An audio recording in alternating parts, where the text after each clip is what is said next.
see your car out front. Did you drive? I took an Uber. Oh. I'm gonna be too. Okay, well, welcome back to our filibuster fundraiser. Whoops, need to finish. There we go.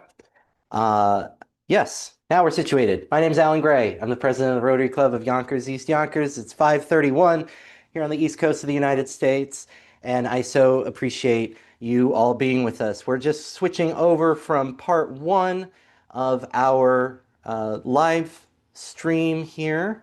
And again, you're seeing it all live. We're figuring out with you how this all works. So let's see here. I think we're doing it. We're going to find out. Ah, there we are. All right. So we're here. We are thrilled to be with you all and thrilled to continue this fundraising effort. I was able to do the math during our quick little intermission. We have reached exactly $5,000 in fundraising. So we are exactly to the halfway point toward our $10,000 goal. Thank you so much for being a part of this fundraising effort and for helping us do some real good in our community. And I hope this is an at least entertaining for you fundraiser. And as I mentioned, the reason why I'm doing this in particular is because I have been a debater for, the past 20 years. And I'm just so grateful to have skills that I can put to use in service of my community. We have a number of sponsors who contributed to make this event happen previously. And I want to recognize this sponsor, one of our first sponsors of the day coming up. So Levitated Law is law office of Rebecca J. Levitt. She specializes in family and matrimonial law. And her contact information is here. Rebecca is someone I actually met in my first year of law school. She was a bartender at the time, and I was a law student. So we got along very well, and we became friendly. And I learned that she had wanted to pursue a legal career, and so she did eventually go to law school, and she specialized in family and matrimonial law based on her own experiences in family court. So she has a lot of compassion and empathy and sympathy for what people are going through because she's gone through it largely herself. And it's one of the things that just makes her such an effective advocate for people at what is really some of the worst moments of their lives. But Rebecca is one of the people who sponsored me at a higher level where she gets to choose what I speak about for the next 15 minutes. And she wanted me to tell you this story, which I'm, Rebecca, honestly going to try to stretch to 15 minutes, but I can't make any promises. So when I first met Rebecca, she was working as a bartender. Make a long story short, bartenders in service industry, you kind of bounce around places. You're not often at one place for too long. And Rebecca found herself at Applebee's as a bartender at Applebee's. And, I would stop by to, just help out and during a slow shift, pass the time. And sorry, oh, here it is. And she shared that Applebee's had a system, and I have no idea if it is still this way, but it had a system where you got priority in your shifts and uh, were considered it mattered based on whether you got reviews, positive reviews from customers. And it was actually kind of hard to leave reviews for someone at Applebee's. Like you would get a receipt with a survey, and then you kind of had to jump through hoops in order to get to the survey. And then again, it was so very blank and open-ended. It's sort of like, well, how do I, help you that in a way that really will make a difference for you? So I did a little malicious compliance, and I really just went over the top on Rebecca's Rebecca's review. And she wanted me to share it with you. It's something that still gives her a great amount of joy. I think she still has a copy framed somewhere. But I still have it. When she told me she wanted to do it, or she wanted me to do this, it was not hard for me to find. So this was my over-the-top review uh, of Rebecca uh, as a bartender at Applebee's. The bartender, Rebecca P., was incalculably stupendous. Throughout my visit, she prepared fantastic cocktails, poured and served draft beers like a pro, and maintained a cheerful and pleasant demeanor all the while. Professionally dressed with a cute red flower embedded in her hair, her presence transformed the bar into a pseudo-Hawaiian atmosphere, minus the hula girls and luau's. The speed with which she moved to make drinks of all the guests, footnote, because I put footnotes in my review. So footnote one, there. Oh my God, I forgot I said this. Rebecca treated all customers equally fantastic without regard to their race, color, religion, gender, national origin, and sexual orientation. Occupying the bar area, footnote two, the bar area not only included the bar counter, but also the tables and booths adjacent thereto. Many guests occupied both areas during the time that I visited the establishment, and Rebecca attended to each and every one of them with impressive frequency. See Supra footnote 1. This is the kind of obnoxious law student that I was. The speed with which she moved to make drinks for all the guests occupying the bar area was extremely impressive. Speaking not just as a customer, but also as a fellow service industry worker. I was working as myself as a bartender around this time. Rebecca demonstrated a superior working knowledge of all the products Applebee's offers. Footnote 3. The products that I heard Rebecca advertise included non-alcoholic beverages, bottled draft beer, wine, cocktails, appetizers, entrees, and desserts. Upon information and belief, this constitutes the entire Applebee's menu. Uh, I just realized I should make. Okay, yeah, the mic is working. Um, all right. The entire menu, and took careful consideration into customers' taste preferences before recommending a variety of drinks and dishes that customers might enjoy. She was also knowledgeable about the establishment's technical capacities, such as Wi-Fi and cable television, and swiftly facilitated my access to both. Footnotes 4 and 5. When I asked Rebecca if she could change the channel on one of the televisions, she quickly snatched up a remote and changed the television to the channel for which I had asked. It was clear that she had memorized all of the channels which the establishment could display, a feat even I have not yet mastered in my home. And footnote 5 was, at one point during my visit, I asked Rebecca if I could request a song to play over the establishment's speaker system. She very politely informed me that this particular Applebee's was not equipped to provide such a service. The manner in which she informed me was the single most professional instance in which an employee has informed me of this inability. Employees at other establishments are much more rude when they do so, and I am indebted to Rebecca for her kindness in doing so. She took the time to speak with me about my personal and professional life, making me feel tremendously welcome in her Applebee's neighborhood. Uh, I cannot compliment her enough. She wowed me more than any other bartender I've encountered previously. I enthusiastically recommend her for any recognition or promotional opportunities that Applebee's extends to its employees, and hope to see her working behind the bar more often in the future. So, Rebecca, I got your text. Thank you. I'm so glad you enjoyed that. So what Rebecca shared with me afterward, so I mean, it was hysterically funny, and I copied it as a Word document that I now still have on my system. Um, but the manager got it and was just blown away, apparently, at how effusive this was. And I guess like put it on the bulletin board, and everyone, she'd walk by and have to see it. And, her coworker saw it and went like, oh my God, who's doing this for you? So I'm very glad to, what are we at now? That was 2011, I think. So what are we at? 14 years later, 13, 14 years later. Still getting a kick out of it. So the other, which I looked for and I can't find it anymore, but I know Rebecca has a picture of it. one of the moot court competitions that I did in law school um, was I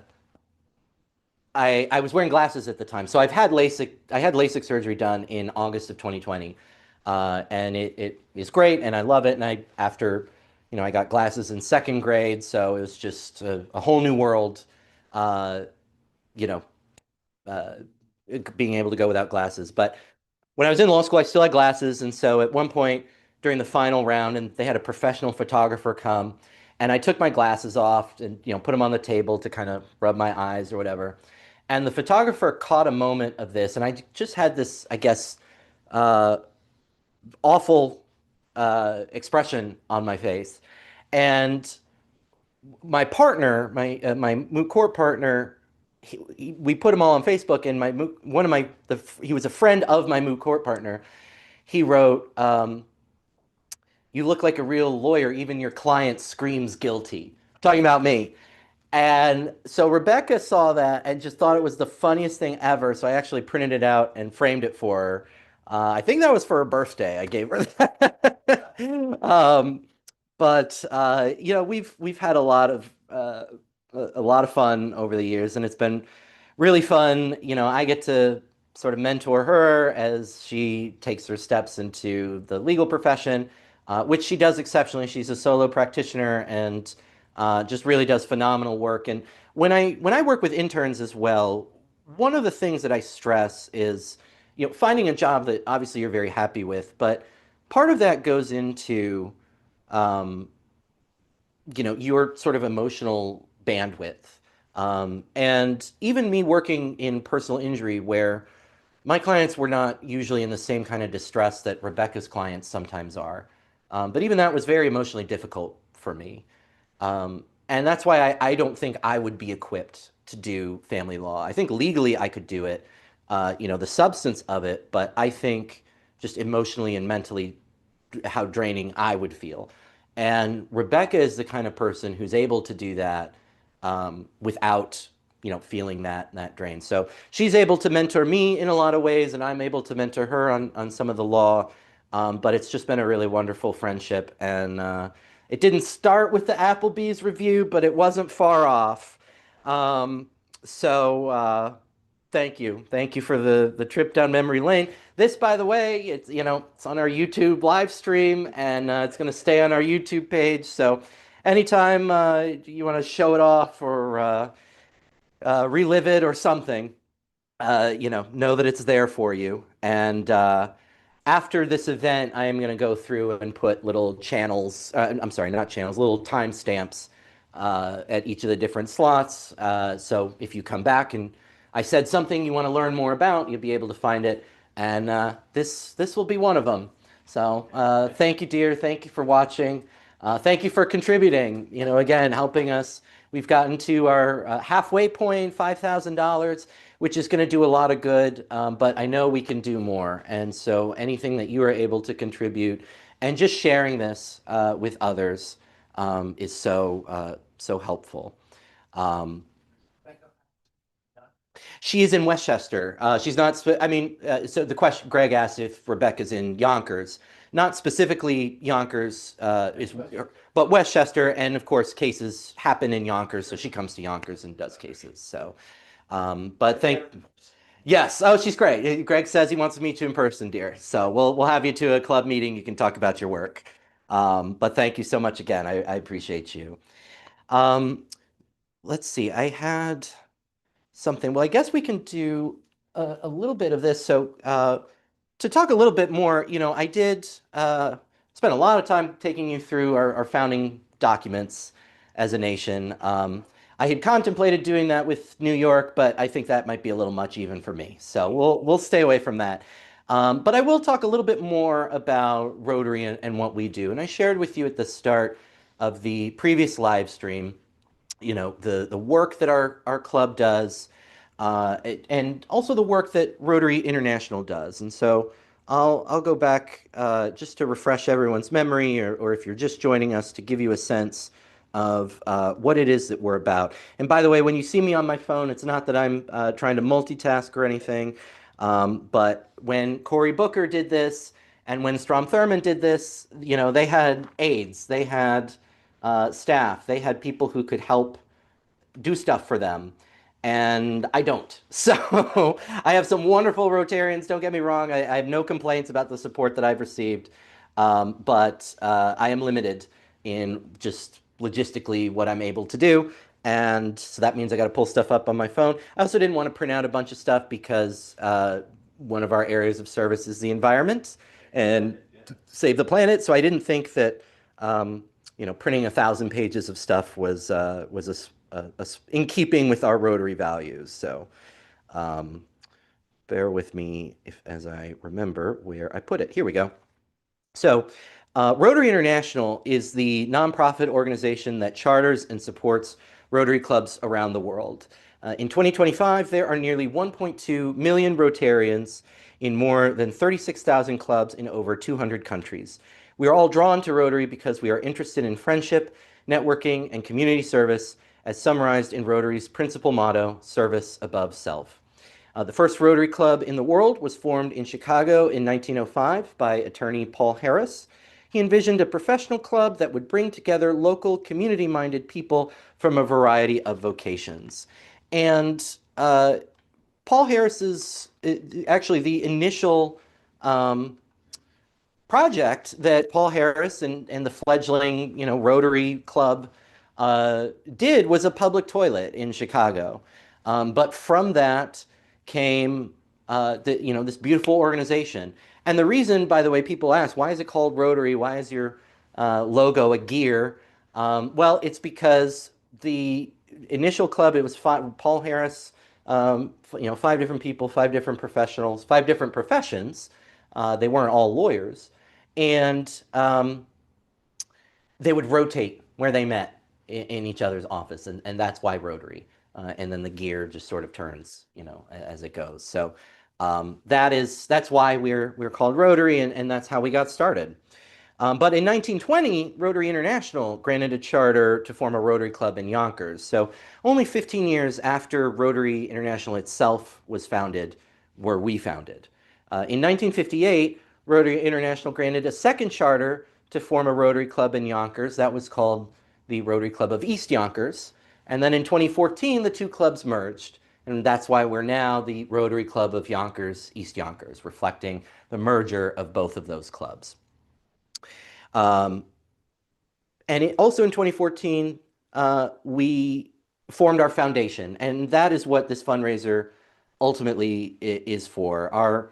Our regular club operating funds, will deal with whatever expenses that we have from time to time.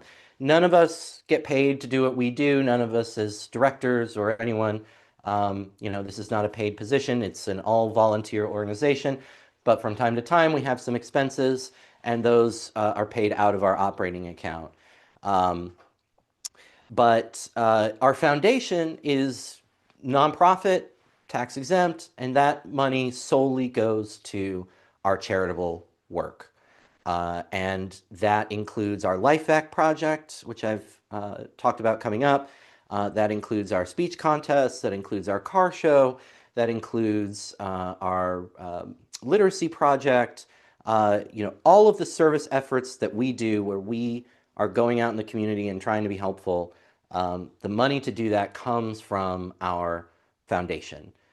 It is only spent in the service of others. And so 100% of your donations today and as part of this fundraiser will go to the foundation so that we can use them for good works. Our club has meetings every second and fourth Wednesday. The second Wednesday is on Google Meet, and the fourth Wednesday is in person at Mont Olympus Diner in Yonkers. Obviously, anyone anywhere in the world can jump on to our virtual meeting, but our in-person meeting at Mont Olympus, probably more convenient if you're in at least the New York metropolitan area. But at our meetings, they provide an opportunity to get to know one another, discuss which service projects to carry out, and listen to speakers on topics affecting our community and world. We do always try to have guest speakers from all different parts of our community because we can only address a problem if we know about it. And that's why, I've talked a lot about the car show when that just was something none of us knew. And he was a uh, past president of our club, Steve Simpson, when he brought it to our attention, because he teaches automotive mechanics. So this was something that he was aware of. And when he brought it to our attention, we thought, well, absolutely, this is something that we've got to deal with. We've got to help. Um, but we wouldn't have known that if Steve hadn't said something. And that's how all of us are. We all bring our own background and experiences and knowledge and insight. And that's how we're able to do good. But again, we only have our own lived experiences. So we bring in other people to come and speak with us and share what they're working on, what their experience has been, and how we can be helpful in making a difference. In terms of our service projects, our club is guided by Rotary International's vision statement and 5 avenues of service when it selects which service projects to carry out. We've packed grocery bags for seniors at a local food pantry. We continue that project in conjunction with YCAP, the Yonkers Community Action Program. We have purchased, packed, and shipped food and clothing to hurricane-devastated Haiti. We've sponsored scholarships for high school seniors, and we continue to do that. We've raised funds for humanitarian aid for Ukraine and distributed face coverings and meals to families in Yonkers impacted by COVID-19. And again, it's simply a matter of where is there need and how can we be helpful. That's it. Those are the things that motivate us in identifying places that we can help. Someone reached out and said they were part of a group called the Midland Avenue Green Association. And they had just a group of people who lived along Midland Avenue in Yonkers, or still live, not past tense. But they go for walks and they'd see garbage on their sidewalks, and so they decided to do a cleanup, and they wanted to know if we'd be a part of it. And not only is it an excellent, I happen to think roadway cleanups are the best kind of service you can do, because it's literally you're just doing it because you know it's the right thing to do. No one is standing there patting you on the back. No one is saying good job. There are no prizes or awards. The local news isn't coming to cover that. And you're just doing it because it's a good thing to do. And so doing that in partnership with them has been a wonderful project that we continue to help every month.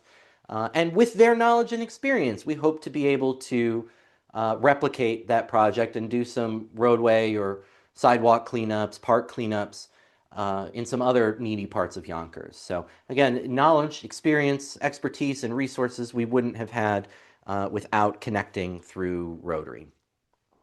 The Rotary Foundation, just as our club has a foundation, Rotary International has a foundation, and it helps Rotary clubs like ours carry out service projects by providing grants to carry out projects in 7 areas of focus. And those are peace building and conflict prevention, disease prevention and treatment, water sanitation and hygiene, maternal and child health, and basic education and literacy, community economic development, and the environment. And as I've said before, I think you would be hard-pressed to find a project that didn't fit into one of those 7 areas of service. I feel like you've covered pretty much everything that could possibly fall under the umbrella of community service. But we do always make sure that our projects align with at least one of these areas of focus. And then multiple guiding principles from Rotary, multiple principles from Rotary guide us in what we do. So Rotary's vision statement is together. We see a world where people unite and take action to create lasting change across the globe, in our communities, and in ourselves. The object of Rotary is to encourage and foster the ideal of service as a basis of worthy enterprise, and in particular to encourage and foster, first, the development of acquaintance as an opportunity for service; second, high ethical standards in business and professions, the recognition of the worthiness of all useful occupations, and the dignifying of each Rotarian's occupation as an opportunity to serve society; third, the application of the ideal of service in each Rotarian's personal, business, and community life; and fourth, the advancement of international understanding, goodwill, and peace through a world fellowship of business and professional persons united in the ideal of service. So this is the object, the purpose of Rotary. This is what we strive to do. The Rotarian Code of Conduct gives us a framework for ethical behavior that all Rotarians can use in their business and professional activities. And one part of that is the four-way test. And this is an ethical standard that, again, we use not just as Rotarians, but in our personal and professional lives. And it's of the things we think, say, or do. First, is it the truth? Second, is it fair to all concerned?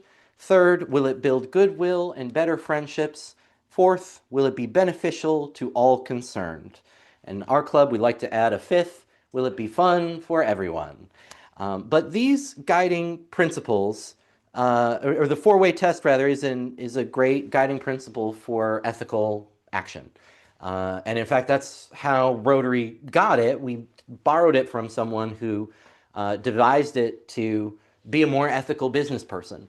And we apply it in all our principles and all our affairs. So that is our four-way test, one of the cornerstones of being a Rotarian. And then Rotary has 5 avenues of service. So we have 7 areas of service, areas that we focus on, but we have 5 ways of doing it. Club service, projects enable clubs to carry out their activities. So these are things we do within the club to be of service to one another and help our organization grow. Vocational service projects help club members conduct their business and professional work with integrity and recognize those in the community who do the same. Community service projects improve the quality of life for people in the local and national community and international community. And international service projects help those in need throughout the world and promote peace and understanding. And finally, youth service projects encourage youth and young professionals through scholarships and leadership development opportunities. And so that is how we get to fulfilling our 7, to working on our 7 areas of focus. And this is, again, a very broad overview. I think that if you meet a Rotarian, you get a sense of the kind of person that they are, because it's not just, a label, it's not just a social club. This is actually, we get together to do good things simply because they're good things to do. And that altruism is what we enjoy. There's no secondary gain. There's no consideration of what we get out of it. It's simply what we think is right and fair. So I hope you'll consider joining us. Again, we are always welcome to have guests. You can drop in online. You can drop in and share a meal with us. And even if we're not geographically the right club for you, we're always happy to work with people in finding them a home in Rotary. So, and no 2 clubs are the same as well. We have our particular service projects, that some of which we've been doing for more than 10 years. And we have other projects that we've just come up with. The speech contest is something I came up with after I joined the club in 2021, and we did the first one in 2022. I think I got the timeline right on that. That's what we're all about, bringing your knowledge, experience, and expertise into the fold so that we can go do some really great things and make a big difference. It's 9 o'clock on the east, excuse me, it's 6 o'clock on the East Coast of the United States, 9 hours into our Filibuster fundraiser. My name's Alan Gray. I'm the president of the Rotary Club of Yonkers-East Yonkers. 9 hours into my Filibuster fundraiser, 16 and a half hours to go. Doing okay. Doing okay. I got my beverages, and I've got some great company here with our club secretary, our past district governor, Greg. I know we'll have a few more club members join us as well. By the way, we're hoping, and we'll see, how up to it I'm feeling tomorrow. But we, the hope was that we'd go out and celebrate for brunch afterwards. So, Mont Olympus Diner, our usual meeting spot, is right around the corner from where we're at. So if you haven't been able to join us in person or won't be able to, and you'd like to, please consider joining us tomorrow morning, probably 11. If I finish at 10:30 by the time we wrap up and get over there. But we're so very grateful to have you with us, and we're especially grateful for our host, the Broadway Community Center. and its director, Charlie Khalil. Finding a space, as I've said, was very difficult, was probably the hardest part of this fundraiser. Finding a space that would let us be here overnight. And Charlie was wonderful to work with and enthusiastic in making this happen, and just very grateful to him and to the center. To that end, I especially want to share with you the Broadway Community Center is having an event on December 19th from 4 p.m. to 8 p.m. It's a Picture with Santa event. It's free and open to the public. Just swing by the Broadway Community Center. More information is on their social media, and it will be on our social media after this event. And I'm able 236 Grandview Boulevard. 236 Grandview Boulevard in Yonkers. That is where the Broadway Community Center is located. So again, December 19th, I hope you'll take advantage of what's sure to be a really nice event. What I wanted to share with you is this is an excerpt of an article. Actually, I will pull a different thing. So we've got a really wonderful text on just going through the history of Rotary. Especially, again, Rotary founded in 1905, so this is an organization well over 100 years old. And Rotarians have been able to do amazing things in that time. And I just, more than I would be able to describe and encapsulate, I think I would rather trust someone who has already done that for us. So let me just find where to start, which I believe would be here. So this is a text, David C. Forward, A Century of Service, the Story of Rotary International. And I'll just share some of it with you to give you a sense of where Rotary started and what it came from and how it got where it is today. By 1905, Paul Harris had developed his Chicago law practice where it provided a steady stream of clients. He was certainly not making a fortune, but the financial concerns of 9 years earlier had dissipated, his previous financial concerns.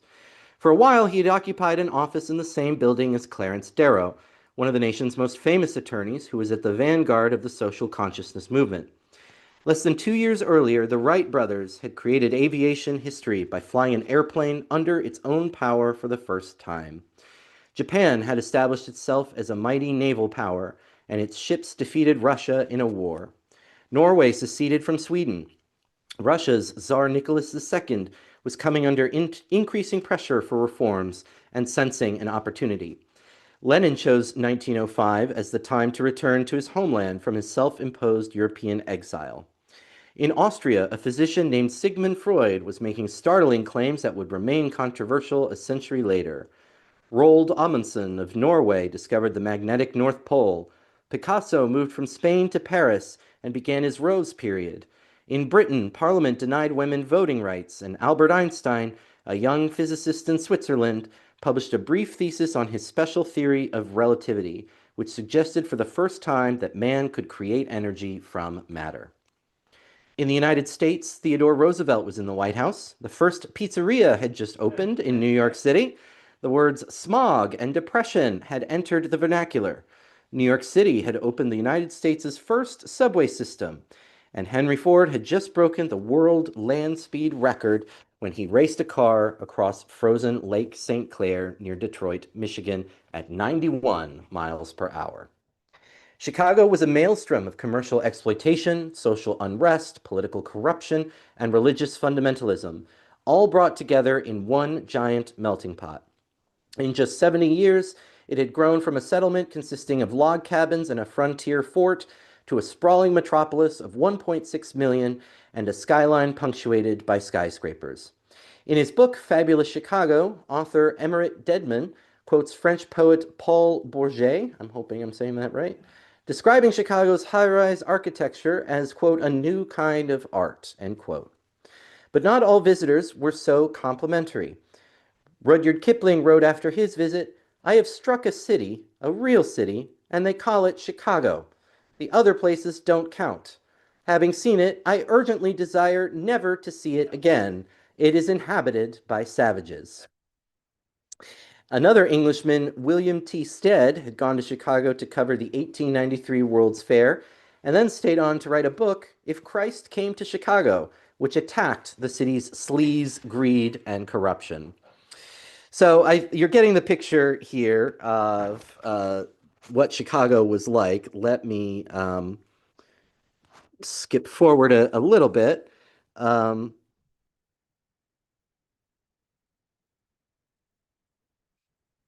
Yeah, I'll pick up here. For more than 4 years, Paul Harris had been mulling over in his mind that evening he witnessed the genuine friendship between merchants during his stroll through Rogers Park. He had by 1905 developed several cordial business connections, but no true personal friends. His closest acquaintance was Sylvester Shiel, a coal dealer and client, who from time to time told Paul interesting anecdotes of his rural Indiana boyhood. It was Shield to whom Harris first told his idea, a club where businessmen could share friendship with one another, at the same time using this trusted circle of friends to exchange trade. Neither man was prone to impulsive decisions, so the idea lay dormant for several months. Thursday, the 23rd of February, 1905, is the most significant date in the history of Rotary, perhaps in the history of volunteerism. As the day broke, there was little evidence of its significance, however. The Chicago newspapers led with headlines announcing President Theodore Roosevelt's initiative to broker a peace between Russia and Japan. The carpenters and bricklayers unions in Chicago were threatening to strike unless their members were granted a half day off on Saturdays. Late that afternoon, Paul and Sylvester met at Madame Galli's for dinner and discussed the idea of the Fellowship and Business Booster Club.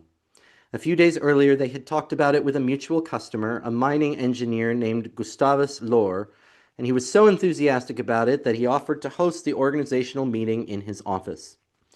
After dinner, Paul and Sylvester walked over to Gus's office on the 7th floor of the Unity Building at 127 Dearborn Street.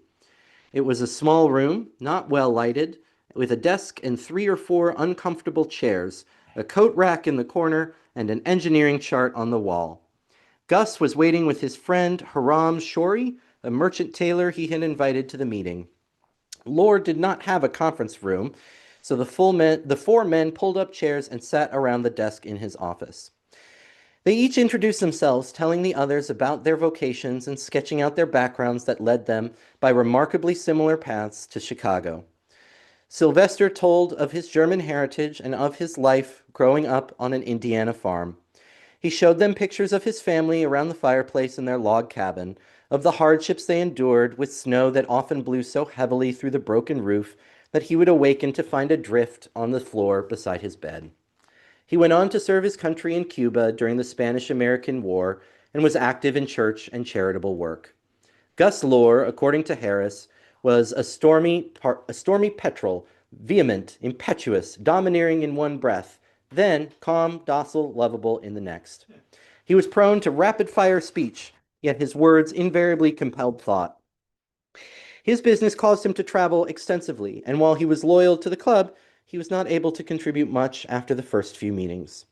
Hiram was a quiet, likable fellow who had grown up in Maine and whose heart remained there. He had the most difficult time of them all in adjusting to life in the big city, and in fact, never did so. Then Paul Harris shared with them his sense of emptiness at having no true friends in the city, his indignation at the dog-eat-dog business's attitudes, and the uncertainty of knowing whom he could trust in his personal and commercial dealings. He proposed they form a club different from any other, one which he described as a very simple plan of mutual cooperation and informal friendship, such as all of us had once known in our villages. One member would be invited from each profession or line of business, and only those for whose integrity the other members could vouch would be invited. It would thus be a natural booster club, where reciprocal trade could be practiced, but also a group of men with whom they could all enjoy fellowship. Since it would be limited to one representative per profession, they could truly select the best men in town, and who would not want to join a club which could potentially refer so much business to him. Paul would buy his suits from Hiram, would purchase coal from Sylvester, Gus would use Paul for legal work, and so on. The foursome were enthusiastic about the idea, and each of them agreed to meet again in 2 weeks, pledged to recruit potential new members and bring them to the next meeting. The day after the meeting, an enthusiastic Paul Harris visited Harry Ruggles, a young printer he had used for his law firm's stationery. Harry was another farm boy, raised in Michigan by a deeply religious family. He worked his way through Northwestern University as an apprentice in a printing company. He had developed a reputation for solid business ethics and was deeply troubled by the poverty and despair he saw in Chicago. Harry became member number 5 of the yet unnamed club and went on to serve Rotary for 55 years, becoming the only original member to outlive Paul Harris. The second meeting was held in Paul's law office in the Wolf Building, and the original foursome were joined by Harry Ruggles, real estate broker Bill Jensen, and organ manufacturer Al White, AL initials, but then called him Al White. Sylvester Scheel hosted the third meeting of the group at his coal yard office on 23rd March 1905. There were 15 men present, and the occasion was significant in that it was the first real business meeting at which decisions were made, some of which the organization still honors 100 years later. The first question addressed was what they should call themselves. There was no shortage of suggestions. Some members felt the club should reflect their community. Windy City Roundup, Chicago Fellowship, Chicago Circle, the Lake Club, and the Chicago Civic Club were proposed. Others argued the name should have a business ring to it, such as the Booster Club, Friends in Business, Men with Friends, the FFF, Food Fun Fellowship Club, and the Trade and Talk Club. None of these names generated much enthusiasm, although all were apt descriptions of the group's purpose. Other proposals included the Blue Boys and the Conspirators. The round table earned several votes, but not a majority. Then Paul Harris quietly made a new suggestion. They had already agreed to rotate meetings between members' places of business, with the leadership of each meeting also rotating to the man hosting that meeting. Why not call themselves the Rotation Club? They knew they were on to something, but that name sounded a little clumsy. How about Rotary Club, then, suggested Paul, and the name was unanimously approved. The fledgling organization decided there would be no dues. All club expenses would be paid from 50-cent fines collected from miscreant merchants for such misdeeds as missing meetings. Membership would last for 1 year, with each member needing to requalify annually. A single nay vote from existing members would prevent anyone from joining, and a 3/4 vote would be required to stay in the club each anniversary. To promote fellowship, members would greet one another using only first names. Any salutation beginning with Mr. would surely incur a fine, as would risque jokes and religious or political discussions. A board of directors was elected at that third meeting, and although Paul Harris was the obvious choice for president, he declined the position, nominating Sylvester Scheel instead. Thus, Sylvester became president number 1 of club number 1 by acclamation, with Paul preferring to work behind the scenes to attract new members and shape the club's early character. Hiram Shorey only attended 2 more meetings, although he did return for a short time in 1906 before dropping out. Gus Lohr's health deteriorated, and he subsequently left the club. Both men were always supportive of the club and voiced pride at their early association with it. But far more men joined. By October 1905, when Harry Ruggles printed the first roster, the Rotary Club had 30 members.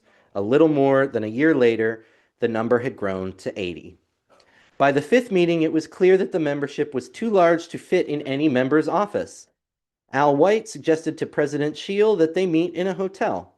White approached the manager of the Palmer House Hotel and persuaded him to let the club use a meeting room on the balcony at no charge. It was such a success that President Scheel asked White to make similar arrangements for the next meeting. This time, the club met at the Brevoort Hotel, which served them dinner. This marked the beginning of another tradition, that of having the meeting over lunch or dinner, usually every 2 weeks, except in July and August. For many months thereafter, they rotated between hotels and restaurants throughout the Loop, Chicago's central business district. For a while, they ate dinner in the dining room of the Sherman Hotel and then retired to a guest room to conduct the club meeting. The members would not only occupy all the chairs that could be crowded in, but perch on the windowsills, bureaus, radiators, and even fill up the beds. recalled Rufus Chapin, a 1905 member. Increasing membership soon rendered such a venue impractical. Following a complete renovation of the Sherman Hotel, the Rotary Club of Chicago elected to make this its permanent meeting place in January 1911. The reciprocal exchange of business was a central theme of early Rotary. Indeed, one of the most important club officers was the statistician. Whenever a member gave business to or received an order from another member, he wrote the details on a postcard and mailed it to the statistician. Detailed records were maintained and the results reported regularly at club meetings. One did not have to belong to the club for very long before realizing that patronizing other members had obvious advantages. Yes, it would help each member's business. Yes, it made sense to trade with people of integrity who knew one another personally. But the best reason was that these were people who enjoyed each other's company. Harry Ruggles, who served as the club's first treasurer, was as enthusiastic a contributor to Rotary as any man. He was the club's fourth president, provided all the printing for free, served on the first board of directors of the International Association of Rotary Clubs in 1912, and lived long enough to serve on the nominating committee for 1956 to 57 Rotary International President Gian Paolo Lang of Italy.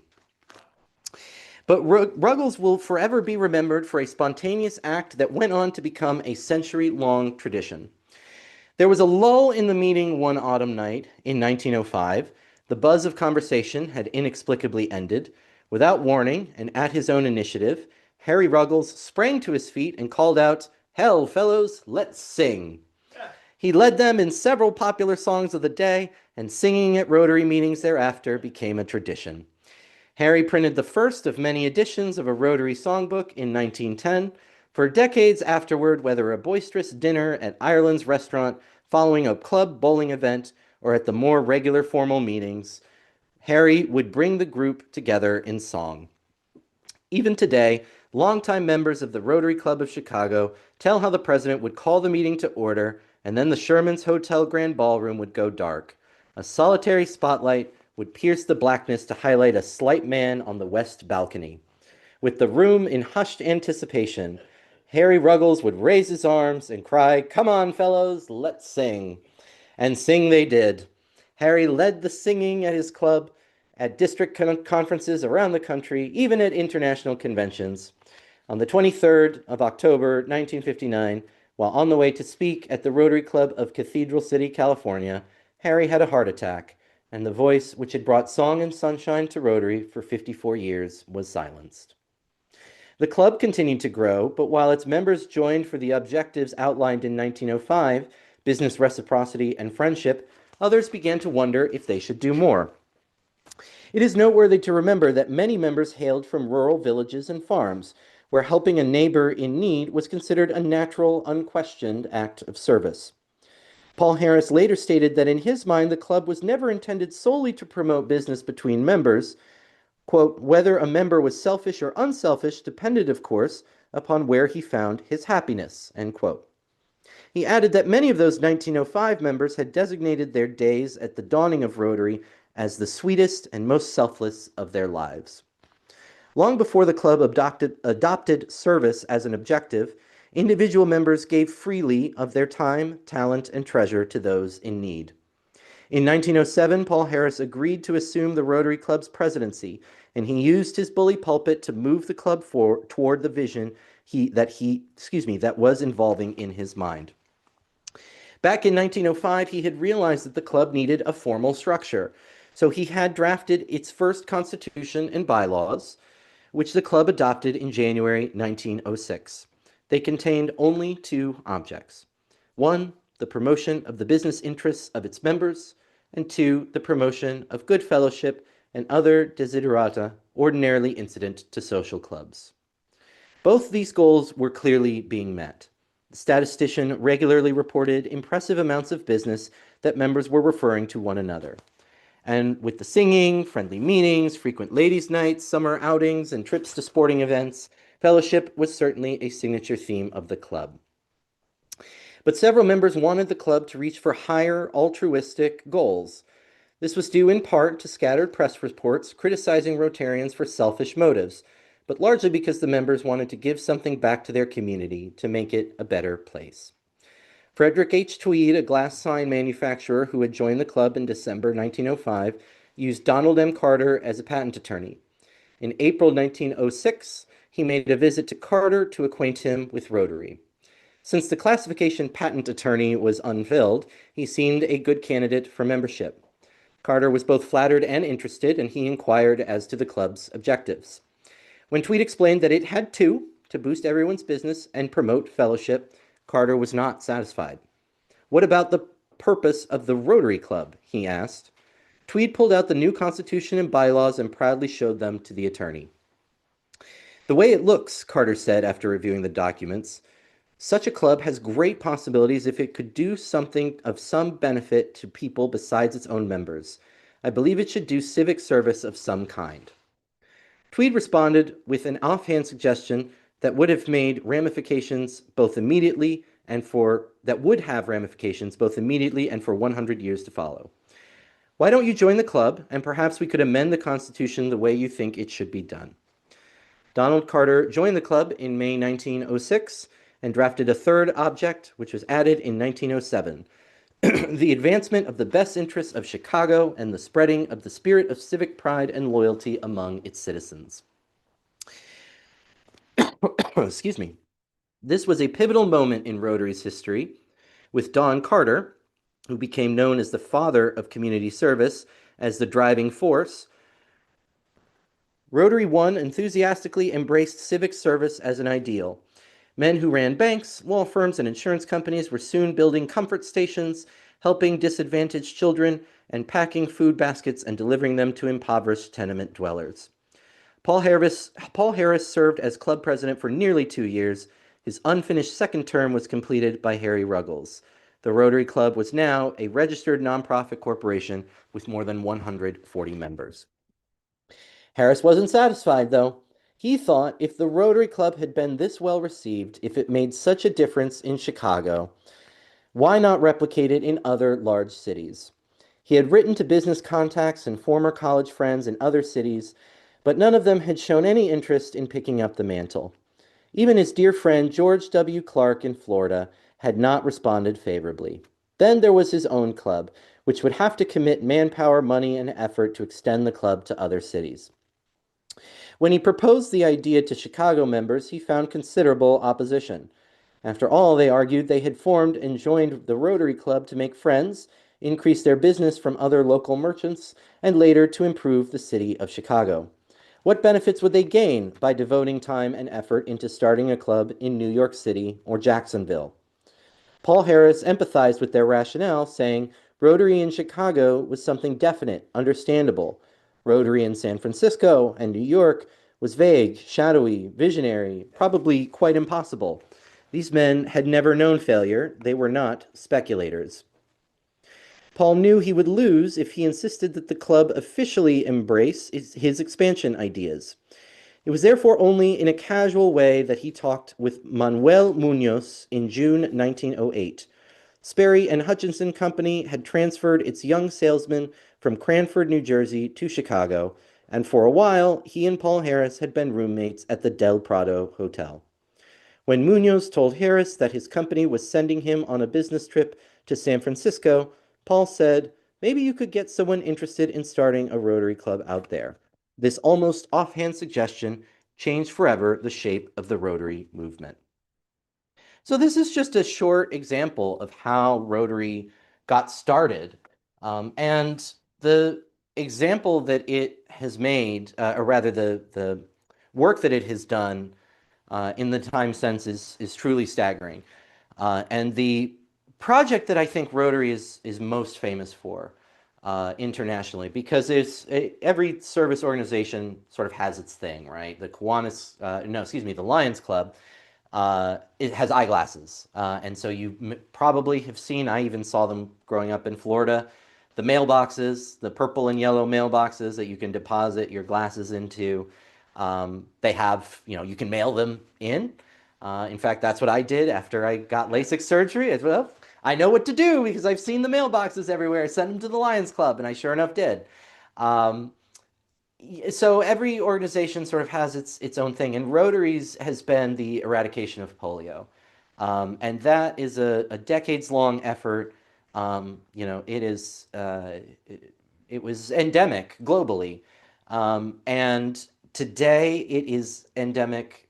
Rather, it's not endemic. Wild polio exists in only two countries, Afghanistan and Pakistan, and there were only a few cases, I think 12 cases of it within the past year. So eradicating polio is something that will happen in our lifetime.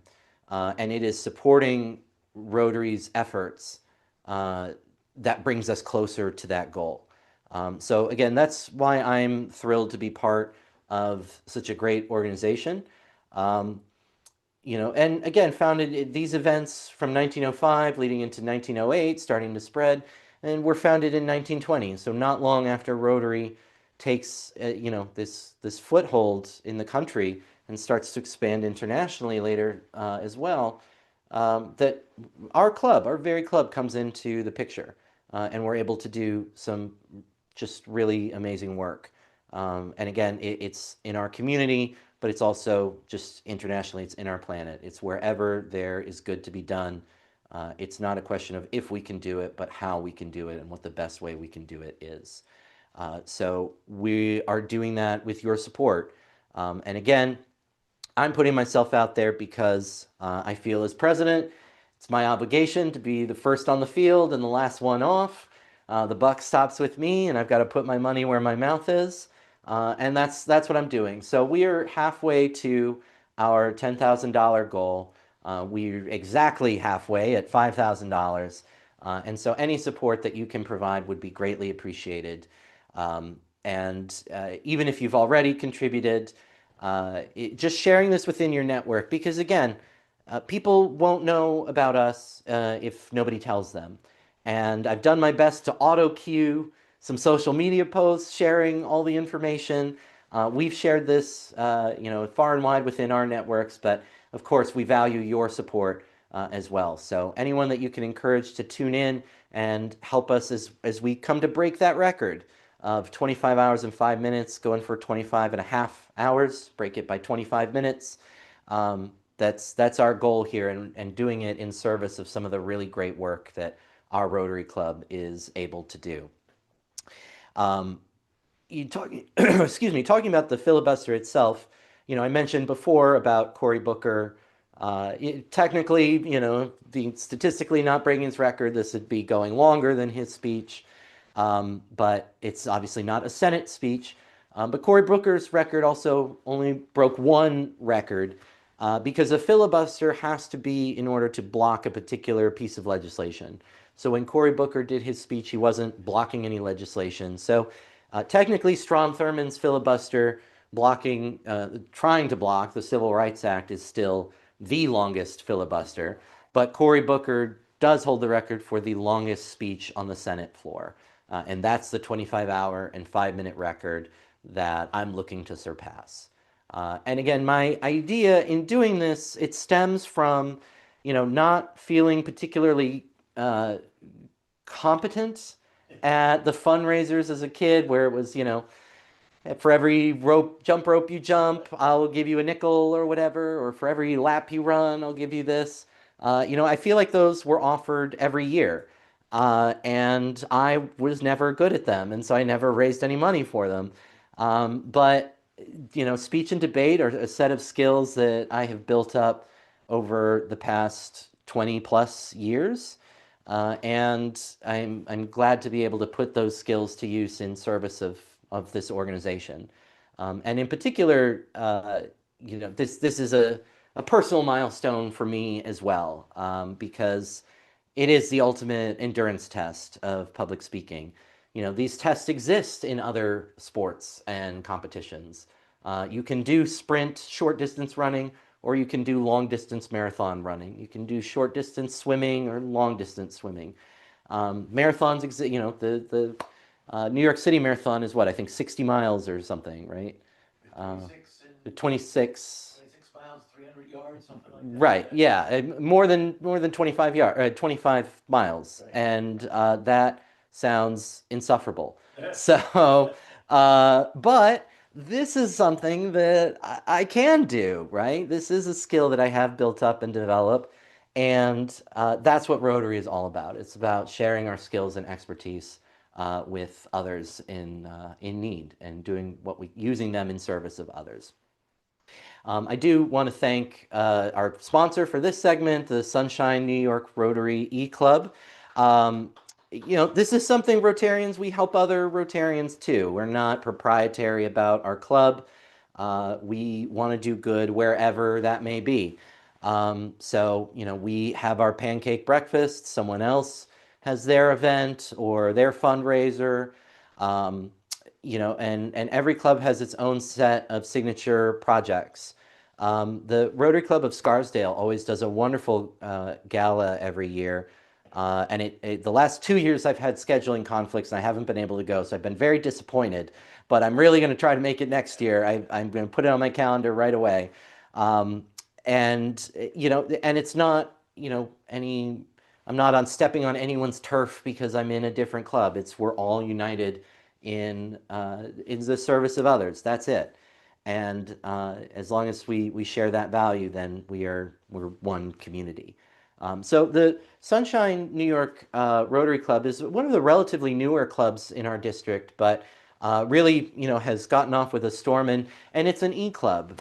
You heard a little bit about what Rotary was like in its infancy, these physical meetings rotating around different people's offices. Um, and of course, society has changed, and I think the pandemic really brought that to the forefront for everybody, that we had to completely change how we functioned in society. And so that meant that a lot of things moved online that were previously done in person.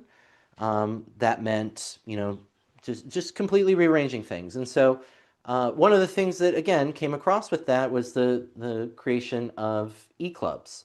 That was not a thing that really used to exist within Rotary, but now it's a very popular club model. And like the name sounds, it's a club that pretty much meets exclusively online. Of course, they will get together to do their service projects as appropriate. And the Sunshine New York Club has had some wonderful projects, and you see their website down towards the bottom there. SunshineNYRotary.club is their web address. So I definitely thank them for their support. I encourage you to check out their website, and I encourage you to check them out, and know that, again, we are united in service. We are all just trying to do the best we can in service of our community. So. You said how they were formed in 2021, right during COVID? Oh, right. So thank you, Greg. So Greg added they founded in 2021. So this was a club directly born out of the COVID public health emergency, because the in-person gatherings just weren't happening. So this was a group of people that formed a club in order to figure out a way to go do good things under the circumstances, and they really have, and they've thrived. So I invite you to check them out. There are very good friends in Rotary, and I hope they become yours as well. I guess I'll pick up where we left off reading a little bit, and share with you as Rotary expanded. So you've heard a little bit about how Rotary came to be, how it started in its infancy, but then how Rotary went from being a Chicago club to being a national club, a national organization, and then an international organization. So in June 1908, the young salesman Manuel Munoz arrived in San Francisco from Chicago and registered at the Cadillac Hotel. The next evening, he was seated at a table in the lobby working on his appointment schedule for the following day. Not being, familiar with the city, which was still rebuilding after the disastrous earthquake of 2 years before, he introduced himself to the man sitting across the table, from him, and asked for directions. Manuel Munoz had just met attorney Homer Wood, then living at the hotel. As they talked, the conversation drifted far beyond where certain streets were located.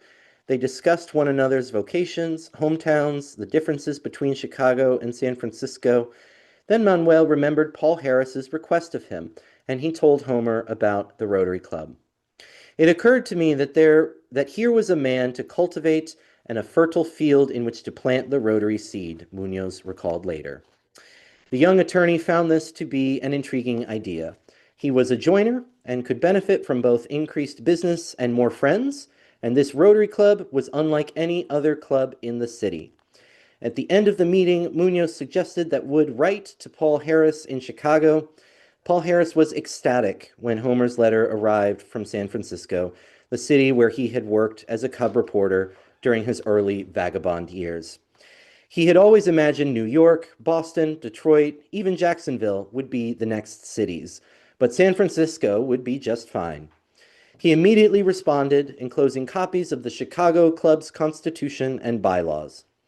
As soon as the documents arrived from Chicago, Homer took them to his dear friend, Dr. Chester H. Woolsey, and asked him for his opinion of the potential for such a club in San Francisco. Over the next few months, barely a week passed without a couple of letters being exchanged between Wood and Harris. When Homer anticipated a problem, Paul would reply with a solution. Paul sent copies of the club documents, which prompted further questions from Homer. One thing was clear, however: Paul's encouraging words and Homer's enthusiasm and vision were moving them closer to the world's second Rotary Club. Homer called 5 friends together for a meeting at his law office in the First National Bank building, and when he told them of his idea, showing them the file from Paul Harris, they unanimously embraced his proposal to start a similar club. Thus, John Fraser, Dr. Chester Woolsey, Roy R. Rogers, Arthur S. Holman, and Frank Turner joined Homer Wood as the nucleus of the Rotary Club of San Francisco. 4 men were added to this exploratory committee, and on the 12th of November, 1908, was selected for the inaugural meeting. The 10-member group compiled a list of almost 100 of the top business and professional leaders in the city. Then they set out to invite them, but instead of using heavy-handed recruitment tactics, they agreed that each prospect would only once be given the opportunity to join. If he declined, their invitation would be made to the next person on the list in that vocation.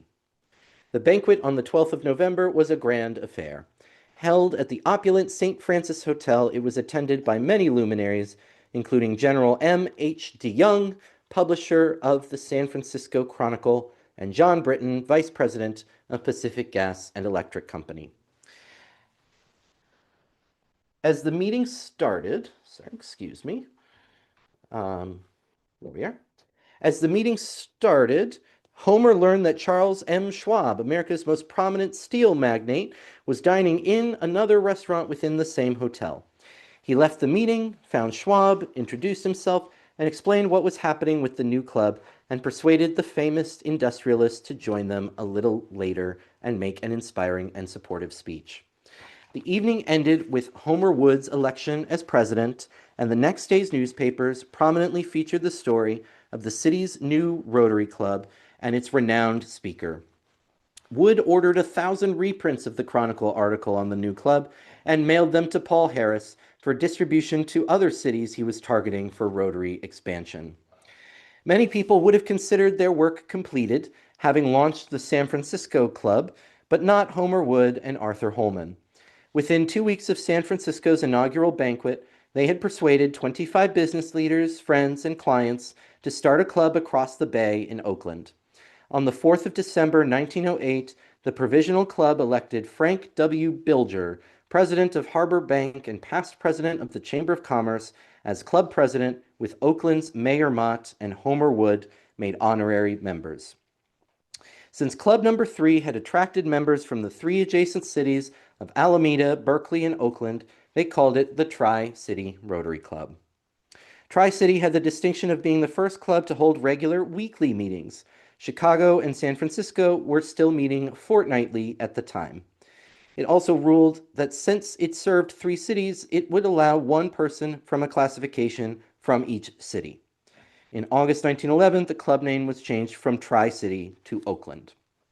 Holman and Wood, flush with their second success, attacked extension with missionary zeal. Arthur Holman was the San Francisco agency manager for Travelers Insurance Company. Early in 1909, he made a business trip to Seattle where he was friends with his counterpart, Roy R. Denny. When Arthur spoke about the Rotary clubs in Chicago, San Francisco, and Oakland, Roy Denny immediately recognized the advantages of forming a similar club in Seattle. Before Holman left town, Denny arranged a lunch meeting with an associate, Earl J. McLaughlin. And by the end of the day, Roy and Earl had assembled an organizing committee. For the 3 weeks, this group met daily, adding potential members to their prospect list and planning the inaugural dinner at the Olympus Cafe. Once again, the Chicago Club's constitution and bylaws were adopted almost verbatim. June 1909 was a significant month for Seattle. On the 1st of June, the Alaska-Yukon Pacific Exposition, unique as a World's Fair, opened, and on 15th of June, this Rotary Club of Seattle was officially founded. The club elected Roy R. Denny as founder-president and E.L. Skeel, who would later serve the National Association of Rotary Clubs, as its first secretary. Shortly after he had helped form the San Francisco Club, Homer wrote to his brother Walton, an attorney in Los Angeles, asking if he would help start a club in that city. Walton, 2 years older than Homer, had only recently opened his practice and did not seem enthused about acting on his brother's request. In May 1909, Arthur Holman hosted a visit to San Francisco by Irwin J. Jerry Muma, the Los Angeles branch manager for Travelers Insurance. Once again, Holman's anecdotes of the Rotary clubs inspired his guest, and Muma returned to Los Angeles eager to form a similar club. Before Muma left, Homer Wood met him and told him of the correspondence with his brother. By coincidence, Jerry Muma and Walton Wood had attended university together and were old acquaintances. Once back in Los Angeles, Muma wasted no time in talking with his friend, and the two of them followed the organizational blueprint that had worked so well in the other cities. They mailed 50 invitations to a targeted list of prospects, and 31 of them attended the first meeting, held at the Hollenbeck Hotel on the 25th of June, 1909. Muma and Wood were declared co-founders of the club, with Muma accepting the position of president. After nearly 4 years as a movement with a single club, Rotary had grown within 7 months to 5 clubs, including a presence in the West Coast's 4 largest cities. There is an interesting footnote to the Los Angeles story. Walton Wood and Irwin Muma admitted they lacked the time and contacts to launch a membership drive. But they were introduced to Herbert C. Quick, a professional organizer and promoter whose most recent assignment had just ended. He knew every prominent manager and professional in the city and had proven success in recruiting people to causes. They offered him the position of club secretary with the promise that he would earn a portion of the membership dues from each person who joined. It was Quick who followed up on every inquiry. When he ran out of those, he used sales, business lists, even the telephone directory to solicit members. Less than a year after Muma and Wood had hired Quick, the board fired him, for reasons now unclear. But Quick had seen opportunities in the Rotary movement for personal gain, so he formed his own corporation, which he called the National Rotary Club. Now Los Angeles had 2 competing clubs, but Herbert Quick stood to gain when the club's coffers swelled with membership dues. He recognized the potential profit from franchising clubs across the country, and when he incorporated in February 1910, he discovered that the Rotary Club of Los Angeles had never done so. Thus, in the annals of the California Secretary of State, the National Rotary Club is recorded as being the first club in that city, whereas Rotary Club of Los Angeles was not incorporated and registered until April 1910, 10 months after it was actually formed. Homer Wood, already alarmed by the news that some who had been turned down for membership in the Rotary Club of San Francisco had threatened to start their own Rotary Club, acted quickly to incorporate the San Francisco Club and register the name Rotary as a trademark. I'm going to pause here for just a moment to thank once again the Sunshine New York Rotary Club for their sponsorship. And our next sponsor for this segment, my partner, Lee Sines. So thank you. I know he's been tuning in throughout. When when I told him about doing this, of course, he, like everyone, why are you doing this to yourself? That sounds insane. And not wrong. Um, but I jokingly said, well, so you're going to come, right, for the whole thing and keep me company while I'm doing it. And he genuinely said, well, if you really want me to. And I said, no, no, don't be absurd. But, we've been together um, over 12 years. We had our anniversary, 12th anniversary this past November. Um, and again, I mentioned before my lapel pin with the Rotary LGBT plus fellowship, which I'm very grateful to be a part of, as I am to be a part of my club and to be a part of Rotary. But I'm aware of the unique privilege that we have here in Southern New York, that it is not an issue for me to be openly gay, for me to bring my partner to an event, to stand by my side when I was sworn in as president. These are not things that people used to be able to do, not just in Rotary, but all over. In fact, it wasn't until 1973 that even lawyers, you could be a lawyer and be openly gay.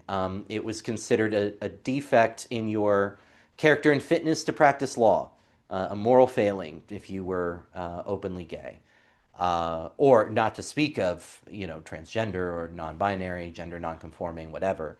That absolutely was more likely to have you committed than you know, to practice law.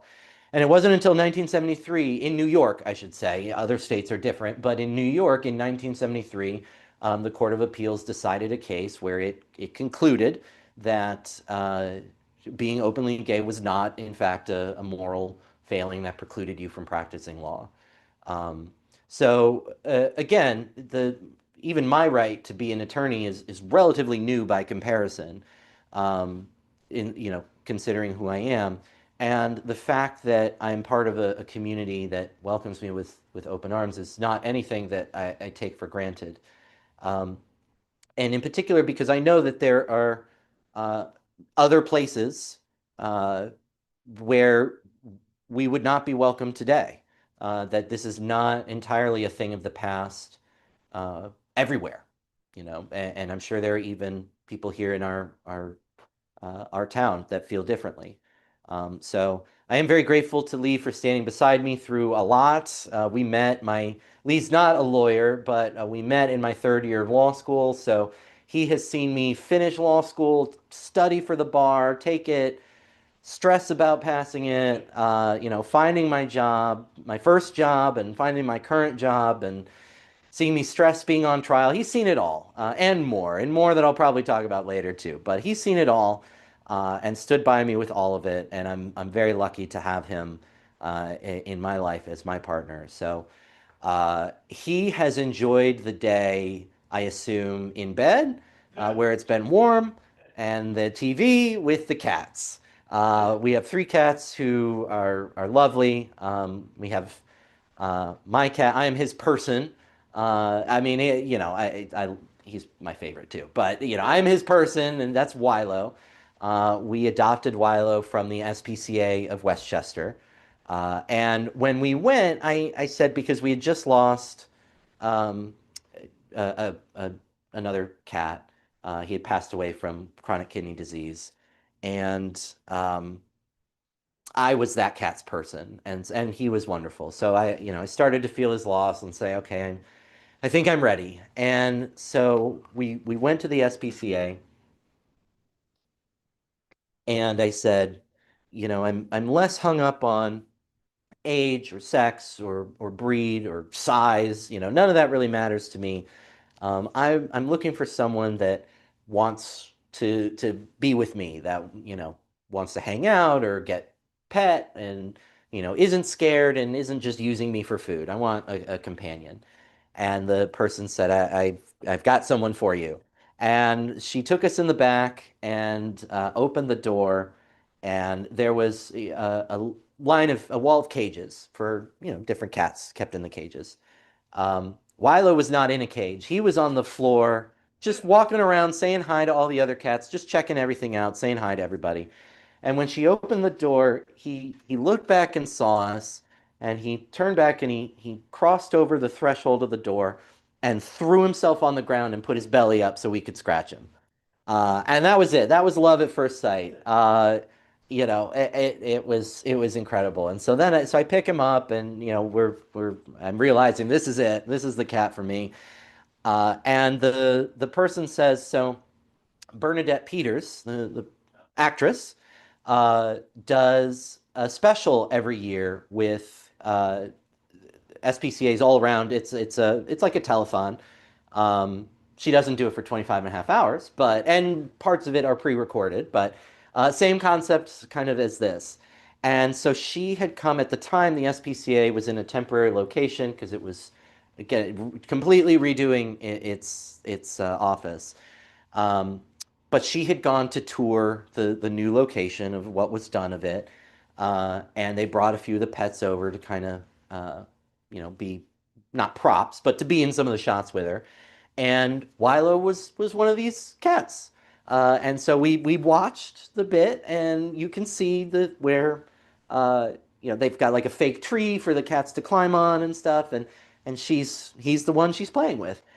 So I told the person, you've now just told two gay men that this cat was in a thing with a Broadway star. We're now legally required to adopt this cat. But he's a wonderful companion. He's kind of a jerk to our other cats, though, which we're trying to work on. So our other two cats, these are Lee's cats. They're Minx and Binks. They're brother or sister and brother. Um, we adopted them very young, and they're lovely. And Binks is kind of a bobbly, silly guy, and Minx is pretty quiet and reserved. But they're both adorable and they're both fun. But well, first off, Minx has decided that Wilo is her boyfriend. She made that decision herself. And Wilo is not objecting, but he, didn't seek out that relationship.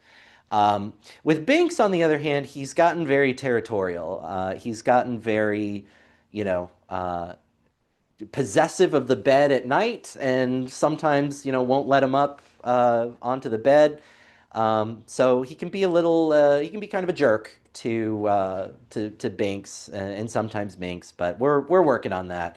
But I'm betting, I say all of this to say that I'm betting Lee had a much more comfortable day than standing here being with you. But I'm very glad to be here with you because of again the good work that we're able to do with your support. And I'm only able to do any of this work with Lee's support. So thank you, for your enduring support and confidence in me. And yeah, I'm just very grateful for it, and I don't take it for granted. But that's the kind of good work that we try to do in Rotary. That knowing that, being grateful for the positive experience I have in my life, that I have, and not just Lee, but I have family that is very supportive of me, that loves me, that cares about me, that didn't disown me when I came out, and that cannot be said for a lot of people in the LGBTQ plus community. Um, so to have that support is not something I take for granted, but it's also an opportunity to go and support others. So the work that Rotary enables us to do isn't just about geographic communities. It's also about just people. Where are there groups of people that need help? And this is a group that's all over the world. It's not just limited to one place. It's not one place that got hit by a hurricane. It is, all over the world that people struggle with some of these issues.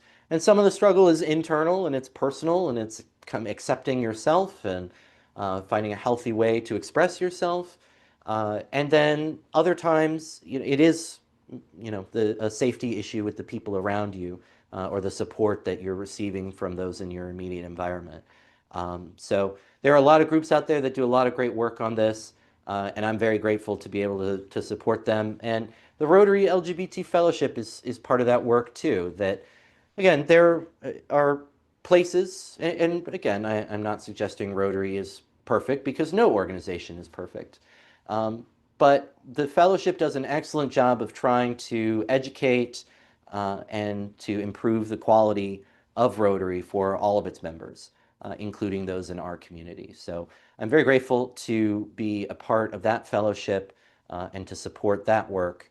Um, and I get lots of compliments on the pin too, just a little added side bonus. So you can just Google the Rotary LGBT Fellowship. You'll find their website. If you want to buy a pin and support as well, you can do that too. Um, my pin, I chose it has my pronouns on it as well, so they have them with different pronouns, but it's a really wonderful group to be a part of in addition to being part of my club and to being a part of my family with Lee. And although Lee is not a Rotarian, he has done a lot in service of Rotary. And I know that he works at the Metropolitan Museum of Art and has been very helpful in connecting Rotary with some of the resources there. We're both nonprofits. We both have a foundation, and as a result, we are aligned in a lot of our missions, and that partnership that he's able to forge for us has been really strong. So, again, thank you for all that you do for me. Thank you for all that you do for Rotary. And here's to another 12 years. Looking forward to it. So uh, in the meantime, I'll do a quick reset a few minutes early because our next block is one that I guess I hope you'll enjoy. I'll tell you about it in a minute, but it's 6:57 here on the East Coast of the United States. I'm Alan Gray. I'm the president of the Rotary Club of Yonkers-East Yonkers, and this is my Filibuster fundraiser, and we're going into almost 10 hours. We're slowly inching towards the halfway point. And again, I just can't thank you all enough for being here. I'm thankful to the Broadway Community Center that gave us this space to let us do this event to broadcast from. And Charlie Khalil, their director, was just incredibly supportive. I want to remind you of their event, December 19th from 4 to 8 at the Broadway Community Center, a Picture with Santa event. It's free and open to the public. More information is on their social media page.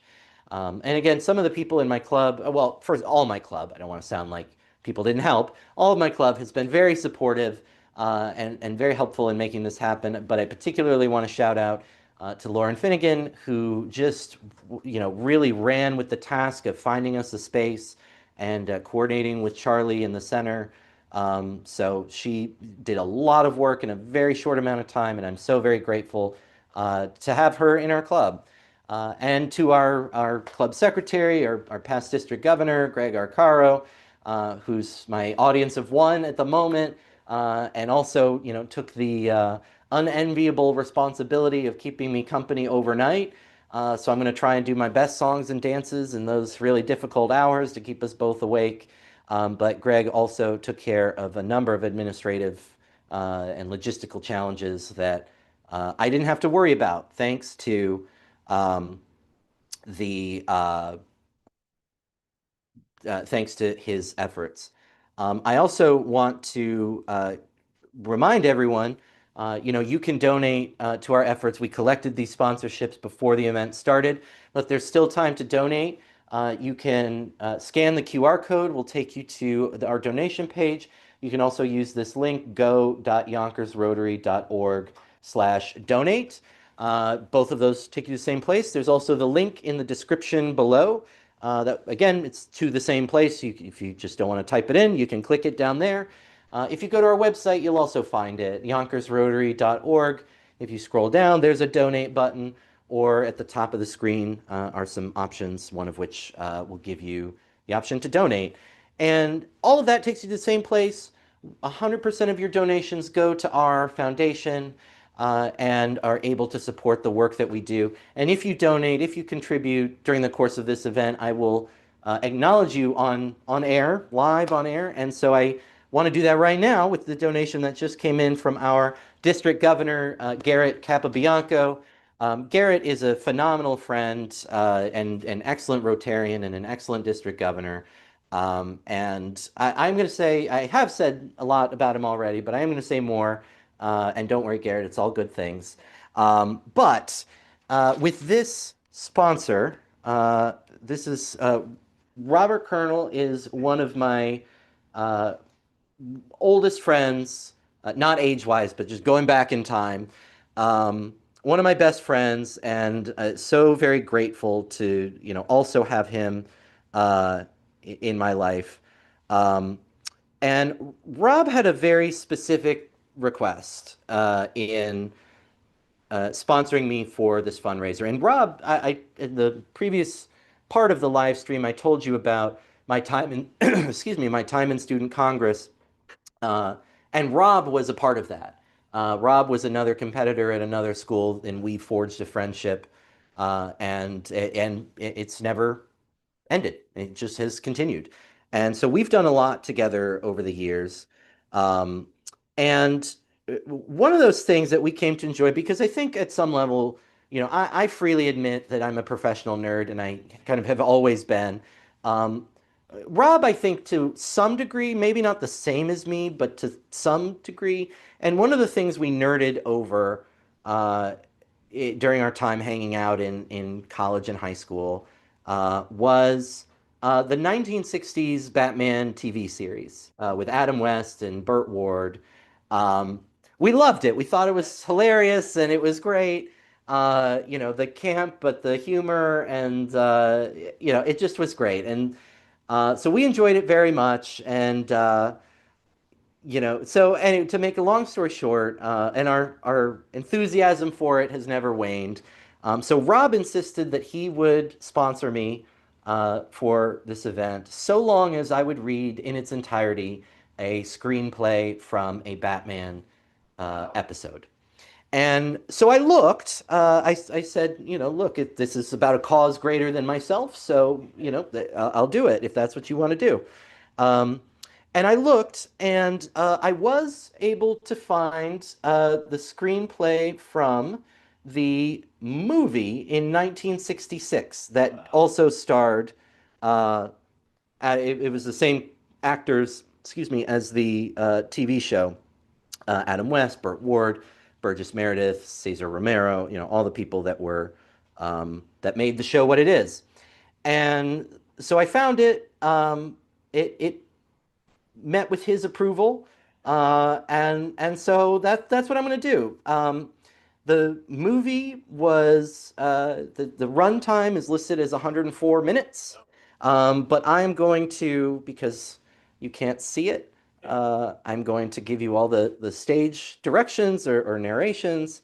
And the thing to note about this too, it's not 100% the same as the actual film. If you go watch it, either buy it, rent it, or whatever it may be.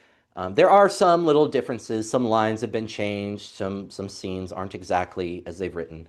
But most disappointingly for me, at least, one of the things I always enjoyed from the TV series was the narrator, at the very beginning.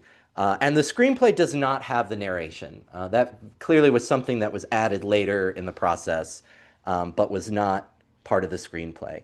So what I'm going to do is, in reading the setting, the stage direction kind of thing, I'm going to do my best to do that in my narrator voice, as if that was the narration being provided. So that's kind of the best way I can make it up to you.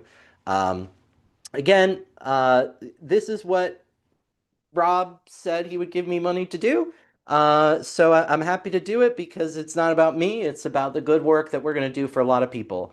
And Rob is one of the people helping to make that happen. So this is Batman, screenplay by Lorenzo Semple Jr., produced by William Dozier, directed by Les Martinson, associate producer Charles Fitzsimmons, a Greenway production for 20th Century Fox. Exterior, Wayne Manor Gates Day. A snazzy convertible comes up road at a great speed, turns in through gates into driveway. Occupants are Bruce Wayne and Dick Grayson. Exterior driveway day. Aunt Harriet kneels at the floral border in a floppy hat gardening. Alfred sits nonchalantly on a shooting stick, holding a colorful parasol over her head. The convertible hurtles up driveway past them. Aunt Harriet throws a cheery wave after retreating car goes back to her gardening. Exterior front of Wayne Manor day. Convertible stops in a shower of gravel. Bruce and Dick leap out, run inside. They dash down the hall. Bruce and Dick run into the study, close the door, operate the secret switch in Shakespeare's pate. Bat poles are revealed. They run to them, leap aboard, slide down. So remember, if you're unfamiliar with the show, the Bat Cave was accessible. They had a statue of William Shakespeare, and you tilt the head back, and it had a big red button that you push, and that pulled the panel back out, and then you do the bat poles. So, uh, interior bat pole shaft. Special effect giving kaleidoscopic effect of someone spinning down a burnished shaft in a colorful flurry of what might be changing clothing. Interior Batcave. Batman and Robin emerge in their regalia, dash to the waiting Batmobile, and jump in. Yeah, you never see Batman and Robin change into the outfits. They go down the Batpole and Bruce Wayne and Burt Ward, but then they come out as Batman and Robin. So, uh, dash to the waiting Batmobile and jump in. Batmobile, as Batman fires it up, Robin eyes instruments. Atomic batteries to power, turbines to speed. Vroom! Batmobile shoots out into the tunnel. Exterior Batcave entrance day. Secret opening in hillside operates. Batmobile shoots out and turns onto highway. The great vehicle winds along at an incredible speed. Robin picks up the mobile bat phone and speaks into it curtly. Mobile to airport. Red alert. Prepare Batcopter for immediate takeoff. Batmobile over and out. Interior airport hangar day. A ground tractor emerges, towing the wondrous-looking Batcopter. Fast dissolve to exterior airport runway day. Batcopter is parked with turning rotors as a couple of ground crewmen wearing bat insignias on their backs scramble around it. Camera pans to pick up Batmobile speeding across the field. Interior airport control tower day. Two controllers present, one looking out at a field with binoculars as the other tends to radio, radar, etc. Batmobile crossing field. Second controller pushes switches and speaks into mic. Gotham controller to all aircraft in Gotham control zone. Enter your holding pattern. Repeat. Enter your holding pattern. Batcopter taking off. Red alert. Exterior runway. Feature Batcopter. Batman and Robin leap from the Batmobile, climbing into the Batcopter as crewmen give thumbs-up signals over the clattering sound of the Batcopter.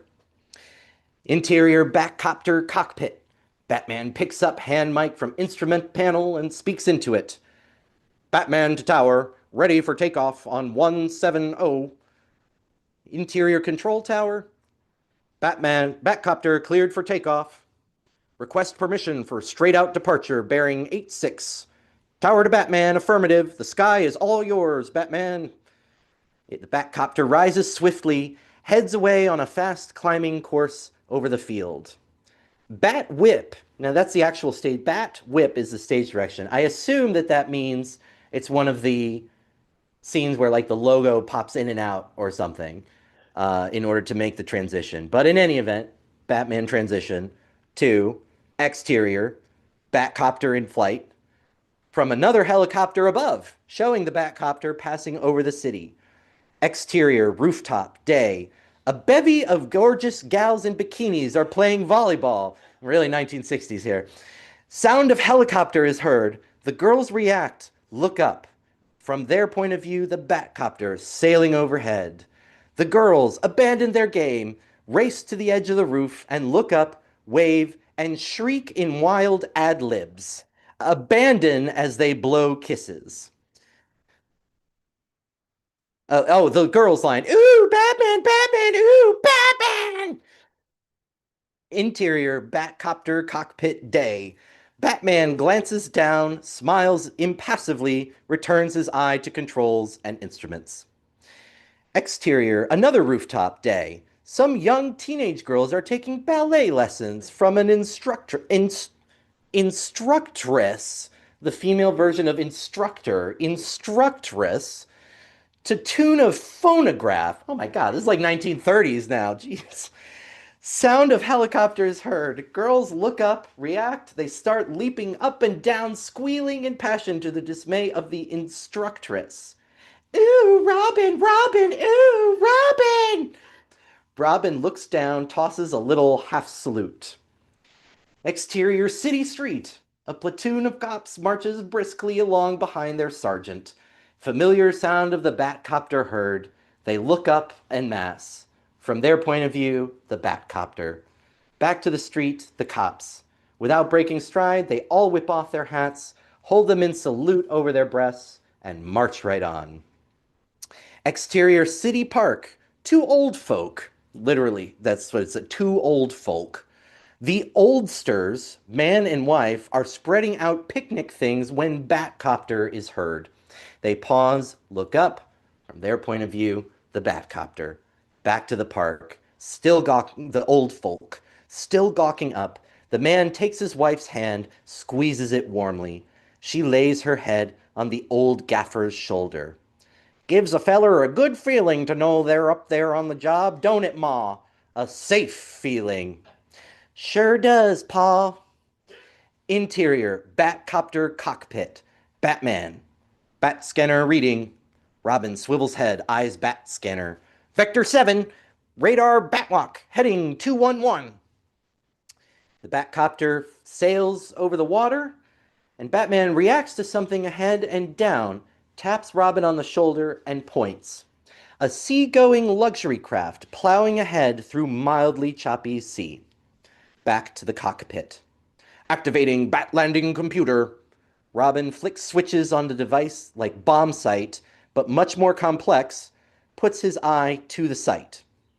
Bat drift angle 03 to starboard. Roger, correcting to port. This is really technical. Weren't you in the Air Force, Greg? Yeah, this is way too complicated. Oh my goodness. Altitude 317, sync rate 0.49. Drop bat ladder. Robin yanks on a lever. Bat ladder away. The flying Batcopter closer shot as the bat ladder drops from a hatch in the bottom. Interior cockpit. Lock computer on afterdeck. Set automatic bat hold. Bat hold set. Exterior Batcopter over yacht. Oh, this was one of my favorite parts. Batcopter approaches yacht with bat ladder dangling in slipstream, hovers above it. Bat ladder has sign hanging from bottom step saying bat ladder. So it's not just called the bat ladder. It has a sign letting everybody know that this is the bat ladder. I love it. I love it. This is what the show was made for. This is great. Interior Batcopter cockpit. Batman slips from his seat, pulls open the floor hatch, prepares to descend. Watch out, Batman. This could be tricky. Have no fear, Robin. I'll keep all my wits about me. So long, for a minute. Batman swings down through the floor hatch. Exterior flying Batcopter. Batman emerges beneath the cockpit, starts easily down the ladder. He looks down. The yacht's deck is very close now, below the end of the bat ladder. Close-up shot of Batman on the ladder. He pulls a little radio from his utility belt and speaks into it. Batman to Robin, ease off on the power, increase sync rate. In the cockpit, Robin turns a knob on the automatic bat hold device and speaks into a hand mic. Roger, Wilco. Exterior Batman on the ladder, shooting down. A special effect, as Batman at the extreme bottom of the ladder gets very close to the deck, sinking suddenly, the yacht simply disappears. Faster than the eye can blink, the ship is gone. Batman on the ladder, his feet hit the white caps. He shouts wildly, emergency, superpower, take her up. Robin dives for the controls. Batman on the ladder, suddenly, a monster shark leaps from the water. and clamps its hideous jaws around a Batman thigh. At the same instant, the Batcopter reacts to the application of superpower, bounds skyward, taking Batman Mit Shark on ladder with it. A big reaction shot of Robin gaping down at the floor hatch. Holy sardine! We go back to the exterior of Batman and Shark on ladder.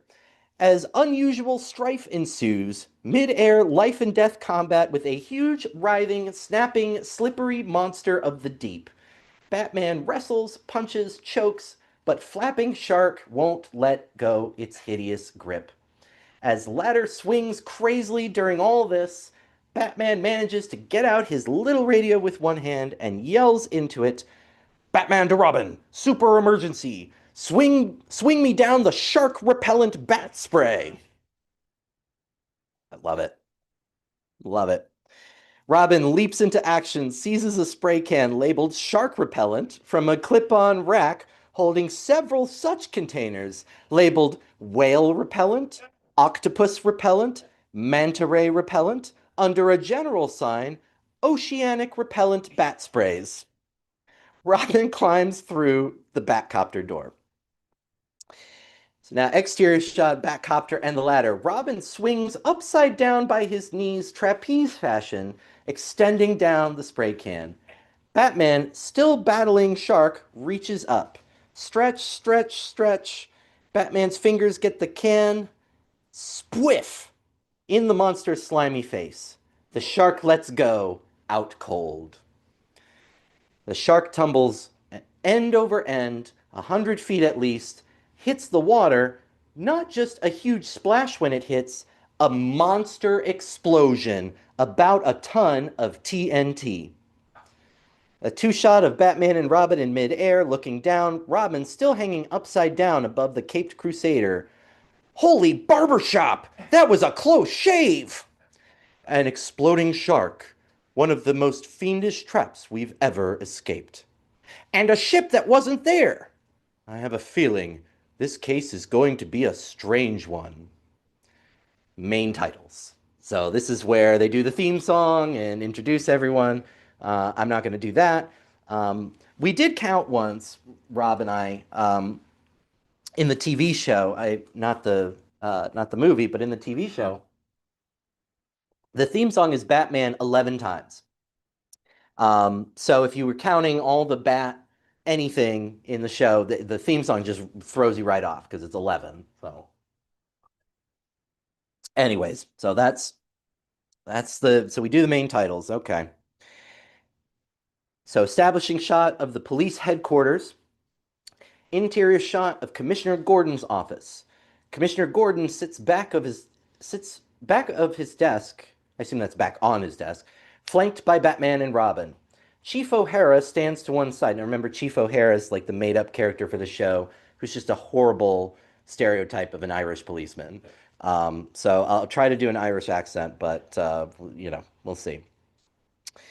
Facing them are a bunch of reporters and photographers, including a sexy-looking Russian dame who goes by name of Kitka. As photographers loose flashbulb barrage, Batman lifts his hands. Commissioner Gordon, all right, enough pictures. Batman, this press conference must be brief, ladies and gentlemen. Chief O'Hara, it's kind of the dynamic duo to grant. Oh dear God, that's awful. That's not Irish at all. Oh no, I better just stick with that in English. I better just stick with this in English. How long have I been doing this? 10 hours and 20 minutes. I've lost my ability to do accents. That's okay. We'll make it work. So Chief O'Hara, it's kind of the dynamic duo to grant one at all. Batman, you there, Mr. Merrick of the Gotham City Times. According to rumor, Batman, a transatlantic yacht approaching this city has simply disappeared. Nonsense. How can a yacht simply disappear?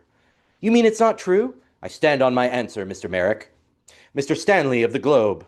This yacht, I believe, belonged to the famous Schlepp's Whiskey Company. The firm's proprietor, Commander Redhead, is rumored bringing with him a fantastic new invention from the Schlepp's Research Laboratory. Please, no more questions about this ship. Just take our word for it, fellas. Everything's completely under control. What about that exploding shark?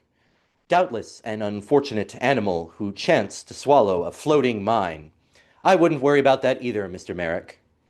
You there, Miss Comrade Kitanya Irenia Tatanya Karenska Alisov. I am from the Moscow Bugle. My friends call me Kitka. So this accent I can do. I can do the Russian, Greg. I don't know why I can't do the Irish.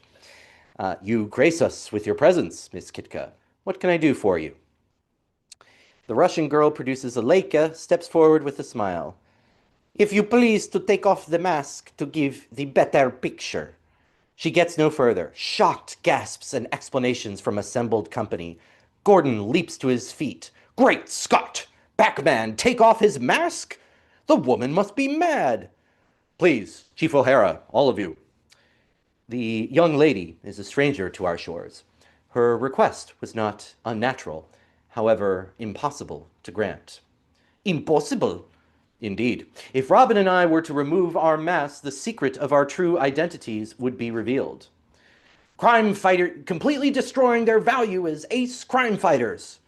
Chief O'Hara, sure, ma'am. Not even Commissioner Gordon and myself know who they really are. In fact, our own relatives we live with don't know. I'll tell you only this, Miss Kitka. When I was a lad, my parents were murdered by dastardly criminals.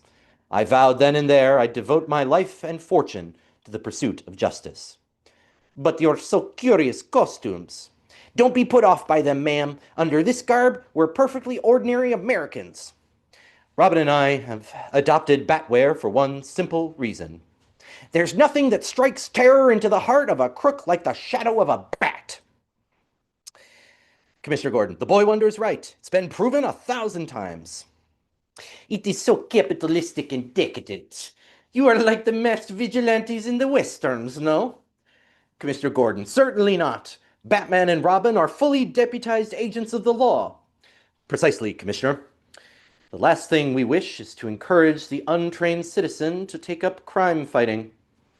Support your police. That's our message. They're great guys doing a tough job. Well said, Robin. And no better way to end this conference. Thank you and goodbye. All right, everyone now, get out of this office. Get going.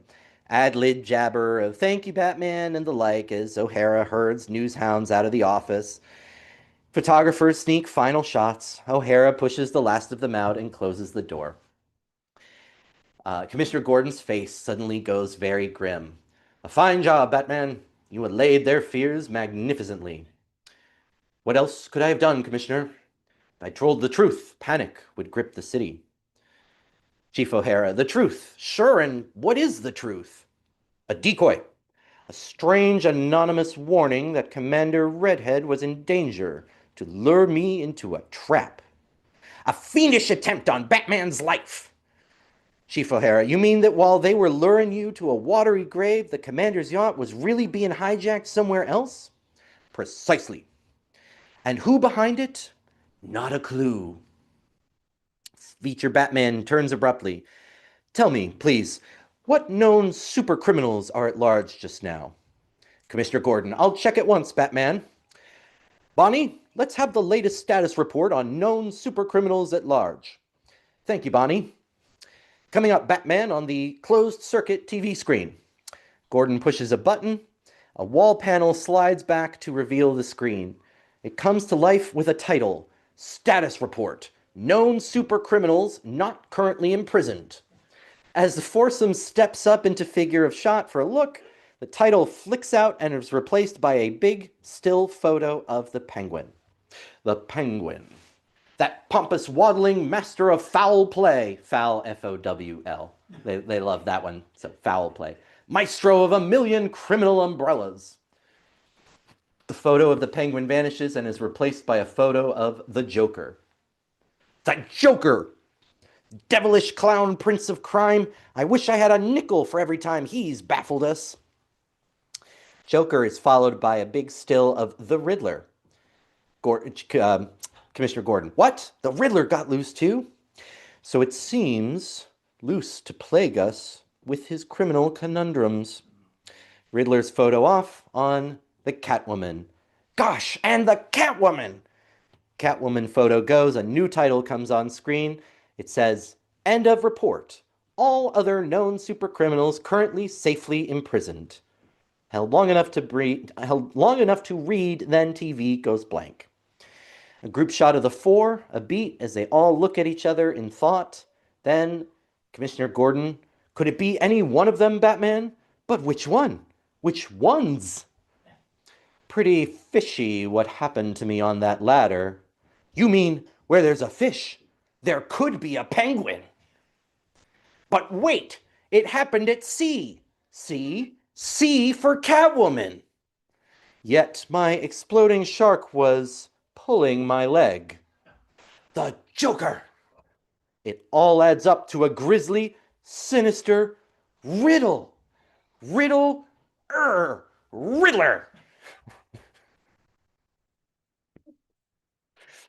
Commissioner Gordon, a thought strikes me, so dreadful I scarcely dare give it an utterance. The four of them, their forces combined. Holy nightmare! Batman, could it be?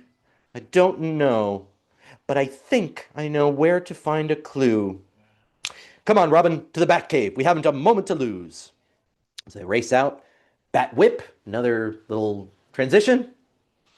2, the waterfront, high angle of the day. Stock shot to establish waterfront area. This should be somewhat picturesque. Amsterdam would be more suitable than Jersey City. All right. Exterior waterfront tavern. A quaint-looking deadfall with an antique-style sign over the door. Ye Old Benbow Tavern. A taxi pulls up. Kitka of the Moscow Bugle gets out, goes into tavern through swinging doors. Interior of the tavern. The premises are Hogarthian in tone. A pack of colorful, roistering sailors and their sleazy but sexy dames, with one grizzled salt playing accordion as a group of companions sings some sea shanty. In a corner, a couple of brutes are fighting, but no one pays any particular attention. Kitka ducks a thrown bottle, heads through the throng. She starts winding up a stairway at one end of the room. At the top of the stairway, there's a closed door at the top on which is prominently stenciled HQUU, strictly private. Lounging on the railing beside the door is an ugly thug in piratical, I guess that's pirate as an adjective, piratical garb, Bluebeard by name. Kitka comes into shot. Ahoy, Catwoman! Catwoman, for indeed Kitka is none other, slaps Bluebeard's face. Peasant, imbecile, how many times have I told you, don't use my real name in public?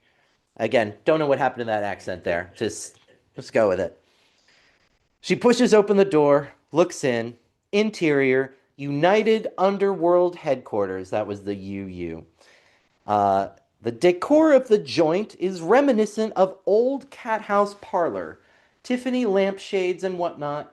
On the wall is a big banner which says United Underworld, surmounting a blobbish device not wholly unlike insignia of, oh, that's funny, United Nations, but they can't put United Nations, so they asterisked, it's UN asterisk D asterisk D N asterisk TI asterisk NS. So we don't know that it's the United Nations, but it's United Nations.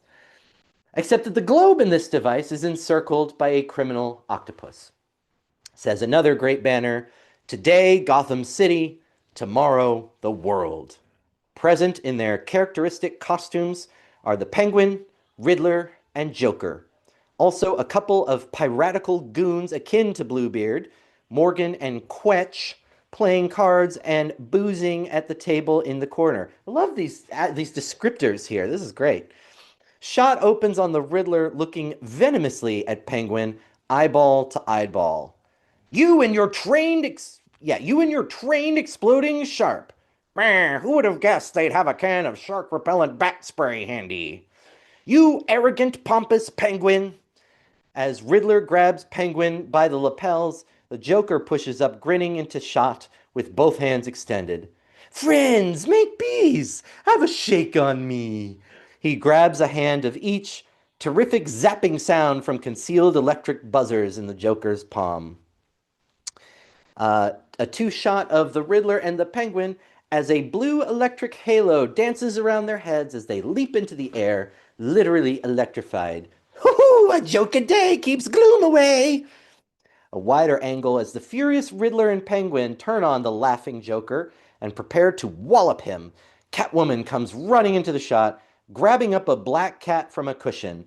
She whispers loudly to the cat, "Sick 'em, Hecate! Scratch out their eyes!"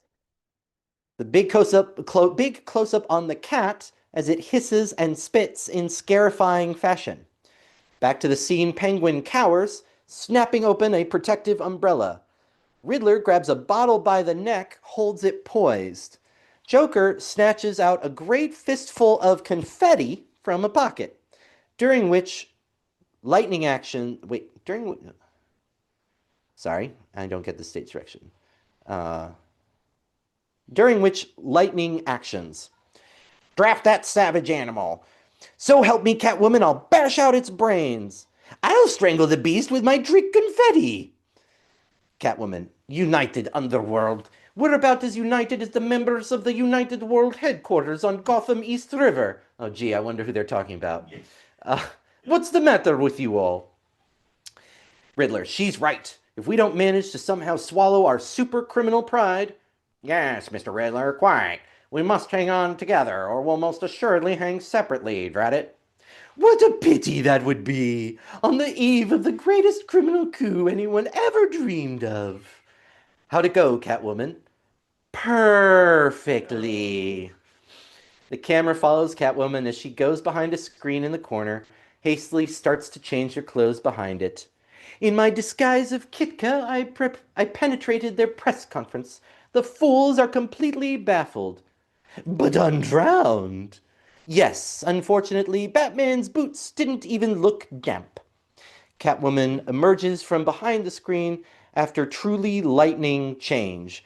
Now the Catwoman we saw on screen in police headquarters with her glittering tights and domino pussy mask. How's the prisoner? Still doesn't know he's been kidnapped? Hasn't an inkling. Just keeps ringing for his tea. Suddenly, a bong bong chime sounds. They turn, react. There he goes again. Take it to him, Joker. Joker nods, picks up the prearranged tea tray, and exits.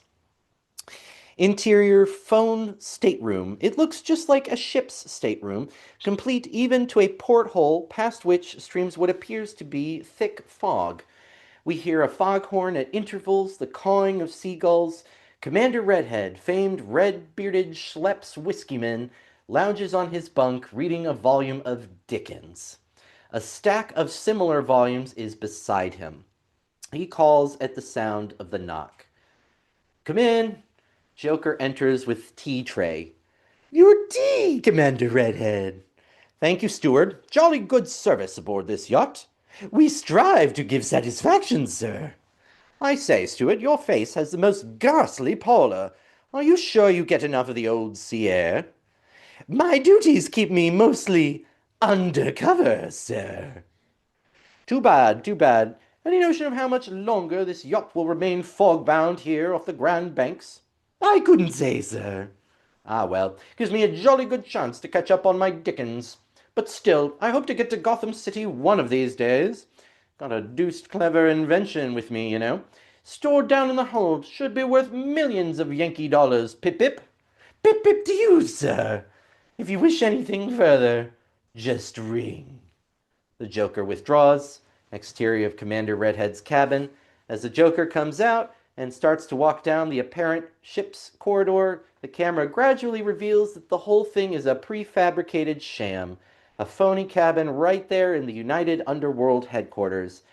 Its exterior is unfinished, and sitting beneath the porthole we have just seen from inside is a colorful henchman raising and lowering a painted seascape with one hand while he sloshes one bare foot in a large water pail and operates a fog-making device with the other. He reads a newspaper held in his free hand at regular intervals, reaches over to pull a cord that operates a foghorn on the wall. A regular one-man band. Interior of the United Underworld headquarters room, the Riddler. and raging and raging, the whole world almost literally in our grasp, and Batman and Robin still alive to block us. The Penguin, meh, not for long, perhaps. Catwoman and Riddler both look at him sharply. Another plan, Penguin? Meh, indeed, silly of us not to have thought of it earlier. The Joker re-enters. Well, I should pause here because it's 7:36, and if you've joined on just now, you have no idea what I'm doing or why I'm doing it. My name's Alan Gray. I'm the president of the Rotary Club of Yonkers-East Yonkers. I've been going for 10 and a half hours, not doing this the whole time. But we're very grateful to all of our sponsors who have helped make this event possible. And I invite and encourage all of you watching to do the same. You can do that by, actually, it's a little lower now in the corner, but you can scan the QR code. You can also visit the link there, go.yonkersrotary.org/donate. You can also find the link in the description for the YouTube video below. And you can go to our website if you prefer, yonkersrotary.org, and you'll see a donate button if you scroll down just a bit. Otherwise, you will, if you look at the top options, one of them will drop down and give you the option for donate. All of them take you to the same place, and we use a platform called Zephy that gives us 100% of the donation. So 100% of your contribution goes to our foundation to do charity, our charitable work. So we're very thankful for your contributions.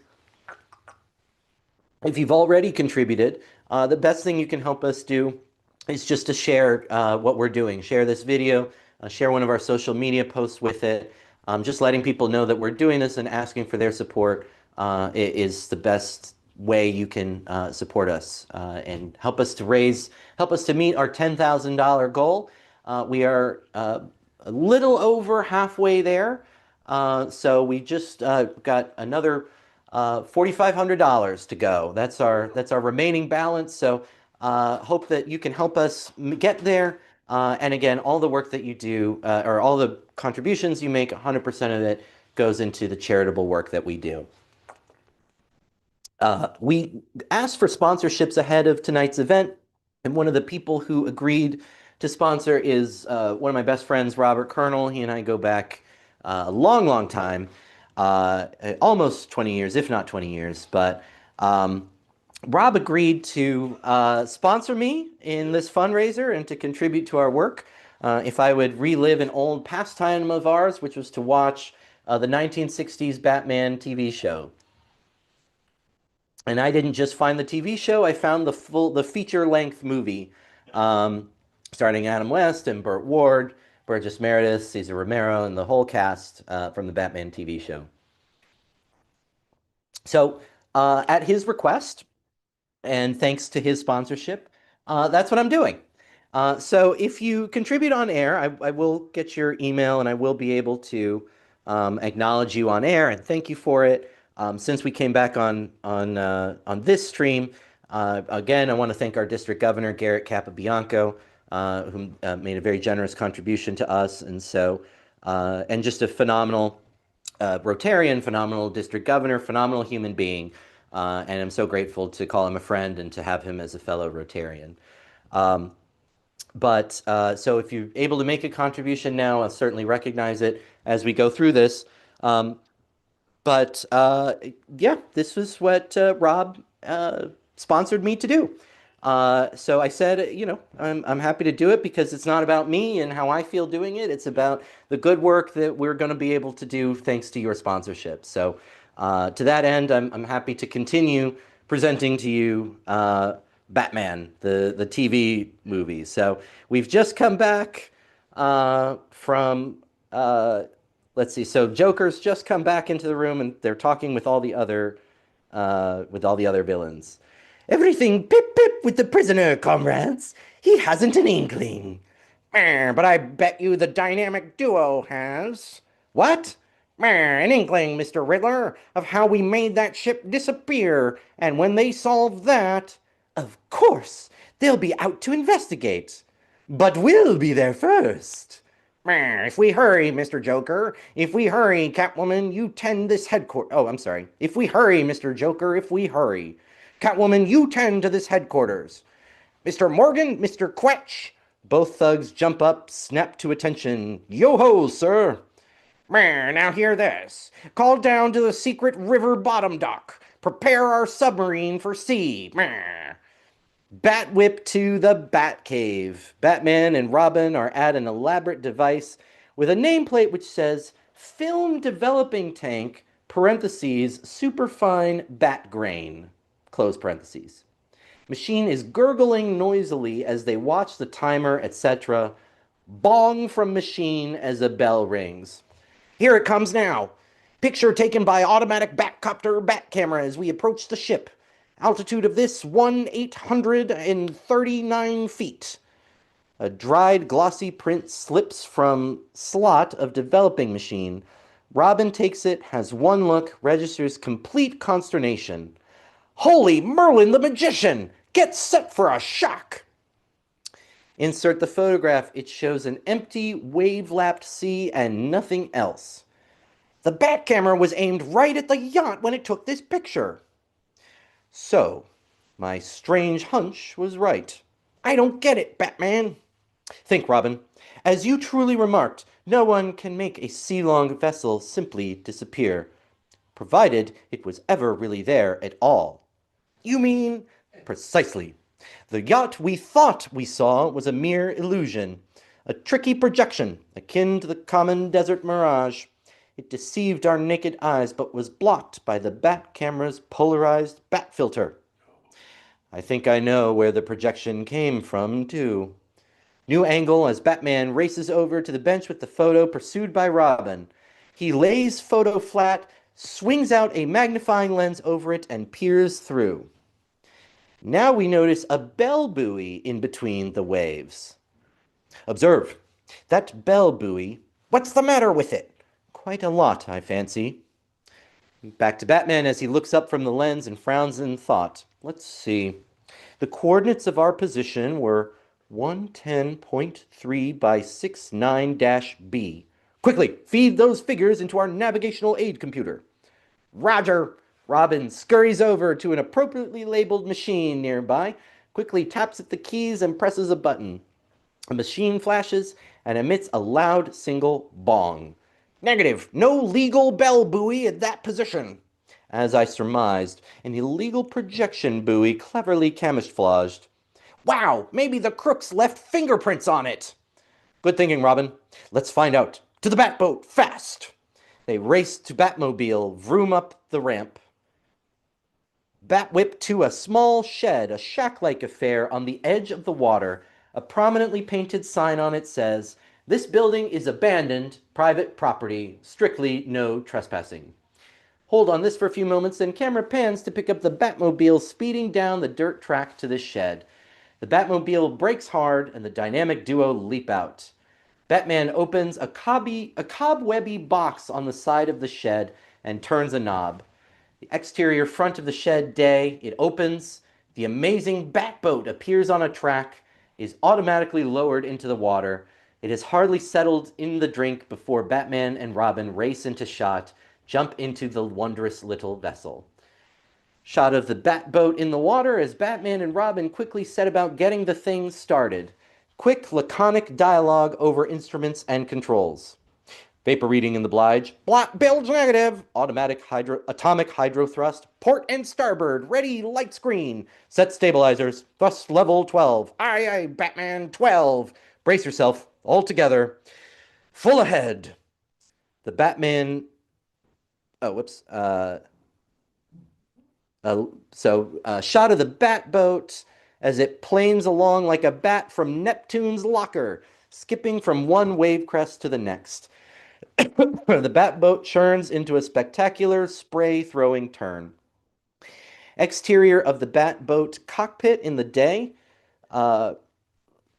These are a little too complex. Must be pseudo. Batman is at the helm as Robin watches instruments. Steady as she goes. Roger. Insert Batboat instruments featuring a working radar scope. Radar's locked right onto that phony buoy. Back to the cockpit as Robin looks questioningly at Batman. One thing I don't dig, Batman. Oh? If that ship was just a mirage, what happened to the real one? Taken to some secret island hideaway with every soul aboard but one. Commander Redhead! Precisely. For some baffling reason, they need him or his invention as part of their criminal scheme. Strange, all right. Kidnapping a famous whiskey man. What the heck could they be up to? Time will tell. What's the range on the buoy? Robin looks back at the radar. 10516. Keep a keen eye on the scope. Watch for suspicious vessels. I'm watching, Batman. Looks like we've got the whole ocean to ourselves. But a submerged submarine courses silently through the depths. Interior of the submarine command room, Riddler and Joker at the diving planes, Bluebeard at sonar set, as Penguin leans on his umbrella and puffs at his jaunty cigarette holder. Diving planes, Mr. Riddler, up 3 degrees. Up 3. I sure hope you know what you're doing, Penguin. And don't look around so bossy, if you please. My dear Joker, on land you may command, at sea it's me. Penguin picks up his hand mic and speaks into it. Wah, wah. Now hear this. Your captain speaking. My pretty pinion pirates. Now hear this. We're approaching our tricky buoy. Shine up your cutlasses. There might be skullduggery. Meh. Bluebeard at the sonar set, reacting sharply to a new ponging sound. Yo-ho! Unidentified small craft bearing 113. Mr. Riddler, hold her steady. Up periscope. The bell buoy bobbing in the foreground, gently rolling as the bat boat noses up. This buoy is a conventional type with a platform base and bell gizmo at top of a tripod some 6 feet high. Oops. As Robin poises himself to leap from the bow of the bat boat with nylon painter. Careful, Robin. It may be coated with slippery algae. Don't worry. Robin jumps nimbly to the buoy platform. Good boy. Make her fast. Don't forget the fingerprint kit, Batman. Slender hope, I fear, but I'll bring it. Batman picks up a case with a carrying handle, moves to the bow of the bat boat, and jumps to buoy 2. Just as he lands, the screen suddenly contracts to a blurry circle. A beat, then circle jumps into sharp focus, complete with crosshairs right on the buoy and the dynamic duo. Interior of the submarine command room. The Penguin has his eyes glued to the periscope, reacting. Great heavenly ice flows. Just look as I hoped, Mr. Riddler. Look. Riddler looks into the shot, sticks his eye to the second viewing objective of the complex periscope. Riddler has one look, yanks his head away, and gives a joyous shout. Torpedoes! Torpedoes! What are we waiting for? Chain of command, Mr. Riddler. The Penguin runs a taut ship. Now hear this. Load torpedo tubes. Back to the diving planes, Mr. Riddler. Batman peers through the base of the bell buoy. An underwater shark cage, the source of that fiendish fish. What cruelty! Stuffing a poor shark with a ton of deadly TNT. True, nothing sacred to those devils. What about the fingerprints? Batman takes out a small magnifying glass, examines tripod part of the buoy. He shakes his head. Salt and corrosion, those famous old enemies of the crime fighter. No prints here.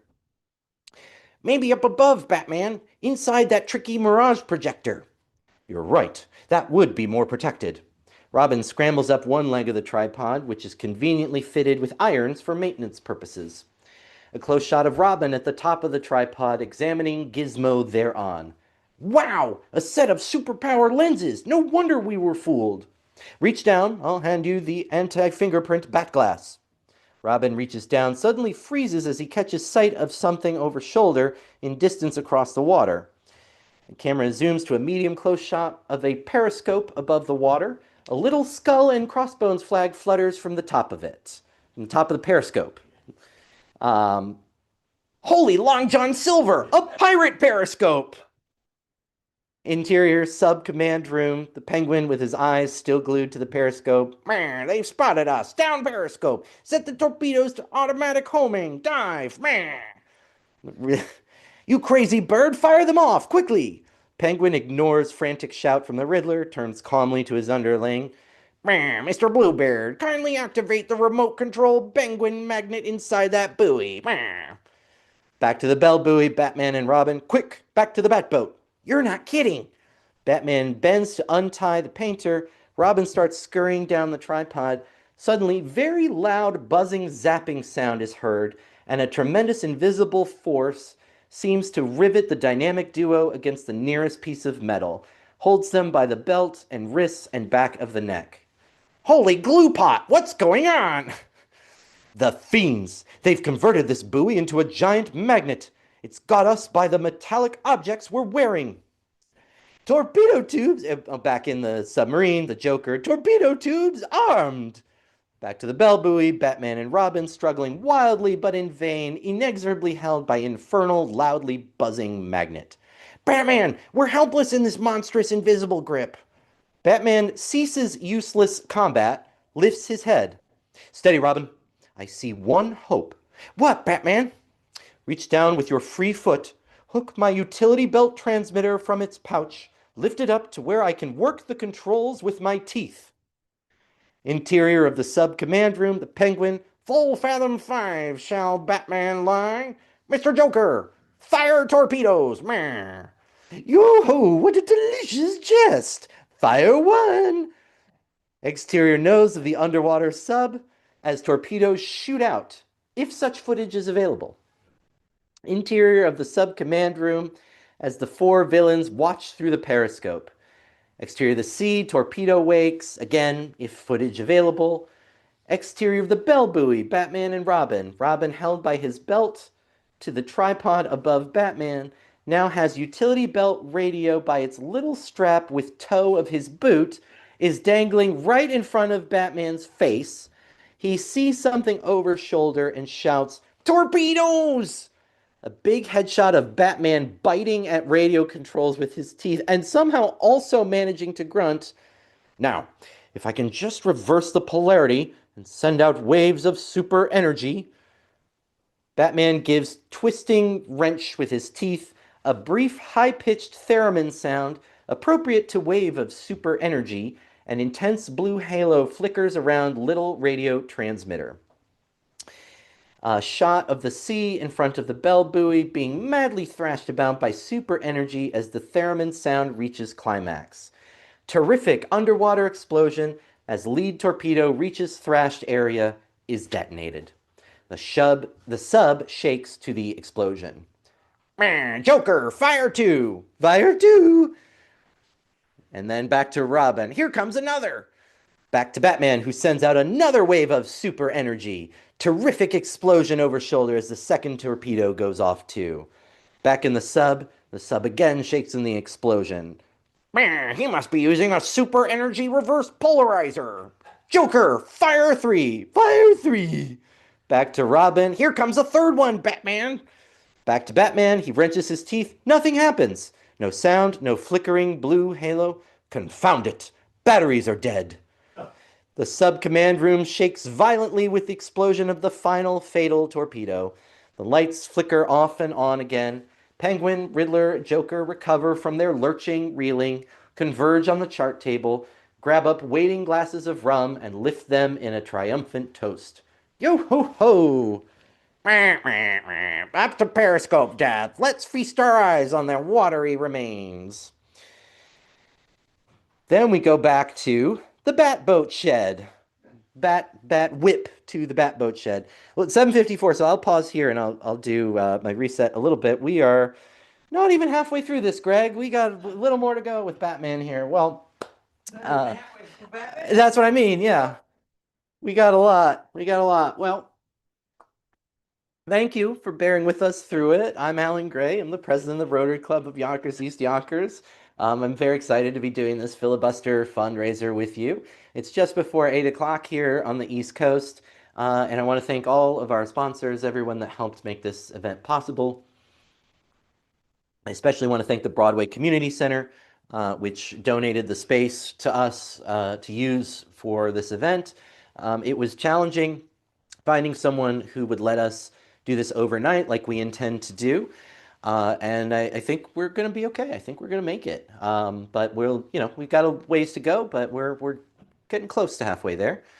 But certainly we wouldn't be doing this without a place to do it. And so I'm very grateful to the Broadway Community Center for their support and their help in letting us do this event in their space. Charlie Khalil, the director, again, just can't thank you enough for all your help.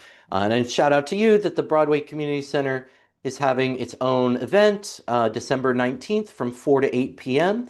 It's a photo event with Santa, free and open to the public. More information is on the Community Center's social media page, their Facebook page, and we'll be sure to share that when we are able after this event.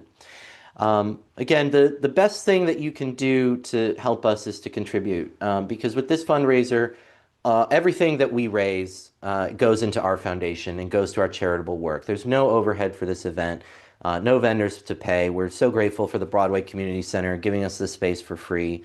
That's it. What you donate goes straight to our charitable work. We have so much that we are able to do, that we have done, and that we want to do in Yonkers and around the world.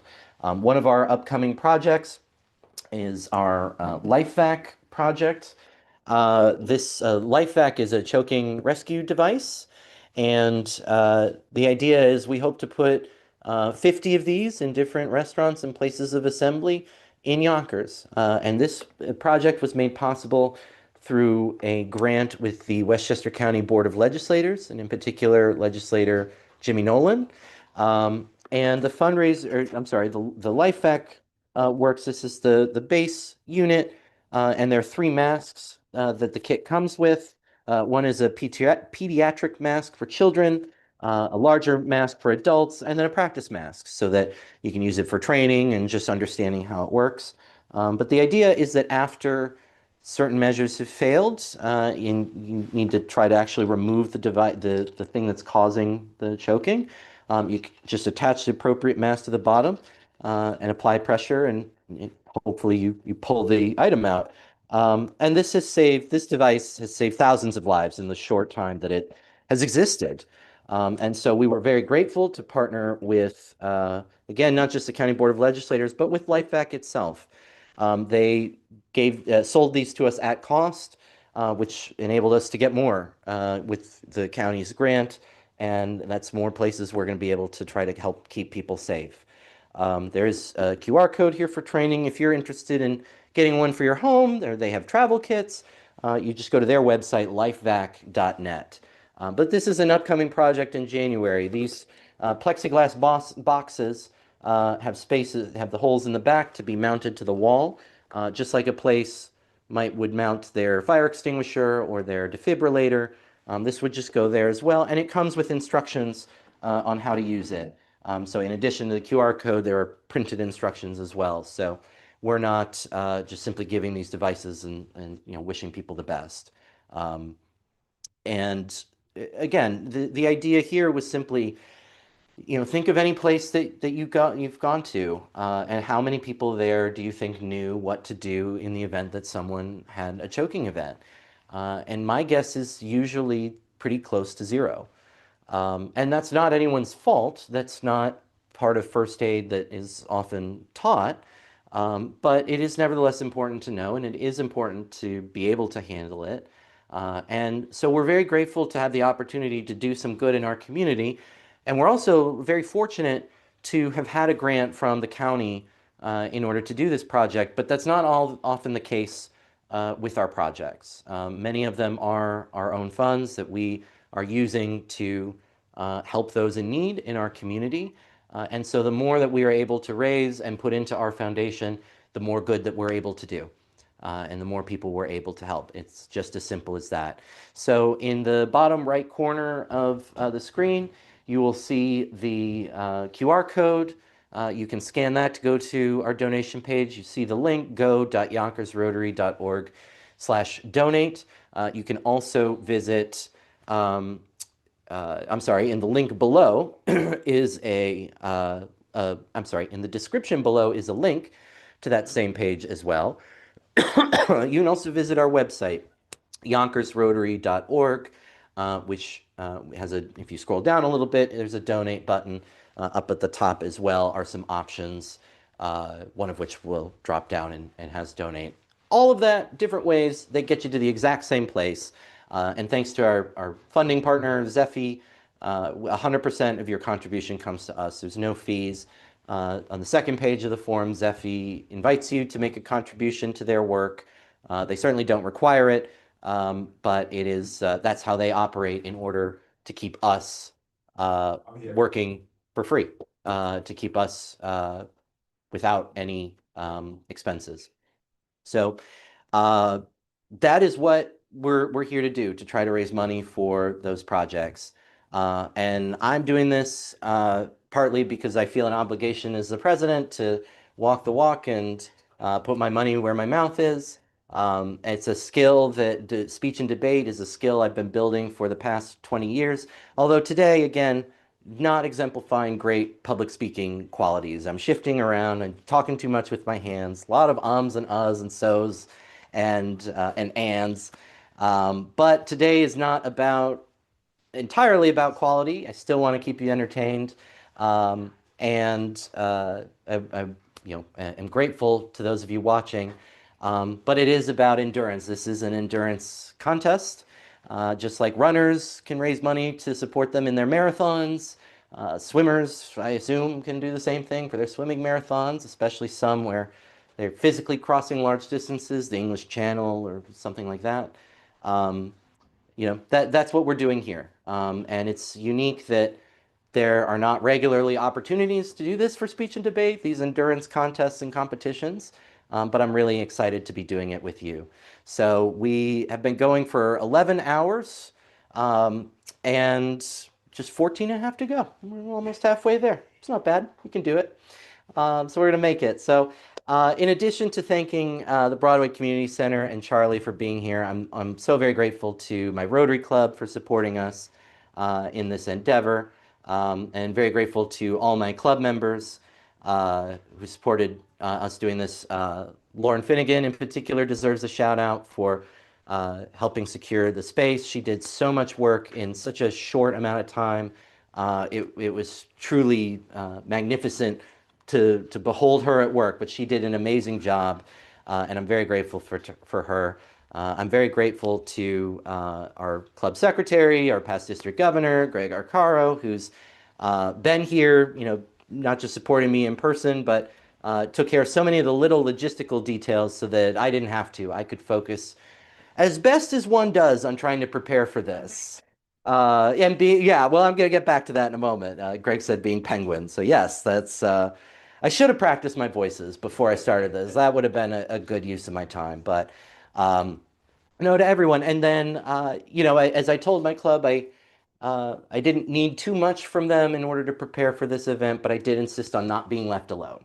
That was my one condition. And thank you to them. I never have been alone. Between Greg and Lauren, Alex Schnee, who's a past president of our club, and the Reverend Dr. J. Lauren Russell, our past district governor as well, past club president, but past district governor, and joining us as well here in person. So I have my audience of two, in addition, my in-person audience of two, in addition to those of you on the live stream. And I'll remind you what I'm doing to humiliate myself to earn your sponsorships.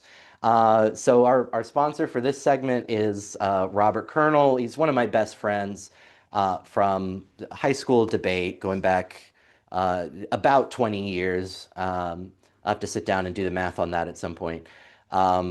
But we were fans, being just dorks and nerds, of the 1960s Batman TV show. Adam West, Burt Ward, Burgess Meredith, Cesar Romero, the whole thing. And so Rob agreed to make a very generous donation to our effort, so long as I would read in its entirety a screenplay from the Batman TV show with Adam West. And I said, of course, this isn't about me. This is about Rotary and our service projects. So, of course, I'm happy to do that. And I looked, and I didn't just find a screenplay from the show. I found a screenplay from the movie, the 1966 movie, again, starring the whole cast from the TV show. So it's a feature-length presentation. And that's where we're at. So I'm trying to remember. So our dynamic duo right now, they're investigating this missing boat, and the the the what is it? United Underworld, all the bad guys, are in a submarine firing torpedoes at Batman and Robin. So this, yeah, Lauren said, I remember that episode. Yeah, it's really going on here. Um, so here you go. Enjoy. So we're back at the boat shed. The bad guys have thought they have blown up Batman and Robin, but excuse me. We're at the Batboat shed. Amazement. Batman and Robin, large as life, are standing by parked Batmobile in front of the shed. Robin is holding the mobile bat phone, remarking fervently to the caped crusader, "Gosh, Batman, the nobility of those almost human porpoise." True, Robin. It was noble of that animal to hurl himself into the path of that final torpedo. Oh my God. He gave his life for ours. Oh my God. That's horrible. I can't believe they just nonchalantly put that in there. Oh my God. Oh, what a horrible note to pick back up on. I'm so sorry. Oh God. All right. Well, I mean, yeah, but still, Greg rightly pointed out it's fiction. It's true. But oh man. All right. Well, yeah, the poor porpoise. All right, so Batman stops as Robin reacts to the phone and says into it, "Yes, sir. Just a moment, please. Ready on your call to the Pentagon." Batman takes the phone. "Hello, Batman speaking." Interior of the Pentagon office with the Washington Monument visible outside the window. I don't think you can see the Washington Monument from the Pentagon. Aren't they? Isn't the Pentagon in Arlington? I know, but all right. Uh, A braid-encrusted vice admiral is on the phone, having been interrupted in the midst of a game of tiddlywinks with gorgeous wave secretary who sits on corner of his desk. "Ahoy, Batman, what can we do for you?" "A routine question, Admiral. Have you recently sold any war surplus submarines? And if so, to whom?" "Just a moment, I'll have to look that up." Merrily whistling anchors away, the Admiral spins a Rolodex card file on his desk. He quickly finds what he wants, returns to the phone. "Answer affirmative, Batman. We disposed of a war surplus submarine last Friday, a pre-atomic model, to some chap named P.N. Gwyn." P.N. Gwyn. Robin by the phone. "The Penguin!" "A prominent ornithologist, it seems. One of those bird blokes. Needed it to study the habits of diving seabirds." "Did this P.N. Gwyn leave an address?" "Just a post office box number. Would you like it?" "No, thank you, Admiral. You've been very helpful." "Delighted, but avast and belay, Batman. Your tone sounds grim. We haven't done anything foolish, have we?" "As a taxpayer, Admiral, I could charge you with the gravest laxity, disposing of pre-atomic submarines to persons who don't even leave full addresses. However, I won't. You have troubles enough at the Pentagon. Good day, Admiral." Admiral gawks at the phone, opens his mouth to woofle some reply, click and buzz as the phone goes dead. Back to the Batboat shed area as Batman hangs up the phone in the Batmobile cockpit. "The Penguin, in command of a pre-atomic submarine." Grave situation, all right. "If only we knew what he was up to, what he was..." A strange, heavy, rumbling, roaring sound is heard. They both turn toward the sea. Exterior of the sea, long shot, missile launch. A Polaris missile is breaking the surface, roaring up into the sky. A reaction shot of Batman and Robin. "Holy Polaris!" From that submarine, no doubt. Interior of the submarine's missile room, the Riddler. He's bent over a complex panel labeled Radio Control Missile Guidance. He's twisting the dials with feverish glee. Exterior of the rising missile, stock footage in the day. It goes up, up with a flaming trail. Batman and Robin's heads uplifted as they watch the missile's flight. Back to the missile, now much higher and smaller than before. Interior of the missile room, the Riddler jabs at a big red button. Exterior missile in the sky, the missile now tiny against the cloudless sky, suddenly goes into wild corkscrew gyrations, leaving behind it a trail of smoke. Back to Batman and Robin, looking almost straight up now. It's going crazy! Crazy like a fox, Robin. Look, that missile is writing something. A dull boom is heard very distant. It's blown up!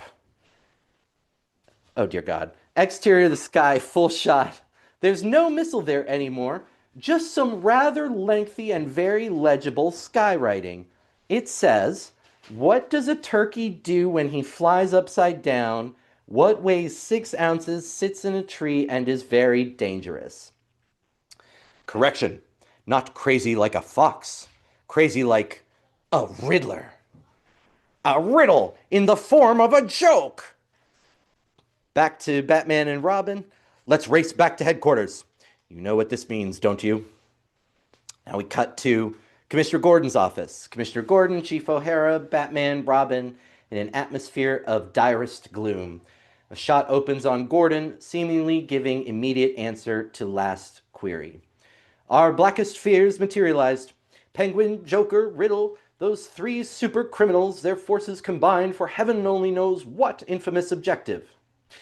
It may be worse than that, Commissioner. Worse?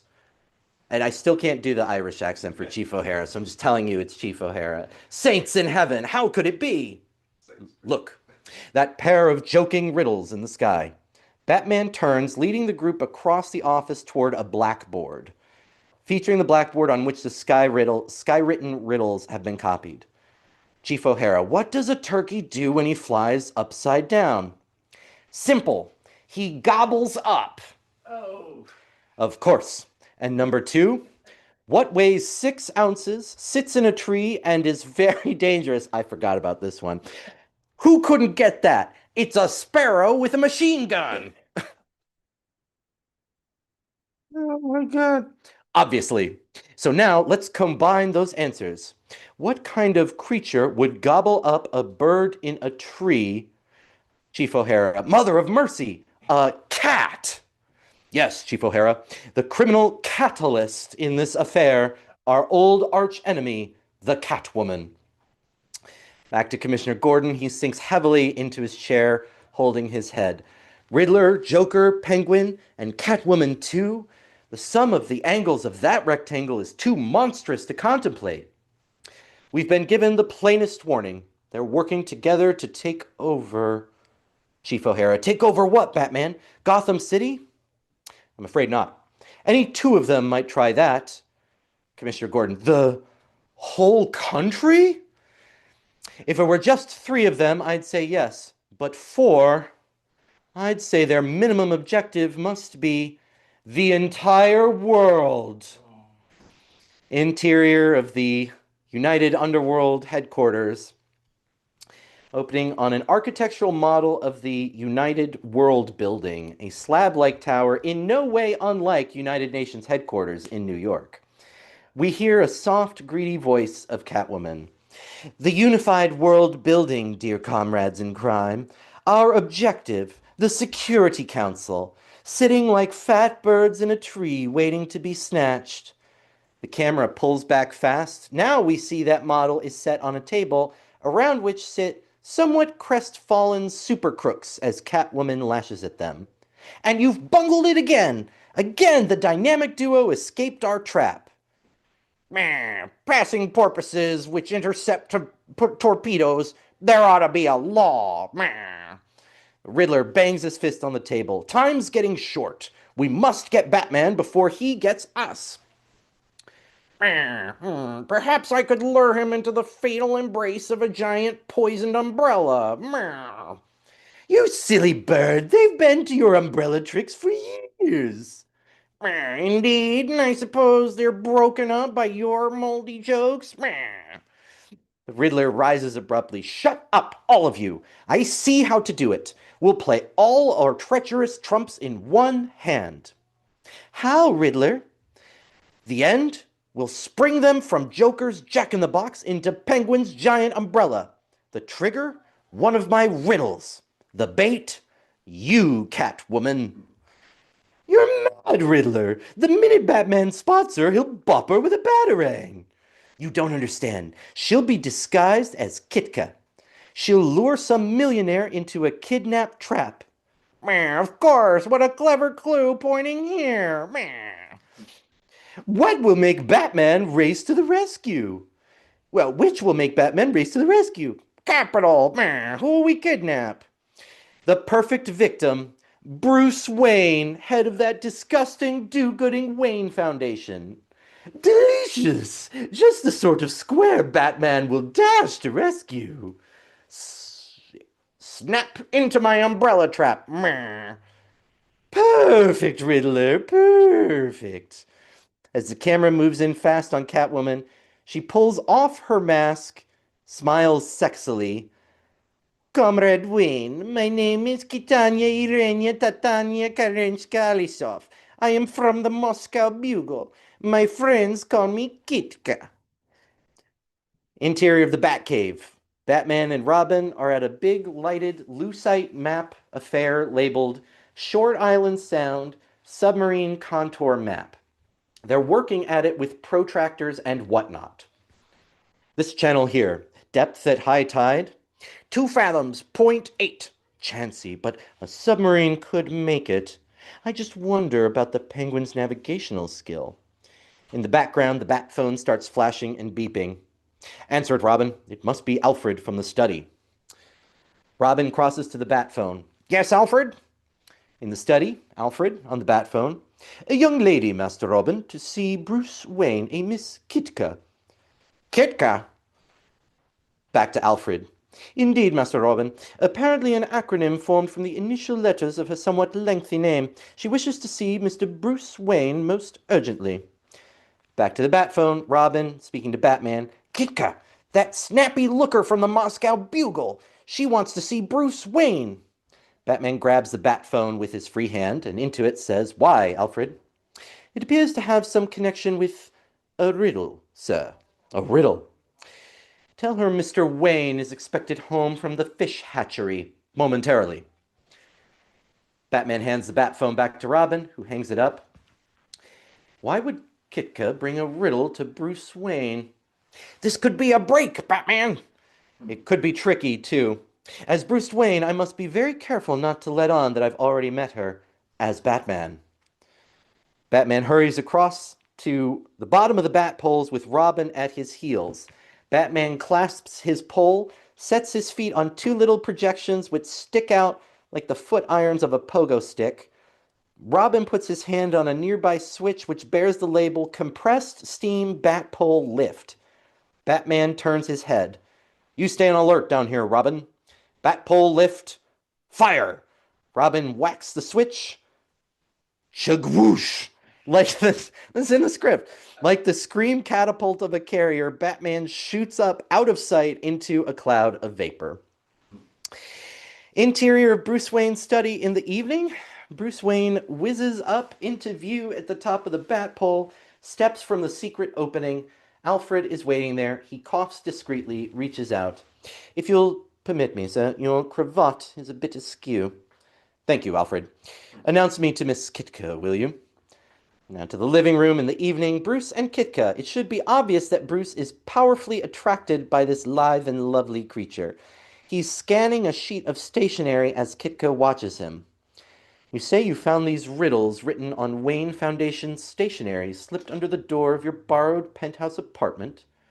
Yes, Comrade Wayne. That is why I brought them to you. At first I thought it was some foolishness, but then I remembered... Is there not a bourgeois criminal cad called the Riddler who preys on the workers of America? Your jargon is quaint, Miss Kitka, but, well, yes, there is such a creature, I believe. The fame of the Wayne Foundation is known from Leningrad to Kamchatka, Comrade Wayne. It works for peace and understanding. Your own photograph has appeared countless times in the Moscow Bugle. Most gratifying. I wasn't aware of that. What do we do now? Report these riddles to your police? Or perhaps to that masked Cossack, Batman? Oh, I hardly think there's need for that, Miss Kitka. Doubtless the work of some harmless crank, but... Nevertheless, shall we give this matter further thought over dinner tonight? Why, what a perfectly lovely idea, Comrade Wayne. And now, if you'll pardon me, I must phone to cancel a previous engagement. I'll have Alfred see you to the door. Until tonight. Batman dashes from the living room with the stationery.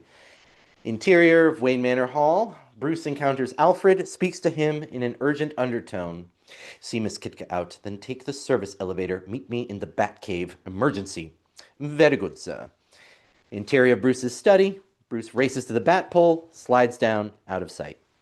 In the Batcave, Batman emerges, calls across to Robin.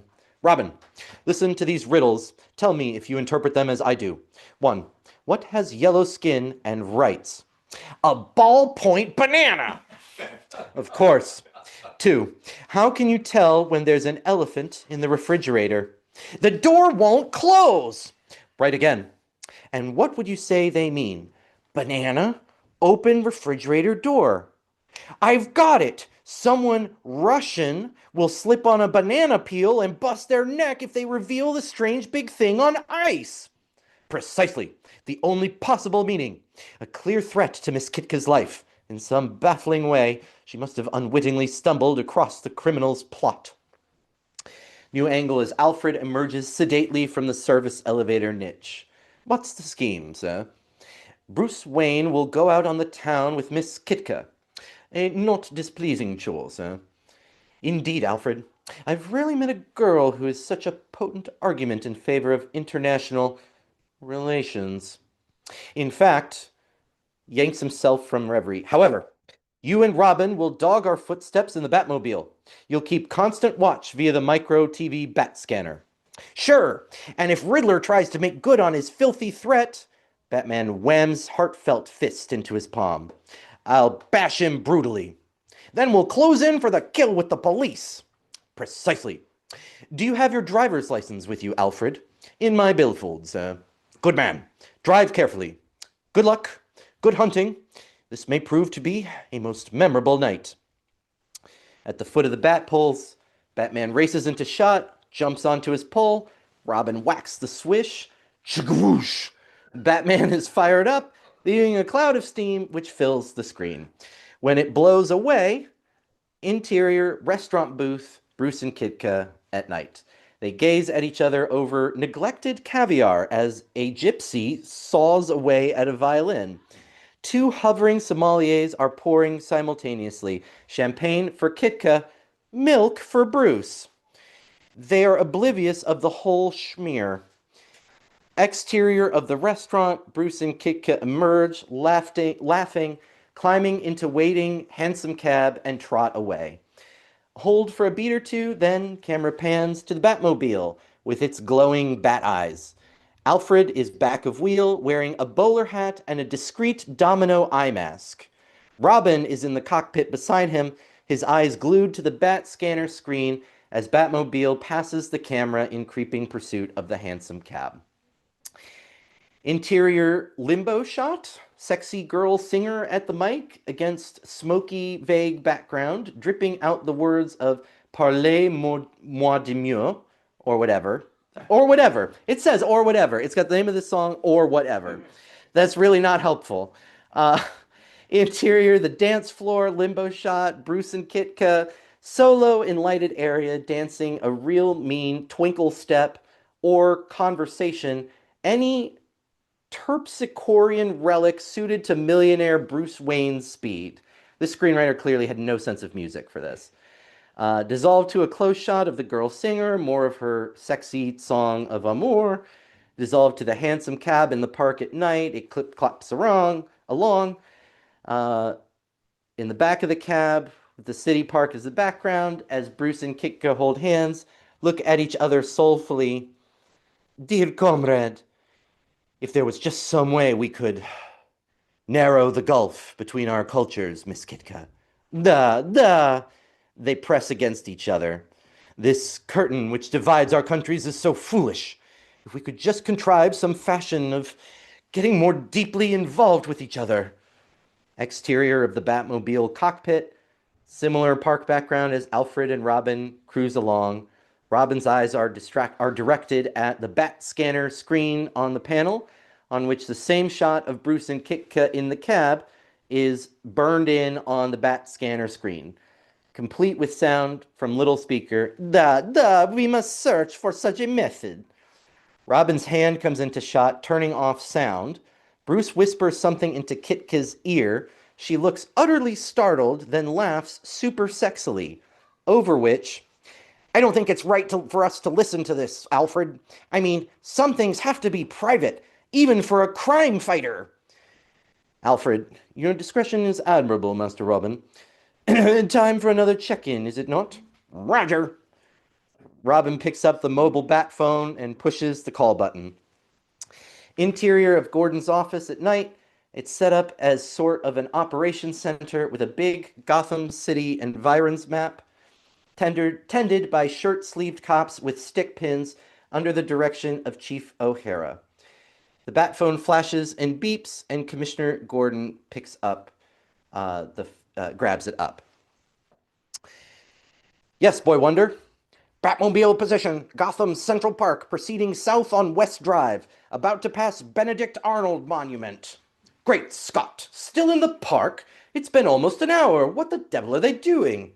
No comment, Commissioner. Let's just say no sign of criminal activity. Ah, yes, I understand. I just thought of a clever ruse, Commissioner. Send Chief O'Hara up to the roof. Have him flash the bat signal. Certainly, Boy Wonder, if you say so, but why? When the crooks see it, they'll figure Batman and I are racing to headquarters. Thinking we're out of the way might make them play into our hands with an immediate strike at Miss Kitka. Clever, devilishly clever. Thank you, sir. Batmobile over and out. Interior of Gordon's office. Gordon spins and calls Chief O'Hara. Dash to the roof. Flash the bat signal. Chief O'Hara, yes, sir. O'Hara salutes and runs out. Well, they turn on the bat signal, so then back to the cab. Kit catches a glimpse of something as her lips are about to impinge on Bruce's, peers up and out through window with gasp of wonder. Shades of Smolensk! What is that? That was terrible Russian. I don't know what happened there. I get it back. Bruce has a look, reacts with equal startlement. Incredible. I don't. Then, digging Robin's ruse. Ah, of course, clever. Clever, Comrade Wayne? Bruce realizes that was near boo-boo, hastens on easily. I mean, clever device. It's the famous bat signal, Miss Kitka. Flashed from the roof of police headquarters. Batman and Robin must be racing there now in response to it. Kitka has another glance back up at the bat signal. Then why did you get the police to call them in? For my protection? Yes. How perfectly wonderful of you. Okay, I need another break from this. This is a lot. This is taking a lot of energy. This might be the highest energy thing I've done since we started this, but... Well, it's commercial time. A little, yeah, this commercial time, that's right. In the show, this would be where they'd have the commercial. Well, again, I can't thank you all enough for being online, for supporting us. My name's Alan Gray. I'm the president of the Rotary Club of Yonkers-East Yonkers, and this is my Filibuster fundraiser. We are a little over halfway to our goal of $10,000. We're a little more than halfway there. So anything that you can do to help contribute and make this event a success is so appreciated. You can see in the bottom right-hand corner the links, the QR code that you can scan, the link that you can go to donate to our cause. You also see the link down below in the description of this YouTube video, and you can also find links on our website, YonkersRotary.org. And so the people whose names you see on screen sponsored this event previously, but if you're able to contribute now, we'll still acknowledge your contribution on air and thank you for it.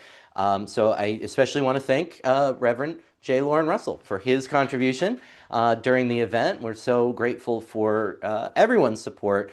And Rotary is a big family. We're contributing in not only within our club, not only within other clubs, but those of you in the community who've been able to help and be a part of this event We're just so very grateful for it and grateful for your support as I tackle this challenge. And that's what this is for me personally. My personal stake is, this is an endurance contest unlike anything I've done before.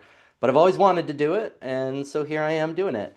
But I also get to do it for a cause that I'm very passionate about, which is the great work that we get to do in Rotary. So if you're just relatively joining us again, we're 11 and a half hours in, T minus 14 hours to go. We were chipping away at this number here and just doing some really great work. Thanks to all your support. I really appreciate it. But if you are just tuning in and you're wondering what the heck I'm doing, just to tell the story again, that our sponsor, Robert Colonel, for this segment, and he bought enough time to make sure that I do this segment justice. Rob and I, when we were in high school and college, really enjoyed watching together the 1960s Batman TV show, Adam West, Burt Ward, and everything. So Rob agreed to make his contribution on the condition that during his segments, I would read a script from the 1960s Batman TV show that we enjoyed so much. And in looking for it, I found a screenplay not just from any episode, but from the 1966 feature-length film. So I think we might be close to the halfway point. It's tough. This is tough. It's not just the voices and stuff. It's the puns. It's the bad riddles. Oh man, this is tough. But it's all for a good cause. And again, appreciative for those of you who have contributed. And the best thing you can do as well is just share this with those in your network. Let people know what we're doing, that we're trying to break this record that Cory Booker set in earlier this year, end of March, beginning of April, for the longest speech on the Senate floor in U.S. history, 25 hours and 5 minutes. And so my goal is to break that record by 25 minutes and go for 25 hours and 30 minutes. And we're almost halfway there. So this is, the sun is set. My soul feels at ease. That's why I started this in the morning, ending it in the morning. I thought it would be too soul-crushing for me to see the sun set and rise and set again. I thought that was too much, so we're just doing it once, and we'll be done tomorrow morning. But again, all of the work that we do is supported by the people in our community, whether it's our upcoming Life Back project, whether it's our literacy project, our speech contest, our car show, our work with the Salvation Army, our work for My Sister's Place at our upcoming holiday party, whether it is our turkey distribution that we do every year in partnership with people with our community partners. All of that requires support. And while we're very grateful to have a lot of wonderful partners in government and in our community, our task as Rotarians is to step up when there is a need. And those needs can come at any time. Natural disasters happen, and Rotarians are ready to answer the call whenever those disasters happen and wherever they happen. And so these are the kinds of things that our foundation is able to do thanks to your support. And again, because of the way that we have organized this event, we're so very grateful to the Broadway Community Center for organizing this, for giving us the space to do this in, and its director, Charlie Khalil. Again, that was one of the biggest challenges in organizing this event. And the center and Charlie were both fantastic, and we're so very grateful for their support.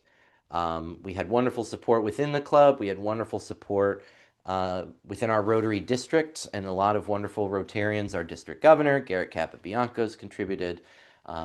Some other people that you'll see. I don't want to spoil any surprises, but they've, you've seen some wonderful Rotarians sponsor us already, and there's more who you will see and hear from. Again, all of this goes to fund our community service projects. So the specific idea, again, was born out of my wanting to do this and wanting to put it towards a good reason, not just to do a filibuster in the abstract, but to do it with some purpose. And so getting to do it to support this club that means a lot to me, that I have the privilege to lead, and to support our really excellent work is a really great reason to get to do this. Um, but it's also recognizing that, as clubs change, um, we as clubs change, we need to think about our fundraising as well. So this was inspired, and Lauren got to be there and see it in person at the President-elect Learning Seminar that I got to go to earlier um, this year as I was getting ready to take on this role. We had a fundraising zorbing contest. I put on a giant rubber ball, basically, and it was sort of kind of like sumo wrestling, kind of like pinball. The goal was to, bounce the other person out of the ring. Um, and I got to the semifinals, but we raised in doing that. And it was kind of a sports betting, basically, how far you thought the district was going to go, because it was about 6 different districts. We had, I think, 4 people from every district. So it was a big tournament that went down to 1, and I got the furthest from our district. But we raised $60,000 for the Rotary Foundation just in the span of an hour, maybe 2. And that kind of creative fundraising is what I'm striving to do here. I've never heard of anyone doing something like this, but as I mentioned, I have heard of, when I was a kid, the little jump rope competitions, the pledge for every rope that you would jump, or run or swim or that kind of thing. But I'm not good at any of those things, but I can do this. This is what I've done for more than 20 years. And so I'm very happy to put my skills to use in the service of others, which is exactly what Rotary is all about. So again, Rob agreed to contribute, and this was his condition, that I read this script, and I'm more than happy to do it. If you've been with us, my voices are not that great. My accents, rather, are not that great. I'm doing my best, but you're just going to have to give me some creative license on some of these. And or you could just go watch the movie yourself and then come back when I'm done. That probably would be a less painful option, but you're a free human being with agency, and you can do whatever you want. So I'll pick up where we left off, which is Bruce and Kitka are in the back of the handsome cab. Kitka turns from the window, puts her face close to Bruce's. I close my eyes and dream of the savage Cossacks racing over the steppes on their brutal mission. How strange. I close my eyes and I dream of something quite astonishingly different. Da, keep your eyes closed, comrade. Lips brush his cheek. Continue with this dream. Bruce sinks back into the seat. Kitka does not do likewise. With swift movements, she pulls from her evening coat a largish brooch in the shape of a jeweled cat, flips it open, tiny radio transmitter inside. She pulls out a pin from her hair, opens it in telescope fashion to 18 inches length, sticks it into a socket in the cat's head, an antenna, and the cat's articulated tail is a Morse sending key on which Kitka quickly starts tapping out a message, during which the dream continues. Da. It approaches a climax. Yet, not so fast, comrade. Be more slow. Miss Kitka, may I see you home to that borrowed penthouse apartment? Interior, United Underground headquarters. Riddler is at a powerful penguin-type radio receiver wearing earphones. Grouped around him attentively are Penguin, Joker, and 3 I had this word before. Piratical. It's the adjective of pirate. I can't get it. The piratical? Okay. Thugs. Bluebeard, Morgan, and Quetch. Dit-da more sounds for a beat or two, then they cease. Riddler snatches off his earphones and jumps to his feet. He swallowed the cat bait. And now to make him bat bait. Mrs. Bluebeard, Morgan, Quetch, break out the jetpack umbrellas. Yo ho ho, they race for a closet in the background. Cut to Kitka's apartment at night, a luxurious penthouse living room with a balcony and lights of Gotham City beyond. The lamps are low, muted. Lamps are low, muted music issues from hi-fi. Kitka smiles at Bruce, all but purrs. Excuse me, I'll slip into something more comfortable while your cocoa's warming. Insert to the bat scanner in the Batmobile. Kitka throws her arms around Bruce's neck, presses her lips to his. Robin's hand darts into the shot, turns a switch, the screen goes blank. We see in an alleyway the parked Batmobile. Is that prudent, Master Robin? Instructions were to keep watch. I don't know about prudent, Alfred, but it's sure as heck the only decent thing to do. Perhaps, perhaps. As Alfred and Robin settle back comfortably in the cockpit, the camera whip tilts up to night sky, flying criminals! Astonishing sight! Riddler, Penguin, Joker, Morgan, Bluebeard, Quetch fly in single file across the crescent moon, each with a jetpack umbrella strapped flamingly to his back. Riddler, in the lead, looks down through a pair of binoculars. There it is, 73rd Street and Concord Avenue. Follow me, down to the terrace. They all reach behind them, turn knobs on their jetpacks. They begin to sink against the starry sky.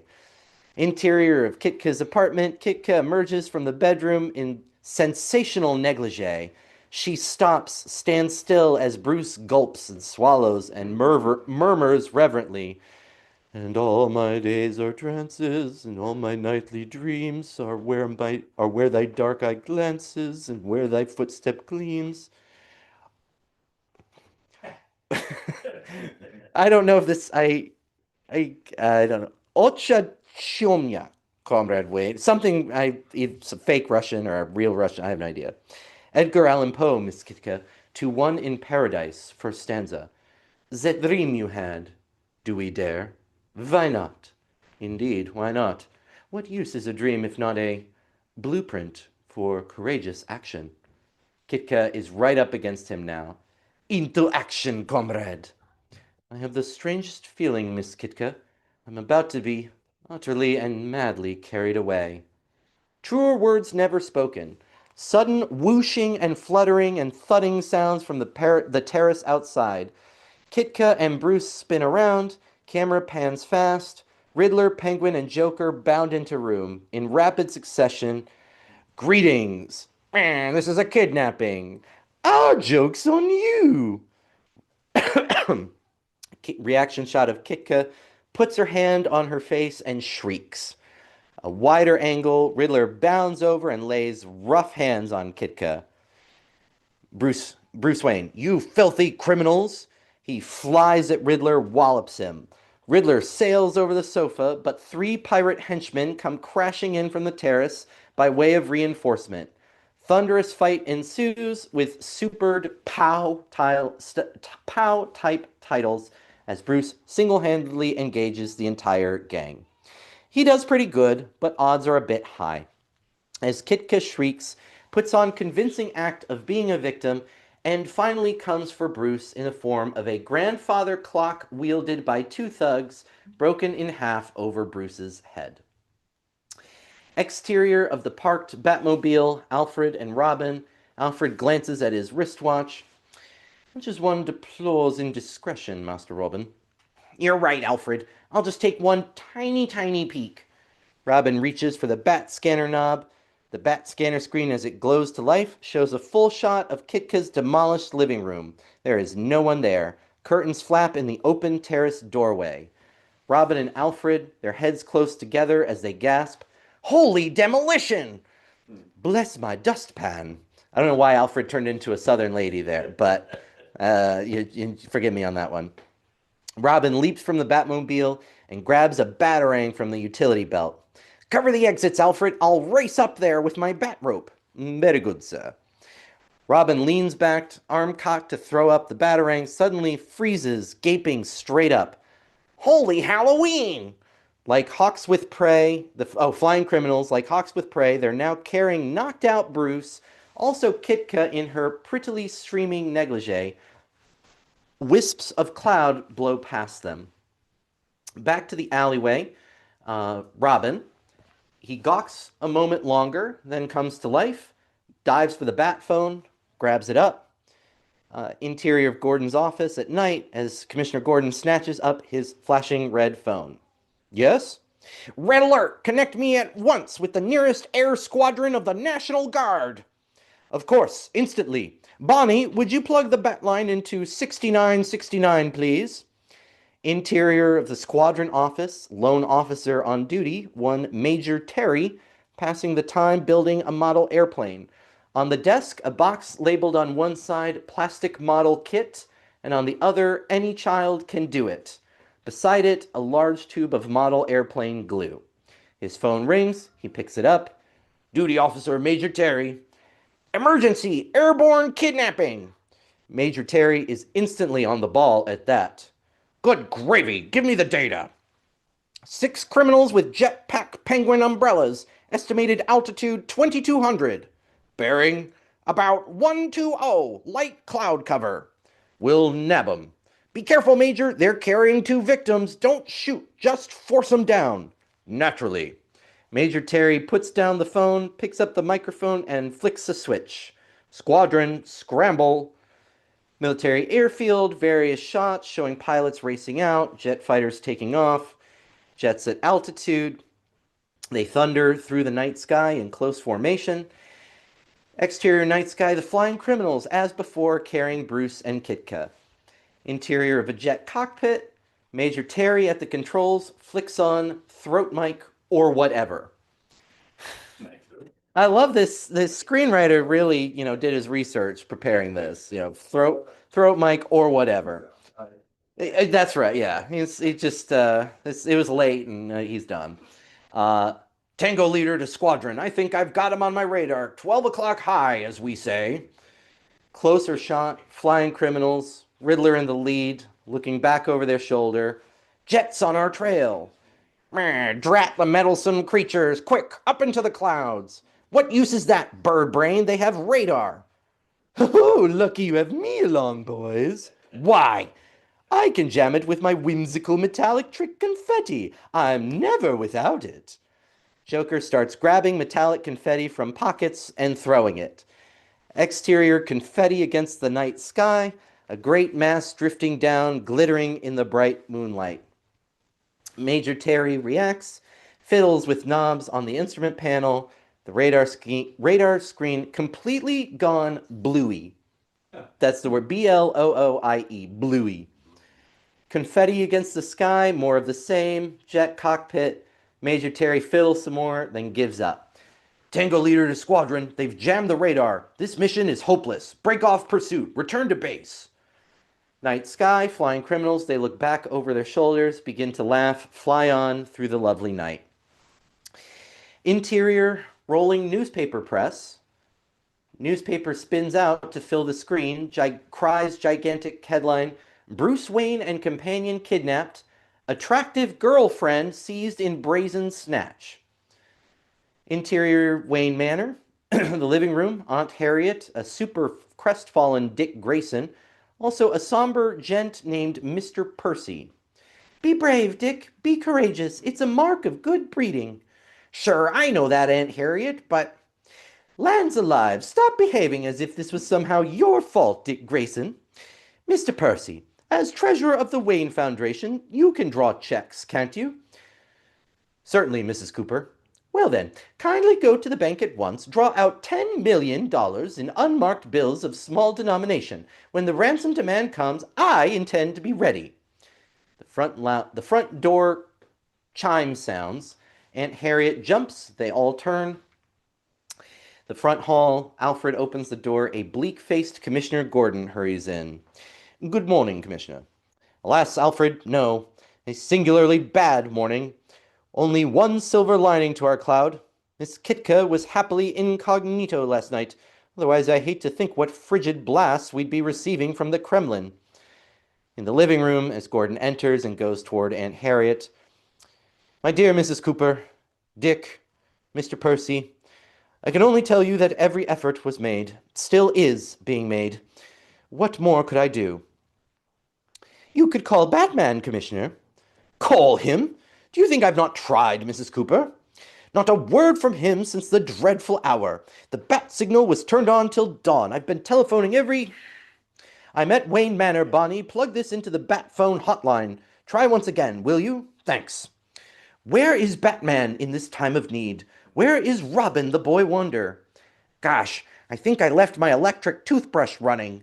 Dick turns, hastens out of the living room. Bruce's study. The bat phone in the foreground starts flashing. Dick comes running into the study, closes the door, dashes over, and picks up the bat phone receiver. Hello, Commissioner. Boy Wonder, thank heavens. Tell Batman to leap into the Batmobile. Meet me at Wayne Manor instantly. I'm afraid that's impossible, Commissioner. What? Impossible? Why? Well, the truth is, Batman's down with the flu. Surely you're joking, Boy Wonder. Batman down with the... Look, Commissioner, how often do we have to tell you? Batman and I are perfectly ordinary mortals. We bleed, we feel, we get sick, just like anyone else. Dick bangs down the phone, starts fast from the study.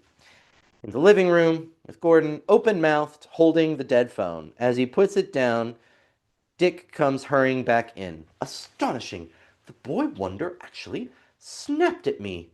It can only mean Batman's condition must be grave. Interior, United Underworld headquarters. Open medium close on Bruce, disheveled from battle, sprawled on sofa, unconscious, with arms bound firmly behind his back. Camera moves off Bruce to Joker, who's kneeling nearby, working on a section of floor with a big screwdriver. Camera then pans to Catwoman and Riddler at the table. They seem nervous and uneasy. Strange. Batman should have been here hours ago. Maybe you didn't leave a clear enough clue in your apartment. Of course I did. I can't understand why Batman hasn't dashed into our trap.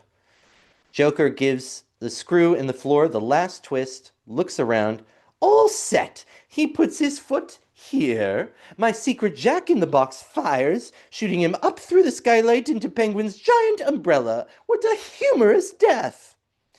Exterior of the tavern roof, a really gigantic umbrella has been set up, held in open position by guy wires over a skylight.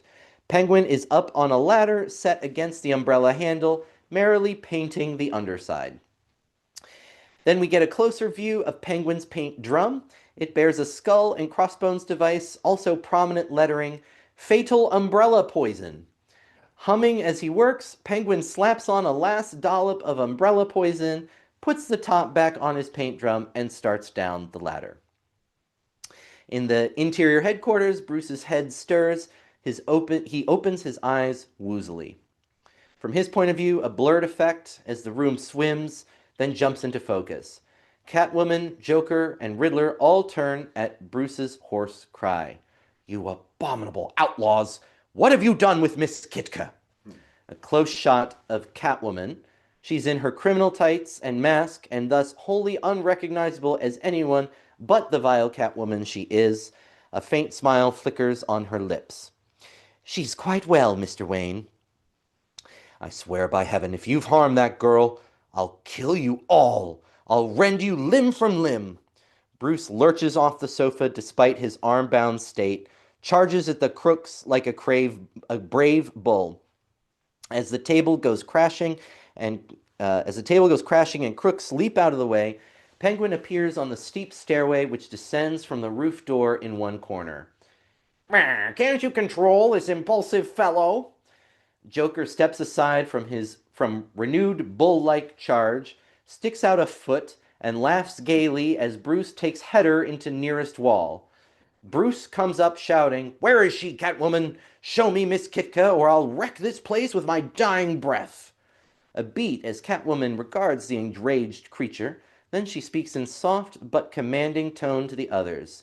Blindfold the captive.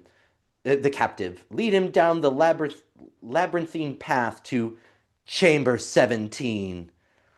Crooks gawk an instant, then leap into action. Joker produces a prepared blindfold, whips it over Bruce's head. Catwoman darts behind an intriguingly translucent screen, begins to rapidly change clothes. As Riddler and as Riddler and Penguin seize Bruce's hands, "Follow me to Miss Kitka." "This way, sir." "Do watch your step, sir." French farce bit ensues as Mary Crooks leads stumbling blindfold Bruce in first-rate simulation of a labyrinthine route, actually no further than adjoining room, the two doors of which are passed through several times in varying sequence and direction. Camera pans off this to screen at the other end. False Kitka emerges, attired in last night's negligee. She runs on cat-like feet right past zigzagging Bruce and guides, ducks into adjoining room. Interior of the adjoining room, another cozy little parlor, this one with a big brass bed. Boards are securely nailed over windows, blocking the view. Catwoman/Kitka comes running in with Joker. The latter speedily binds her wrists behind her back, runs out again. Kitka throws herself on bed, jerks her head in a signal. Penguin and Riddler pull Bruce into room. 2 minutes, not longer. Penguin snatches off Bruce's blindfold as Riddler gives Bruce push toward the bed, onto which our hero crashes as two crooks dart out and slam the door. A closer angle on Bruce and Kitka. "Miss Kitka, Comrade Vane." Back in the main headquarters, Riddler, "Quick, Penguin, turn on the secret microphone." "I don't entirely trust our pretty Catwoman. Many a plot has foundered when some hardened female criminal fell for a civilian." The nasty threesome gather close around electronic gizmo at which Penguin is turning dials. Bruce's voice emerges from a speaker. "I'll curse myself forever, Miss Kitka. This nasty soup we're in is largely of my own brewing. If I hadn't let your beauty lull me off guard." "Off guard, comrade?" "There are some things I can't disclose, Miss Kitka, but suffice it to say we're in the hands of the underworld's most vicious foursome. I fear we have nothing to look forward to but death." Kitka stares at his black visage, softens a bit. "It may not be that black, Comrade Vane. Batman and Robin are probably hot on our trail. From something I chanced to overhear, I think." I'm going to pause here. I need commercial break here for a second. Where I think we have like 50 more pages left of this. Yeah, we got a lot. We're on 76 of 130. Mhm. I know if it wasn't copyrighted, that might have been a better use of our time, but I promised I would exert the energy, so here I am. Thank you so much for tuning in to our Filibuster fundraiser. I'm Alan Gray. I'm the president of the Rotary Club of Yonkers-East Yonkers. It's just before 9 p.m. here on the East Coast. We're almost about to hit the 12-hour mark, 13 and a half left to go. So we're just ever so close to halfway there, and we're a little over the halfway point on our fundraising goal. We want to raise $10,000 through this fundraiser. I want to thank, when we started this segment, we were exactly halfway there. And again, I want to thank our district governor, Garrett Capobianco, who contributed, and our club member, past president, past district governor, J. Lauren Russell, who is here with us. I have an audience of two, along with PDG Greg, our club secretary. But Lauren and Garrett, thank you very much for your contributions in making this a success. And thank you to those of you watching. Again, if you haven't contributed, there's the QR code in the lower right-hand corner. There's also the link, go.yonkersrotary.org, and that will take you to our donation page. You can also find it, the link is below in the description for this video. And you can also find it on our website, yonkersrotary.org. There's a donate button if you scroll down a bit, or you can also find it at the top. But they all take you to the same place. And all your donations, 100% of them come to us and specifically to our foundation. And that is what we use for the charitable work that we do. None of us are paid to do this. We're a completely volunteer organization. And we do this simply because we think it's the right thing to do. We are able to help people, and so we think since we can, we should. And to that end, your contributions, then the money in our foundation, enables us to do that work. So we're very grateful for your support and for getting us all over halfway there. So we're making progress and inching towards our goal. And I'm happy to be doing this in support of this club that I'm very honored to be its president, and in support of Rotary, just an organization that is very meaningful to me. And I shared at the beginning that it had a positive impact on my life as a young person. That as I was going through speech and debate and competing, the local Rotary Club in my hometown in Gainesville, Florida, sponsored a speech contest. And that was my first introduction to Rotary. And it was a great experience getting to meet, again, these people that are just there to do good things because they think it's the right thing to do. So I'm very glad to be in a club full of like-minded people. And I was very glad again to get back in touch with Rotary here in New York. So, in fact, when we started the speech contest a few years ago, I actually reached out to the Rotary Club of Gainesville and said, I was one of your winners. I'm now a Rotarian in my own right, and would you mind showing me what you did, for the speech contest? Because I know what it was like on my end. What was it? Now I'm trying to do it from your end. And they were very generous and helpful in with their materials. And that was a great starting place for us in devising our own contest. So Rotarians all around the world, our whole point is just we help one another, we help those in need wherever in the world they are. And that's what your contributions enable us to do. So I've got, well, my phone's what I've been reading the script off of, so it will show me when someone contributes. But was certainly, the people that you see on screen sponsored us before we got started today, but that doesn't mean you can't donate now. And so those of you who contribute in the midst of this, of course, we'll give you a shout out live as we're doing this. And again, we're just so very grateful for your support. If you have been tuning in or you have no clue what I'm doing or why I'm doing it, apart from this filibuster, and I said at the beginning that talking about people who've done filibusters before, Strom Thurmond, more recently Ted Cruz, Chris Murphy, and then the person whose record I'm trying to break, Cory Booker. Not Cory Booker as far as I know, but I know Ted Cruz, when he did his filibuster, there was a point at which he very slowly read Dr. Seuss's Green Eggs and Ham. And I promised I wasn't going to do that. And so I'm not. I don't have it. I don't have a copy here. I'm not doing that. But it might feel like I'm doing that as I'm reading this Batman script. And the reason I'm doing that is because our sponsor for this segment, Robert Kernels, one of my best friends, going back to high school debate, so around 20 years, and one of the things we bonded over that we enjoyed doing was watching the 1960s Batman show, Adam West and Burt Ward, and so in just reaching out to my network and sharing, what this was about, Rob said he would contribute, and in return, he wanted me to read the script from a Batman episode. And in searching around, it actually, I looked again yesterday, and I couldn't find a final screenplay. I found like modified, edited, revised, and there were still marking and writing all over for the episodes of the TV show. I couldn't actually find a complete screenplay for an episode, but I had no trouble finding the screenplay for the 1966 movie, starring the same people, done by the same people. It's just a 104-minute Batman TV episode.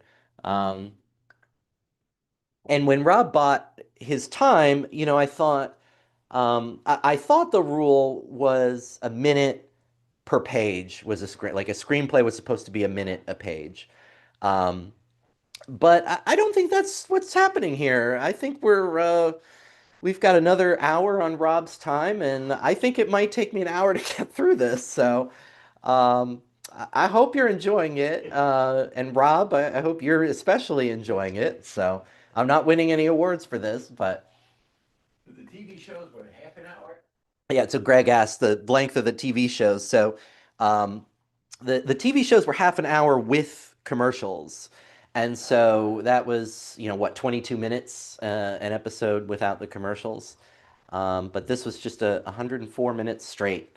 Um, Actually, and I did, as I was getting ready for this, I did find an interesting fact. The very first um, appearance of Batman on screen was much earlier. It was, I think it was 1939.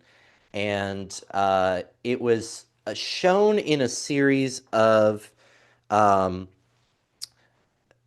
15-minute segments in different.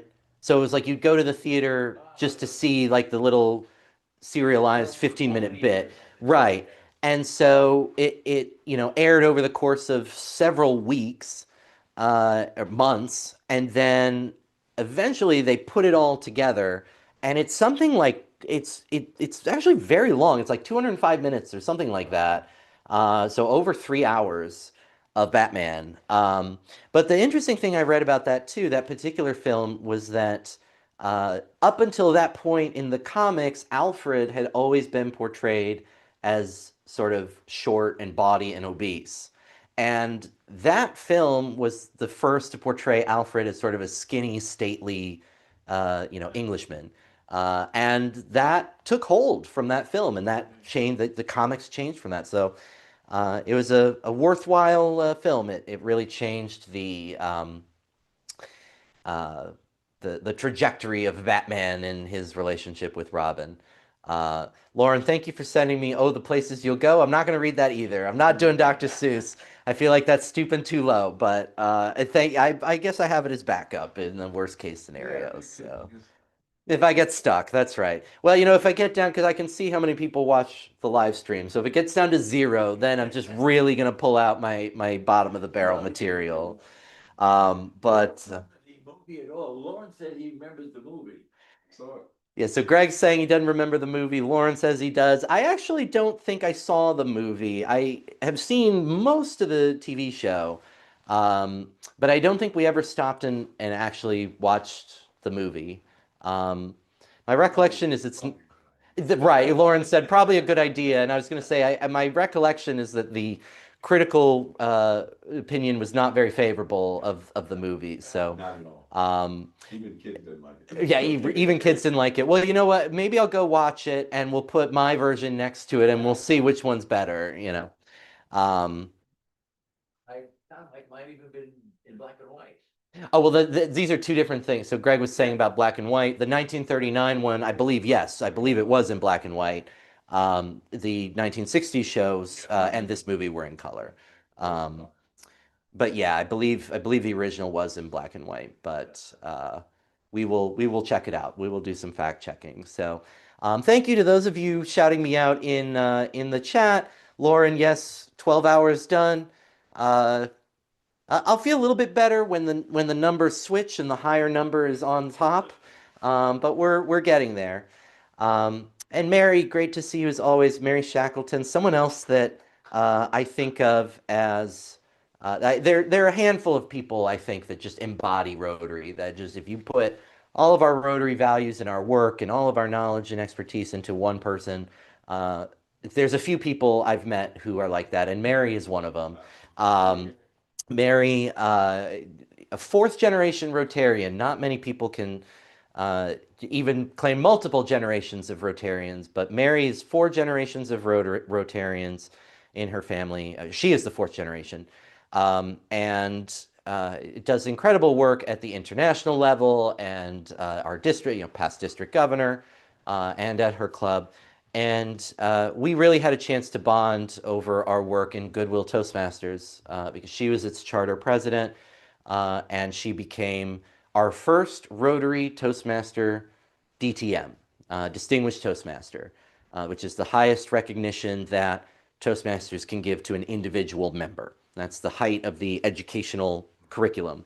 And Mary was the first to get that award. I was very grateful to be the second, but Mary was rightly the first.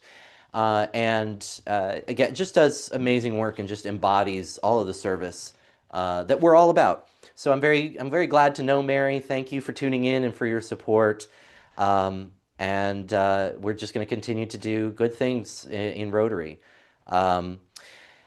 But right now, I guess that good thing is I'm going to keep my end of the bargain to Rob, and I'm going to complete this script. So again, this was Rob's condition, harking back to our youth, was that I would read a Batman script, and lo and behold, I could only find the longest Batman script because I couldn't find any of the TV shows. I could only find the film. So, let's see. We left off. Interior of the United Underground headquarters. So Miss Kitka says, I think you and I are merely bait for Batman. Once he's in the trap, we will be released. Again, don't know what's happening to the voice here. Just bear with me. I should have practiced some of these accents before I got started, but here we are. And Boris and Natasha and your Russian voices from there. Oh yeah, maybe. So Greg was suggesting Rocky and Bullwinkle and their Boris and Natasha, their Russian counterparts. Yeah. Probably pretty much anything than what I'm doing would be better. So anything would be better than what I'm doing. Okay, so Kitka. Penguin. Drat the woman, she's billing the beans. Riddler, one more slip and she'll be sorry. His face murderous, Riddler grabs a pistol from a drawer and cocks it noisily. In the adjoining room, Bruce and Kitka. A slender hope, Miss Kitka. More slender than you can know. You don't think Batman will get here? This is just getting worse. I gotta stop. I'm just gonna do Kitka in a regular voice now. I've lost my ability to do any kind of accent for her. That I cannot say. Tell me, did you overhear any mention of any other prisoner of this rotten gang? Kitka, wide-eyed, shakes her head. No, I didn't, Mr. Wayne. Who on earth could you mean? Back in the headquarters room, the group, a bong-bong chime sounds. The Riddler, Commander Redhead, ringing for his tea. As Joker heads from the room, Bruce's voice comes over the speaker. Just a thought, Miss Kitka. It doesn't matter. Speedy escape is our only hope. A moment while I think. Over to the phony stateroom where Commander Redhead doesn't seem to have stirred since we last saw him. Still reclines on bunk with volume of Dickens. Knock on the door. Come in, steward. Joker enters with tea tray. Your tea and crumpets, sir. Dashed invigorating, this sea air. Gives me an appetite like a horse. Any report when this blasted fog's going to lift? Quite soon, I think, sir. Oh, it should be quite soon. Interior of the headquarters room. Group at the speaker, reacting as Bruce's voice suddenly jumps out. I've got it. Why didn't I think of it sooner? Of what, Comrade Wayne? Up my left sleeve, I have a tiny radio transmitter strapped above my elbow. What a curious device to carry. Not at all, Miss Kitka. Capitalists like myself, who carry large sums of money, often have such safety contrivances. If I can just get at it somehow. Back in the headquarters room, the group at the speaker, now including the Joker, returned as Bruce's voice continues urgently. Quickly, let's wriggle around back to back. Maybe you can get at it with your fingers. Riddler leaps to his feet. Joker, Penguin, bring him back. Dissolve back to the main headquarters room. Bruce, blindfolded again, being rapidly led around, stumbling by crooks in repeat of labyrinthine route gimmick. Kitka is already behind the screen, completing quick change back to Catwoman role. They give Bruce a final dizzying spinabout. Here we are, sir. Hello again. Joker whips off the blindfold, leaving Bruce facing a grinning Riddler. Think you're pretty clever, Mr. Wayne, don't you? Whoops. What did I just do? There we go. Bruce, clever enough to outwit you, you stupid thug. We'll see about that. Dear colleagues, let's see what's strapped about this fellow's left elbow, shall we? Chortling Joker whips off ties holding Bruce's arm in order to remove jacket and expose secret transmitter. Whammo! Bruce moves like uncoiled lightning, butts Riddler over piece of furniture, swings around and clobbers Penguin, during which Bruce, credulous creatures, I knew you'd be listening in. I told that fish story about a radio to make you untie my arms. Various angles, big fight. Bruce has at the three criminals, now with full use of his mighty freed fists. Super pow type titles here and there. Penguin dives for a microphone, seizes it, and shouts, Mr. Bluebird, Mr. Morgan, 2 arms, 2... Zowie! Bruce wallops him, flippers over tea kettle, spins to have further at others. Catwoman darting from behind the screen, yelling, You mollycoddles, get him! Bruce crashing into the adjoining room, shouting, Miss Kitka, where are you? Catwoman flies at him from behind. He throws her over his shoulder onto the bed, spins around to face a new attack by Joker. Interior of the main headquarters room, fists and unanchored objects fly with abandon. Much destruction. Groggy Riddler gets hold of pistol, opens fire. Bruce ducks shots nimbly, but this is getting serious. Even his fists can't fight firearms. He throws a chair at Riddler, knocks Joker down umpteenth time, kicks out a window, and dives through it. Exterior front of the Benbow Tavern, Bruce lands from the second story, picks himself up like a flash, whirls and looks back up at tavern window for an instant. Then he whirls around again, shouts down street, Taxi, taxi, taxi! Interior of the Wayne... That's right, yeah, no Uber back then. Interior of the Wayne Manor living room. Commissioner Gordon and Dick Grayson sitting under pall of gloom. Sound of front door opening. They leap up, turn, and react as super disheveled Bruce stumbles in. Commissioner Gordon, great day in the morning. Bruce!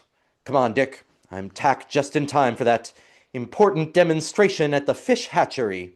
Right! Commissioner Gordon, but great Scott, Bruce, you can't run off now. How did you escape? Where were you held? Bruce, I escaped with the aid of Batman.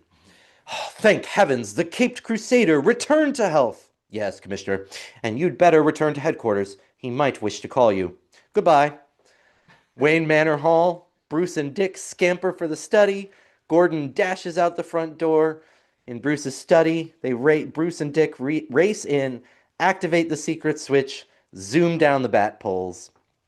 In the Batcave, Batman and Robin emerge, jump in the Batmobile, fire it up, and vroom up the ramp. The Batmobile hurtles out of the Batcave, down the road, in the Batmobile cockpit. Stop blaming yourself, Robin. It was a perfectly natural and sensitive impulse that made you turn off that bat scanner. Maybe so, but... Forget it. Concentrate on the task ahead. Headquarters United Underworld, above ye old Benbow Tavern. You're sure it was right not to tell the police? I couldn't risk it. They still hold Miss Kitka.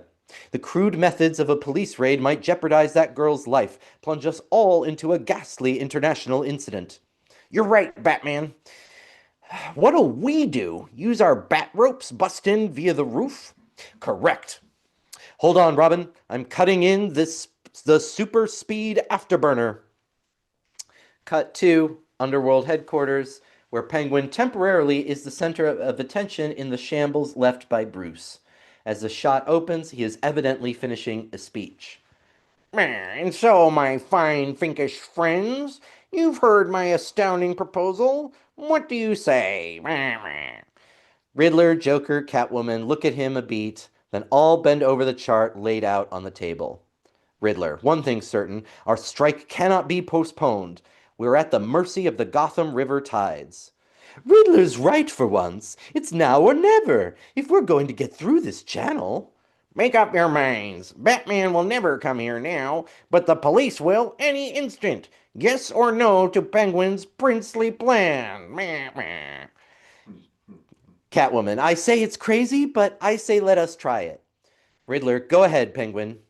Mr. Joker, put a knockout drop in Commander Redhead's tea. Take him down to the submarine. Yoo-hoo! As Joker races out on his mission, Penguin spins and calls through another door. Mr. Ketch, step lively with your combat party. Meh. Quetch and four sailors race in, snap to attention, and bellow in lusty unison, "Yo ho ho, sir!" Penguin pulls open a closet, lugs out a strange device. It looks like a converted canister vacuum cleaner, but more complex and intriguing looking. Lettering on it says Schlepp's Distillery Total Dehydrator. Commander Redhead's Peace to No Resistance, an instant whiskey maker. Riddler, waiting for us to put it to more universal use.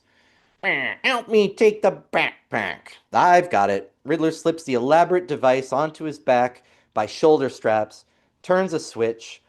Whining sound heard, combined with ominous, very rapid glug glug glug of a sucker. Penguin turns projector nozzle gizmo toward Quetch and party.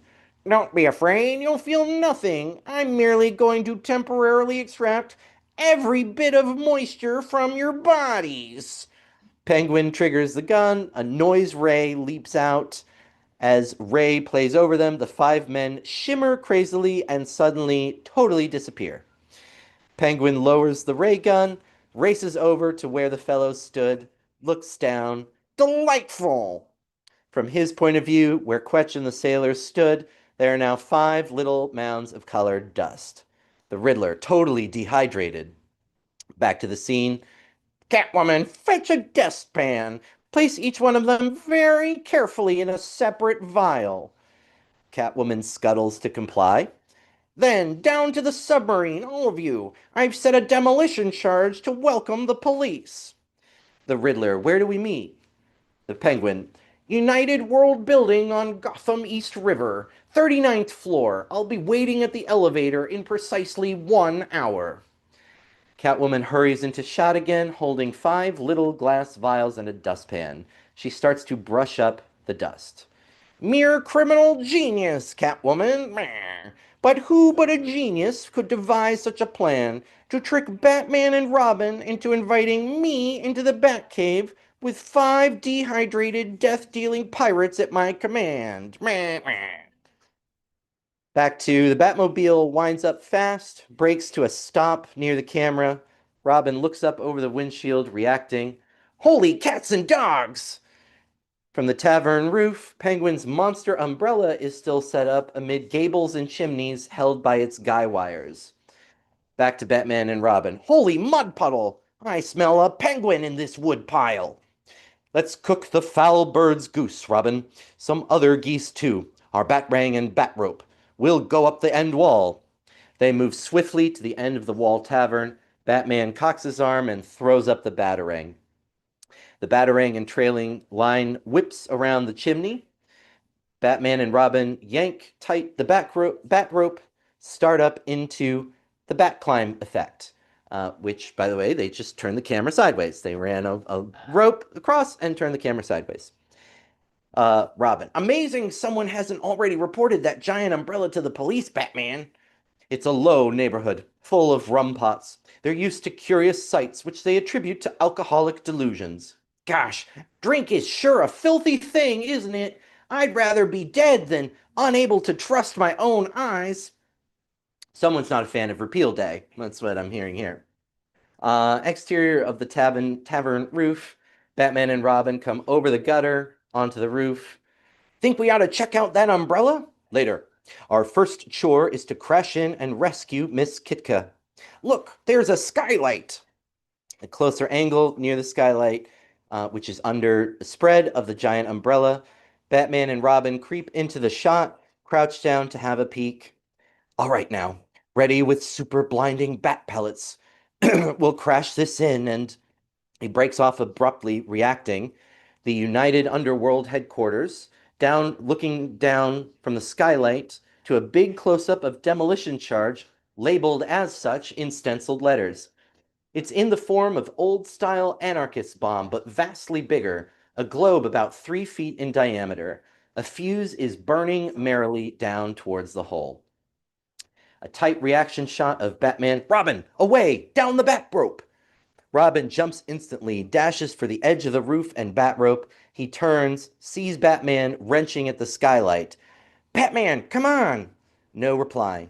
Batman hurls the skylight frame over his shoulder and jumps down through the opening. Interior of the United Underworld headquarters. Batman lands from the skylight, dashes to the bomb. Just as he snatches at it, the burning part of the fuse vanishes inside the bomb. Batman grabs up the huge globe as if it were a toy balloon, runs to the window, and raises his arms to throw out the infernal machine. He freezes. From his point of view, he sees there 4 or 5 little children there, gaily chanting and playing hopscotch, or whatever. Batman, carrying the bomb, which emits sputtering sparks and smoke from a fuse hole, Batman races to the closed exit door, crashes it open with his shoulder. In the tavern, over the same disorderly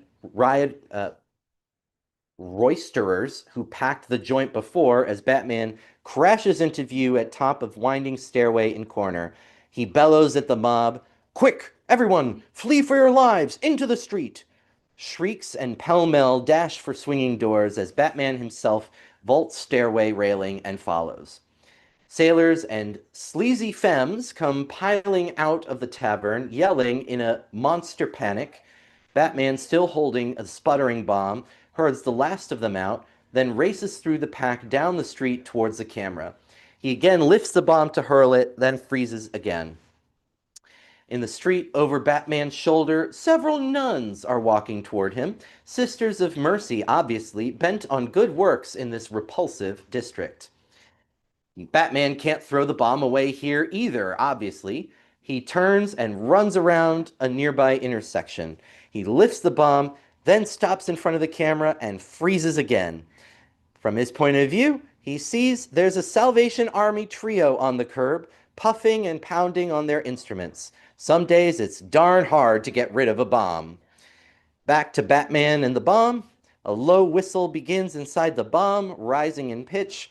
More vigorous smoke comes from the bomb. As the whine gets very high, Batman turns again and runs madly down an alleyway towards the harbor. He sprints out of frame. 1 second interval, no more. Then there's a really terrific explosion, smoke and huge water spout from harbor. Cut to the seawall at the edge of the harbor. Robin comes racing into shot, peers with horror into smoke and roiled water. Batman! Batman! Batman appears, rising from behind a low piece of wall at right angles to the main seawall, dusting himself off complacently. Phew! Fortunate there was a seawall to protect me. Holy straitjacket, Batman! You risked your life to save that riffraff in the bar. They may be drinkers, Robin, but they're also human beings and might still be salvaged. I had to do it. And now we've lost the trail of that angelic Miss Kitka, stranded without a clue. No sooner uttered than we hear a British accented voice. I say, could you chaps direct me to a policeman? Batman and Robin spin around, freeze in amazement. They see the fellow in front of them wears a deerstalker hat, an Inverness cape, has a red beard and mustache. But aside from that, is absolute spit and image of the Penguin. Noose, monocle, cigarette holder, rolled umbrella, the whole bit. He beams at them and holds out a hand. Commander Redhead's the name. Schlepp's whiskey, you know. I've just escaped from some ruffians in a submarine. Batman and Robin gape an instant, then turn and put their heads together for a quick whispered confab. Holy costume party, that's the Penguin. Obviously. What's his game, I wonder? As they break up confab, Batman snaps, What's your game, Penguin? Penguin, my name's Redhead, dear boy. Your fingerprints will settle that, Penguin. We'll check them against our mobile anti-crime file in the Bat computer. Let's see your hands. Penguin affably extends hands, palms up. Gosh, looks like plastic-coated fingertips. I scorched myself putting on a waistcoat. I believe the attending surgeon did use plastic. It looks bad, Batman. This brassy bird has us buffaloed. Not quite. There's one mode of identification which no criminal can evade. Retinal eye patterns? He's right, Robin. The pattern of the myriad tiny blood vessels on the retina of the eye as individual as a fingerprint. Don't you have a complete anti-criminal eye pattern master file in your fabulous bat cave? Why don't you take me there? You'd be willing to submit yourself to a test? Why not? Could be an amusing experience, don't you know? Get ready to catch him, Robin. I'll give him the bat gas. What? Bat gas? A harmless anesthetic to prevent you from seeing the entrance to the bat cave. If anyone knew that, he could pierce the secret of our true identities. Batman has aerosol can of gas from utility belt. Ready, Commander? What deuced strange customs you colonials have? I'm ready. Spliff! Batman lets go shot of bat gas into Penguin's face. The creature slumps into Robin's arms, instantly unconscious. Batman heaves Penguin up over his shoulder like a proverbial sack of meal. Come on, to the Batmobile. This could be the break we've been looking for. Okay, time for another commercial break for me at least, but thank you all so very much for being a part of this. I'm Alan Gray. I'm the president of the Rotary Club of Yonkers-East Yonkers. I know we're almost close to the exact halfway point of our effort. So thank you for being here, for supporting us. Again, you can continue to do that. If you weren't able to sponsor a time slot, you can still contribute. In the bottom right corner of this screen, you'll see the QR code that leads you to our donation page. You can also use the link go.yonkersrotary.org/donate. You'll also have the link in the description of the YouTube video that you're watching right now. You can also visit our website, yonkersrotary.org. There's a donate button if you scroll a bit down, or you can at the top menu is an option to donate there as well.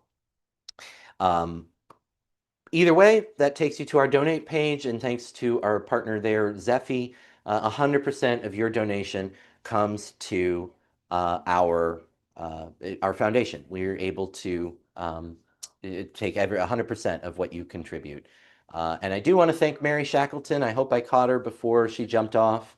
But Mary, thank you for your contribution in the course of the fundraiser. We are a little over halfway towards our goal to $10,000.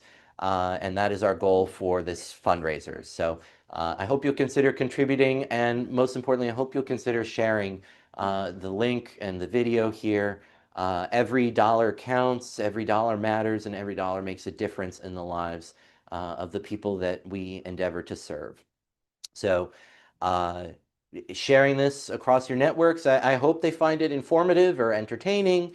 Certainly I'm trying my best, but I'm working with the tools that I have. So I do also want to thank our partner, Broadway Community Center, that gave us the space to do this in. It's difficult to find a space. It was very hard to find a space that we could do this in overnight. And the Broadway Community Center really came through us. Their director, Charlie Khalil. I especially want to highlight their upcoming event, December 19th, at the Broadway Community Center from 4 p.m. to 8 p.m. A Get Your Photo with Santa event. It's free and open to the public. More information on their social media page. Additionally, within our club, I really want to thank Lauren Finnegan, who's back in my in-person audience, who just did an incredible amount of groundwork in making this happen. To my club secretary, our past district governor, Greg Arcaro, who just handled so many of the important but little logistical things that this kind of an event requires. And so I'm so very grateful to him for his support and for his help with this. And again, to all of our supporters, our sponsors, and that's what you're hearing me do right now. The sponsor whose name you see on screen, Robert Colonel, is one of my best friends. We go back all the way to high school debate. And one of the things we bonded over was the 1960s Batman TV show. And so he agreed to sponsor our Filibuster fundraiser on the condition that I, during his allotted time, read a Batman script. And I was very happy to oblige to do that, except we couldn't find one from the TV show, but we found one from the 1960s, rather from the 1966 film, the Batman film. So it's taken me a while. I'm not sure that I'm actually going to finish it in Rob's time slot, although I know he has some time later on early morning, so maybe I'll finish it there, but we'll see. Um, but and I think for going on 12 and a half hours, my accents aren't terrible. I probably, if I had started the event with this, they might be a little bit better. But you just have to trust me that some of these characters are who they say they are. Additionally, I'm sure you can find this film to watch online or rent, and we Lauren, uh, Reverend Lauren watched it previously, said it wasn't terribly good. So you can watch it for yourself and form your own opinion and decide which version you like better. Do you like my version or that version better? I don't know. Maybe this is an improvement, but we'll see. Lauren, thank you, Reverend Lauren. Definitely an improvement, he says. So I will give you another little bit, and in the course of this, as I'm focused on the screen, we'll hopefully hit that moment where the number on top gets bigger, and that'll mean we're over the halfway mark to getting there. So again, thank you for your support in making this happen. This has been a, an ambition of mine, something I've wanted to do, but since I don't anticipate being elected to the U.S. Senate in my lifetime, it's not something I would otherwise have a chance to do. So I'm appreciate the opportunity to take on this challenge. I appreciate all the support that I've gotten in here, out there, and all around the world as I do it. And I'm just very grateful for this opportunity. So here we go. Back to Batman, the 1966 screenplay. So we've just gassed the Penguin to bring him into the Batcave. So interior Batcave, Batmobile comes down the ramp, stops on the turntable. Penguin slash Redhead is wedged into the front seat between the dynamic duo, still out cold. He's the Penguin, all right. I wonder why he let us bring him here. We'll find out soon. I'll set up the anti-crime eye checker. Stay on the alert, Robin. After I give him this Batwake, we must be ready for anything. Robin runs over to prepare the machine. Batman comes around to snoozing Penguin with spray can of Batwake, lifts slumped head and shoots a whiff into it. Penguin wakes instantly, blinks. From Penguin's point of view, panning shot over the fabulous Batcave and its blinking gimmickry. Extraordinary. Upon my soul, simply extraordinary. Might I have a glass of water? Penguin going on.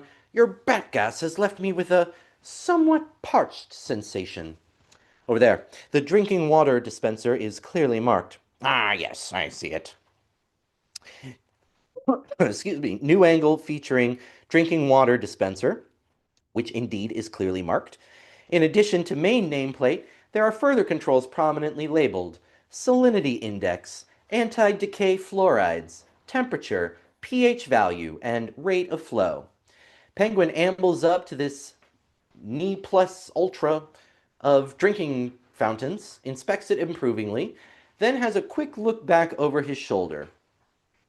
There is a prominent main control lever that can be moved one direction to normal water and another direction to heavy water. It is set at heavy water. Batman's point of view across the Batcave, standing there watching him. Help yourself, Commander. Slake your thirst. You'll have worse than a dry throat when we're through with you. Penguin, perhaps, perhaps. Penguin turns back to Batman to block off his view, feigns taking a long drink of water as his hands go into swift action. The camera moves in close. From the fold of his cape, Penguin whips a clip, holding 5 little glass vials of colored dust. Stuck through the cork of each is a rubber tube, leading to a connection where all tube branches join.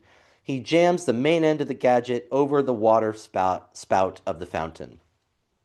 Robin, at the labeled anti-crime eye checker, a complicated optometrist setup, a complicated optometrist's nightmare. All set, Batman. Come on, Penguin. Time to rip off your false feathers. Coming, my dear Batman. Coming at once.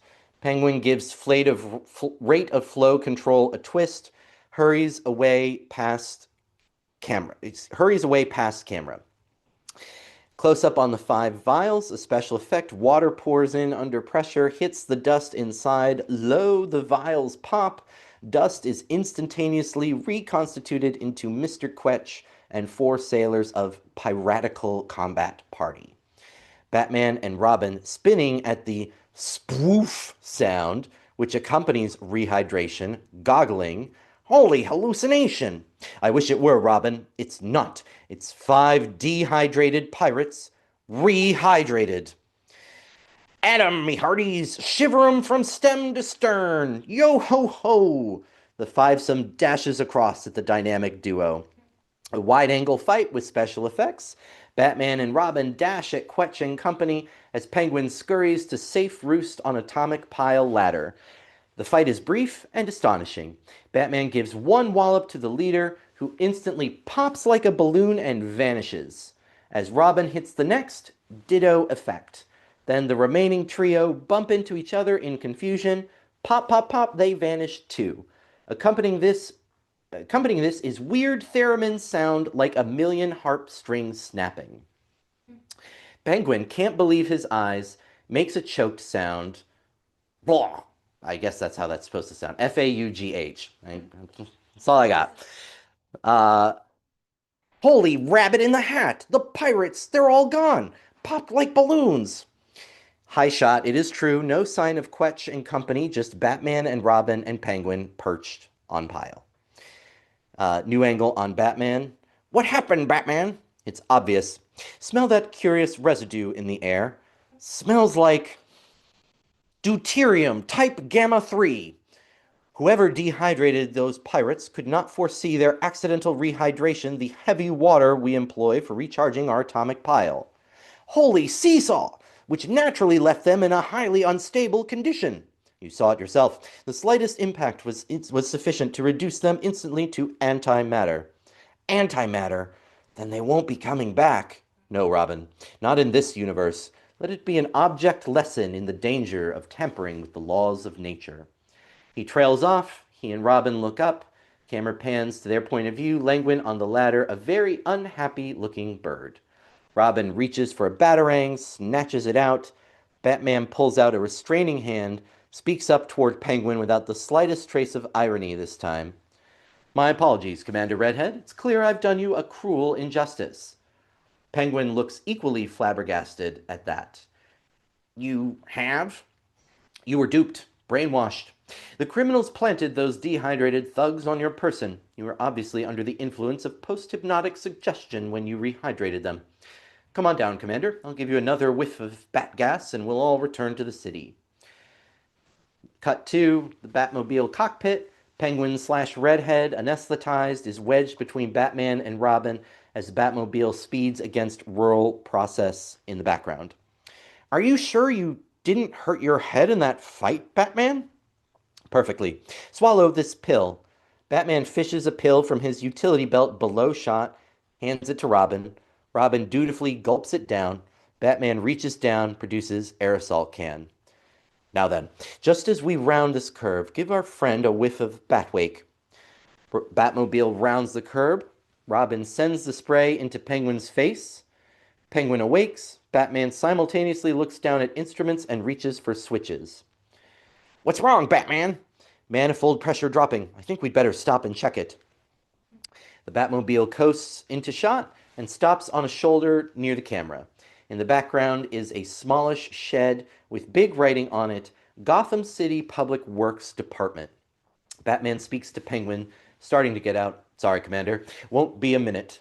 Closer shot of the Penguin. Oh, yes, you will. The crafty bird moves like lightning, raises his rolled umbrella, squeezes the handle. A jet of colored gas spurts out. Batman clutches at his throat, tumbles insensible into the road. Pwiff! Robin, rising in the seat, gets another spurt of gas, tumbles out of cockpit onto the other side. Yah-ho! Quack, quack, quack. Away we go in the birdmobile. Penguin slips over into the driver's seat, hits the throttle. It zooms away in a cloud of undercranked dust, vanishes around a nearby bend. The camera pans back fast to Batman and Robin sprawled. They sit up abruptly, jump to their feet. Okay, Robin. Sure am, Batman. Thanks to that anti-penguin gas pill. The pompous fool. He's played right into our hands. Quick now, via bat cycle to the Batcopter. We'll track him to the gang's new hideout. Batman and Robin dash up. I just will pause real quick. We finally hit our halfway mark, or actually, it's over here for you all. The halfway mark. We made it. We're more than halfway there. So we are making progress. We are a little more than halfway over our fundraising goal too. So again, thank you all for being a part of it. Please share this link and encourage others to contribute as well. Help us get to our goal. But really exciting that we've now made it. The top numbers more than the bottom numbers, so we are making progress toward getting toward this fundraiser. So toward this filibuster. There we go. So Batman, the pompous fool, he's played right into our hands. Quick now, via bat cycle to the Batcopter. We'll track him to the gang's new hideout. Batman and Robin dash to that little shed beside the road, throw open the end door, and run inside. Powerful vrooming engine is heard. Scarcely a moment later, the bat cycle roars out, Batman over the handlebars, Robin holding on for dear life in the sidecar. Oh, I forgot the bat cycle had a sidecar, and Robin had to sit in the little sidecar. That's great. I forgot about that. In the airport, Batcopter in the foreground. It's all ready for takeoff, rotors idling. Bat cycle goes lickety-split across the tarmac. Robin separates his go-car from the sidecar, and Batman draws up at one side of the Batcopter, Robin at the other. They leap out and climb aboard. Now flying Batcopter, establishing that it's in flight once more. Interior of the Batcopter, where Robin is bent over a radar-like gadget. Bat scanner tracking stolen Batmobile perfectly. I'll keep an eye on that. You man the Batphone. Activate the remote control intercontinental relay link in the Batcave. Get me Commander Redhead's office, London, England. Whip to the submerged submarine. The deadly craft noses cautiously along amidst various natural underwater obstacles. Interior of the sub-command room. The Catwoman, Riddler, Joker, also Bluebeard and Morgan manning assorted controls. Loud ponging of sonar and so on. Atmosphere highly tense. Port 2 degrees, then steady as she goes. Aft diving planes ease back. Easing back, meow. I don't know why Catwoman meows there, but she does. Riddler, we're almost there. Take the con, Joker. Riddler laughs excitedly, leaves his wheel, and starts quickly aft. Hey, Riddler, where are you going? To fire off some more riddling clues, of course. Catwoman leaves the planes, dashes after Riddler, and grabs him. You're mad, Riddler. Penguin's finished Batman by now. That waddling mountebank of a bird, he couldn't finish a bag of popcorn. Joker runs over to help restrain Riddler. So say Penguin failed. All the more reason not to hand them your crazy clues. But I must. Outwitting Batman is my sole delight, my joy, my heaven on earth, my very paradise, my... Laughing crazily, he tries to break from their grip. The submerged submarine bumps heavily into some submerged object. In the sub-command room, it tilts and shakes, and the lights flicker. The Joker, to the controls! As careening Joker and Catwoman race back to diving planes, etc., Riddler darts back into the sub-missile room. Riddler slams the watertight door, dogs it closed. He turns, runs to missile guidance console, begins to twist knobs like crazy. Bat Whip 2, exterior flying Batcopter, then the interior Batcopter cockpit. Stolen Batmobile turning, now heading up Gotham River Drive.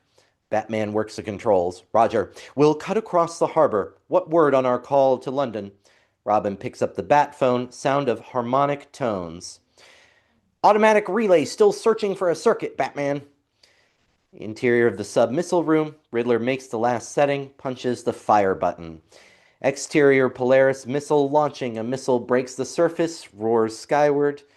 In the Batcopter cockpit, Robin, looking down while he holds the bat phone, lets out a frantic shout, Batman! Guided missile! Hold tight, Robin. This may be tricky.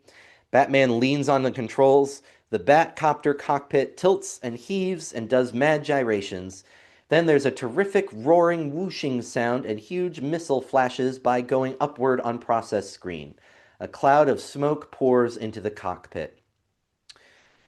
Damage. Tail rotor burned off. Brace yourself. We're going down. I fear this could be the end. Robin braces himself desperately. Batman fights bucking controls. Not to much avail, judging from stomach-turning madness on process screen. Buildings and approaching ground flash by, now right side up, now upside down, ever closer, and as blurry ground literally leaps at us through the windshield.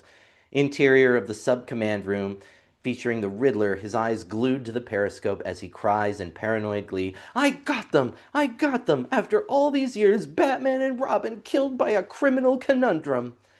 Exterior of the street, the Batcopter is perched at a crazy angle atop the back of a huge flatbed truck. The truck is loaded with about a ton of foam rubber. The side on the side of the truck explains Gotham City Foam Rubber Company Incorporated. Batcopter should look as cracked up as possible. Tail rotor gone, some glass smashed, smoke pouring out. As the camera moves in, Batman and Robin clamber out of the Batcopter. Holy horseshoe! Some luck landing on a foam rubber delivery truck. Yes, Robin. I'd say the odds against it would make even the most reckless gambler cringe. True, I did think I'd spotted it from the corner of my eye, but he breaks off as there's a heavy, dull boom overhead. They both react, look up. That crazy missile! It wrote 2 more riddles before it blew up. The skywriting in the sky, as Robin said, 2 more wreathily writ riddles, which Batman reads aloud. What goes up white and comes down yellow and egg? Damn it, yellow and white. An egg! Sorry, I blew the joke there. How do you divide 17 apples among 16 people? Make applesauce! Back to the vacant lot, Batman and Robin, an egg and applesauce. Not a common combination. A penetrating beep beep beep sound behind them. They turn. The bat phone beep. Sturdy my device. Still working. Must be my call to London. Batman reaches through smoke into the cockpit of the Batcopter, comes up with bat phone receiver. Into the phone as the camera moves in on him. Hello? Very British secretary's voice. That has that qualifier in front of it that it's very British. Comes from the earpiece. Schnapp's Whiskey Limited, Commander Redhead's office. This is Batman calling from Gotham City, USA. A matter of the greatest urgency. What was Commander Redhead's mission in this country? Marketing a new device, actually. One to dehydrate our whiskey, remove all the water from it. You know, making it a powder, which... Thank you, madam. That's all I need to know. Goodbye. Batman chucks the phone receiver back into the Batcopter, smashes a fist into open palm. Those strange riddles. I see their meaning. What, Batman? Apples into applesauce. A unification into one smooth mixture. An egg. Nature's perfect container. The container of all our hopes for the future. A unification in a container of hope. The United World Organization. Precisely, Robin. There's a special meeting of the Security Council today, and if what I fear is true, wow, let's commandeer a taxi. Taxi! Taxi! No, Robin, not at this time of day. Luckily, we're in tip-top condition. It'll be faster if we run. As they slide down the haystack and run like hell past the camera, Bat whip to the interior of the sub-command room, Joker and Catwoman at the diving planes, etc., Riddler at the periscope calling out orders. The Riddler, steady, steady, up one, starboard two. We're passing into the grotto now. Depth half the fathom. Holder, engines, dead slow astern. Back to the city street. Batman's judgment was right. This section of street is a solid jam of horn-blowing taxis. Batman and Robin sprint into shot, race easily through bogged vehicles. Interior of the submarine cave, including the sub-conning tower and section of deck awash up against natural quay.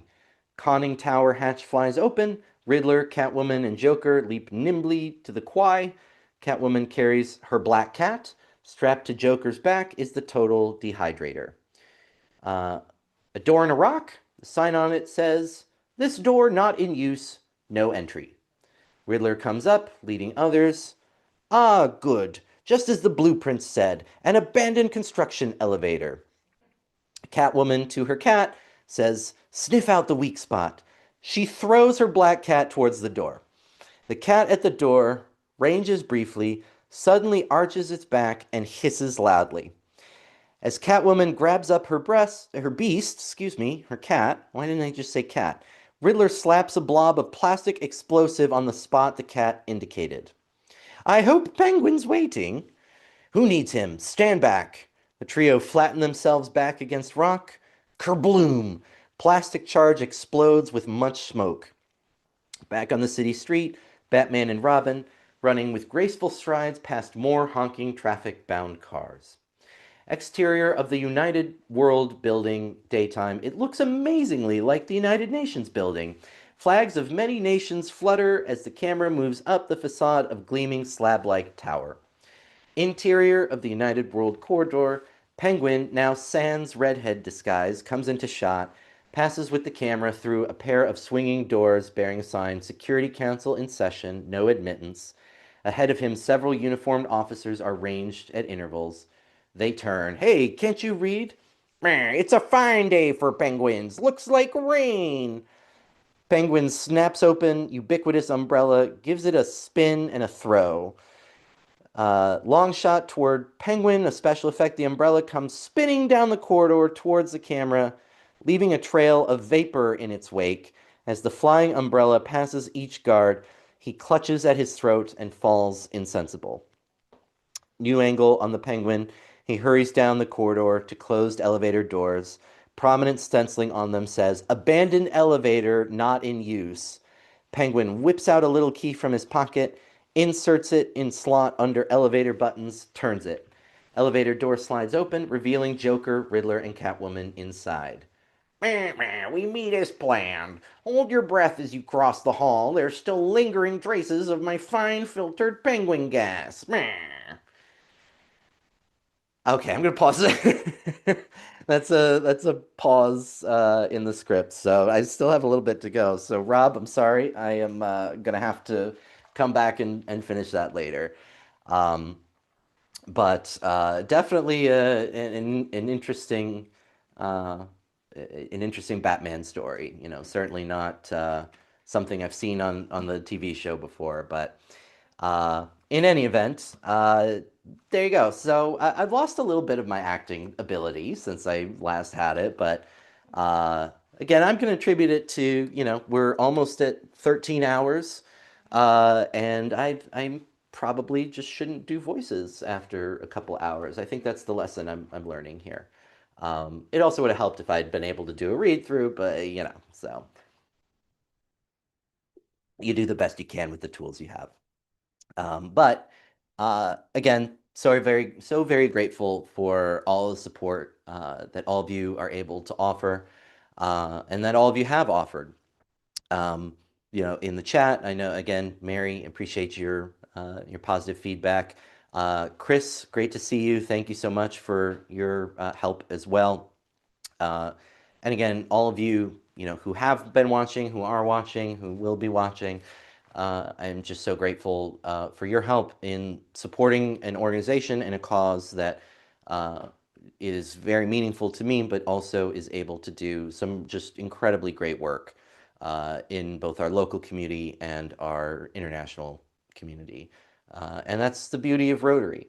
We're here because we want to do good things. just because, and we can, and we figure out how to do that together. So I'm really grateful for all of your support. It is 10 o'clock p.m. on the East Coast of the United States. I'm Alan Gray, president of the Rotary Club of Yonkers-East Yonkers. We are now at 13 hours precisely. And again, so very grateful for all of your help and support in making this Filibuster fundraiser possible. So again, I was thrilled, and not just from Rotarians, from colleagues. A lot of my friends and family stepped up as well, which is again very meaningful to me. So PJ is my cousin. Now I don't know if you're watching, PJ, but I need to know if if you want me to talk about what we talked about, because I don't want to get anybody in trouble. So shoot me a text if you have something you want me to talk about, and I'll take care of it. But PJ's my cousin from the Buffalo metropolitan area, and really grateful for your and everyone's support. Again, if you haven't been able to sponsor a slot, you can contribute by scanning the QR code in the lower right-hand corner. You can visit go.yonkersrotary.org/donate, and that will take you to our donation page. That link is also in the description of the YouTube video below, or rather of the description below of the YouTube video that you're watching. You can also find it on our website. If you scroll down a little bit, there's a donate button. You can also find it at the top in one of the menu options. It will give you the option to click donate. All of those take you to the exact same place, and 100% of your contribution goes to our foundation. That's the charitable wing of our organization. 100% of the funds in our foundation go toward helping others in our service projects.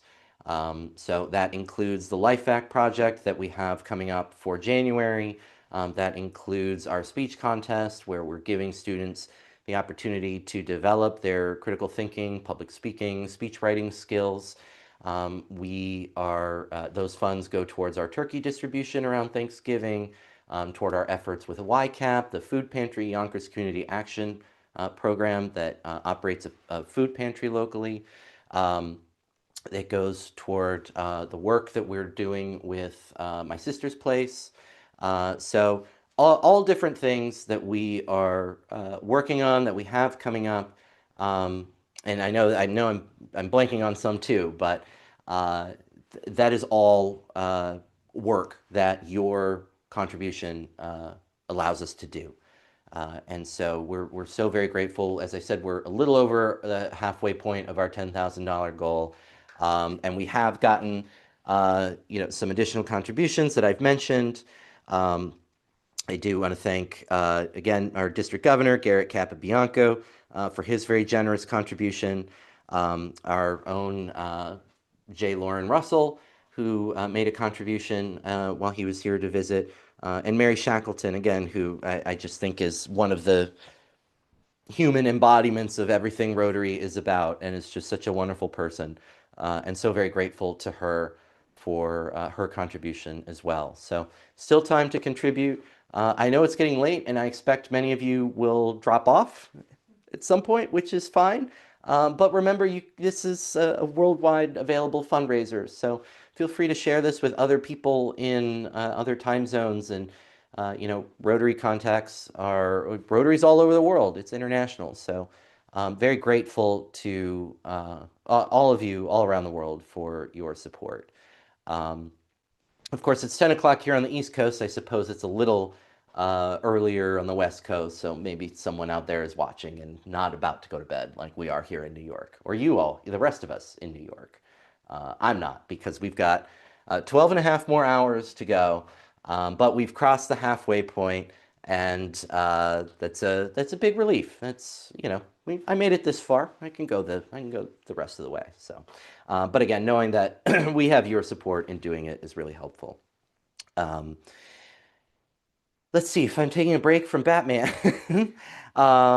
What can I share with you? Well, I can tell you a little bit about completely switching gears, a little bit about how my job works. I've told you that I work in the court system, and what I can do is give you an overview of the court system and the life of a case in New York. Again, I can't give you any legal advice, and I'm not going to, but I think it is helpful to understand how the process works, and especially because most people's interaction with the court system is either uh, a traffic ticket or something like that, or jury duty, right? And I think that's the way most people interact with the court system. Beyond that, then you have, if you've been arrested for something, or if you have a case of your own. But obviously, by that point, something really bad has happened, either to you or to someone else. And so, just the sort of benign interactions tend to be either, something minor like a traffic ticket or a summons, something little like that, or you're called for jury duty. So understanding how cases work in our system, I think is very helpful. And again, I can only explain it in New York State, how that works in the state courts. So that for those of you out of state, this isn't immediately transferable, but it is similar. Most states in the United States follow this sort of generally similar structure. And so to start with a civil case, that starts with a lawsuit, and that starts with a document called a complaint, and that lays out whatever is wrong. So when I represented people in private practice, we would sue for negligence usually. And if it was a car accident, for example, this was the other, if our client, say our client was rear-ended, the negligence was in the other driver not driving in a way that was reasonable and prudent under the circumstances. So that was the negligence we would allege. We would start with a complaint. We file that in court. And now it's all e-filing.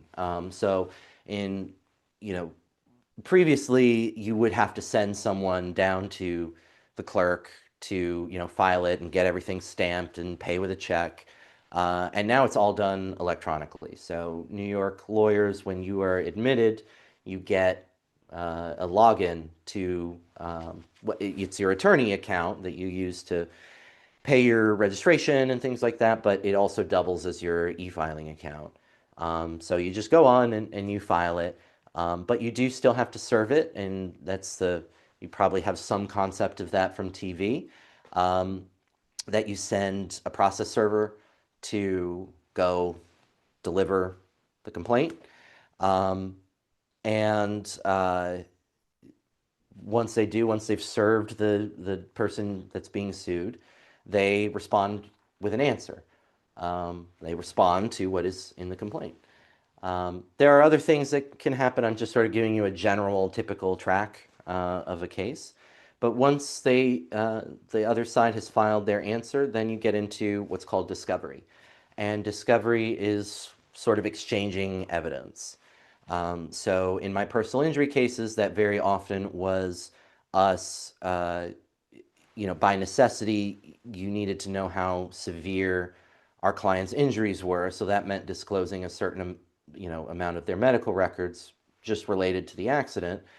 That would also mean our client being deposed, sitting for a deposition, which is an informal kind of process. It's on the record, but it's not as, you don't do it in a courtroom, you do it in kind of a conference room, basically. Since the pandemic, some of these are now being done virtually. During the pandemic, obviously, they all had to be done virtually. But now some people still, depending on the case and the nature of it, may have, they may still do them virtually. But in any event, that's an opportunity to ask the other party questions. And then typically our cases, because they were personal injury cases, were also accompanied by a physical examination. They could have their expert doctor examine our client to understand, the nature of the injuries.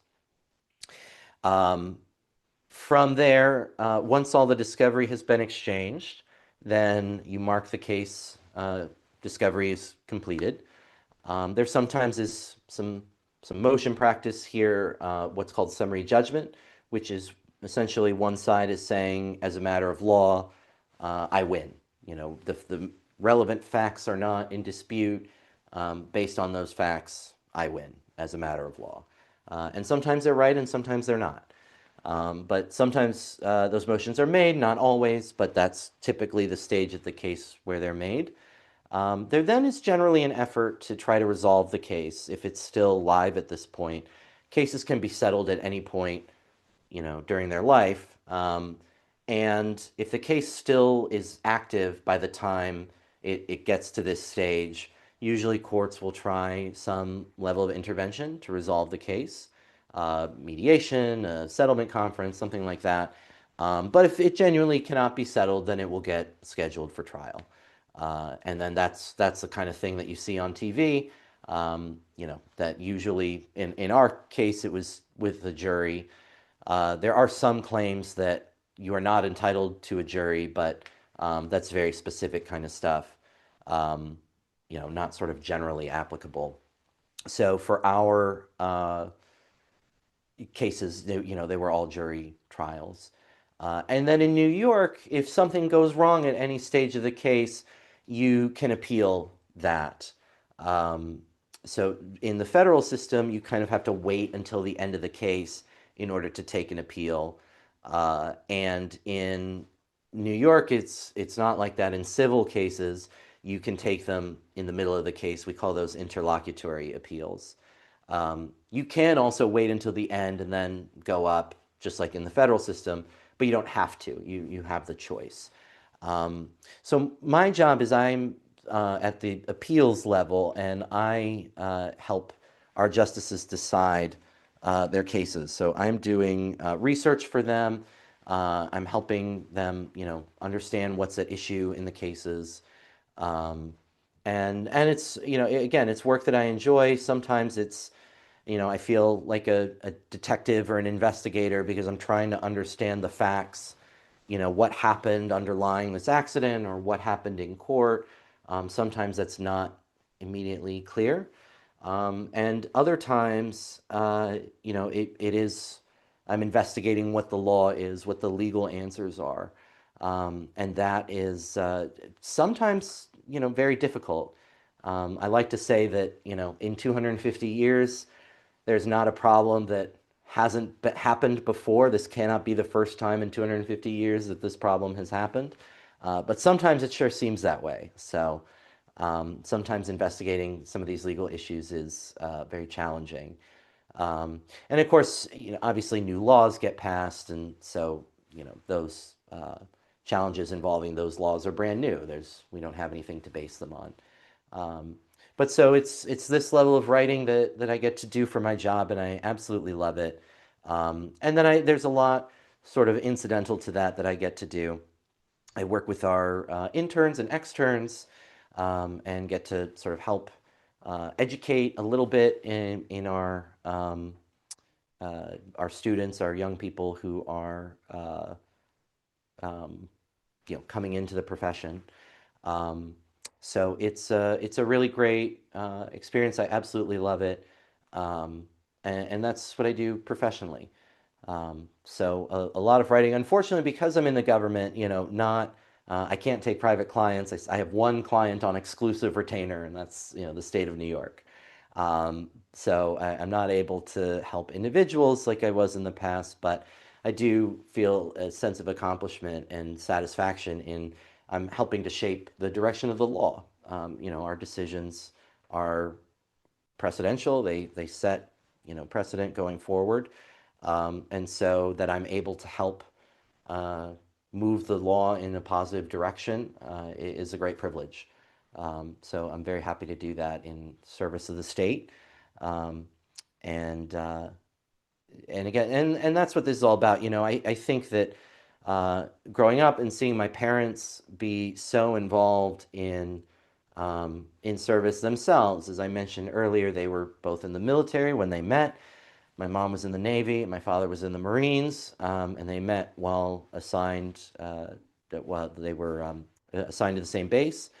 My father went and fought in Desert Storm when that, excuse me, when that happened. Um, and and then later in life, my father was a police officer for a very long time. And then my mother worked in the local school board. So both have led long careers in public service, and that's why I think public service is not just a job. I think it's a calling. It is something that you know, it's not just a job that you pick up. It's got to be something that really speaks to you. And I feel that way about my job. And even when I was in private practice, which is not nonprofit, right? It still made a profit, but it was still helping people in need. And that was what really, appealed most to me with that job. So I'm very grateful to get to continue to do that and do that both in my personal and professional lives. Um, again, Rotary is something that gives me this incredible opportunity to go be of service, and I appreciate you supporting us and helping make this possible. I want to thank our sponsor for this segment, Dan and Dana Kessler. Dan was formerly one of my colleagues where I worked, and he now works elsewhere in a different role. Dana, I believe, is now a doctor, if I remember right.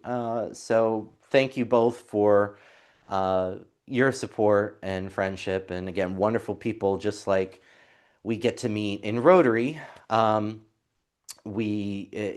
gotten to meet some really wonderful people in my career, and I'm just very grateful for their friendship and support. So thank you, Dan and Dana. Um, and I also, it mistook me for a minute when I saw Dan's name donate because we have a Drew Kessler in Rotary. So I kept thinking, wow, Drew did this. And then, no, wait, it's Dan and Dana. So, but so very grateful for your support and for your friendship. Um, yeah, we're at the 12-hour, 12-minute mark. And thank you, Lauren, for being my audience of one for the moment. Um, I'm wondering, do you want to step in for a minute? No, you don't. Okay, you'll think about it. All right, you'll prep something. Very good. And so that was how Cory Booker sort of and other senators too get through these filibusters as they yield for questions. And so I was saying during our last break, when Cory Booker was doing his, I think at one point Chuck Schumer asked a question that took him an hour to ask, right? And so he talked for about an hour before finally, whatever, asking his question. So, the definition of asking a question in parliamentary procedure or at least in the Senate, I should say, not parliamentary procedure generally. Um, um, well, if you want, but I was maybe take a few minutes to answer it, or to ask it rather. Um, but Yeah, so but this kind of service and we've got such wonderful partners in government. Even our congressperson, George Latimer, is a Rotarian himself. So we've got wonderful partners in government. Lots of support from our county government, our state government, our local government, just all kinds of wonderful people. Um, who support us and our work. And that's in addition to all of our private partners. So with our Thanksgiving distribution, we partnered with Mi Rancho Farmers Market in Yonkers. They had the space and they donated many of the goods that we distributed. And also in partnership with the Mexican American Association of Yonkers. So again, very grateful to them. We have a wonderful relationship with St. John's Hospital, and that's where we do our pancake breakfast every year. That'll be in the springtime, so keep an eye out for that. That's our springtime fundraiser. And we are, we've got wonderful partners. And again, thank you to the Broadway Community Center for helping us with this space. that giving, again, a wonderful partner to have that uh, trusted us to be responsible with their space, which we absolutely, are going to be. But that was the challenge in physically organizing this, was making sure that we had a physical place to do this beyond just my living room. And again, the level of support that we got in organizing this is just so very grateful and very inspiring. So really appreciate everyone pitching in and making a difference. Um, Let me see what some of the materials we have are that I can share with you. Um, well, let's see. I know maybe coming off Batman, Greg did bring this book of dad jokes, so I can take a minute and see. Uh, Maybe there's some that are marginally better than some of the Batman jokes. Let's see.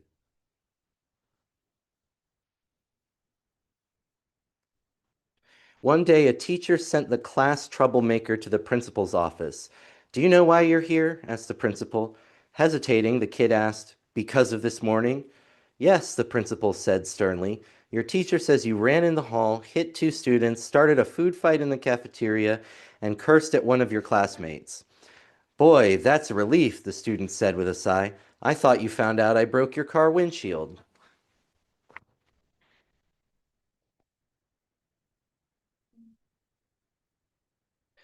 Uh, Two guys are working on an assembly line. The first guy says, I bet I can make the boss give me the day off. The other man says, I want the day off too, but how? Just watch. The first guy climbs on top of the machines and all the way up to the rafters. There he swings his legs around and hangs upside down. Then he calls down to the boss, Look at me! The boss exclaims, What are you doing up there? The guy responds, I'm a light bulb. Shaking his head, the boss says, Have you been working too hard? I think you're going crazy. Take the day off. As the employee climbs down, his cohort on the assembly line heads for the exit too. Why are you leaving? The boss asks the second guy. Well, the man replies, how am I supposed to work without lights? All right, well, Greg's gonna have to help us out here. I think we got to do these in moderation. Some of these are pretty bad, but all right, let's see. Let's see what we have. Greg did bring this. We can. Oh, you have something? Okay. Well, hang it. So here, I'll turn this over to Lauren to ask a question. So here, so let me do this. And yeah, you are. So I'm going to yield to a question for a moment. So please welcome our club member, Lauren Finnegan. And I'm just going to do that. Okay. And there you go. Just hold it? Yep. That's Okay. it. Thanks. All right. Hi. I can't see myself on screen because of the delay, but I'm going to assume that I'm up. I'm Lauren. I'm the newest member of the Yonkers Rotary Club. I started getting involved a little earlier this year and officially joined, I think, sometime earlier this fall. Um, yeah, so this event has been very inspirational for me just because I remember seeing Cory Booker's, and it was the first filibuster that I think I ever heard of. So seeing somebody else do this now is very interesting. But one thing that I was thinking of that I wanted to ask Alan during this filibuster was kind of where the inspiration came from earlier in his life, because I feel like all of us have kind of had a teacher or a mentor too that was really that inspirational figure that kind of sparked the path that we ended up on, the chain of events. And I feel like in my life, I had a few people like that. I really feel like one of my high school teachers, my high school biology teacher, was the first person who really kind of got me started in terms of the chain of thought of thinking about where I'm going to go with my career, getting me thinking about engineering. I'm a civil engineer here in Yonkers, thinking about the environment and helping out people in our community. She was one of the people who started a club at the school. She had a club for gardening and helping the environment, and really looped it into her class in terms of the biology of how a healthy environment equals healthy people, and really kind of ingraining that in our brains about us doing good works for the environment helps the people in our environment. And she was the first person to really get me thinking about that. And she started me off working at the New York Botanical Gardens. She helped me find an internship there, which then led to me getting more of an interest in STEM, led to me going to college where I went, working in engineering. And my engineering career has gotten me more involved in local community, attending meetings. And I've had several figures just in that space that I've looked up to.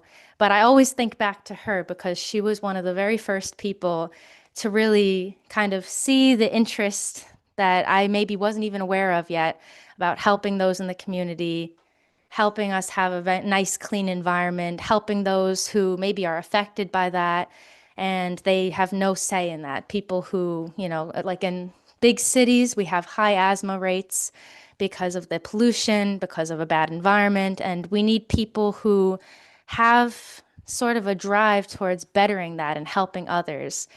And so she was somebody that I always think back to in terms of kind of sparking that interest in helping others.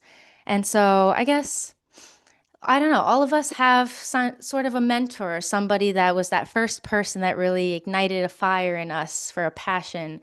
So Alan, whenever you're ready, I'm sure you have at least one, if not more people in your life that really kind of in your youth inspired you to go down that path that you are on now. So, who was somebody that gave you that kind of passion for helping the community? I'm off camera now, I think. But yeah. Well, thank you so much. That's a really fantastic question, and I appreciate the minute to catch my breath and rest my legs for a moment and get some water. So thanks very much for that. Yeah, people who've inspired me. I feel like it's hard for me to identify just one because I think there's so many people who have had so many different impacts on my life. Um, I mean, I think not to go into it in too much detail, but I mean, I think uh, some people who had people who know me, and and I'm very open about this, but I assume most of you watching also know me as well. That I'm an alcoholic in recovery, that my sobriety date's August 22nd, 2019, and that I do a lot of recovery work, not just on myself, but that I also, help others, and I work with the New York City Bar Association's Lawyer Assistance Program, excuse me, trying to help others with their mental health or substance use issues. Excuse me. And the only reason I got sober was because my partner and my two best friends staged an intervention on my 30th birthday. And at the time, I was very angry and very upset. And and I mean, I felt a lot of different things. One of the reasons that people uh, drink or use in an addictive way, there are plenty of people who can drink alcohol responsibly, but I'm not one of those people. And one of the things that happens when you drink that way is it numbs your feelings, right? You drink in order to make your feelings go away. So I had all kinds of feelings now that I had no idea what to do with. And it took me a long time to sort of get, comfortable with that idea of me being sober. Um, but now I'm so much happier sober. I like sober me better than I liked drinking me. And again, it was a journey, and I'm still on that journey. It's not done, but there's much more, to it. Um, but yeah, I mean, certainly, and I look back too, because August 22nd, 2019, That's 8 months-ish, if I did the math right, before the pandemic. It's right before the pandemic, and that I can say with certainty. Might be off on 8 months. Um, and I know, I'm certain that if I hadn't gotten sober when I did, then, how I would have handled myself during the pandemic would have been very different. I would have lost my job. I would have lost my law license. And ultimately, I would never be doing the great things that I'm doing now. All of this great service work that I'm able to do, I'm only really able to do it because I got sober. So I'm very grateful to that. I mean, yeah, I think that's one of the things that uh, absolutely would not be here doing this if I was still drinking. I think my life would be totally different. So, to my partner Lee, who sponsored a segment earlier, you heard me talk about him. To Rob, one of my best friends, who had me read Batman for 3 hours. How could you forget him? That was 3 hours of Batman, yeah, and I'm still not done. So Rob's got another hour somewhere in here. I'll squeeze in a little more Batman. Um, and my friend Glenn Allers is the third person. My other best friend, or one. I guess I have three best friends, right? My partner and then my two non-partner, non-romantic best friends, right? But my other non-romantic best friend, Glenn Allers, But again, in terms of there's also so many little points in my life where just if one thing had gone slightly differently, again, my whole life would have changed. Like one of what's that? Yeah, the butterfly effect, right. And so, one of those just innocuous, the firm that I ultimately ended up working for in private practice, um, they so we did the interview and they offered me the job on the spot, but I had previously interviewed with another firm and I was waiting to hear back from them. And so I said, could you give me until the end of the day? Because I at least want to give this firm the courtesy of, are they going to make me an offer or not? Um, and they thought about it and ultimately kind of like, okay, fine. Um, so I, waited for the other firm. I let them know, and they said, yeah, no, go take this with the other firm. So I accepted the offer from the firm that I did go work for. Um, I later found out that they had never done that before. That's if someone had said, oh, well, can I think about it? They would say, well, what's there to think about, right? And so that was just their thinking on it. So they had never said, okay, sure, you can have till the end of the day. Um, and that's an example that if they had said no, it's just something completely benign, um, not had nothing to do with how prepared I was in life or what my grades were in law school, or it was just sort of a happenstance moment. And had I not worked for that firm, again, my whole career trajectory would be very different. Um, and there's lots of little, moments like that in my life. Certainly, I had people who I respected and looked up to and admired. Um, all different, great role models for all different, aspects of my being. Um, but yeah, it is hard to pinpoint one person other than, as I said, if my partner and my two best friends hadn't done that intervention as they did it, when they did it, as painful as it was, it's not like it was a fun experience, but I am much happier where I'm at today, and I wouldn't have gotten there on my own. So that's probably the best answer I can give to your question. But it is a magnificent question, which I so appreciate. Um, and I was just thrilled to see we're less than 12 hours. So, this time, 12 hours from now, the sun will have risen. I will have finished, and I will be going to bed. So I'm really looking forward to that. But in the meantime, I get to do this with you, and I'm very grateful for your support in making that happen. Um, Let me see, as we go through, or did you have something else? Oh, please. Well, here, so you know what? We can do, so let me, no, no, this is great. With some variety, right? So Lauren, there you go. So I'm gonna give you this other microphone. Here we go. So that way we don't have to keep swapping. All right, so there you go. Yeah, go for it. Hello again. Lauren Finnegan, newest member of the Yonkers Rotary Club. Just thinking of a few other questions that I've been wanting to ask Alan.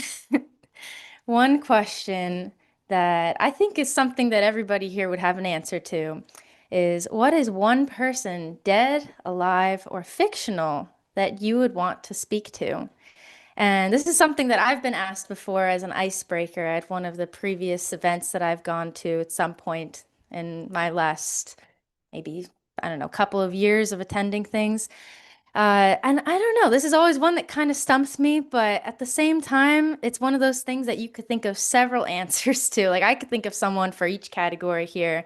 I mean, if I were to go the historical route, someone who's dead, honestly, I would really like to speak to, this is going to be a silly one, but I would really like to speak to, who would I want to speak to? If I'm going family, I would want to speak to one of my dead grandparents. If I were going actor who has passed, who someone that I really would want to talk to, this is going to be a silly one. I don't know. I'm assuming you might know this person, Alan.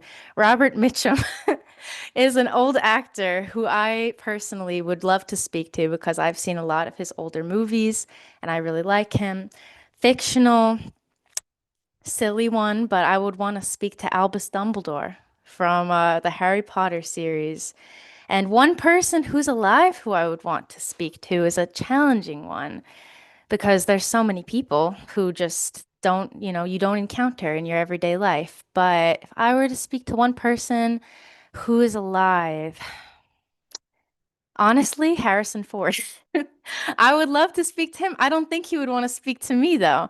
I think that he's not watching this, hopefully.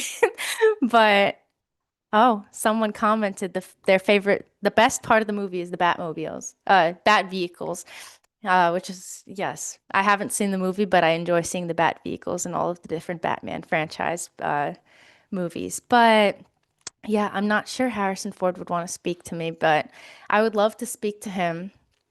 And yeah, Alan, you don't have to answer every category unless you'd like to, but what's one person in one of those three categories, dead, alive, or fictional, that you'd want to speak to? You could take it seriously or silly. Your take. Oh, thank you.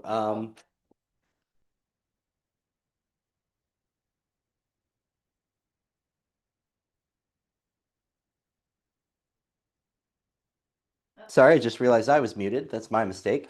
I have thought a lot about who this might be in different, in various contexts. I have some sort of nerdy professional answers about certain lawyers and judges in history that I, might like to speak to. John Marshall was the fourth Chief Justice of the United States and one of the most influential, Supreme Court justices that the country has ever had. We, amazing lawyers, Clarence Darrow, and David Boies is a lawyer who's living that I'm would be very curious to meet. I was able to meet Ted Olson before he passed, and was a very, very nice, very generous, nice person, and very curious having a conversation with me as a law student. So I have these kind of professional answers, but on a more sort of not spiritual, but something maybe a little more emotionally satisfying. I actually think Dumbledore is a pretty good answer, right? He's such a kind, compassionate, caring character. Right, he gets some wisdom, and yeah, I think that he, it always makes you feel better in those bad situations, and yeah, I could totally see that. But I'm trying to think otherwise. Favorite movie franchise. So I could talk about this for a little while. So so I've got I am an equal opportunity nerd, I guess is the way I would say it. So I like multiple different franchises. So I think probably the first one that I got into was Star Wars. Um, Harrison Ford, yes, but the Force and being a Jedi, and it seemed like a lot of fun. Um, when I was in fifth grade was when The Phantom Menace came out, which I know is the worst one, but it did sort of rejuvenate everybody's interest in Star Wars. I remember watching the uh, The Empire Strikes Back, and I was very confused by the big twist. I wasn't like blown away, like, oh my God, he's his dad. I I would, and I hope I didn't just spoil it for anybody, but yeah, it's been out for a very long time, so that's kind of on you if I ruined that for you. But um, I was confused. I didn't get it. I didn't understand. I thought it was a trick or a ruse or something, and I didn't understand it. It wasn't until after the movie. And I remember my mom was like, so what'd you think? He's the best. And I was like, wait, he is? I didn't get that. So it totally went over my head. But um, how old was I? Well, yeah, that was like second grade-ish that I watched Empire Strikes Back for the first time. Um, but in any event, yeah, that was an interesting, or I'm sorry, that was a franchise that I really enjoyed. Who from Star Wars would I want to meet? Gosh, that's hard. I mean, maybe Samuel Jackson's character, Mace Windu, I think was the character's name. Uh, Yoda. I thought about Yoda too, but it's sort of like Yoda when, right? So right, Yoda would hit you with his stick. So, and I think that, yeah, but that's like Yoda in Empire Strikes Back, and then Yoda in the prequels is a little more wise and sage and everything.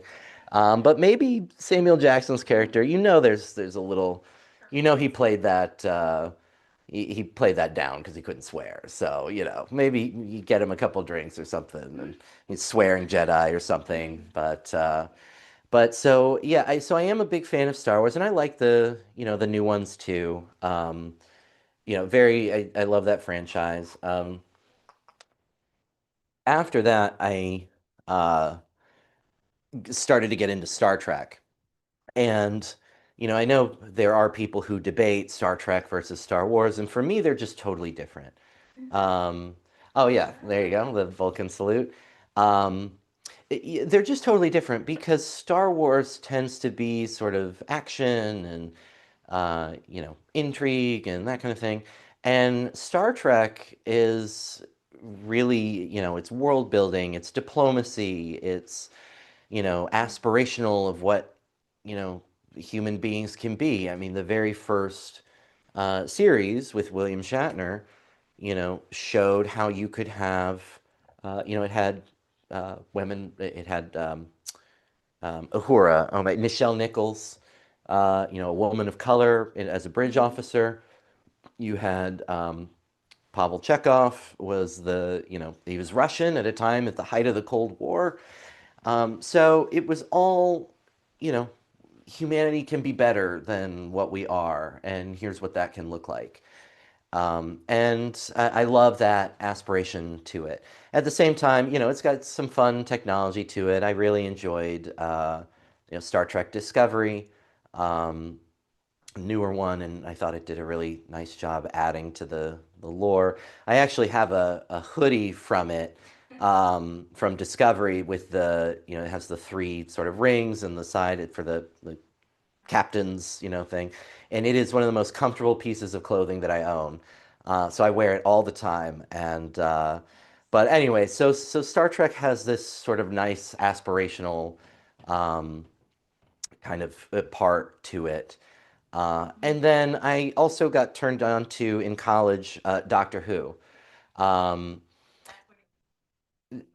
yeah, Lauren says I lost her at Doctor Who. So, Doctor Who, British show, it's been on the air forever.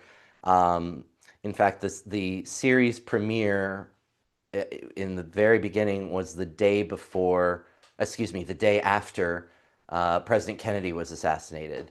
And so there, it got kind of uh, overshadowed by that. And so they sort of like relaunched it the following week. Um, but in any event, yeah. And so it was on the air for a very long time on the BBC. It went off the air in the late 80s. They tried to bring it back in the 90s with a TV movie, but that didn't go very well. And then they finally sort of brought it back in 2005, and that's the version that is, or not the version, but that's the part of it. It's been running since then. The hardest part about being a Doctor Who fan, though, is that they produce so few episodes in a year, and they go so long between episodes. Um, so right now we're waiting. They finished the season on a big twist cliffhanger um, earlier this year, and there's like a spin-off we're waiting for. I think we'll get it in January. Um, but then we've got to wait like a whole nother year past that, I think, in order to get more Doctor Who. So it's so slow coming out with content, but it's really good. And again, it's at its core, it is very optimistic and encouraging and inspirational about what we can be, about what not just people, because the Doctor's an alien, so it's not just what humanity can be, but what civilization can be, what civilized people can be. Core values is most like Rotary. So that's great. So Lauren asked, which of the three organizations' core values is most like Rotary?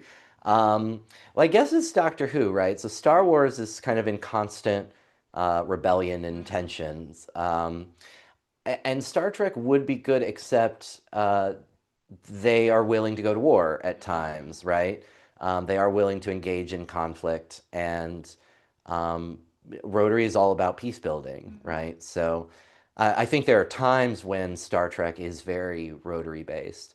Um, but Doctor Who, one of the showrunners, um, I forget if he was giving an interview, if he was at Comic-Con or something.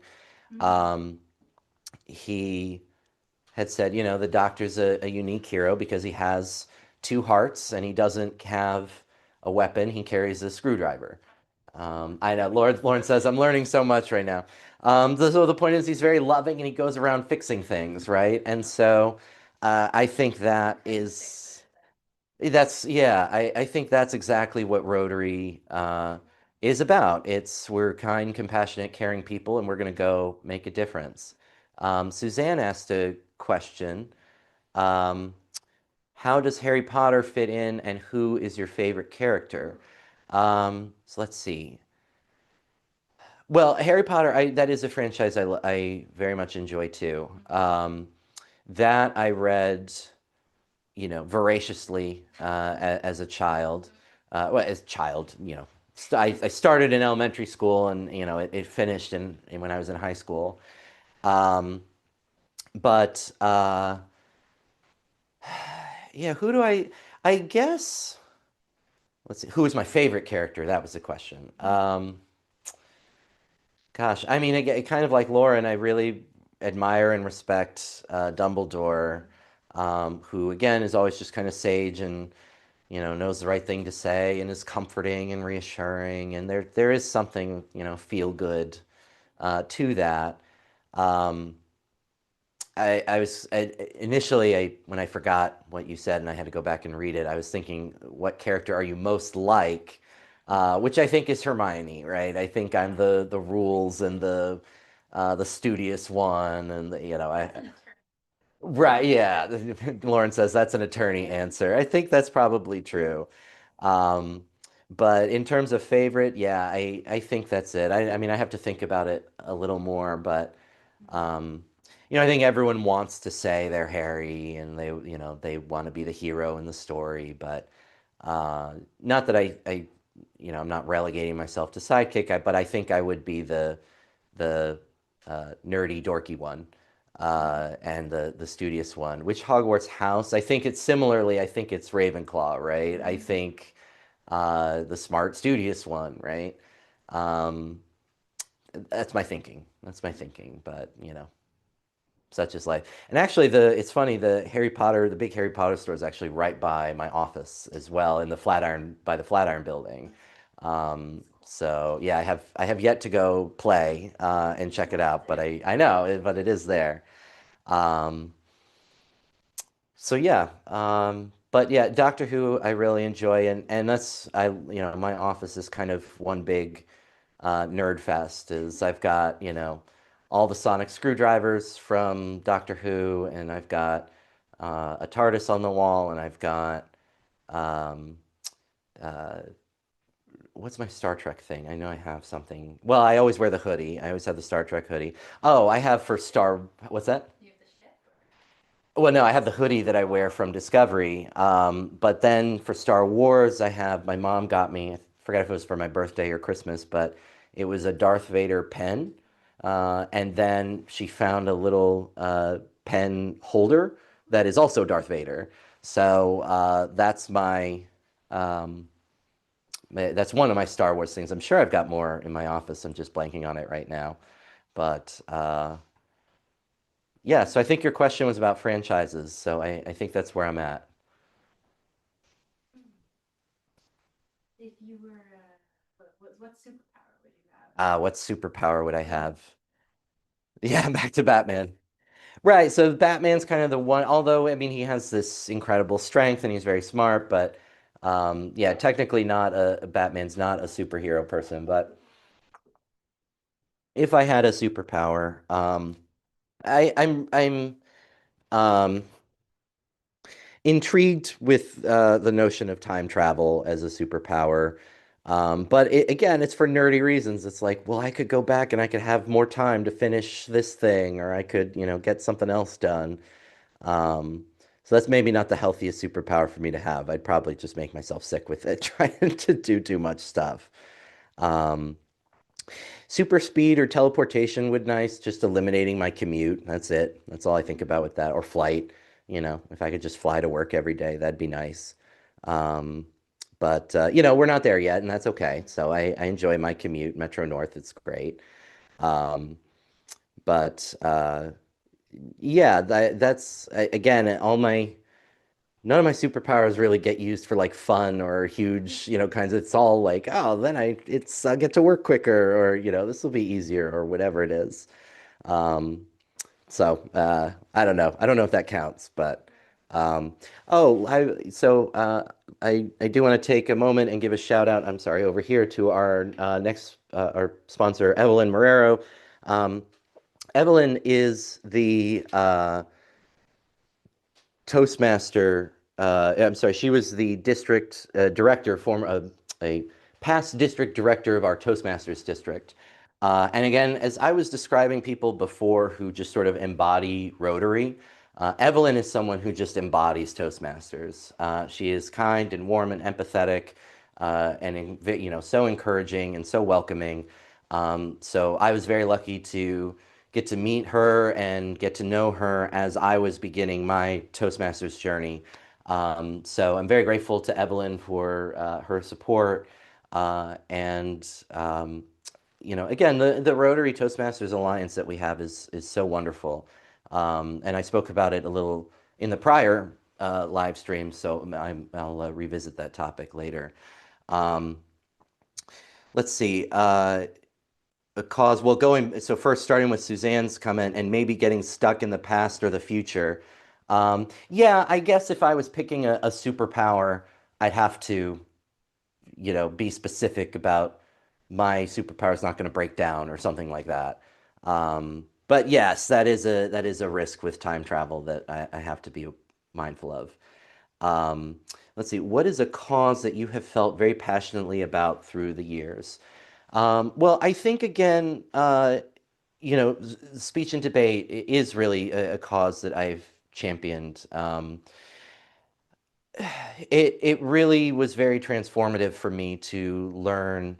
I mean, again, I was always comfortable speaking in public, and I didn't have stage fright or anything, but um, to learn logic and rhetoric and how to build an argument in a logical structure, and there is when I say logical structure, I don't mean just one that makes sense or one that's reasonable, but you can sort of have building blocks to an argument. And learning how to do that has been profoundly influential on, my thinking and my writing and my reasoning. And I think it's one of the reasons that I am able to do what I do professionally and to do it well. And so I'm a big advocate of, I think it's something valuable for everyone to learn.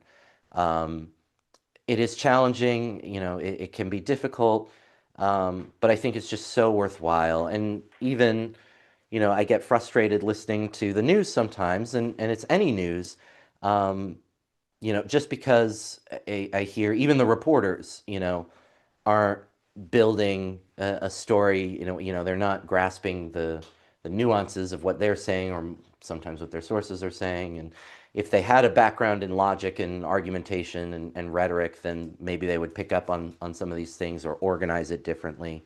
So I think they're just marvelous skills to have and really set you up for success.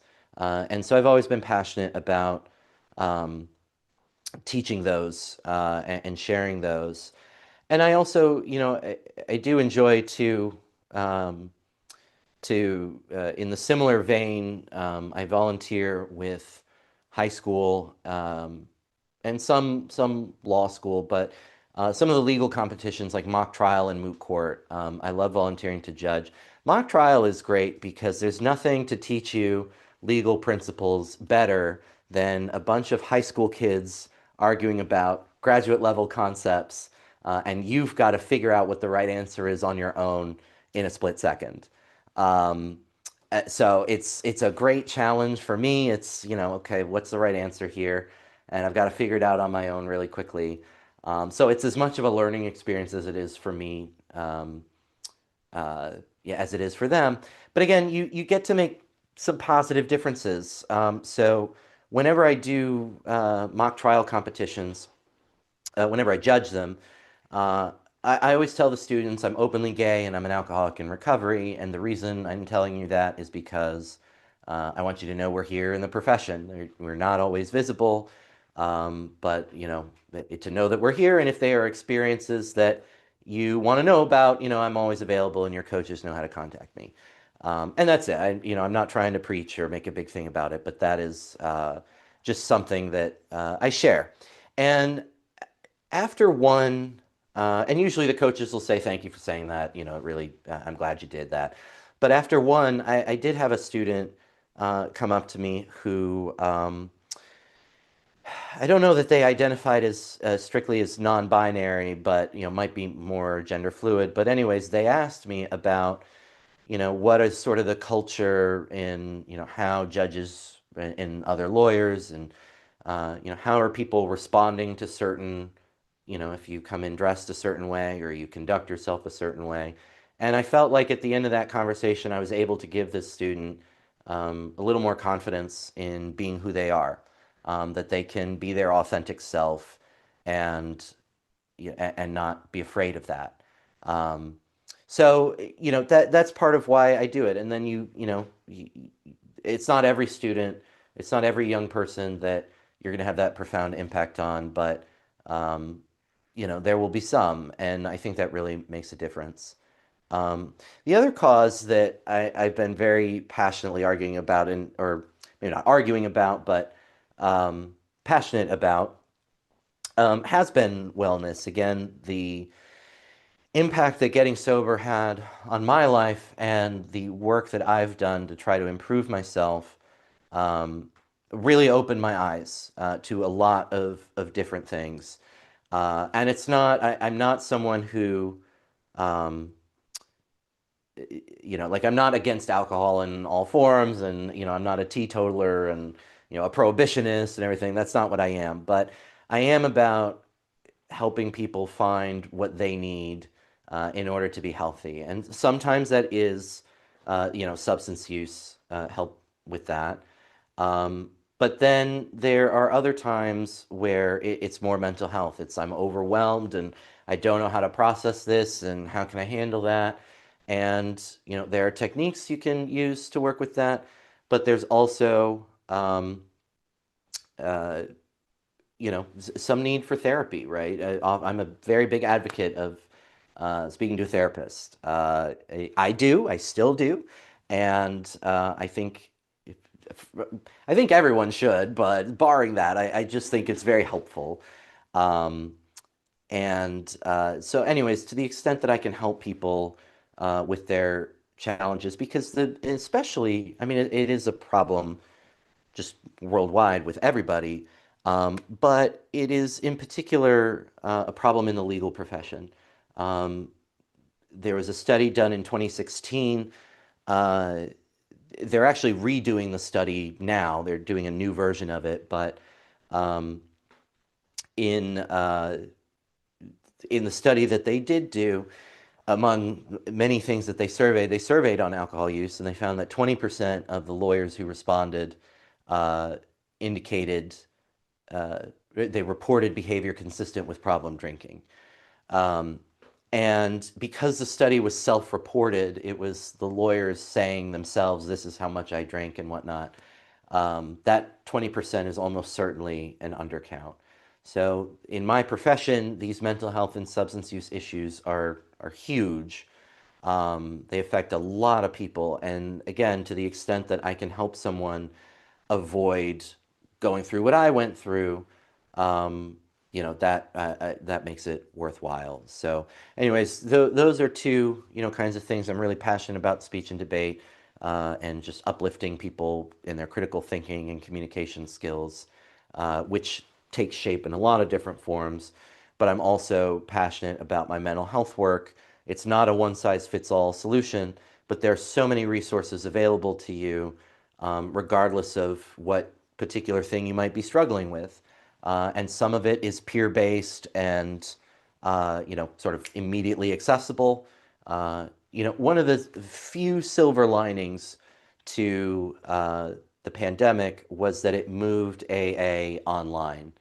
And so before the pandemic, even working in Manhattan, meetings are all over the place, right? You throw a stone, you'll hit two meetings. So you could find AA everywhere that you were. But now I don't even need to work that hard. I've got a directory saved, on my phone, and I could pull up a Zoom meeting uh, somewhere in the world that is going on right now that is in English or Spanish. I could do it in Spanish, but in a language I understand and can communicate in if I needed something. And that has just made recovery so much more accessible to so many people who might otherwise struggle with it. Um, in any event, helping people find the resources they need to be their best selves, and to help them, out of what can be very dark points in their life, uh, is something I'm very passionate about.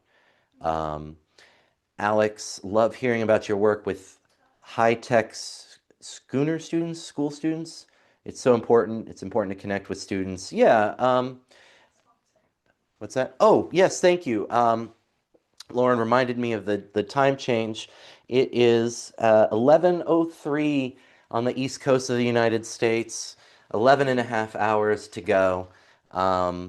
We're getting there. I'll maybe feel a little bit better once we're single digits in the hours, might be a little bit better. We're almost there, so I think we're doing good. But I do want to thank our sponsor, Mike Sabatino. Michael has been a great mentor. He was first openly gay for a lot of things, but he's been a passionate marriage equality advocate, and a successful one at that. And again, inspires me to be my authentic self, and gives me the confidence to be able to do that. And that's not just with regard to my sexual orientation, but in all aspects of my life. So, Michael, thank you. And Robert, I'm sure there too. Thank you both for supporting me. And and yeah, so very grateful to Michael for sponsoring this segment. So Alex was talking about with tech with students, and yes, it is always important to meet people where they're at, right? And I think this is something we particularly have to do with our young people because they are in different spaces than we are now, right? So, and this is something, this isn't just a Rotary issue. This is an issue all over the globe in every facet of life. When I was coming of age in high school and college, Facebook was the platform. And now Facebook is for your grandparents, right? And no one, you know, even my age or younger is on Facebook very much anymore. So excuse me, it's all about meeting people where they're at. And so I do consider myself generally pretty tech savvy, but it's all just about meeting young people where they're at. And the more I'm able to do that, the better. So glad to be able to do that when I have the opportunity. Let me see. I think I got all my questions. Did you have one, Lauren? Mm-hmm. You want me to ask from here? Or You can come up. There we go. okay. Oops, sorry, I Yeah. have to turn the tracking off. Otherwise, it's going to follow me. Uh-oh. Okay. Am I good now? Yeah. Is this on? Yeah. Yeah. Okay. Hi, for anyone who's new, Lauren Finnegan, newest member of the Yonkers Rotary Club. I'm here asking Alan some interesting questions. One thing that I just thought of to ask Alan was I know that Alan does work with various work with school kids. He does the speech contest, and I mean, I don't know if I'd call them school kids, but you teach a college course, right? No, no college course. Not yet. Not yet, but maybe Hopefully soon. Hopefully soon. Okay. Well, I was gonna ask, aside from teaching a college course or aside from the speech contest, I guess what's one thing that you think that you would want to do that would benefit the youth in the community? It could be youth, it could be maybe college or law students, but just something that you think that, maybe you had at one of your schools of Florida or law school or something that you think would benefit them, because I feel like there's lots of programs that already exist, but maybe there's an idea that you had or something that you think that they could really benefit from. I mean, I had several programs that I did outside of my schooling that I really felt benefited me. Like right before I started high school, I went to Cardinal Spellman in the Bronx, if anyone's familiar. And we had a program when I first started. It was called LIT, Leaders in Training, I believe is what it stood for.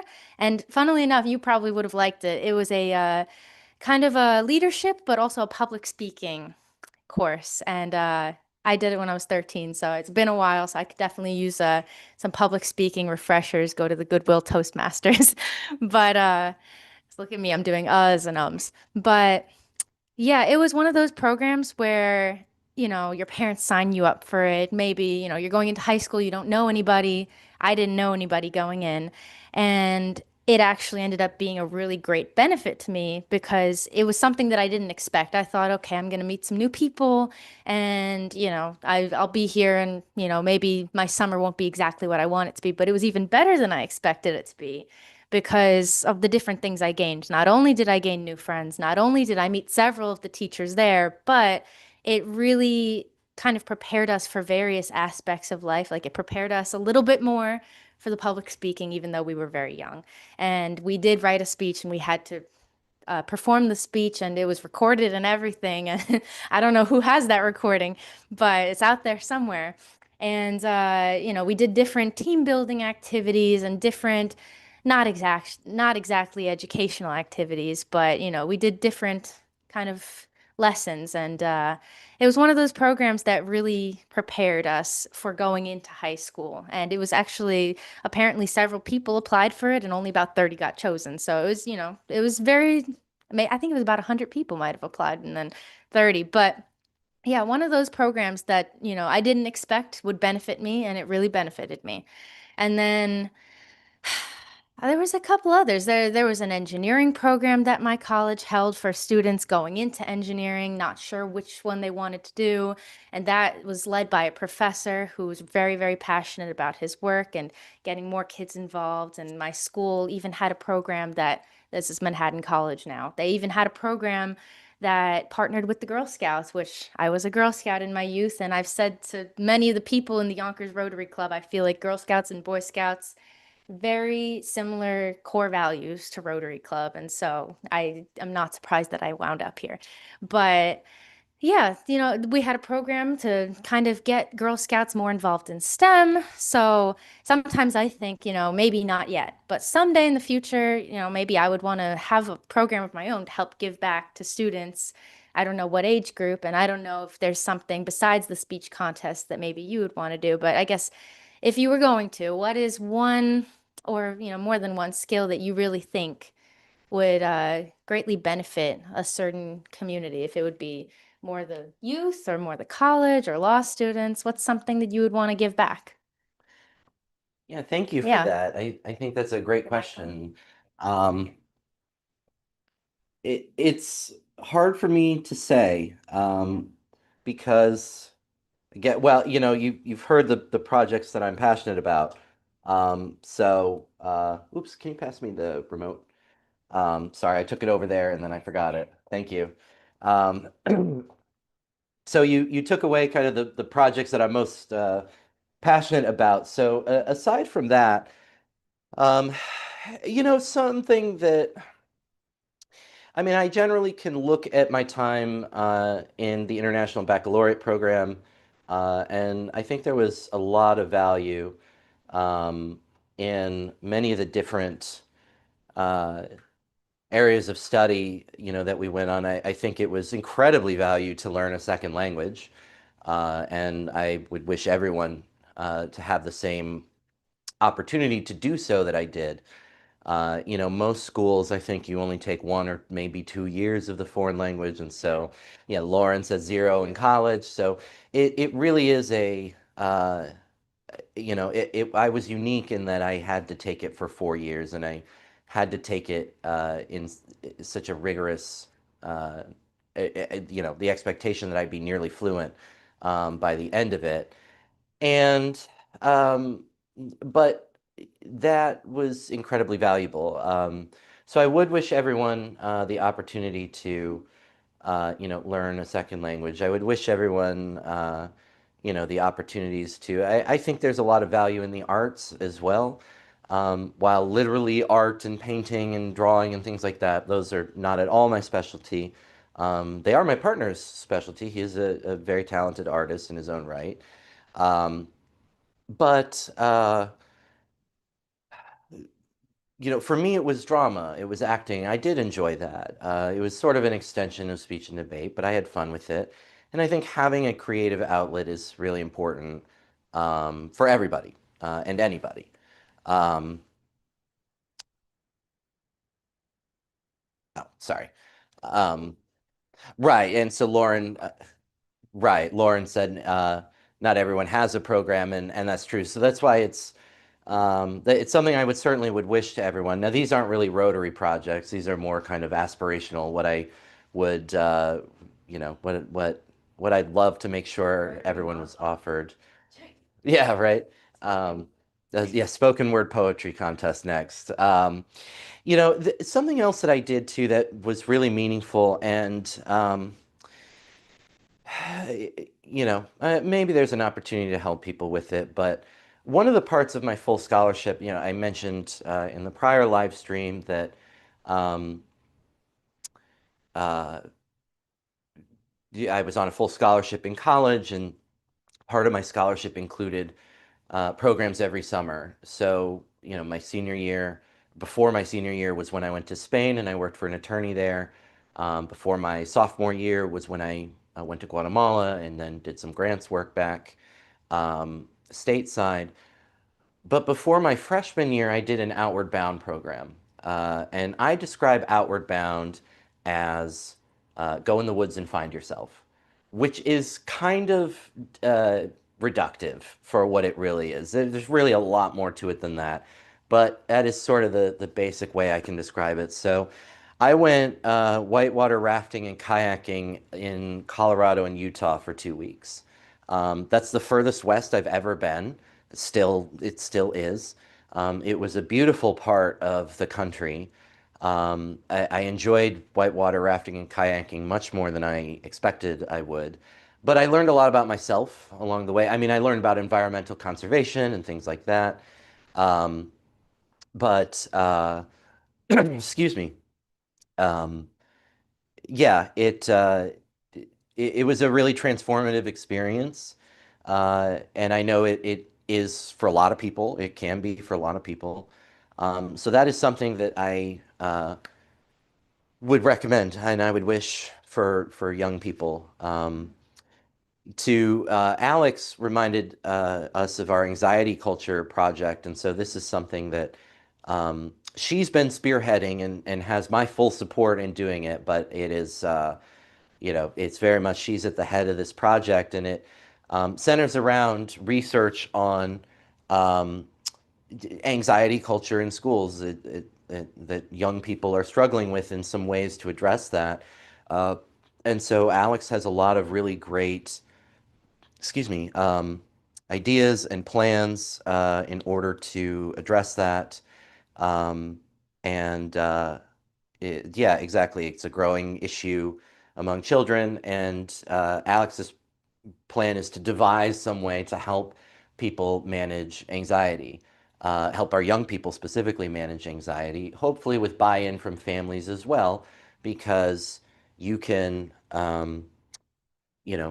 I can manage anxiety as best I can on my own, but then if I go home and I have a chaotic home environment, then, how good are my coping skills going to be?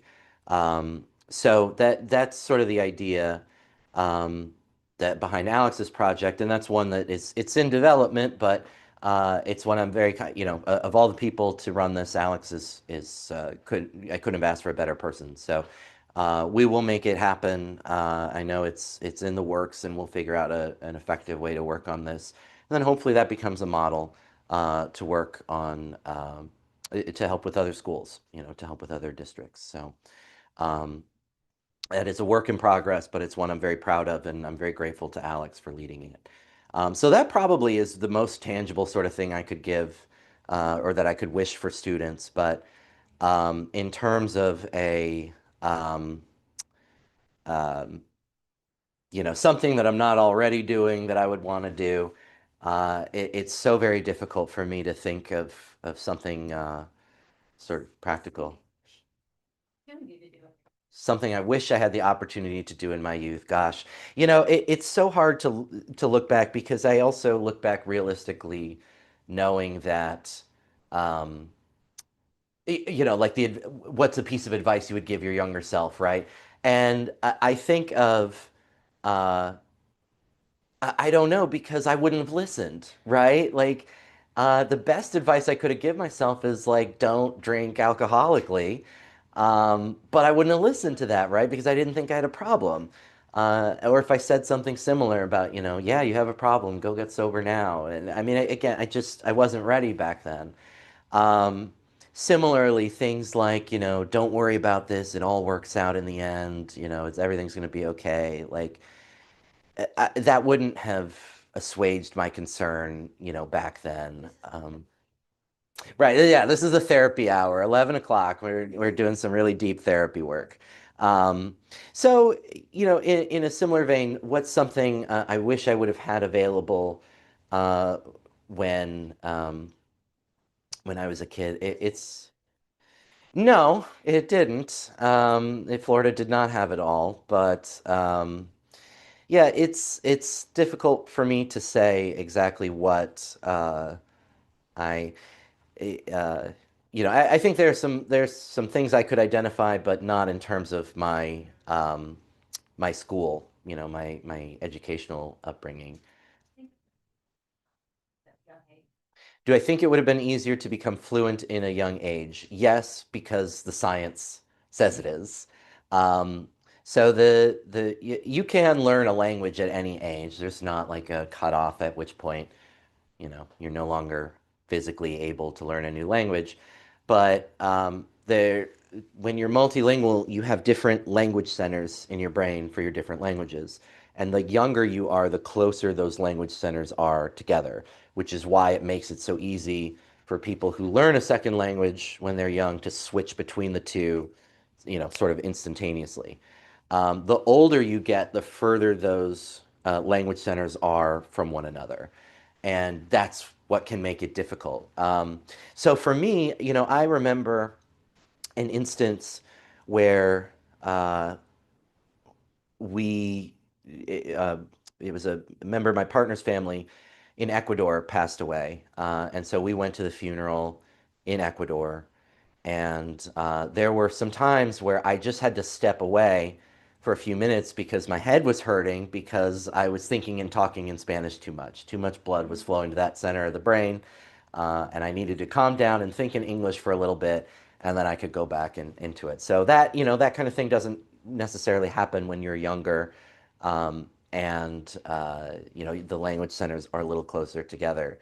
Now, someone asked me at some point in the chat about if a third language, if I could learn a third language, what would it be? So I have two answers to that. The real answer, I would learn sign language. I had a classmate in high school who was deaf. I assume he still is deaf. And I learned just a little bit of sign language to sign with him. He could lip read, and he was pretty good even without signing. But he had an interpreter in class, and so it was. I learned a little bit to communicate directly with him, and I would like to learn more and become fluent in it. Um, but the other answer I have, if you set that aside, or maybe it would even be the same language. Um, Actually, learning a new language is very difficult because you're building a new language center in your brain. You're literally rewiring how your brain works, and I would get very frustrated in the course of that. It was a subject that I was uniquely, struggled with in a unique way that I never struggled with any other academic subject. And I went through the same thing again when I was learning the Arabic alphabet in order to study the Moorish literature that I mentioned in the previous live stream. Um, so, if I honestly don't know that I would take on a third language. I feel like I've mastered two, that now again, there are people around the world who, right, are they're polyglots and they speak 5 or 6 languages perfectly. And I so admire those people. Um, but I don't think I'm cut out to be one of them. Um, Sorry, let me just answer this.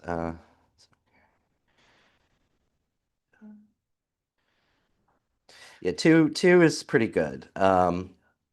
So um, I don't need to be, the question, do I need to be bilingual for my work? No, I don't.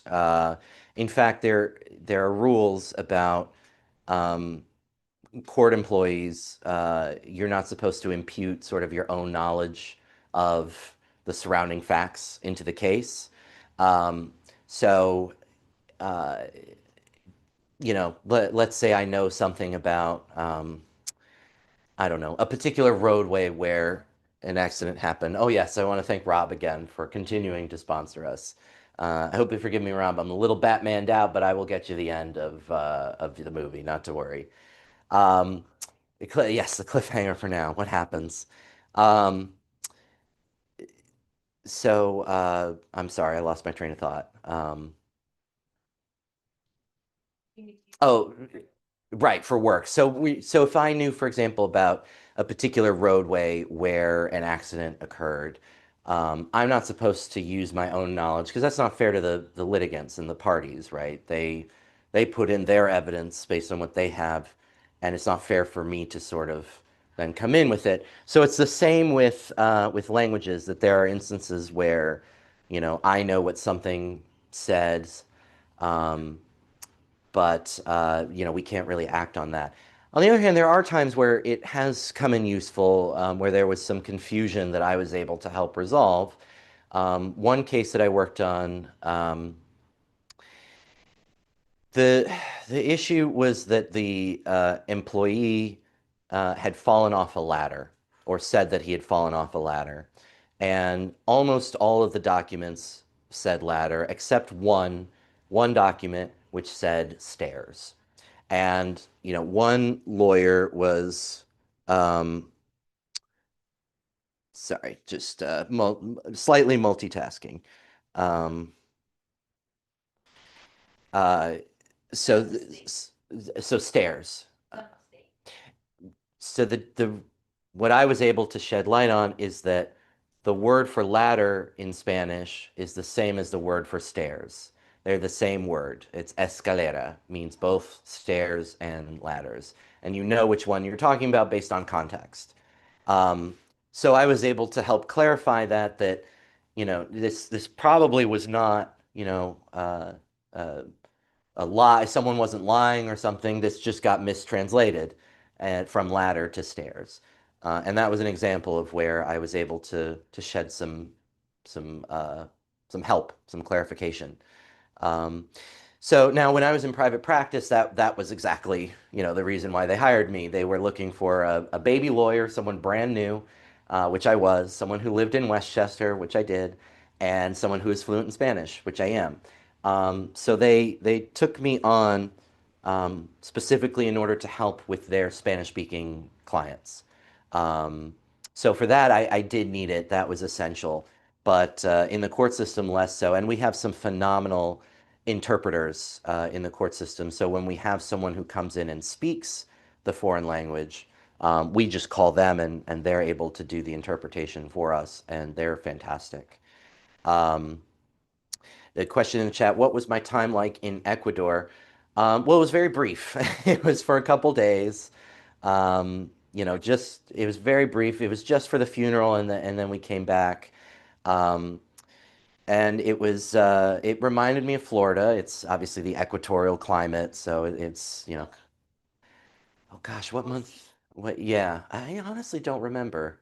Um, I'll have to, well, it was warm in Ecuador, right? It was warm and humid. The mountains, yes. I'm sorry, I should have clarified. I was in Guayaquil, which is a coastal city in Ecuador. Um, it was very humid and hot, and it reminded me a lot of Florida. So, but I was only there for a few days, so I didn't get a good, a good representation of. Um,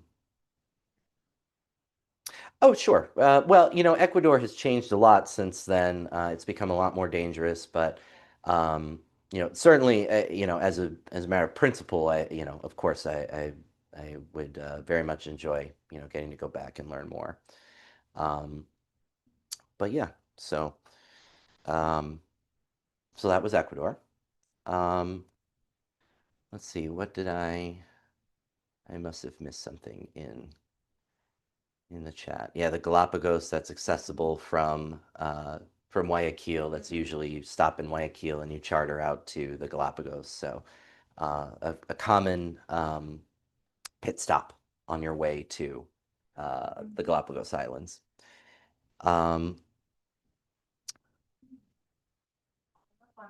Mhm.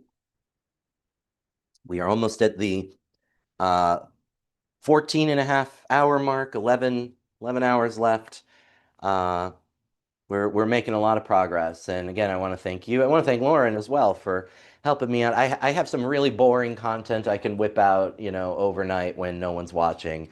Um, But yeah, no, I'm so thrilled with everyone who's here helping us, making this event a success. And the best thing I can ask you to do, if you haven't already contributed, please consider doing so. You can scan the QR code. You can visit go.yonkersrotary.org. That link is also in the description below. And any of that, they all take you to the same place. All of your contributions, again, 100% go to our foundation, and that's where we do all of our charitable work from. Rotary International has always been a 5-star rated charity on Charity Navigator, reflecting how little of what you contribute goes to overhead kind of costs. Here, there's zero overhead because We're so very grateful for the Broadway Community Center donating us this space. And Charlie Cahill, Khalil, excuse me, their director, was such a pleasure to work with in making this happen. So we're so very grateful to the center and to Charlie for making this happen. We do want to remind you, as I have been, of the Broadway Community Center's upcoming event, December 19th from 4 to 8 p.m. It's a photo with Santa event. It's free and open to the public, and you can find more at the Broadway Community Center's social media pages.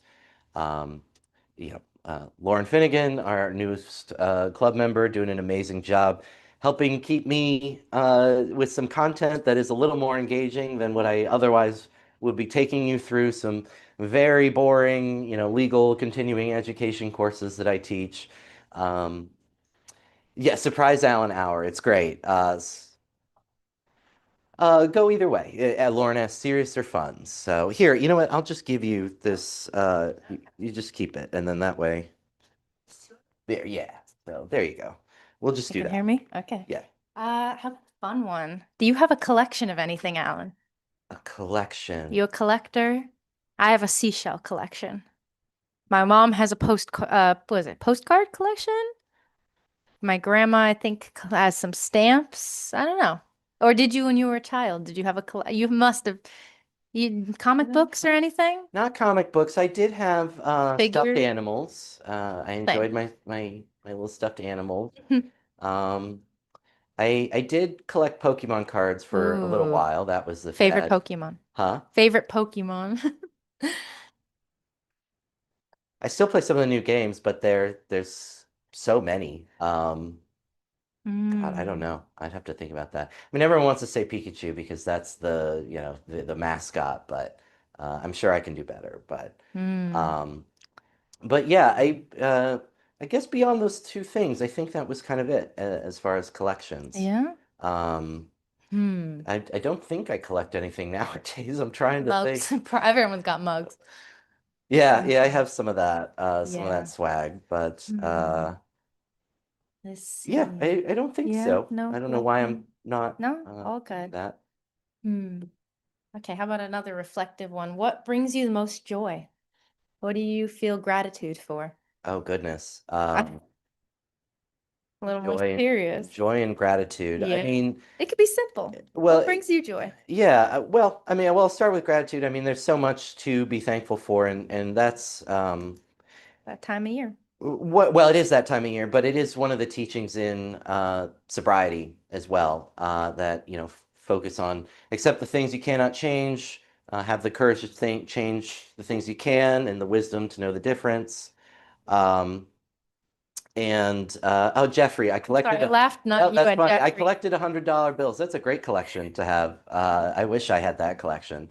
Um, no, but that is one of the key things with recovery is focusing a lot on gratitude. And in fact, one of the mental health professionals I work with, he's actually based in the Buffalo metro area, but he occasionally teaches a wellness course at the University of Buffalo, and he always makes his students keep a gratitude journal.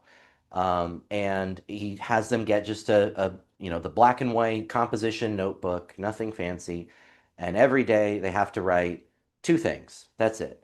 And something a little more than, I'm grateful for air and gravity, right? Something like that.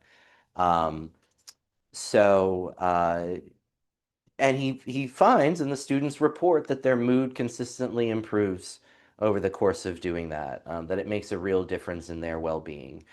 And so, that is something I try to practice. I think I'm generally very hard on myself. It's part of why I'm still going to therapy, still doing a lot of work on myself. I'm still a work in progress.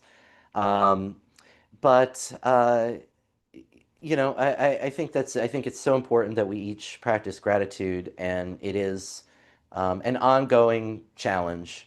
Um, just to in difficult moments, to remember what we're grateful for, is it's very important. So it is something I'm trying to be a little bit better at, but it's a work in progress.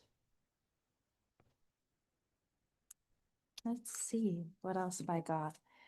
Um, how did you choose Cardozo as your law school? Because I have a friend who went there. Oh, is that He right? had looked at some others, I believe. So how did you choose Cardozo? So Cardozo offered me an opportunity to start in their summer. Mhm. So For anyone who doesn't know, Cardozo Law School right, in New York City. Cardozo Law School. This is where I went to law school. Yes. As I was applying to law schools, Cardozo initially put me on their wait list, but then reached out and said that they could offer me a spot in their summer program. And basically, what it was uh, rather than taking full course load in the fall and spring semester, you would start early. You would start in May, but you would essentially be taking a part-time course load over 3 semesters. So you just spread the work out. Um, and I thought that was, a sound strategy. I thought that made sense.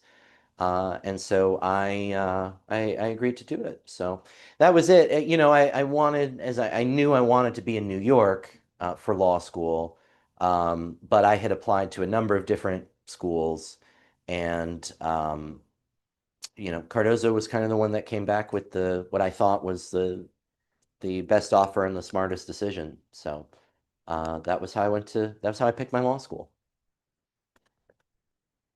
What was your most challenging moment during law school? Mm. I'm sure there were many. No, there were. I mean, despite having been a pretty good student in high school and college, I was not a typical. I was not a generally. I was not a pretty good law student. And the main reason for that, what's that? I did make it through, and I was very glad. But the main reason why I um, struggled in law school was because by that point my addiction had really flared up. This is the point where, if I wasn't an alcoholic before, I definitely was at this point when I was in law school. Um, and it got in the way, as addiction often does. Um, so, that was sort of my challenge with it. And again, I was in denial about it, and I wasn't doing the things I needed to do to take care of it. Um, but and again, part of it, well, separate from that, uh, I have really learned to dislike the way that law school tends to be taught, which is this Socratic method, uh, way of teaching it. Um, you know, Rather than just sort of a straight, lecture presentation and question answer, that kind of thing. And it tends to be this more interrogatory kind of style of learning that to me just serves very little um, educational purpose. But again, they didn't ask me, so that's, they'll teach how they're going to teach. But I did enjoy as well in law school I was able to take over the course of law school a number of practical courses, so courses where I would write or learn a skill. My final semester, I took 2 different trial advocacy courses, which were great. That was how I, put into practice what I learned about evidence and my trial skills, and was able to build those kinds of things up. So um, it was really um, those kinds of things were well. So balancing that against some of the doctrinal courses where they weren't, arranged in a way that I was accustomed to or that I felt like I could succeed in. Um, Again, not making excuses, because all of that was then, compounded by my active addiction at that point. Um, so yeah, I mean, those are, I think, the challenges I had to deal with in law school. Um, you know, some of my own design and some not. So let's see. If not a lawyer, what would you have wanted to pursue as a career as a child or adult?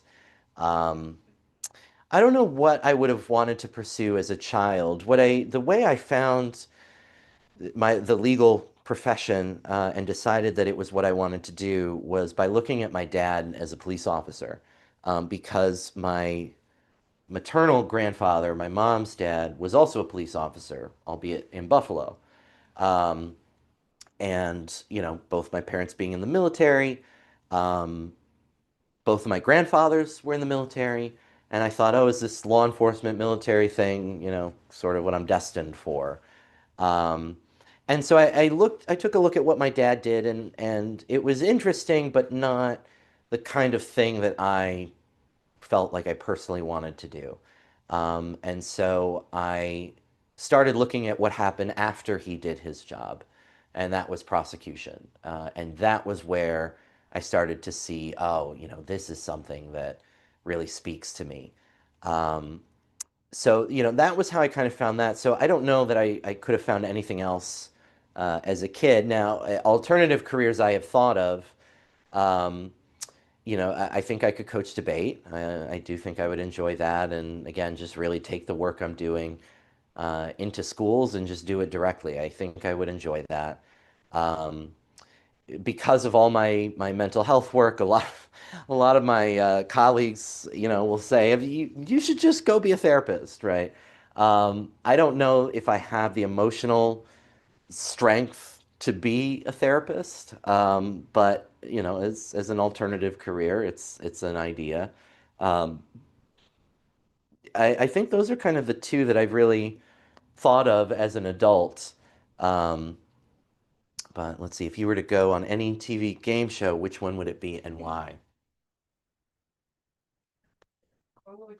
I know, I'm trying to think. Um, I feel like I used to be good at Jeopardy, and like nowadays I'm not. Um, I don't know if something changed or what, or I'm not just on top of stuff anymore. I don't know, but mm. Shazam, where you guess the song? Well, no, that one I'd be terrible at, guessing the song. Oh, um, so yeah, I don't know. Well, Family Feud, I don't know who my team would be. I feel like I would probably assemble a team and Cousins, parents.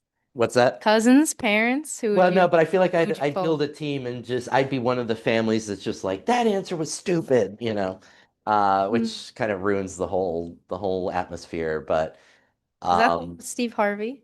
hmm? Is that the one with Steve Harvey? Family Feud? Family Feud, yeah. Yeah. Um, Mm. Wheel of Fortune, I enjoy, but it's so like you can just have a couple bad spins and you're out, right? Hmm. And so there's a lot of chance involved in Yeah. it, which is frustrating. Um, Mm. let's see. Again, if they like, I guess, dumb down Jeopardy, I would feel better at it, better about doing Smarter it, than a fifth grader. smarter than a fifth grader. Um, Mm. yeah, sometimes too, Those can be hard. those can be hard, and Price is Right too. Again, it's sort of like if you get called, and then you can be stuck on contestants row the whole time. So, Mm. Do they still do phone a friend on any of those game shows? oh, that was Who Wants to Be a Millionaire. Who would you phone? What did I phone? Who's your smartest friend? Not to start any drama. No, well, so what you do when you do those is I actually tried out for Who Wants to Be a Millionaire. So the How did tryouts, that happen? How did you decide to do that? I forget how I came across it. I might have just been Googling around like, how does this work? Um, but it's ABC, so it's in Manhattan, and so they have a time that you go and um, you take a quiz, and then the top people or whatever, they like interview a little bit and take their picture and stuff, and then I choose whoever's camera ready, I guess, to go be on the show. So no, no, no, like later on, they give them a call and say, okay, you're on this day. Um, so I didn't get the call. I didn't pass the test or whatever, but you could take it multiple times. I just never went and did it again. Would you ever go and do it again? Oh yeah, I totally would. It was more of like life kind of got in the way kind of thing. But no, I totally would. I mean, it wasn't a terrible inconvenience to do it. Um, maybe I could do Who Wants to Be a Millionaire. But with Phone a Friend, yeah, it was the way they did it originally, I don't know if they still do it, but um, you would designate multiple friends. And so you would, I'm gonna put my dad and my brother and my best friend and my history teacher. And then when okay, oh, I want to phone a friend, you would pick, which one it is. So, um, yeah, you would pick multiple people. Um, but yeah, I don't know who. I'd have to, because it's not just, I know lots of smart people, but you need to diversify your knowledge base. And so that's what I would have to think about. It wouldn't be a matter of who's smart, but do I have my art person and my history person and my Yeah. whatever it is. Hmm. Interesting. Hmm. I got one more. Go for it. Uh, More of a serious one. Sure. Going back to law school or any of your, I mean, it doesn't have to be school, but I guess what's a time that you failed and what did you learn from it? Or a time that someone doubted you and you had to prove yourself because, I feel like everyone's had times where they had to really push through or prove themselves. And I'd spoken at a career day event to some students, and a lot of them really resonated with this one thing I said where I was in high school and I wasn't doing too great in my physics class. And I told my professor where I was going, my teacher, where I was going to college and that I was going to be an engineer. And I got laughed at and got told, good luck with that, right? And, I proved myself and I became an engineer. So, I mean, do you have a similar time you had to really push through, you struggle and then it doesn't have to be school, but No, but it's I'm an important sure. lesson to be learned. Yeah, no, I'm sure I do.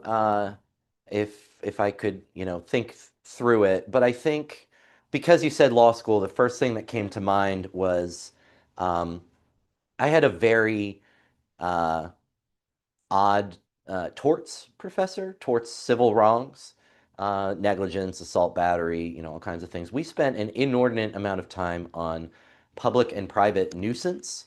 So this is when you're doing something that um, affects others, that's a nuisance. And but it was sort of his research interest, so that was why we sort What's of a private nuisance? a private nuisance would be like your neighbor upstairs is playing their music too loud, right? A public nuisance would be like dumping toxic chemicals into, a playground or something.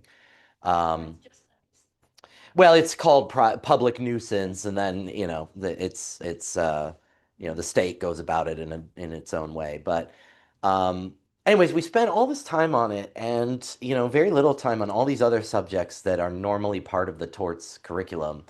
And I ended up, it was my worst grade in law school. I got a C plus in it, and I was so embarrassed and so upset by it. Um, and lo and behold, that is what personal injury is. It is torts. That's all I do is torts. That is my expertise. And so the thing that I tell law students, and again, this doesn't quite answer your question, but it was the first thing that came to mind was, these kinds of experiences don't have to define you.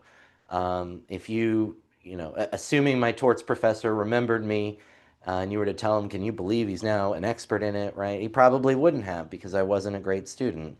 Um, and clearly I wasn't getting the material the way he was teaching it. Um, but you can't let those moments define you. You have to, um, persevere. You have to keep going, and that's one of the things that I learned from that. Um, well, I'll check in. We're a little, it's not quite the top of the hour, but we're getting there. Um, and again, I just want to thank you all. I'm thrilled that we have 7 people watching. I think that's towards the top of, we're having more people tune in at close to midnight than we did earlier in the day. So that's great. Lots of night owls out there or in different time zones. But either way, I appreciate you being with us and I appreciate you supporting us. And again, if you haven't been able to sponsor a time slot, you can contribute by scanning the QR code on screen. You can visit go.yonkersrotary.org, the link that's also on the screen. It's also in the description of this YouTube video. And any contribution that you make will go a very long way. So we're very grateful for your support. And again, I'm very glad to be here and very glad for your patience in working with me as we work through this filibuster. Again, um, we've got a little less than 11 hours to go. In 40 minutes, we'll get into single digit hours, which will be nice. I feel confident we can make it. Uh, Not so confident that you're going to get a lot of, gold content coming out of this. But we have a couple built-in breaks coming up in the next couple hours. And again, just very grateful for all of you. What's that? The guitar? Oh, we were hoping to. That it's not that you missed it. It just isn't going to work out. But no, that's okay. Um, so favorite book, I love Where the Red Fern Grows from childhood. Gosh, I was such a voracious reader uh, in uh, in my youth, and then once I kind of had to start reading extensively for college and law school and my job, it's been so long since I read a book. I actually, what was the last one I read? They made a TV show out of it, and I guess the TV show wasn't very good, but the book was fun to read. It'll come to me. It was it started off as like a epidemiological mystery, but the disease that they were, tracking, it was caused vampirism. So it took a turn from like medical, pandemic sort of fiction into, you know, vampires. But it was a fun read. But I did read that one. That was the last one I read. Um, but favorite book that stuck with me, I mean, again, the Harry Potter books have all those little gems that as a child are just so, so meaningful to you. Um, I was a big fan of Goosebumps when I was a kid. Um, so I did enjoy those. Um, I also enjoyed a lot of the like choose your own adventure books, the ones where you read, if you do this, turn to page so and so, and if you do this, turn to page so and so. So I did enjoy those. Those were fun. Um, yeah, it's so hard for me to think of a favorite book. Something I'll recommend too, again, not directly answering your question, but a brilliant way to learn another language is by reading text in another language, but a text that you're already familiar with. And so something that I um, did as I was, after a certain point when I was learning Spanish, but I read Harry Potter in Spanish because I knew the story, right? I knew it opens with Mr. and Mrs. Dursley of number 4 Privet Drive were proud to say that they were perfectly normal. Thank you very much. So I knew what it said. Exactly. Then I learned, okay, so this is how it looks in Spanish. Um, and so that was a great way to learn vocabulary. It was low pressure because I knew the story, so I wasn't trying to figure out so much what happened. I was just trying to figure out, okay, this is the meaning that you're trying to convey. Um, so I do recommend that if you're learning a language after a certain point where you're, moderately proficient in that language, pick up a simple book that you already know, and just read it in that other language. Um, so that's some suggestions there. Let's see, favorite musician or musical genre. When did you discover them or it? So I'm kind of, I don't know what my music genre you'd describe it. I guess it's alternative rock is what you would describe it as. So I love a lot of classic rock, and ELO is my favorite from classic rock. But in alternative rock, it's groups like Death Cab for Cutie and Muse and Franz Ferdinand and yeah, it's a very eclectic group. Radiohead, so it's a very eclectic group of musicians and artists. But but it's fine. So I like it. And my brother is excuse me, a very talented musician in Nashville, and similarly, his music is kind of genre defying. One song can be very poppy. He actually just released a song recently. I forget when it is, but it's like a heavy metal song. What's the name of the group? It's called The First, FRST, so there's no I in first, and it's a music collective that he is part of out of Nashville. How long have they been a group? Ooh, a long time. I wish he was here. He could tell me. It's been a while. They've been at least, several years. Um, but yeah, so I mean, that's he too is, I haven't heard him do heavy metal since he was in high school. Um, so that was a surprise when I heard that was the next release. Um, but similar, that kind of genre defying, sense of music, I think we both kind of have. But anyways, yeah, those are some of the, uh, you know, Muse, Radiohead, Death Cab for Cutie. Some of those I can put on, and it's not literally white noise for me. Like still enjoy listening to it, but it's just calming and soothing enough that I can listen to it while I'm working without getting too hung up on, the words or whatnot. Um, so let's see. A choose your own adventure game with various endings. Is that like Dungeons and Dragons or? Yes, but I'm trying to remember. There's another one. One I've never played Dungeons and Dragons, but there's one that I got in my dad because he has very similar interests to you. We're all a little bit nerdy here. And I think it was something like Escape the House or something like that, right? It was like one of those, and it's one of those like card games where it's like you take it out, like you have a board, and then it's like you move to a certain spot, you choose this card and then you have to make a choice on the card. And if you choose this, you go to card number whatever, right? And if you choose that, you go to a different card. And there's several endings where you die. Oh, wow. Not to get morbid. And then there's some where it's like, you may have a good ending, a bad ending, or, like you have to go back and go, choose a different, and it's very interesting. And we have not finished it actually. We have written down on a piece of paper where we last went and what cards were duds. And then, so I'm guessing you've never played No, I haven't, but that something of the sounds sort. I fascinating. think you'd like. I'd love to try it. It's quite fun actually. Yeah, no, it sounds like it. And I've also wanted to play Dungeons and Dragons because it absolutely sounds like something I would perfectly enjoy, but it seems like just complicated enough. I need someone to teach me how to play it. And that is another one, I think. Yeah. But yeah, so I would like to. I'd like someone to teach me how to do it, but because I've read little, oh, this is a great guide to start, and I read it and it's just, so. Oh, yeah, if you've got something, sure. Yeah, go for it. Oops, sorry. I put on the tracking so I don't step out of it, No but then worries. that doesn't help you. I got an interesting one. Go for it. Okay.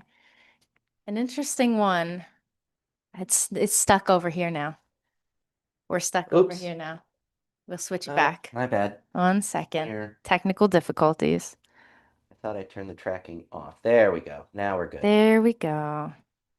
Howdy. This is the benefit of live Yeah, TV. live Okay, TV. there you go. I'll leave it there so you can see Okay. how you're doing. Hello. Okay, we've talked about a lot of different special interests, but one that we have not talked about yet that I was thinking about because of earlier in your presentation, we were doing a little history lesson, a little American history lesson. I don't know if I missed any international history. No. Well, one thing that I was thinking of that I'm curious, I feel like you might have an interesting answer for this one because I feel like we all have a special historical interest from our childhood or something that, maybe we went down a bit of a rabbit hole for. And my personal one, before we get to Alan, I've always been very interested in Pompeii. Pompeii, Italy, the whole Mount Vesuvius explosion, I guess I would call it. And I have not made it to Italy yet, but someday when I go, that's always been the place that I wanted to visit, except for the fact that it's a little bit out of the way from most of the other touristy spots. So none of your typical tours there, a pre-prepared tour with a touring company. None of them usually tend to include it. So someday I'll have to figure that one out. But yeah, international, there's so many things that have happened that, I feel like could be a special interest. A lot of people I know, they have a specific war that's like their thing that was very interesting to them, or like the Titanic, like something that in their youth they saw and they just went down this little internet rabbit hole. I have had several local internet rabbit holes that I've gone down, and a little shout out to the Yonkers Historical Society. Mary Hoare is always someone that I have wonderful conversations with about all of my local history questions. But yeah, there's so many local historical houses in the area. There's so many things that maybe learned about in school, or you see something, a documentary on TV when you're younger, History Channel or something else, or maybe something a little bit further out there like aliens, like some people that's their, maybe not historical, but their little special interest of something that caught their attention and they just spend a bit of time on. So, yeah, Alan, you have any special interests, historical or otherwise? A little technical difficulty. Yeah, Yeah. on the Yeah. uh, just interest bit, not that Mm-hmm. I'm any kind of expert in Oh, it, I'm not an expert either. but I am fascinated by just all the quantum mechanics Ooh. stuff. The idea that, you can have a particle on one side and another on the other, and they're not connected, but they still react together. Hmm. These things that just defy everything we know about the universe. Yeah. That is so. I do go down internet rabbit holes on quantum I'm very mechanics guilty and for that. Not for uh, quantum mechanics, but no. yeah. I don't know. No historical, when you were younger, no historical thing that you. There certainly were some, Mm-hmm. some Supreme Court cases I was interested in, I'm sure that's a big one. going down, understanding the circumstances around then. Mm-hmm. Um, yeah, I mean, Yeah. I don't think of any Yeah. particular historical kind of thing. Okay. Any law, well, I guess law related movies that maybe are something kind of similar like that for you. I don't know if you've ever seen Erin Brockovich, the movie. No. You know about it or no? Okay, yeah. Julia Roberts, great movie recommendation. Anyone out there who's looking for a good movie based on a real life story. Erin Brockovich, I think is that the full name of the movie? I don't know. But yeah, it's about a real story about a woman who wasn't even an attorney, and she worked for an attorney's office, and she uncovered a case of contamination in this very, very small town. And a lot of residents, they were bought out. They had to move. I can't remember the company that the pollution was from, but it was one of those things that it's like I found out about years ago, never investigated it, and then when I finally saw the movie, I went down one of those little rabbit holes. So I don't know. I don't know many other law movies, like law-related movies or shows. Do you? Yeah, there's a lot.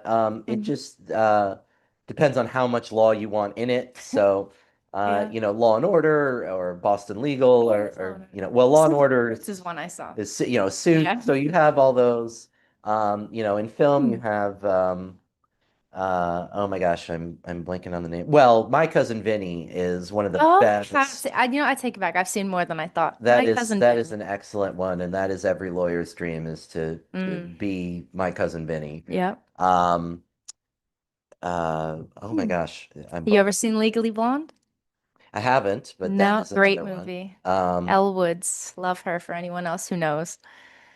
Yeah. oh Hmm. gosh, I'm completely blanking on the one that I could see the movie. Yeah. Um, No, you know what? Law and Order is one I've been wanting to watch for a while. Law and Order there's is so a good much of it. one. You can just I pick know. anywhere and go for it. I know. Yeah.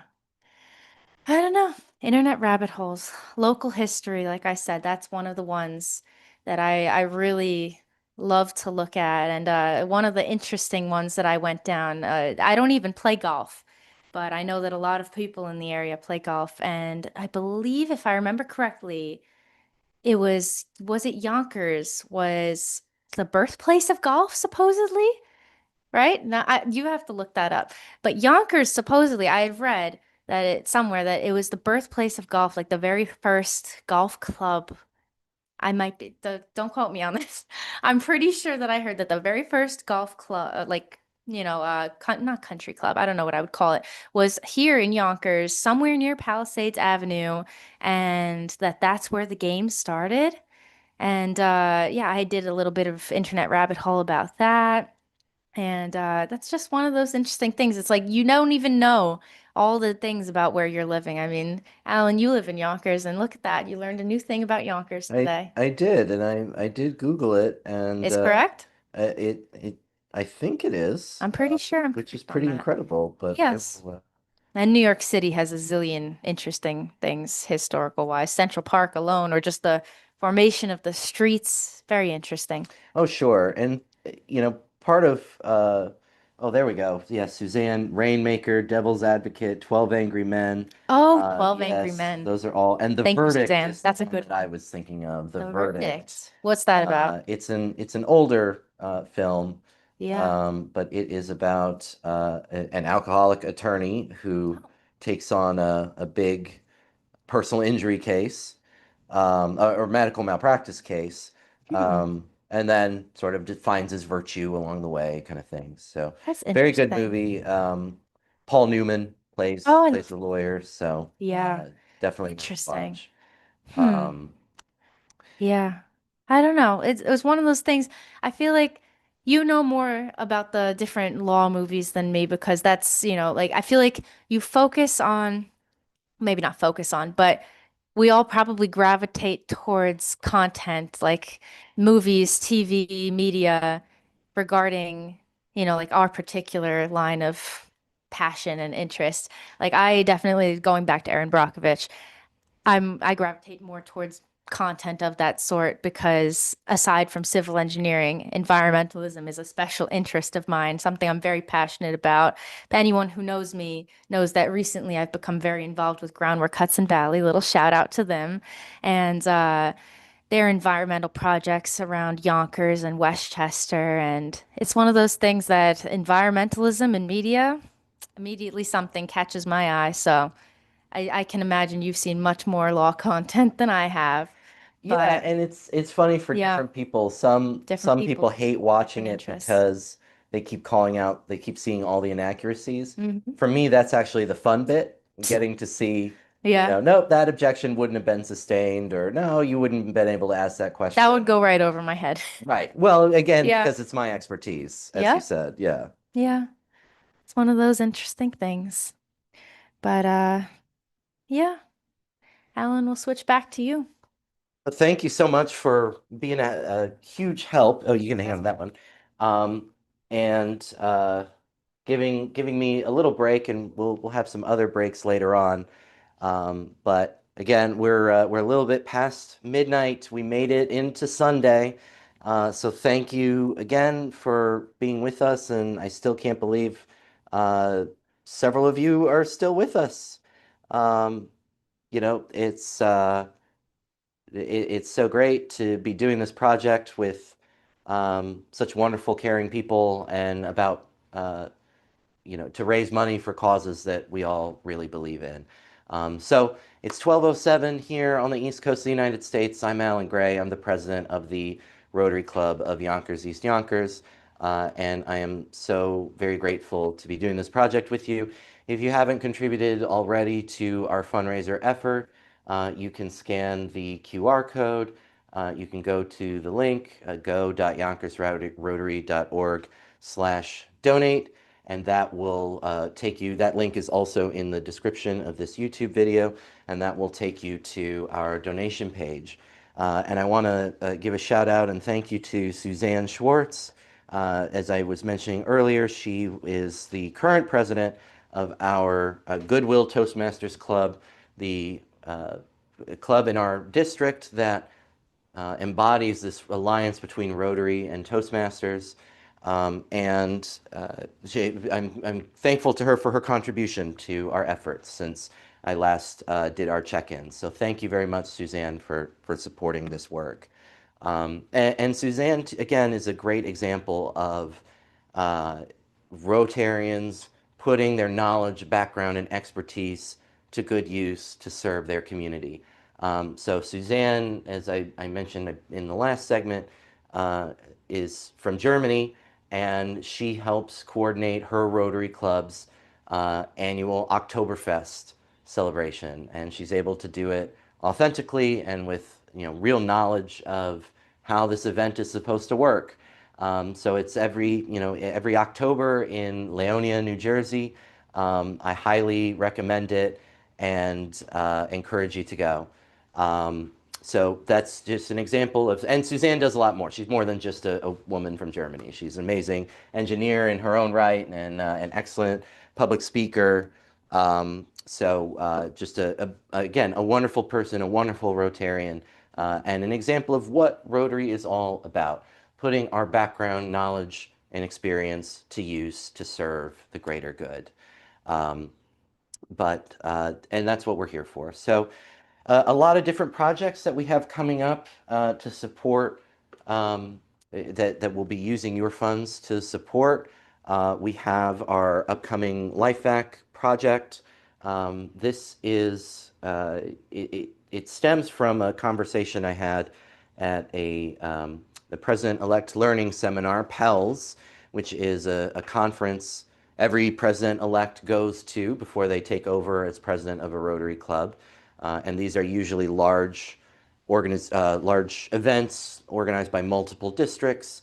And I was having a conversation with someone, and she shared, having been in a restaurant with a friend who started choking. And thankfully, the friend was okay, and the thing, dislodged. But they were very scared and shaken by that event, understandably so. And again, no one knew what to do in the event of that choking hazard. And so that's what this device is intended to do. So this is the main component of the device, and the kit comes with 3 different masks: a pediatric mask, an adult size mask, and then a practice mask that you can use to practice, to try it out and understand how it works, to train with it. And the mask attaches at the bottom, and it operates sort of as a plunger. You push down on it and apply suction. And this is meant to be used after other methods of dislodging whatever it is that's causing the choking have failed. And these cases, you can buy these for individual use from LifeVac. It's lifevac.net is the website. But these specific ones with these plexiglass cases are meant to be wall mounted. And so the idea is that a restaurant or business or whatever it may be can put these right next to their other first aid devices, a first aid kit, an AED, a defibrillator, whatever it is, it can go the same place. It also comes with instructions, a separate sheet with instructions. There is a QR code as well that allows you, it shows you some training resources. And the idea is that we were able to get 50 of these units from LifeVac. They partnered with us and were able to sell them to us at cost. And we were able to purchase 50 of them thanks to a grant from the Westchester County Board of Legislators, and in particular, Legislator Jimmy Nolan, who helped secure us this grant. And with that, we're going to be able to provide these devices, these 50 devices, to restaurants, places of public assembly, anywhere there are people, they can choke. And we can distribute these in those kinds of places, and we can avoid the unnecessary loss of life rather than react to it afterward. But this is a project that we're really only able to do thanks to our partners in government who are able to help us with this.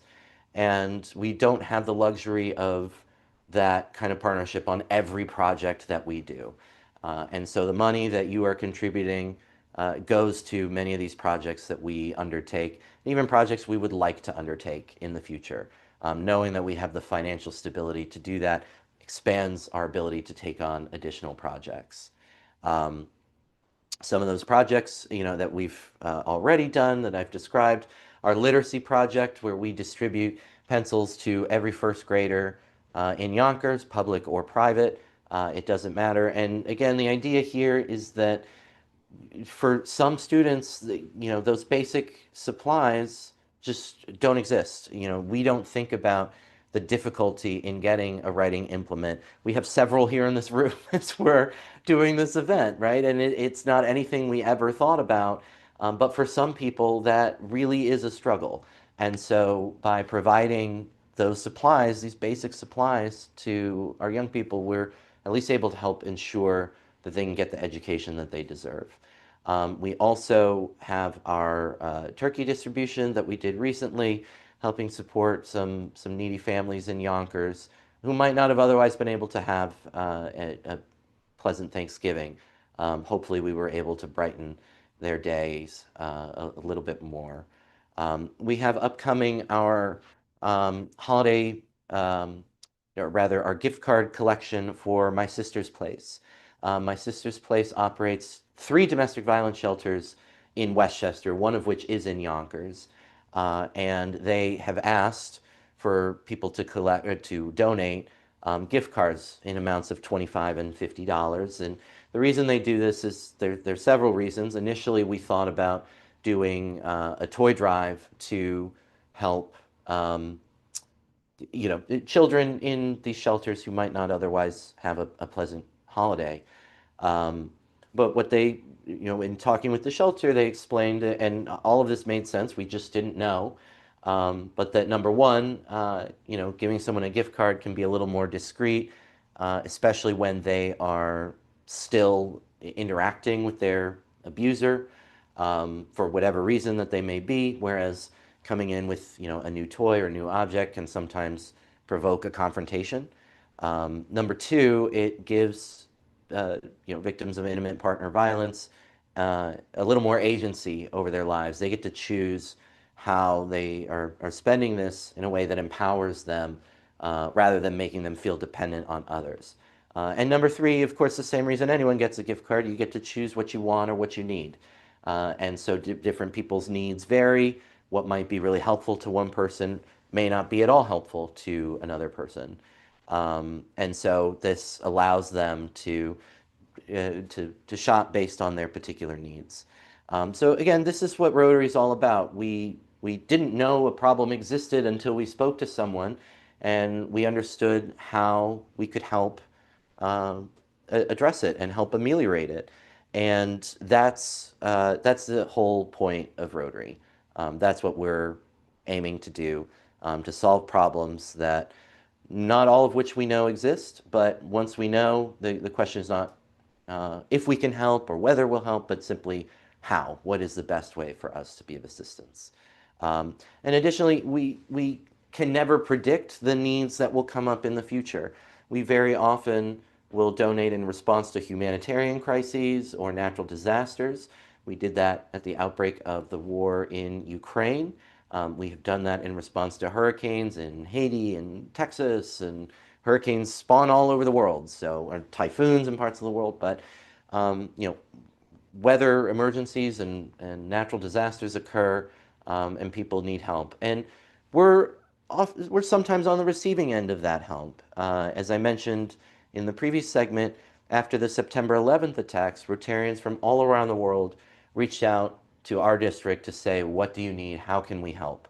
And that is exactly the kind of thing that Rotary is all about. So that's the kind of thing that you're supporting, our ability to go do that within our community, but also internationally. We are both on the receiving end and on the giving end of international aid and local aid. And your contributions make it possible for us to do that. Let's see. Did you ever have a landmark case that especially piqued your interest? So there's several, but the one I will share that is the most amusing to me is a case called Nix versus Hedden, N-I-X, Nix versus Hedden, H-E-D-D-E-N. And in this case, the Supreme Court, U.S. Supreme Court, held that a tomato, even though it is botanically a fruit, is legally a vegetable. And the case had to do with a certain import-export tax, whatever it was, and I don't remember who was on what side, but fruits were one price and vegetables were another price, and whoever it was wanted the cheaper price. And so the Supreme Court unanimously reasoned, yes, they're botanically a fruit, but we don't really eat them like fruits. We eat them like vegetables. We eat them with other vegetables. So legally, a tomato is going to be a vegetable. What's that? Yep, up to 9 people on the Supreme Court. So it is that is my most interesting little tidbit that I know of useless legal knowledge. Did you ever have a landmark case that piqued your interest, broad like child labor or right to vote, or specific to individuals? Um, I think the landmark cases that kind of piqued my interest in that regard were really some of the beginning decisions, at the founding of our country. Marbury versus Madison. Um, it is the province and duty of the judicial department to say what the law is, right? This is all these Chief Justice Marshall cases that really set the tone for the strength of the judicial power in um, the United States, because the judiciary really doesn't play an active role in the United Kingdom or in Great Britain, and so that I think, was sort of the model that they had, a relatively weak judiciary. But John Marshall, as Chief Justice, really kind of stepped it up and asserted some power and authority on behalf of the judiciary in a wide range of cases. So, some of those, like Chisholm versus Georgia, is one that was decided pre uh, John Marshall, and it was a case that again sort of underscored the spinelessness of or not, I shouldn't say spinelessness, but um, the lack of authority, the lack of weight behind the U.S. Supreme Court, because the Supreme Court applied the Constitution as it was written, and Congress immediately decided they didn't like it and overruled it with the 11th Amendment. Um, so then John Marshall comes along and starts writing decisions like Marbury versus Madison and McCulloch versus Maryland, and all these things that assert the judiciary's power and the federal government's power, and really bulk up the judiciary and the federal government to start down the path that leads to it today, to what we have today. So those are some of the interesting ones that I know. Otherwise, of course.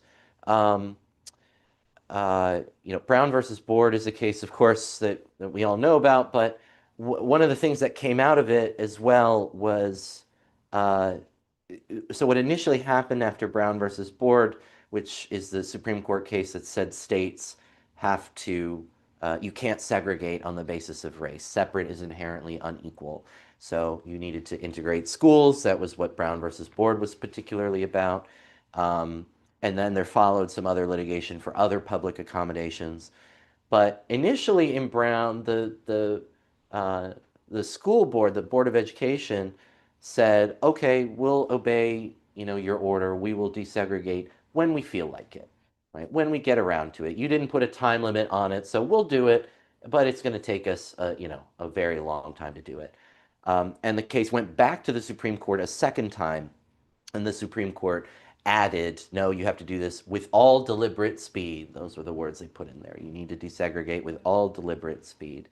And so that instance of, judicial defiance, someone saying they really weren't going to follow the directive, and then the court coming back and kind of using the stick that time, I think was um, a impressive exercise of judicial authority.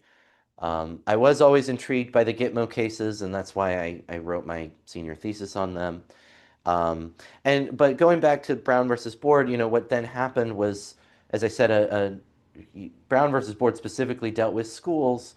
Of course, it did espouse the general principle of separate is inherently unequal, but there then followed litigation in a number of different public accommodations to challenge segregation there as well. And one of the really interesting things, I had a professor in college who did a talk on this, and it was I was fascinated by it.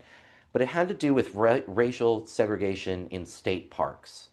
That state parks would say, this is the side of the stream for white people, and this is the side of the stream for black people. And you really could never, even if you were pretending that separate but equal was a thing, it's not, but if you pretended that you were, you still couldn't do that with nature, right? That the two different sides of the river are two different sides of the river. They're not equal to one another.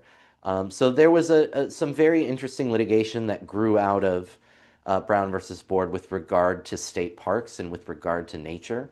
Um, And again, these were other instances of, okay, we will, desegregate the park when we feel like it. And, the Supreme Court again kind of saying, nope, nope, you got to do it.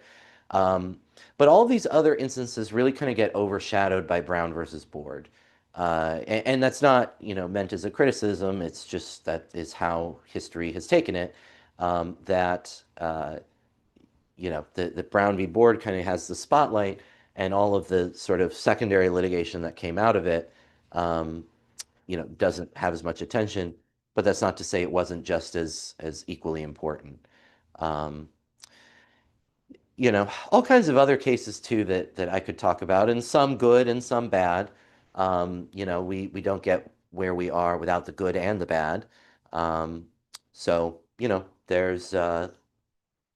there's a million I could talk about, and again, my interests in this kind of thing are still the constitutional cases, as opposed to, some other cases that might go on. Oh, my favorite project besides the speech contest. So, oops, sorry. Oh, let's see. Well, there's a lot that I've enjoyed doing. The car show is always really impressive because I know nothing about cars. I always joke with Steve Simpson, he's the past president of our club, who organizes the car show for us, because he is very knowledgeable about cars and car shows. Um, uh, I always joke with him that, oh, I'll enter my father-in-law's SUV, in the car show, and he's like, yeah, you can if you want. Um, but it's such an amazing event, and I'm very glad to be a part of it. It's also an event where, again, talking about contributing my public speaking skills, nobody wants to be the MC. Nobody wants to do the announcements during the event. We usually have excuse me, a DJ, people from the radio playing music, and so they're great, and we'll go up and, okay, I'm going to make an announcement real quick, and they turn the music down, give you the mic, whatever, and then at the end you do the awards that we give out and whatnot, the scholarships. So no one wants to be the MC, so they always volunteer me to do it, which I'm very happy to do. I'm very comfortable doing it. It doesn't bother me. But it does put me in kind of the center of the action of the car show.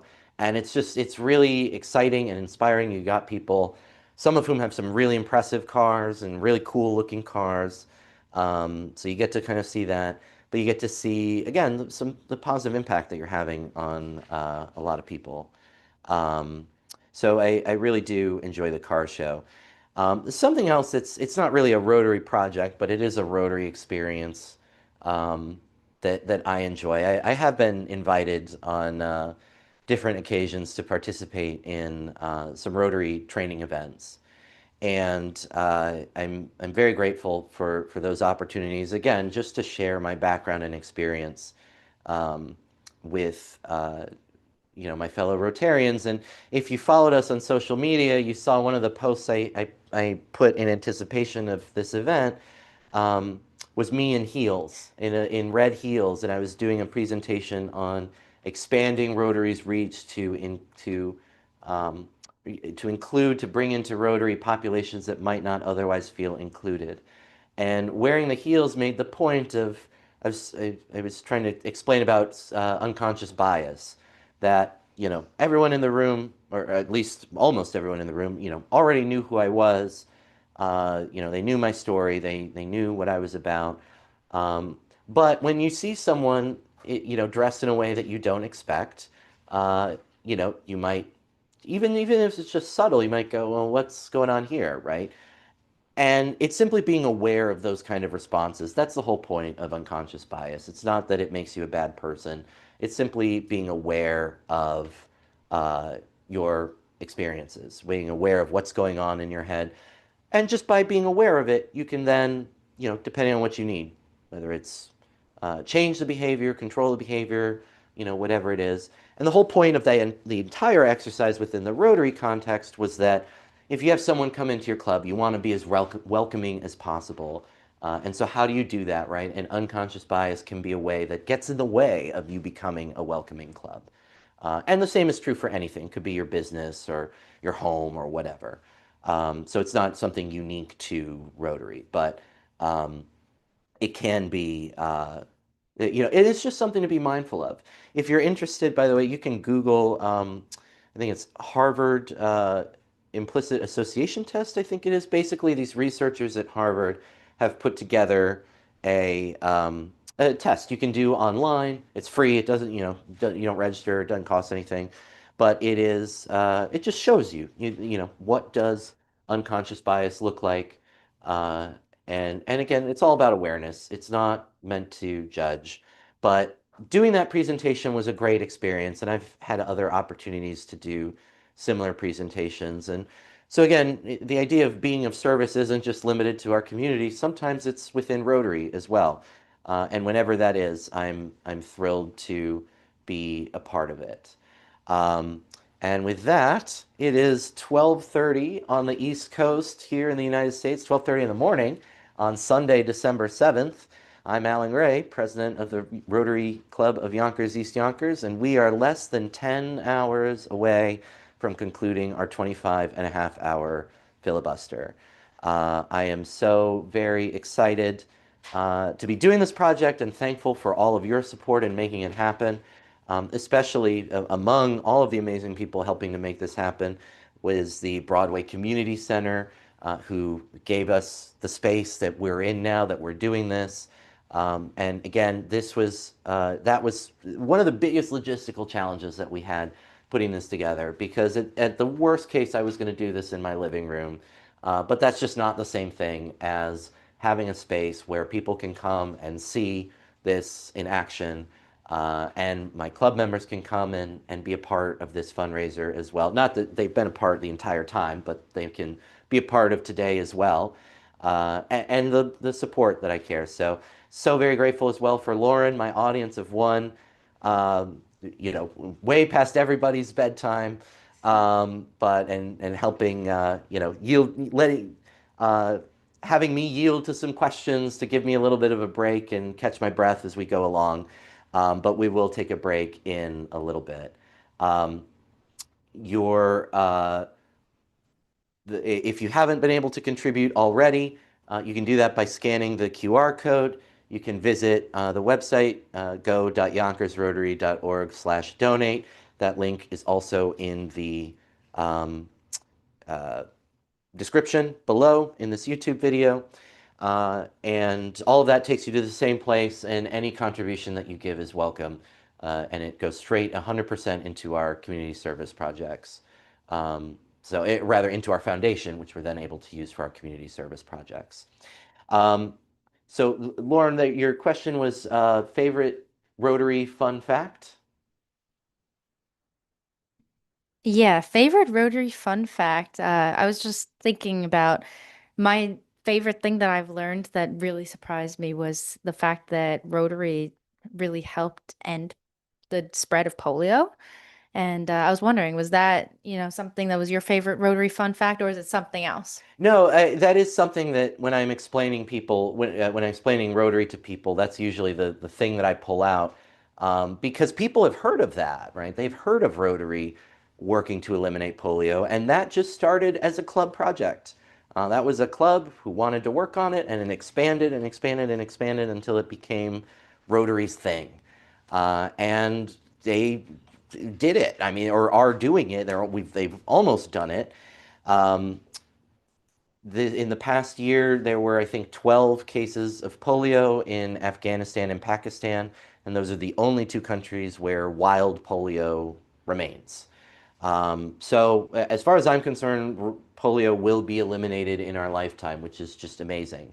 The only other disease that's ever happened with is smallpox. So the fact that we can do this with polio and just save so many people's lives, again, this is the preventive part of what Rotary can do. Matt says the longest speech in Rotary history. That's this. Maybe so. I don't know, but I'll leave that for others to judge. But in any event, again, Rotary raises money to combat polio in those countries where it remains. And again, right now that's Afghanistan and Pakistan. We're prepared to deal with natural disasters as they occur. We're prepared to, serve our local communities in the ways that they need. And again, as we find out what those ways are, as I was mentioning a little while ago, talking about working with my sister's place, and we want to be supportive, had no idea that, our initial concept of providing actual gifts was not what was going to be the most helpful. But again, once they explained it, totally made sense, and we want to help in a way that is helpful. And that's all it takes. It just takes someone sharing their knowledge and experience so that we can be of the best assistance that we can. And that's all that Rotary is about. So for me, yeah, polio, that's my go-to fact on what Rotary is about. When I'm telling someone, what do you do? We save lives. We work on polio. We do all kinds of things. Thank you to everyone jumping on the chat. Again, I can't believe that so many of you are up so late. I figured we'd be down to 0 viewers right now. But Rebecca, thanks for coming back on. Mats, appreciate you being here. And Brianna, so great to see you.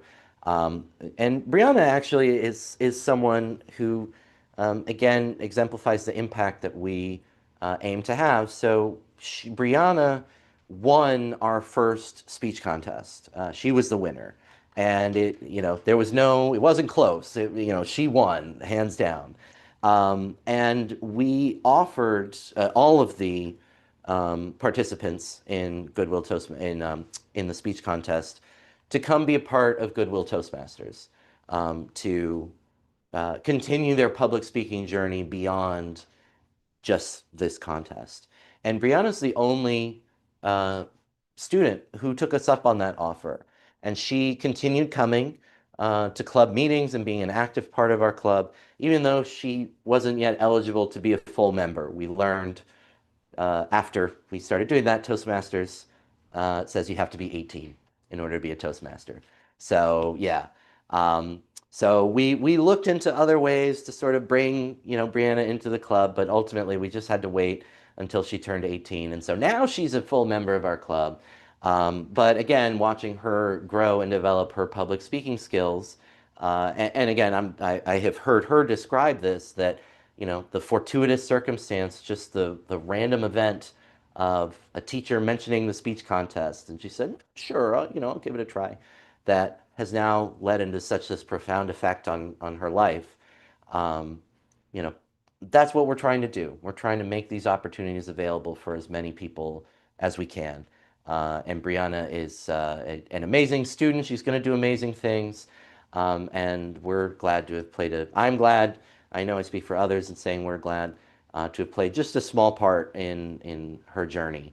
And she's also had an impact on us as well. So this is what Rotary's all about. And again, the fact that if something happens in any part of the world, I can find a Rotary Club there, and I can call them and say, either what do you need, or I need help, or whatever it is, and we will get it done, and really move mountains to make things happen. So really just an incredible organization doing some amazing things. And that is what your contributions go to support. And we're thrilled to have partnered with Zeffy, that is our online payment platform. That's where all of the links and whatnot will take you to our profile on Zeffy.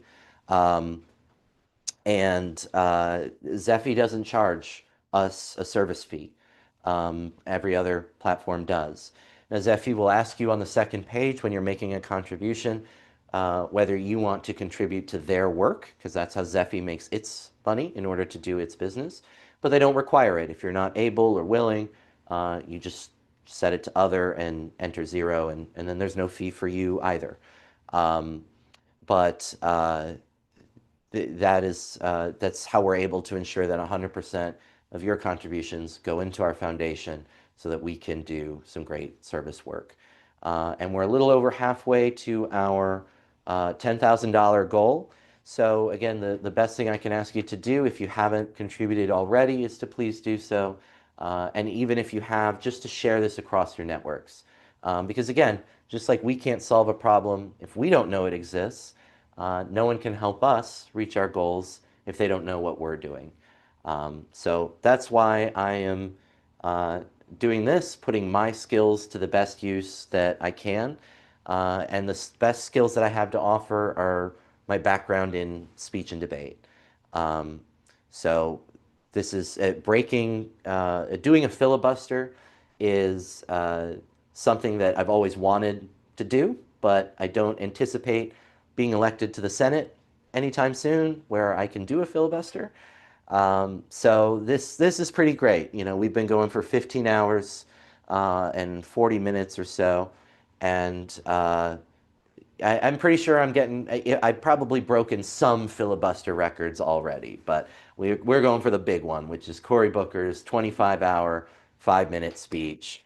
We're going to beat that by 25 minutes. And so that's why we'll go for 25 and a half. And then I expect I'll go to bed.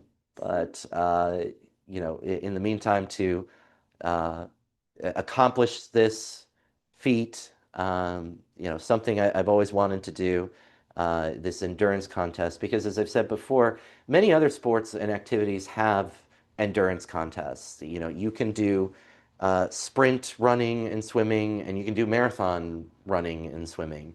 But there isn't a marathon, you know, and in swimming too, you can swim the English Channel, right? And there are these sort of natural challenges that you can do to, you know, mountain climbing, climbing Mount Everest, right? These sort of peak challenges for public speaking.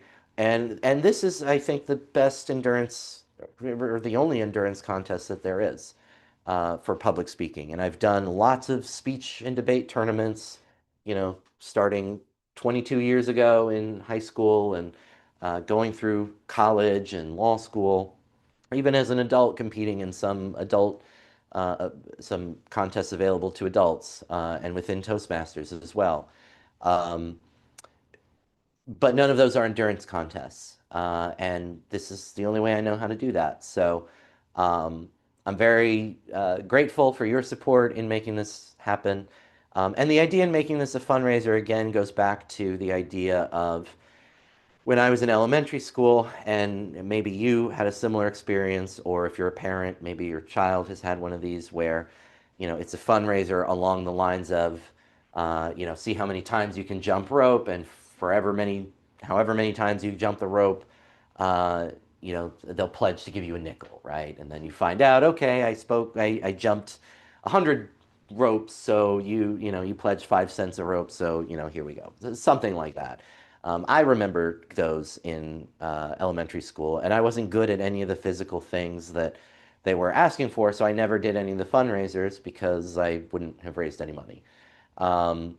But you know, this is my skill. This is you know, what I wanted to contribute to the club. I've contributed in other ways with our speech contests that we've talked about, that we open up for young people, K through 12 in Yonkers. But you know, now I want to put it towards not just that, but doing other great service projects as well. So those of you, it's been, well, about 15 hours, almost 16 hours since I explained to you about the filibuster concept of this. So if you're unfamiliar, the filibuster is a concept in pretty much unique to the U.S. Senate. And it's a technique where someone will speak continuously in order to block pending legislation. In the U.S. Senate, there generally is not a restriction on how long someone is allowed to speak.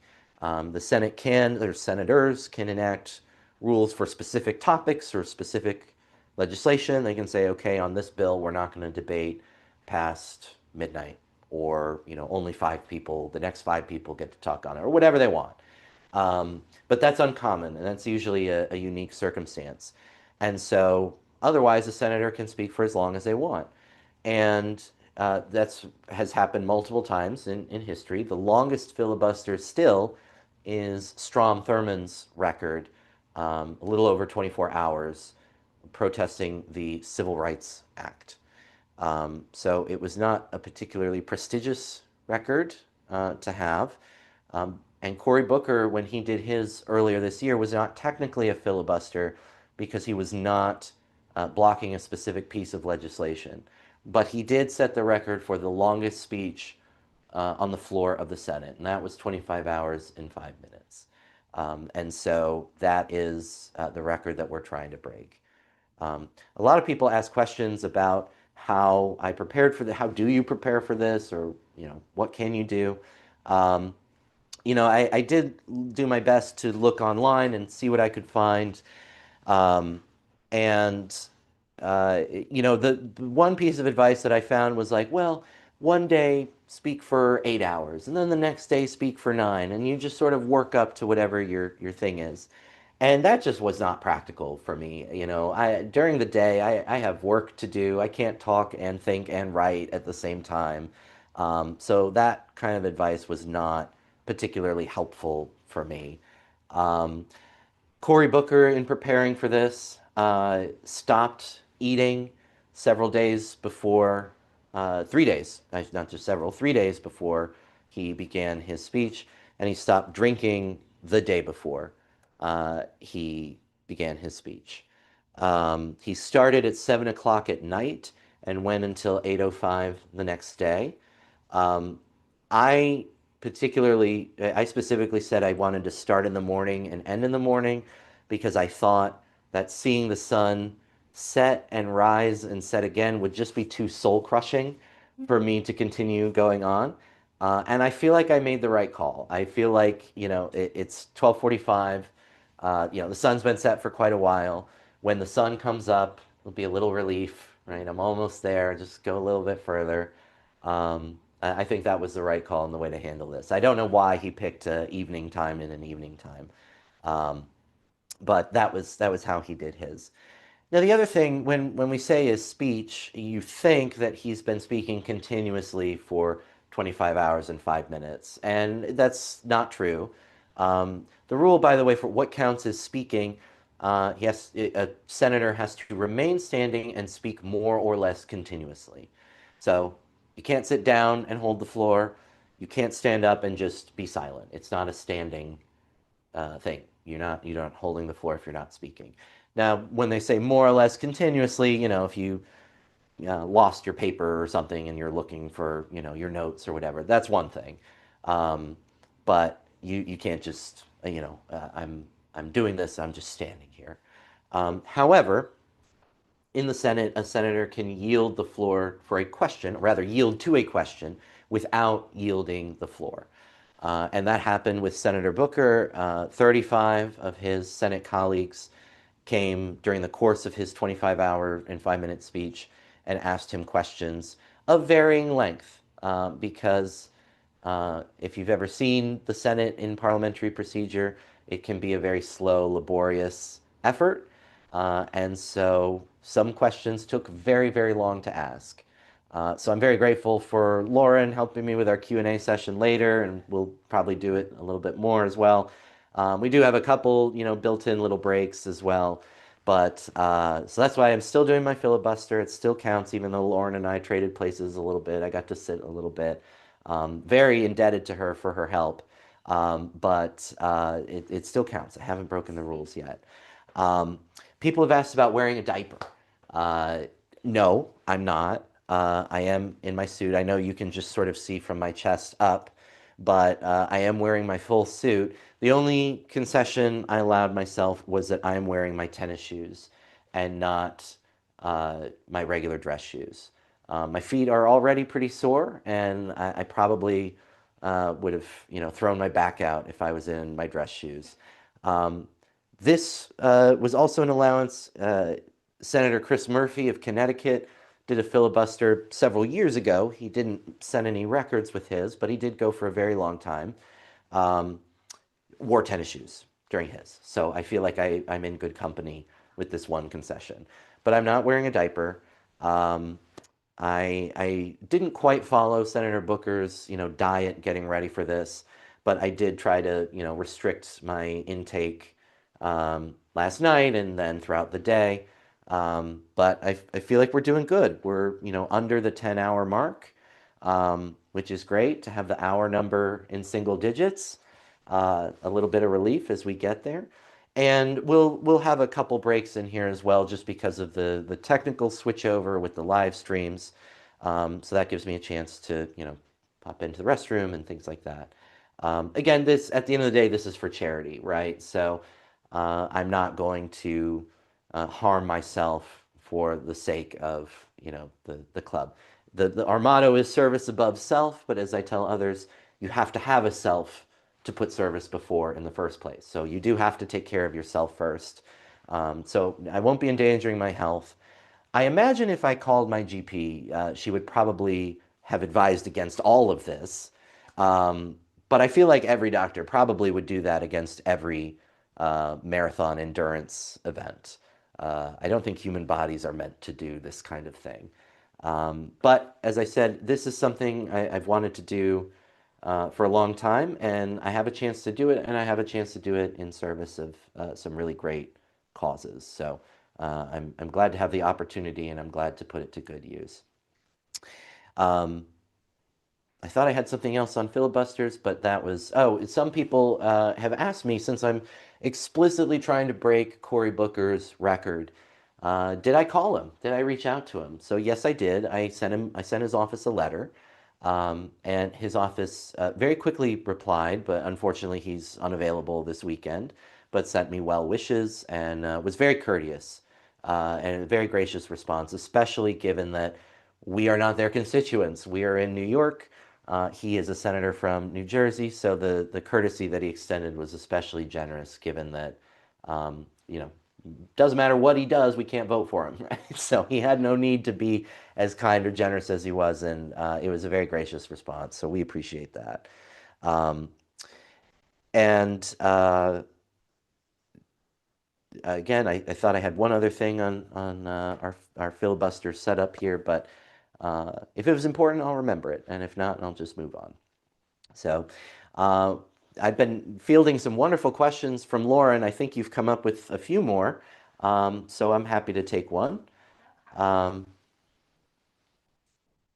Sure, yeah, if you want to, oh, and I'm going to remember to turn off our tracking first so that it doesn't follow me There we go. over. There we go. So I will go ahead and yield to a question from Lauren. Thanks so much. Start with a fun one. We'll do a fun one. I was thinking of something that, this event was very planned. It had a lot of planning involved in this event. And this is not the type of thing that anyone could ever, at least in my opinion, do spontaneously, right? Like this is something that, like Alan was saying, lots of people were involved with. We had several people kind of putting their hands on and figuring out what's the best place that we could do this, figuring out, like what's a place that would allow us to do something like this overnight, right? That's not something that you can just decide to do one day and, you just do it. This is something that it would, honestly, I don't know when we started planning this, like a month ago. I don't know how long, but this was one of those things that just, like I said, is not something you could do spontaneously. But I was curious, Alan, I don't know if you're a spontaneous person or not, but is there something that you feel like was something that you did that was a big spontaneous thing recently or in the past, or are you usually very planned with things like this? Because personally, I don't know. I'm not the most spontaneous person, right? Like I like things that are very well organized, well detailed, something like this where it's, you have your agenda, your schedule of things that you'd like to talk about, and you have a very nice setup here. I took some pictures we'll be sharing on our social media. But I don't know, spontaneous things, is that something that typically you do, or do you like to do very planned events like this? No, I'm generally much more of a planner, Planner. and it is sometimes a That point of checks out. contention with my partner, who is much more spontaneous. Yeah. Where Balance, though. it is it is the opposites attract, and Yeah. we complement each other. But yeah, certainly I'm the more organized planner kind of person. Um, it, at the same time, though, it's ironic because the greatest success I had in speech and debate was unplanned, right? They were the Mm. spontaneous preparation events. Um, and so Yeah. to do so well in events that didn't require planning that were meant to be spontaneous. It's very ironic, but outside of that in life, I am very much uh, a planner and organizer. Yeah. Okay. That checks out. And I think I don't remember if this is the term that you used exactly, but some people might say that this is a bucket list type of item, something that, maybe we have Greg here, our club secretary walked in. Hi, Greg. Good morning. I guess it's morning, Oh, no, it is technically. morning. Oh, Oh, you're Greg, the I just first died a person little to say good inside. morning, Oh. Greg.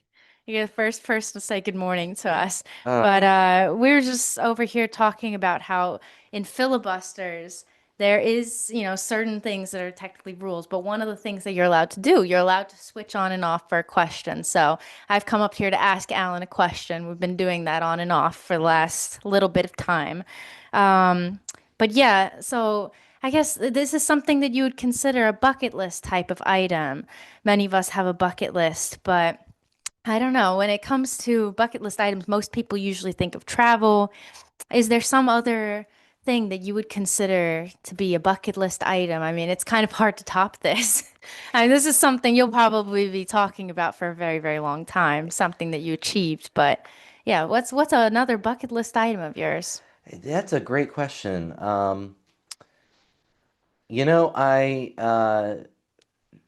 I'd love to go to the U.S. Supreme Court. So I'm Ooh, admitted to practice it's in a the good U.S. one. Supreme Court. I'd love to have a case there, but that's not going to happen, Mm-hmm. especially while I'm working in the courts. I Mm-hmm. can't have my own case on the outside that goes to the Supreme Yeah, Court. Um, but what I did do, because you can, in order to get admitted to the Supreme Court bar, someone that has was to my next sponsor you. question. Yeah. That was my next question. So How does one become admitted? well, you have to be admitted to practice for Yeah, 3 years, and then interesting. then it's just paperwork. Um, but you can get someone to sponsor you, and you can go to DC and get admitted in open court Wow. with all 9 justices, and it's a formal court proceeding, and they do it on argument days sometimes too. And so doing that would be a pretty good proceeding to have in the Supreme Court to get to stand up and sponsor someone's That's one admission. of the few things that maybe could top this. Yeah, I think I would enjoy that. So that's an item, and then similarly, I would have liked to have had a case in the Court of Appeals, which is New York's highest court. Mm, Again, not going to happen for the same reason. yeah. But I did have an Never say opportunity. never. It was kind of it checked it off my bucket list for me. Mm-hmm. One of the justices of my court, who I'm very close with, was vouched into a case on the Court of Appeals. She was like a temporary judge on the Court of Appeals. And so her staff and I went up to Albany to support her. Wow.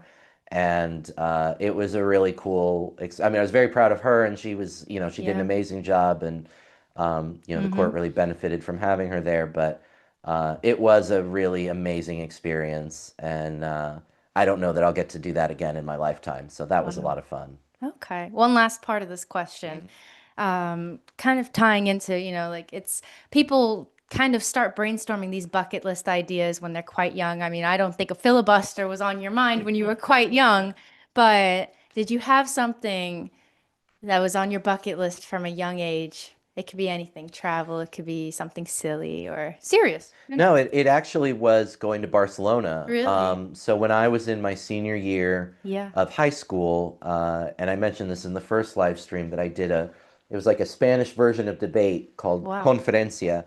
But to make a long story short, I won a partial scholarship uh, Wow. for a trip to Barcelona. Oh, wow. And unfortunately, we Did you couldn't. know it was for Barcelona when you applied? I don't remember, Mm-hmm. actually. It's a good question. I don't remember if I did.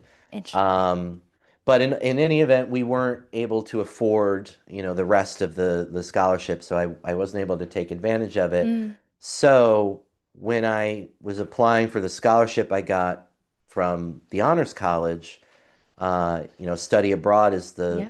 the excursion before your senior year, and I flat out said, I want to go to Barcelona. That's Yeah. what I want to do. And so, I got the scholarship, and I went to Barcelona. So Oh, that's I amazing. think And that's you were fluent at this point? pretty much. I was pretty. Okay. By that point, it'd been 7 years of speaking Spanish. Yeah, I was pretty Long good. time. Yeah, Okay. I still was pretty identifiable as a white guy from America, but Yeah. but it was good enough. It was good enough. Okay. Yeah, and since you've said that, now I have one last question.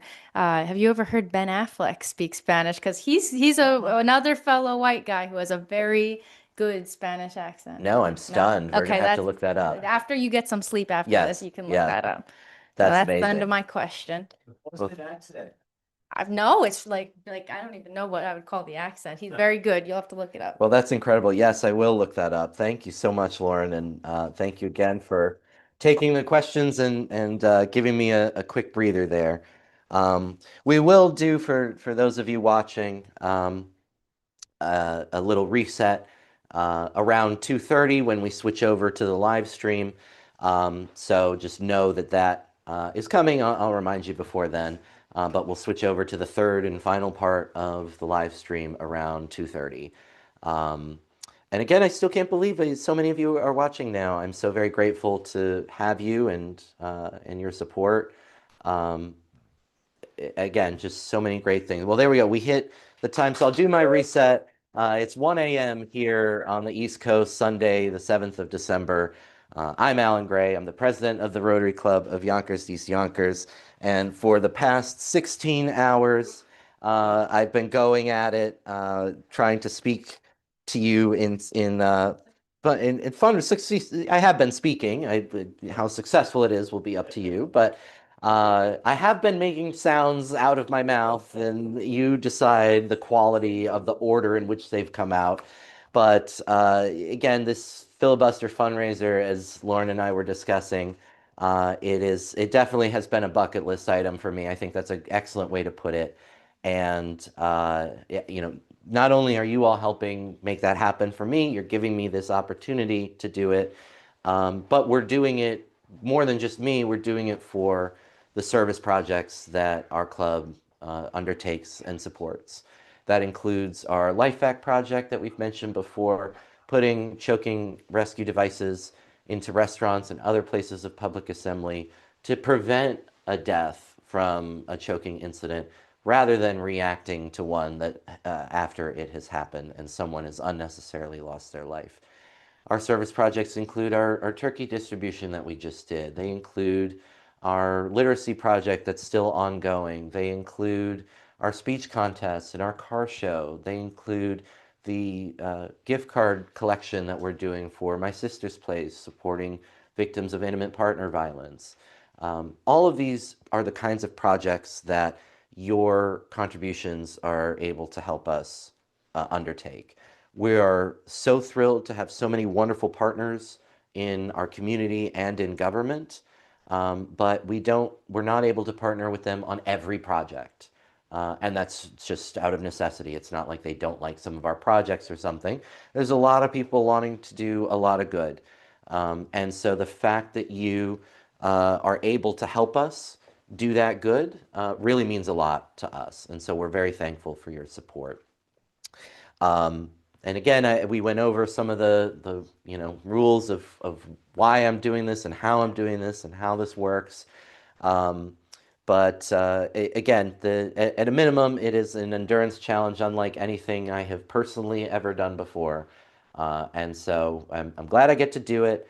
I don't think I will do it again because then I'd have to speak longer, right? And I got to break my own record. And I think this is pretty good. But we're in the single digits for the hours, less than 9.5 hours to go.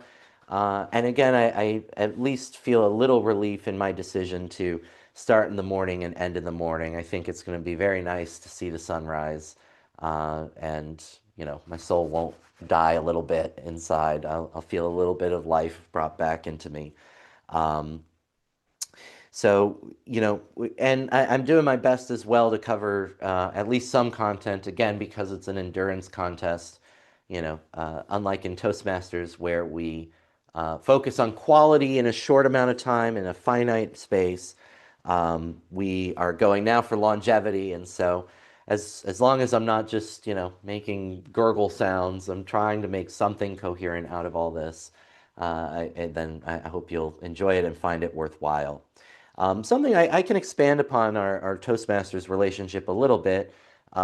It's something I mentioned in the first segment that uh, going back a few years, Toastmasters and Rotary formed a high-level alliance between the two organizations. They were started around the same time. Rotary started in 1905. Toastmasters was we just had our 100-year anniversary. So that was 1915, I think no, 1925, whatever it was. I'm tired, you do the math. You can look it up online, toastmasters.org. You'll see exactly when it was. But they've started relatively around the same time and are organized in very similar fashion. And again, the two missions are very complementary. Rotary's sort of tagline is people of action. And again, you see that in so many different aspects of what Rotary clubs do all around the world, that they see a problem and they leap into action. But not all Rotarians are able to communicate effectively about what they want to do. And that prevents us from doing more good or collecting the money that we could do to more good. So essential to the action that we want to have is being able to communicate about what we want to do, how we're doing it. Greg's got the fact check for me. 1924. 1924 is when Toastmasters was founded, so a little less than 19 years after Rotary, but still pretty close, relatively speaking. Toastmasters, on the other hand, is its tagline is where leaders are made. And Toastmasters, and I'll tell you a little bit about their educational curriculum in a moment, but I'm sorry, Toastmasters is where people are made. They teach you, or where leaders are made. They teach you some excellent communication and leadership skills, but the educational curriculum often discusses it kind of in a vacuum. It sort of assumes that you will have the opportunity to put those the skills that you learn in Toastmasters into place in some other aspect of your life, whether it is your profession or something else in your personal life. Toastmasters doesn't really give you the opportunity to go out in the world and do those things. You sort of have to find them on your own. And that's not a fault of Toastmasters. Kind of any communication course is structured that way. But by partnering the two organizations, you solve both of their problems. You give Rotarians the communication skills they need in order to go communicate effectively about what they're doing and why they want to do it and how people can help. And then in Toastmasters, you give them real-world opportunities to take their leadership and communication skills and put them into practice. Because again, as we've discussed, my job involves a lot of writing. So while certainly some of the communication skills that I learn, through speech and debate, some of them translate onto paper, but not all of them. My body language, my posture. Well, my chiropractor would disagree on posture, but yeah, these sort of nonverbal communication things don't really translate well into the written word. So, for me, I don't have those opportunities very much in my job, but Rotary is an excellent instance where I would have those opportunities. So you're giving Toastmasters an opportunity to go take their skills out of a vacuum and go apply them in the real world and make a real difference. So that's why I think the alliance between the two makes so much sense. And that's why we have, and I'm very grateful to be a part of, Goodwill Toastmasters, which is a Rotary Toastmasters Alliance club in both our Rotary and our Toastmasters district. It's a New York-based club. It's an e-club, so it meets virtually, so anyone in the world can join, and we often do have people from all over the world. We have one frequent guest who joins, sometimes he's in Vietnam and sometimes he's in China. And he stays up. Our meetings are at 9:30 in the morning on Eastern time, so he's 9:30 at night.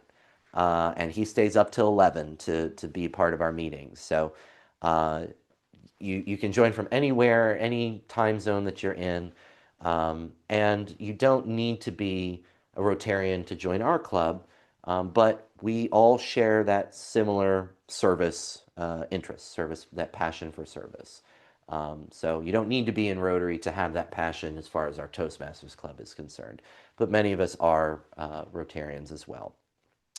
And, Toastmasters, I generally see three groups of people in Toastmasters. I see people who are brand new to public speaking, or they've been very afraid of it, or, whatever it may be. They're working through their initial skills. They're building these up for the first time. You then have people, I think I fall into the second category of people who have already been communicating professionally or, in some context for a long period of time, but now they are refining and honing those skills. And so for me, I have had a lot of benefit from really breaking my skills back down to basics and trying to work through, so many of the bad habits that I've developed over the years. And you have so many of them embedded in these two recordings, and you'll have more in the third. My ums and uhs that I just haven't been paying attention to. I talk way too much with my hands. I use and so as transition words when I really should stop. Right. But I really should stop one sentence and start another.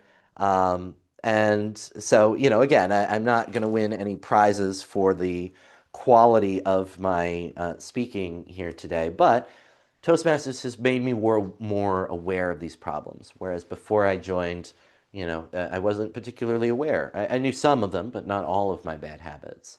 And so Toastmasters has given me a space to work on that. So that's generally the second bucket I think people fall into. And then the third is people who want a space to practice a new language. And we talked about that, through my learning Spanish. Again, you can't learn a language in isolation. You can't learn it just on paper. You need to speak it, you need to hear it, and this is how you build that language, that second or third or fourth language center that deals with this other language. You need to hear it and train those brain processes too. So I actually belong to a Toastmasters club, La Voz Latina, and it is it's an English-Spanish bilingual Toastmasters club, but it gives me a safe space to practice my public speaking in Spanish. And similarly, our club, which is an English-speaking club, affords that opportunity to people for whom English is not their first language.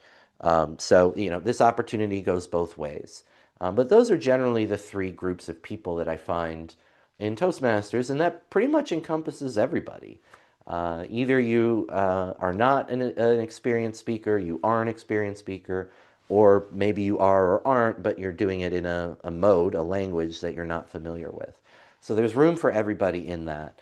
Our Rotary Toastmasters Club was particularly unique as far as we know, because we did try to research this and find other Rotary Toastmasters clubs. We only found two in the world before ours, one in Washington State and one in Ghana, and then ours. Those are the three, the only other two we could find formed before our club. There has since been a fourth that was set up in California called Rotostados, and they are wonderful, and they have an amazing group of their own and are some fantastic people. But as far as we know and can tell, we are the third, and we were started by one of our past district governors, Mary Shackleton. She was our charter president, and she is the first Rotary Toastmasters distinguished Toastmaster in our district and in our club. So the Distinguished Toastmaster, DTM is the abbreviation, is the highest educational award an individual can receive in Toastmasters. And Mary was the first one to receive it within our district. So I was the second, but Mary it worked very hard and absolutely deserved to be the first. So, it's a testament to her growth and progress and leadership skills. It was an absolutely outstanding accomplishment for her to start this club and then excel in its educational curriculum. Mary's not the only example of the success stories coming out of our Toastmasters Club.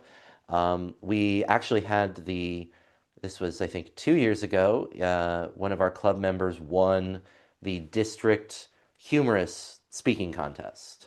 So he won, he starts at the club level and it goes up to our area, which is a few more clubs, and then the division, which is a few more clubs, and then the district, this is now the top people in our entire Toastmasters district. And representing our club, he won first place. So it was absolutely fantastic. Uh, so he's one of the people who's not a Rotarian, but he's again, a very service-oriented, wonderful person. Chintan Singh, who I was very grateful to have the chance to coach and work with on his speech a little bit, but I knew I was so intent to go and hear it because we'd done all this work on Zoom, and then I got COVID. And so I couldn't go. I was fine, but I was like, I can't be around people, So thankfully it was live streamed, so I at least got to, see his performance. And I was confident that he had won when, after hearing all the performances, his was the only one I could actually audibly hear people laughing. So I said, well, for a humorous contest, that's pretty good. And sure enough, he did win. So that was extraordinary. But again, other stories that come out of our club, our district governor is one. And, we've actually had quite a few district governors in our club between Mary and Marty Schulman and Syed Al-Arahi, and Lauren Russell was formerly a Toastmaster, but not in our club. And now Garrett Capobianco, a member of our club. And when I joined the Goodwill Toastmasters Club, it was within its first year. I wasn't one of the founding members, but I was within its first year of membership. And it was still kind of getting its sea legs and figuring out how everything was going to work. And Garrett was petrified of speaking. And Garrett's someone who has exemplified a lot of bravery in his life. As a firefighter, has worked on countless emergencies that none of us would ever take on. But he was terrified of speaking, and so he said, I am. I went from fighting fires to now I'm fighting butterflies in my stomach. And I worked with him, and I said, and I think it's common. A lot of people, when you're learning how to speak publicly, and you think, okay, I'm going to write a speech and practice it, and blah blah blah. There's a tendency to sort of want to go out of your way and find something really profound, right, to say. And the truth is, we already have a lot of profound things to say because we all have our own lived experiences. We all have our own knowledge and expertise. And it's just a matter of contributing that. What makes you unique? What do you know, or what are you good at that no one else knows or is good at? And for Garrett, I said that to him, and I said, it's probably your firefighter bit, because no one else in the club has been a firefighter. And he shared that he had done a presentation when he was still with the fire department as part of an event for young people on flash fires. And I said, that's great. I don't know what to do. I mean, I know, fire bad, stop, drop, and roll, right? That's kind of about as far as I've got. So I don't know the science behind it, and I don't know the best way to handle it. So sure, do it. Let's figure out a way for you to be able to do it on Zoom. And he did it, and it was a smashing success. It was great. And from that, he, built up a little confidence and tweaked it and improved it, did it again, and more of a success. And this was how he developed these skills. And so fast forward now, where every time I turn around, I see him giving a speech, and it's fantastic, right? He's really developed his public speaking skills so well, to the point that his daughter, Vic, who's also a Rotarian in Scarsdale, they were telling me the story that he was giving a speech, I believe at a club, and Vic was with him. And so afterward, he asked, what did you think? And she said it was good, but it was too long. You could have been shorter. And again, he and I just marveled at that from just a few years ago when, just getting a brief response to anything was really a challenge. To now, the feedback is say less. That was really a mark of improvement, incredible, milestone for his improvement. So It works. It all works. And the way that Toastmasters educational curriculum is set up is they have what they call pathways, and think of it like the course that you want to take. And they're grouped on, different interests. So the generic one is called presentation mastery, and it's sort of like it's mastering the basic skills of presentation. There's a pathway that focuses specifically on humor, and there's one that focuses more on leadership. Much of the curriculum overlaps between them, so it's not like, you make a bad choice. But you can pay if something speaks to you, you select one that does speak to you. And then otherwise, as part of once you've selected your pathway, you then are assigned a series of projects to do. So the first one that everyone does is called an icebreaker. And that is a short speech introducing yourself. Then you write a speech with purpose, and you learn about the different purposes of speech writing. Then you do another project. You give us learning how to accept feedback on a speech. So, you do a speech, you get some feedback, you try to incorporate it, and you do it again. You do a speech where you focus on your nonverbal delivery, your body language, posture, eye contact, hand gestures, things like that. And then again, this is how it goes, and there's different levels that you sort of graduate to, and then that is how you progress along this curriculum. And again, it generally works, right? If you put the effort and energy into it, you will get out of it what you put into it, and you'll get out what you want to get out of it. So again, we have lots of really great success stories in our club of people who have gained excellent communication skills, who've gained self-confidence and poise, and it's great to be a part of it. So it meets the second and fourth Saturdays of each month at 9:30 a.m. on Zoom. And I know some of you, and again, I don't know why you all are with me at this late hour. I'm very grateful that you are. But I know some of you, your soul just died a little bit hearing that. Oh my God, 9:30 on a Saturday morning. And I will say I'm not the most enthusiastic morning person. But at the end of that hour and a half, 9:30 ends at 11. It is every time, without fail, it is the best way to start my weekend. I leave feeling positive and energetic, and it's fantastic. So I do encourage you to come by.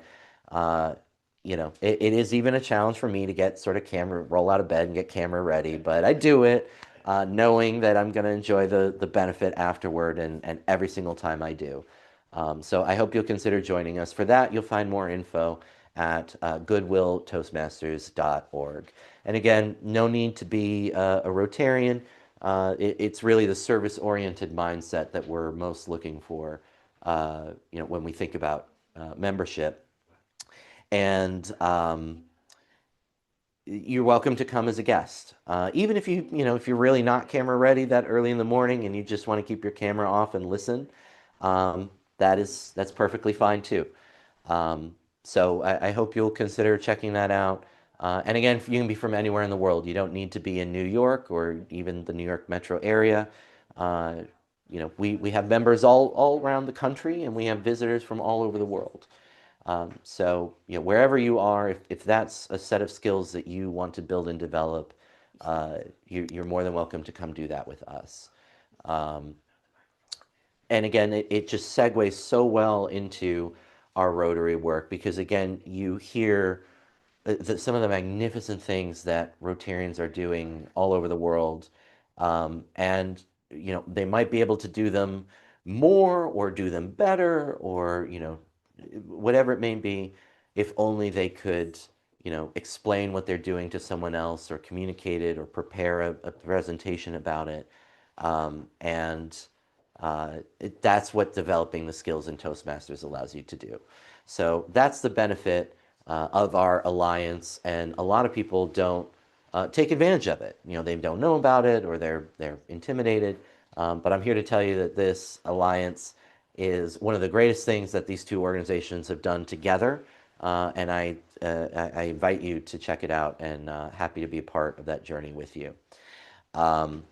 Is it, like we talked about Paul Harris, in Rotary, is there a founder in Toastmasters? Yeah, so there's so the question was, is there like a founder in Toastmasters? And there is. His last name was Smedley. I'm blanking on his first name now. There is it kind of like a Toastmasters version of a trust, excuse me, of a foundation. And they call it the Smedley Fund, and that goes to, promoting certain public speaking efforts. But yeah, he was the first Toastmaster, the founder. I'm just blanking on his first name. Um, but yeah, that was the founder. Ralph? Probably. That sounds right. Ralph Smedley, Um, how beautiful. yeah. So again, that's the idea behind this group, is just partnering, our unique skills. And that's what Rotary is all about in its entirety, right? It's that I come in as a lawyer with a public speaking background, and someone else comes in as an engineer with some other skill set. I mean, it's all about just pooling our resources. And so Toastmasters is an example of exactly that. So I do hope you'll consider checking it out with us. Goodwilltoastmasters.org. You'll find all the information you need there. And membership is pretty affordable. So if you've never been a Toastmaster before, there's a one-time $20 fee. And then when you join, so dues are prorated based on when you join. They're collected twice in the year. It's $60 for 6 months. So if you join in the middle of a cycle, then you pay just however many months are left in the cycle. And then, the next time you just pay for the cycle. And that's it. That's the dues. Some clubs charge some club dues. Goodwill Toastmasters, we just charge $10 per cycle. And that goes to when we have hybrid meetings, because speaking in person is very different than speaking on Zoom. And I'm, again, that's why my legs are tired right now, because I'm doing this in person and I'm including you out there and around the world. But the way I'm speaking now is very different than the way I would be speaking if I was on Zoom sitting at my desk, right?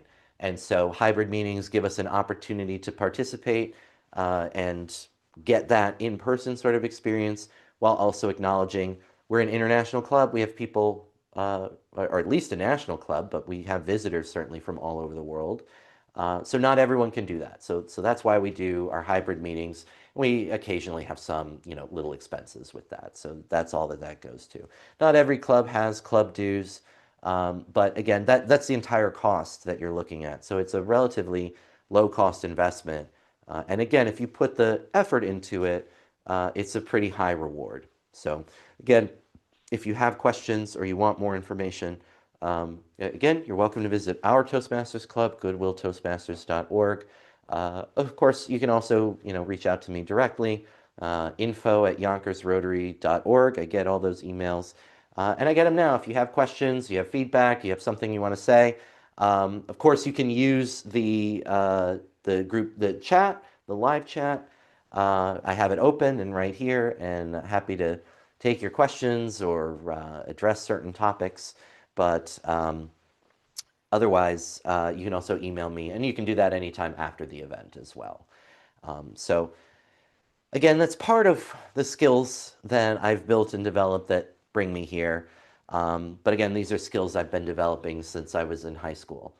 And through speech and debate there, and through some really loving and amazing supportive coaches in high school, and then in college, starting and running the debate program, trying to be that coach while also being a competitor.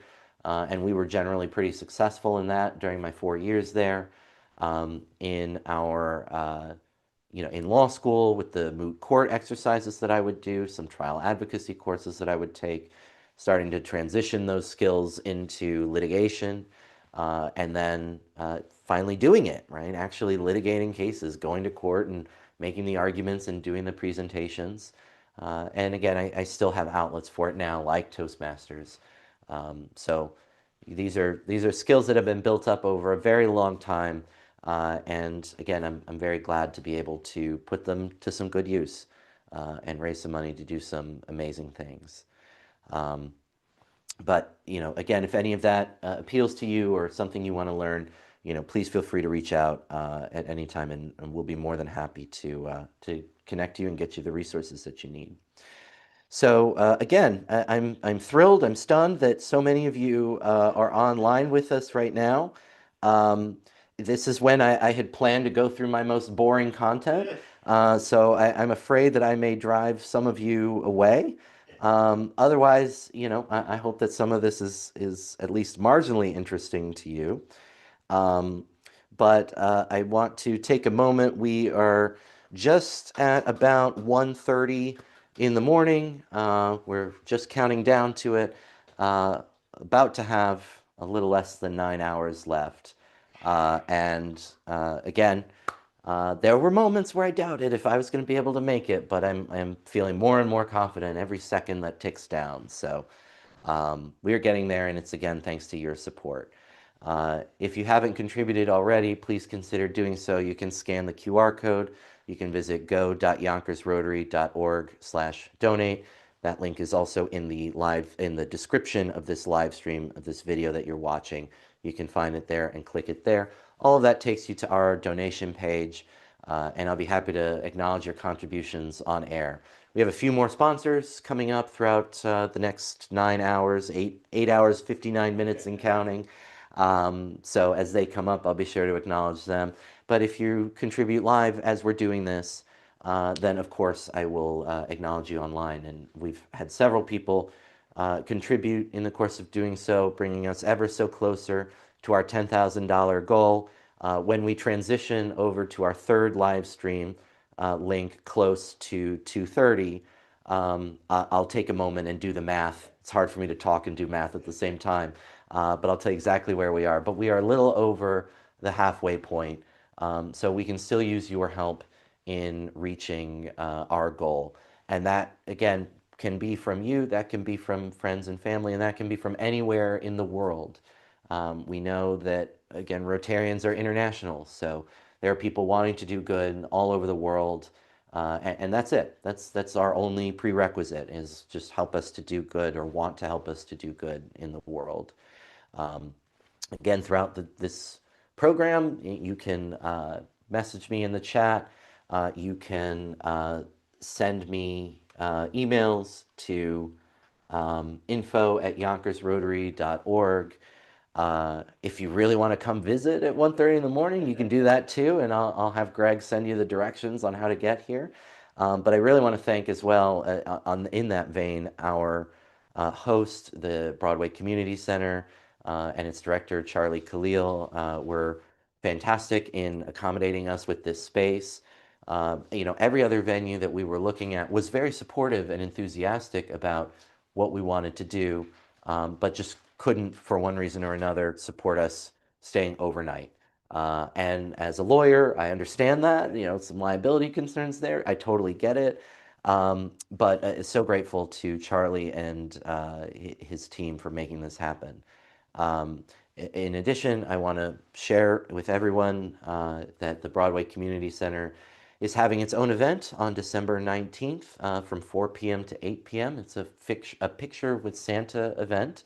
It's free and open to the public, and so you can find more information about it on their social media page, the Broadway Community Center. And we'll share that on our social media as well after the event. I still have to wrap my head around it's Sunday, so now it's Sunday in New York, so the correct thing for me to say is later tonight. I will put it on our social media, and I did feel a little bit of my soul die there saying that later tonight, but it's okay. We're gonna do just fine. So again, part of preparing for this and really not expecting the very nice turnout of those of you online. I mentioned in the first segment that I am an attorney. And while I'm, not giving any legal advice or offering any, there are certain concepts I can explain that are, at least to me, interesting.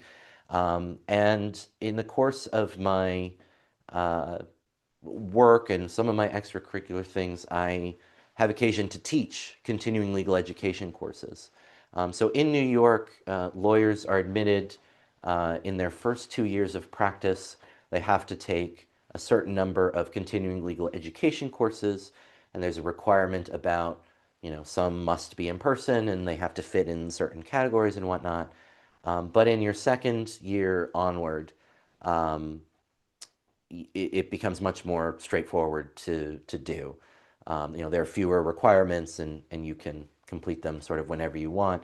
But the general idea is that there are uh, experienced lawyers, those in their second year and beyond, have to complete 24 hours of continuing legal education courses every 2 years.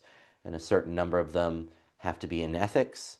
Um, the most recent requirement is a new requirement on cybersecurity and privacy. And so that's a new requirement. You've got to complete a course in that. And then the second most recent requirement is one on diversity, inclusion, and elimination of bias. And so, and then beyond that, you can kind of fill in the rest with whatever kind of courses that you want. So I have taught a number of different courses on a number of different topics. And not anticipating that people would really be watching, that was what I had planned for these wee hours. So I'll try to start with some of my topics that are at least slightly more interesting than some of my more technical ones.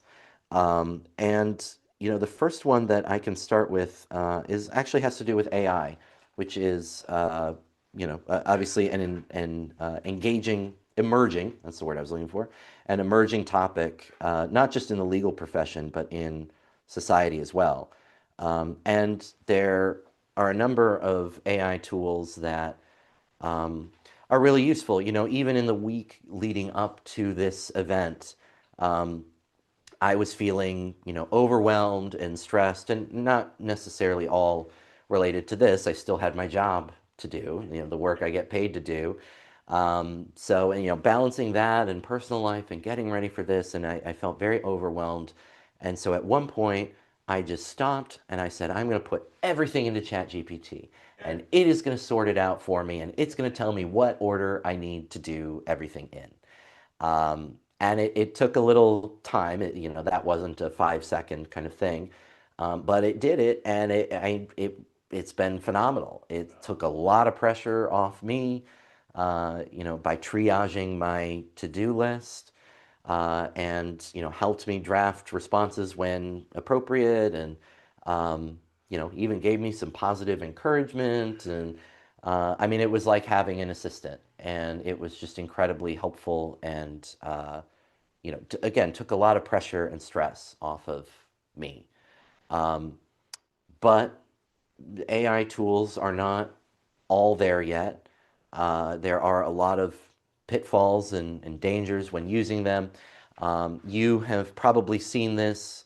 It's a little bit better now, but images or videos, you know, AI programs have a problem generating text within an image. Sometimes the text gets very distorted. A common sign too is more than 5 fingers. For some reason, AI has a problem remembering. Humans have 5 fingers on their hands, and so sometimes they'll have 6 or 7, and that's a sign that an image was generated with AI. So it's not perfect, but in the legal profession, there's a unique challenge when lawyers will ask. There's a couple unique challenges when lawyers will ask AI to do their work for them, and so the very first that I'm aware of was a federal court in the Southern District in New York. So it was a personal injury case in federal court, but it was involving an airline. And so airlines are considered common carriers, and there's a law, if you're dealing with an airline, you're suing an airline, you have to do it in federal court. So that's how the case was in federal court.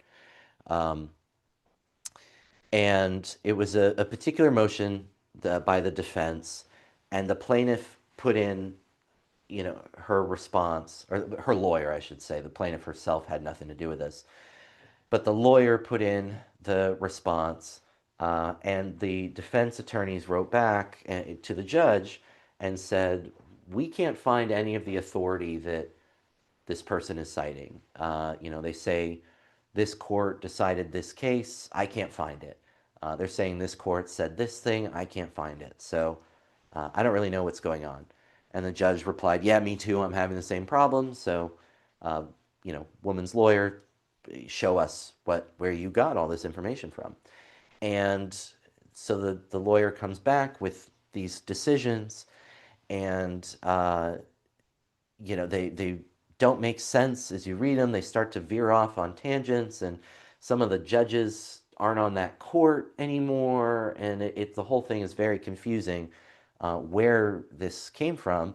And eventually the lawyer admits that all of it was ChatGPT, that he had essentially asked ChatGPT to write the response for him, and in the course of doing that, ChatGPT hallucinated these cases. And when the judge then asked him to produce the cases, instead of going to a recognized legal database in order to pull the cases, he again asked ChatGPT, give me the cases.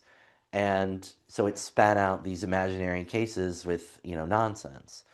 So once all of that came to light, then the judge actually ended up sanctioning. The lawyers had to pay a $5,000 sanction, and the judge did not require the lawyer to issue an apology because the judge thought that would not be sincere.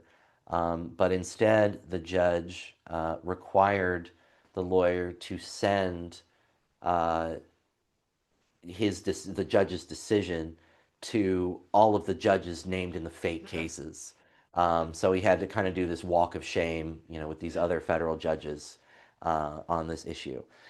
So that was the very first sort of instance, and that was, let me see, that was 2023 was when that happened. And then a short time later, it wasn't that long, this happened in, let me see when this was, March 2024.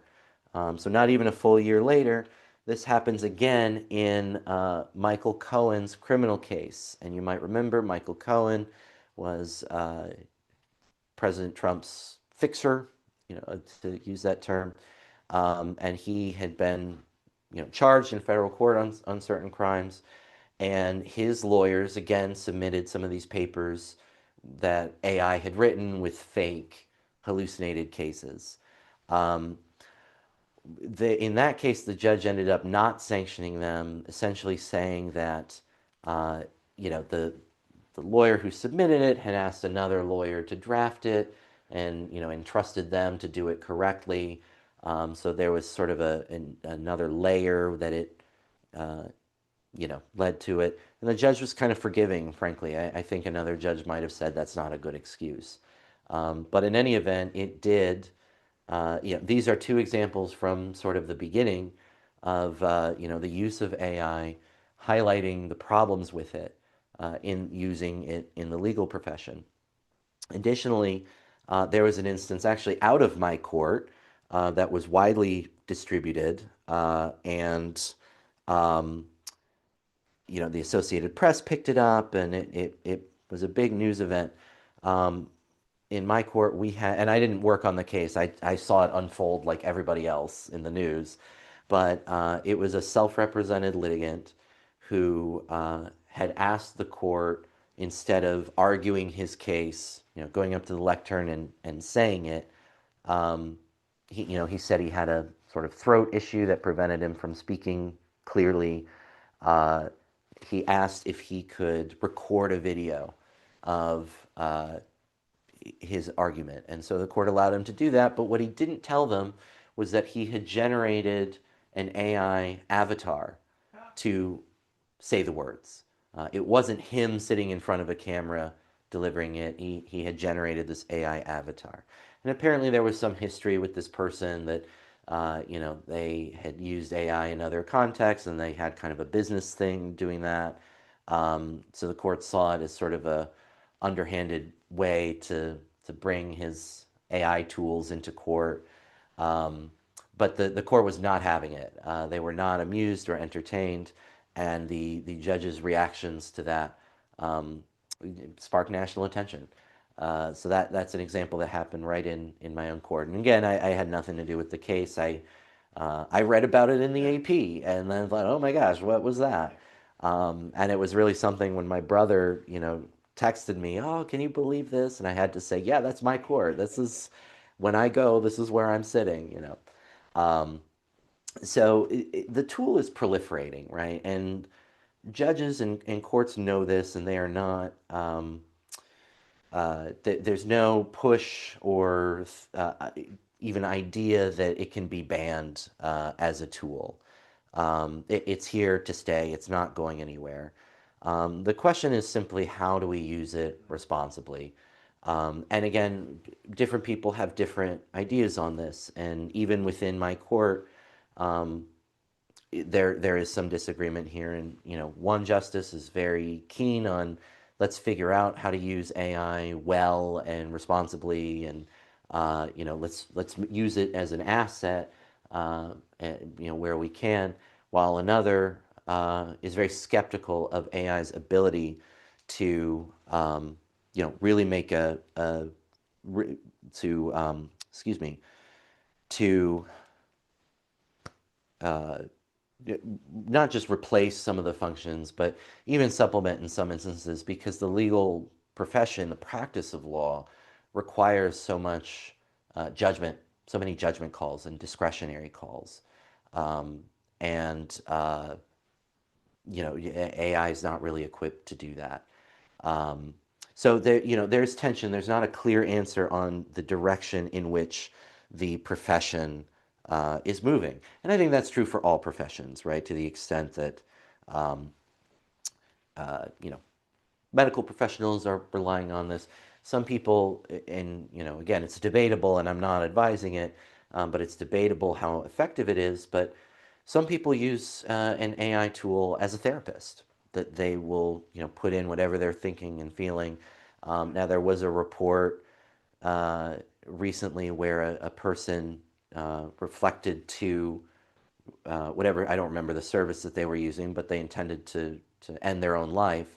And the service did not stop and say, you know, uh, call somebody, call 911, call 988, do something. Instead, it gave a sort of reassuring, uh, encouraging kind of message. Um, not incite, not necessarily going like, yeah, go do it in a malicious kind of way, but it absolutely was not the right response. And you can Google it and find that story yourself if you want to know more. The point is, again, this tool exists. How do we use it safely and responsibly? So this is one of the main concerns about using AI in the legal profession. Another big issue, or really the other big issue with regard to using AI, has to do with the content that AI is trained on. So very generally, programs like ChatGPT, Google Gemini, Claude, right, all these different AI programs, they work essentially by scouring the internet and acquiring information and then incorporating, just how human beings do. We read something, we learn it, we integrate it. And so that's essentially what these programs do. They just sort of scour the internet and acquire information and bring it into their programming. Well, the problem is, human beings, we don't think about this. If, for example, I read a New York Times article and I go, wow, this is really interesting. I'm going to send this to my partner, right? I just can text it to him or email or whatever it is. I can message it to him. But we don't think about the fact that something like the New York Times is copyrighted. So in fact, there is a disclaimer, with each article and on the site itself. Uh, this is copyrighted the New York Times. You cannot republish it without the express written permission, right? These kinds of copyright disclaimers. And so the allegation from people like the New York Times is that programs that train on their content are infringing their copyright, that they're now incorporating this into their proprietary code, and this is copyrighted information that they didn't have the right to do that with. There's a number of these lawsuits pending. One right now is with the New York Times and some other some other news organizations against Microsoft and OpenAI. Microsoft acquired OpenAI, and OpenAI runs ChatGPT.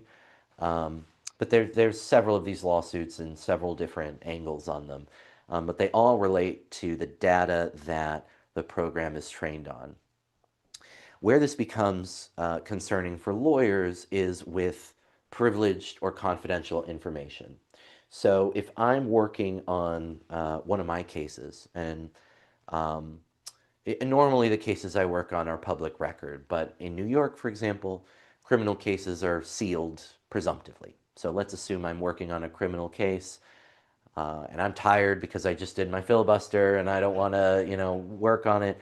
So I give this sealed record and these sealed briefs to ChatGPT and say, write my report for me or whatever. Well, the problem is that, again, these AI models train not just on information they go out and acquire, but information that you then give them. So now it's got these confidential information that it's going to incorporate into its system and use when generating responses to other inquiries from other users. Now, that doesn't mean it's necessarily going to be explicit. Well, Alan gave me this case, People versus Smith, where this happened, right? It's not necessarily going to be that explicit, but it nevertheless is going to inform its future responses to my inquiries and other people's inquiries. And again, it's doing that based on information it shouldn't have in the first place. So these are kind of the two main concerns in the legal profession. And I think, you can adapt these concerns to many professions in the medical field. Do you want AI diagnosing a patient? Can you trust its diagnosis or its differential on, what the patient may have? Do you want to give AI access to patient medical records, which are protected by HIPAA and a number of different laws? So, again, these concerns kind of translate to many different fields. And the legal profession generally has, there's kind of two responses to those two concerns. The first is that lawyers just have a duty to check their work before they submit it to court. It's just that simple. And it is one thing, we are all human beings. We are not perfect. We make mistakes, typos, the link was incorrect, the numbers in the citation got transfixed. Mistakes happen, and that is one thing. But this is submitting false documents and swearing to its accuracy, and that's a problem. And so lawyers just really need to be checking the work that they submit. They need to know how accurate it is before they file it. And that's where all of these cases really come from. These lawyers who get in trouble using AI, they didn't check their work. They put it into a program, or someone put it into a program, and they just assumed, yep, this is good, and they filed it. And that's unacceptable as an attorney. So, if I ask, I don't have anyone subordinate to me to ask, but if I did, right, ask them, hey, can you help me with this? Can you write this? Before I turn it in, I need to make sure, what they've given me is good for me to submit. So that is the first part of it. And again, you could just avoid that by not using AI for those tasks in the first place, or you could use AI in a more limited role. So rather than saying, here's the record, go write me a brief or write my report or whatever, it could be, you ask a specific question, what happened here, or how did this happen, or whatever it may be. But by being, basically limiting what you're asking AI to do. And I've had this not with any of my legal work, but I have in other contexts where I've had, lengthy things to write, and I don't want the AI to, hallucinate or make mistakes around it. I just give it little chunks. Instead of revise this speech, it's help me revise this paragraph, or help me figure out a better word here. And so by asking it these more specific questions, I'm still in control of the editing process of my work, and I'm not exclusively relying on AI to figure those things out for me. So these are some ways you can ameliorate the first problem of don't just take what ChatGPT or whomever spits out and file it without working. And again, this cross applies to whatever your profession is. The other thing about the training on data really requires you just to understand how the AI program you're using works. Different programs have models where they essentially sequester your information. So the information that you give it does not get used by other. It's not used to train the program in response to others. One example of this in a tool going back to our Toastmasters work, Yoodli, Yoodli, Yoodli.ai is a website. It's an AI public speaking coach. And so you speak and it records you speaking, and it will give you feedback on it. And it gives you feedback on the content of your speech. It gives you feedback on your delivery. It's a tool that we use in our Toastmasters Club to give us some additional feedback. And so you can go back and check the recording and see exactly what you did, how you did it, all kinds of things like that. Udly has an option in when you are picking a plan to use for its services.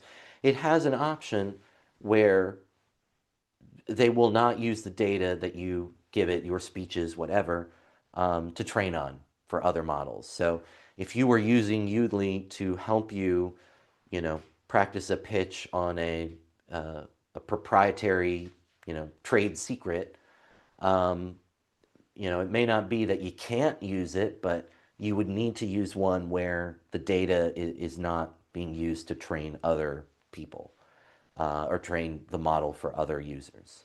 I think it's a similar answer in the legal profession. And so, again, you just have to check what platform you're using and find out, do you use my data to train on?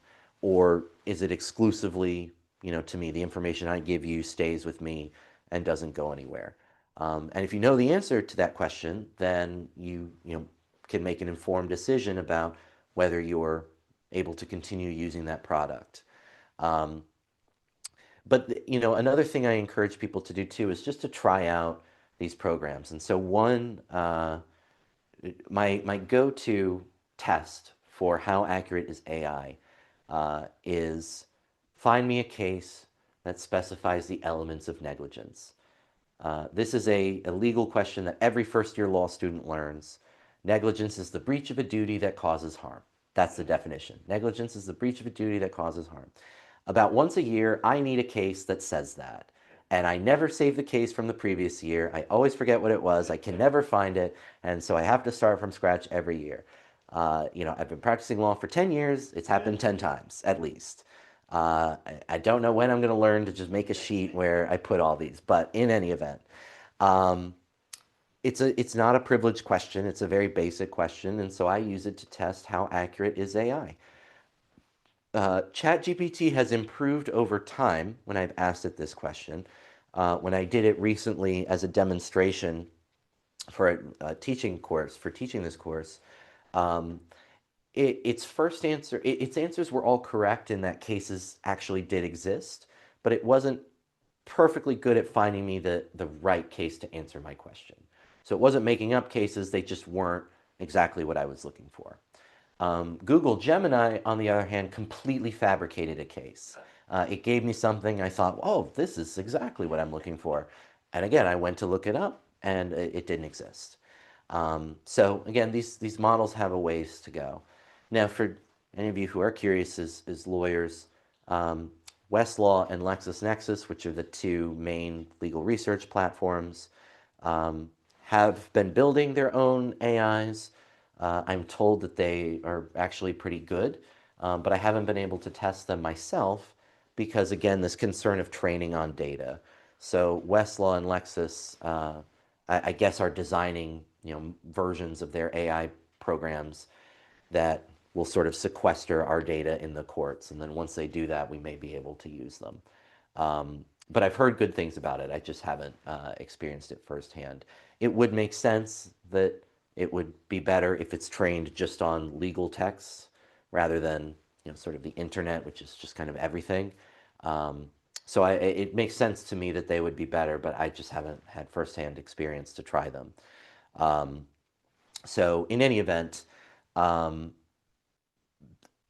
is sort of where we're at with AI in terms of its ethics use, or its ethical use. No matter what you're using it for, whether it's your business or something personal, think about it again. Rotary, we try to be ethical people.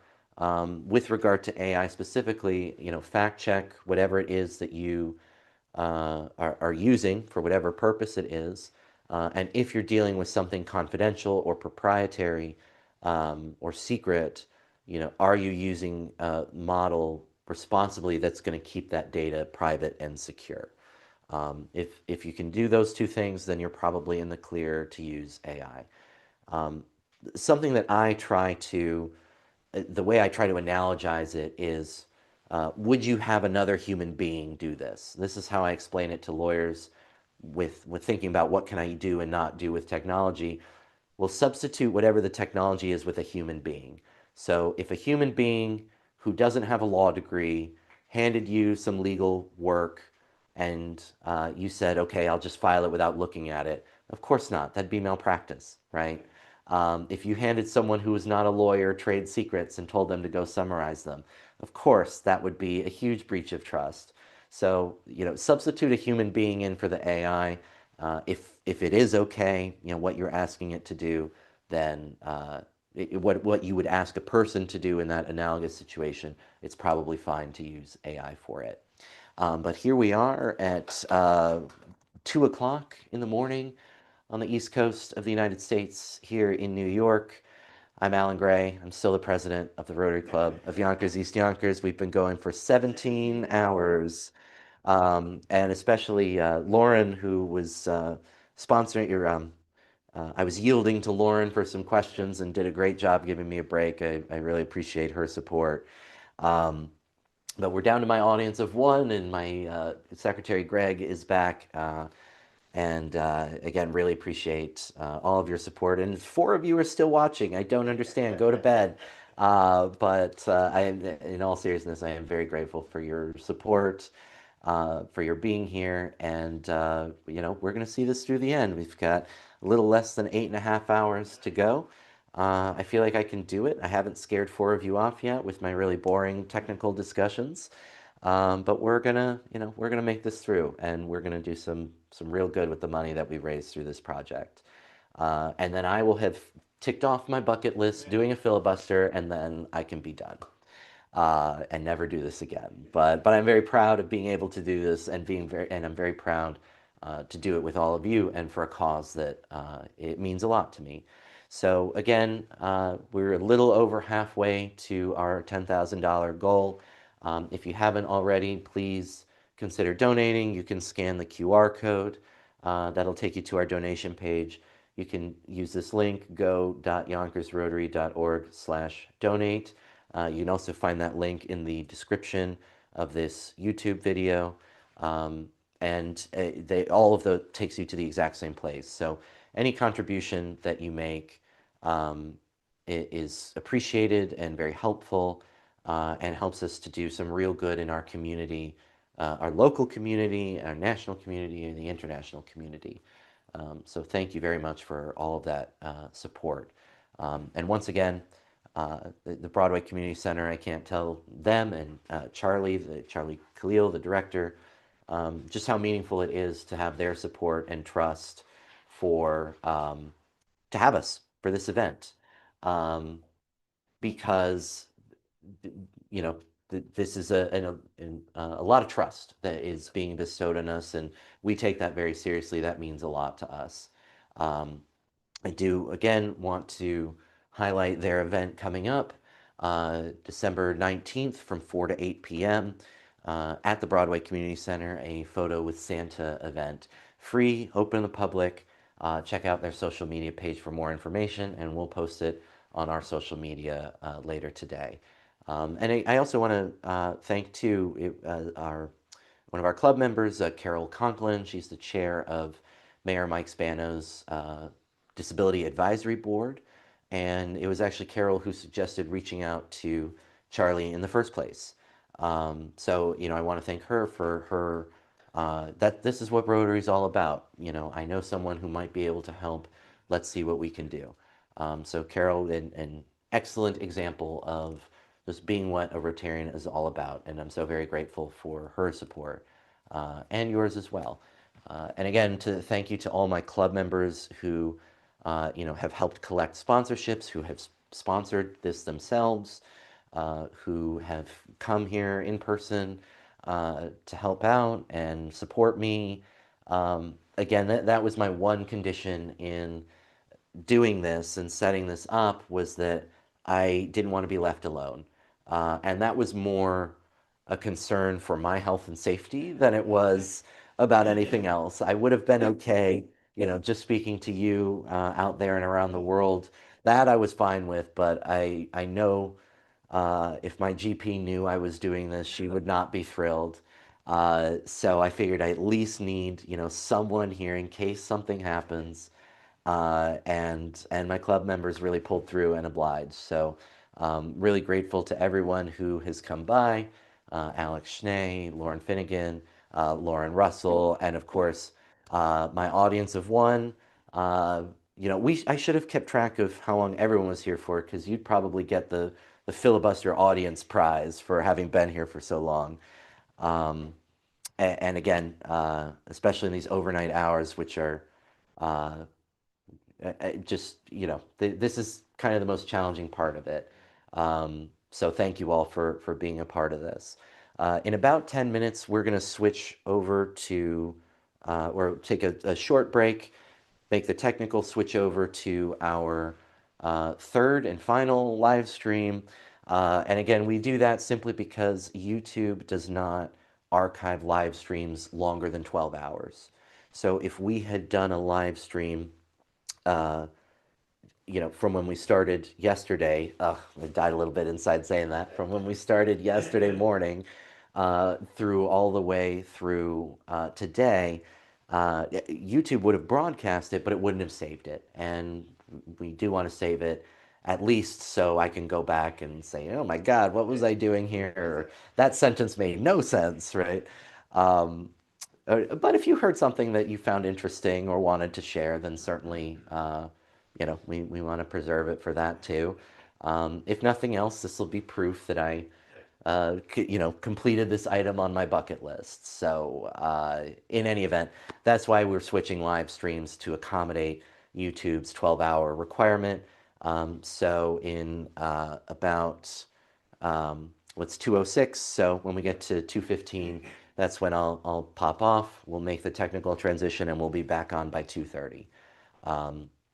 In the meantime, I'll wrap up my discussion with AI at the same time as there are many difficulties, or I shouldn't say difficulties, ethical concerns when using AI, things that you need to think about or be mindful of. At the same time, AI has some incredible uses and can really take a lot of things off your plate that would otherwise take a long time. One of the best ways that I've been able to use AI personally has been with our Rotary Club. I think I'm probably among the more tech-savvy members in our club. At the same time, there are limits, and my limit is generally social media. I was in high school at a time when Facebook was the only social media platform, and it was very simple and streamlined, and there wasn't a lot of frills and whistles to it. And now, of course, you have multiple platforms serving multiple different interests, with all different, kind of specifications. And I'm very overwhelmed by that. I also feel like social media management now is, for many people, it is a career. That is their job, is managing either, several social media accounts, or for, I'm sure some, you know, famous people, I can't think of the word I'm looking for, but actors and musicians and stuff. I imagine they have their own person who, that's all they do, is that person's social media. So, I have a job, and it is not doing social media for the Rotary Club. And so the result then is, I'm trying to figure this out in my spare time as best I can, which is very challenging. So, using AI tools to help me come up with that has been a godsend. So I used it to help prepare for the social media for this event. So I was able to say, here's what's going on with the event. Uh, here are the details, and here's the kind of thing I want to say. What do I do? Help me figure this out, right? And it was able to generate some copy for me. And I was able to say, okay, I'm, doing this on Facebook and Instagram and LinkedIn. All right, well, here's a version for Facebook, and here's what you'll need to do for Instagram, and here's what you'll need to do for LinkedIn. Again, ethically, I'm checking this all as I go along. I'm making some little changes as I do it. Um, it did have, as I was doing this, our overnight post uh, for now, the previous post that we made at I think it was 5:30. Initially, it wanted to say you could still sponsor overnight, which was not true. The sponsorships are done, but you can still donate overnight, right? So we changed that wording on it. It wouldn't have been ethical for me to just copy and paste it without checking it, right? Um, so again, we put all these principles into practice in all our affairs. So, um, but nevertheless, it took so much work off my plate rather than trying to turn on, the part of my brain that's creative and thinking about how can I come up with this in a way that captures attention and, to have someone have a tool that can do that for me is invaluable. At the same time, I mentioned a little while ago, getting ready this week, just feeling overwhelmed by not just the filibuster, but you know, my job that I get paid to do, and other things in my life that need to get done, and phone calls I hadn't made, and emails I hadn't answered, and again, none of it privileged, none of it trade secret, all of it was proprietary. None of it was proprietary. And I would have loved to have given it to a human being to do. I would have loved to give it to an assistant and said, help me figure all this out. So instead, I piled it all into ChatGPT, and it asked me some questions to sort of triage what was urgent, what wasn't, how I wanted to go about certain things. And it gave me a whole plan. Here's, on Monday, we're going to do this, and we're going to do it in this order, and you've got this block of time. And I told it when my appointments and things were, so it knew, okay, I can't do anything here.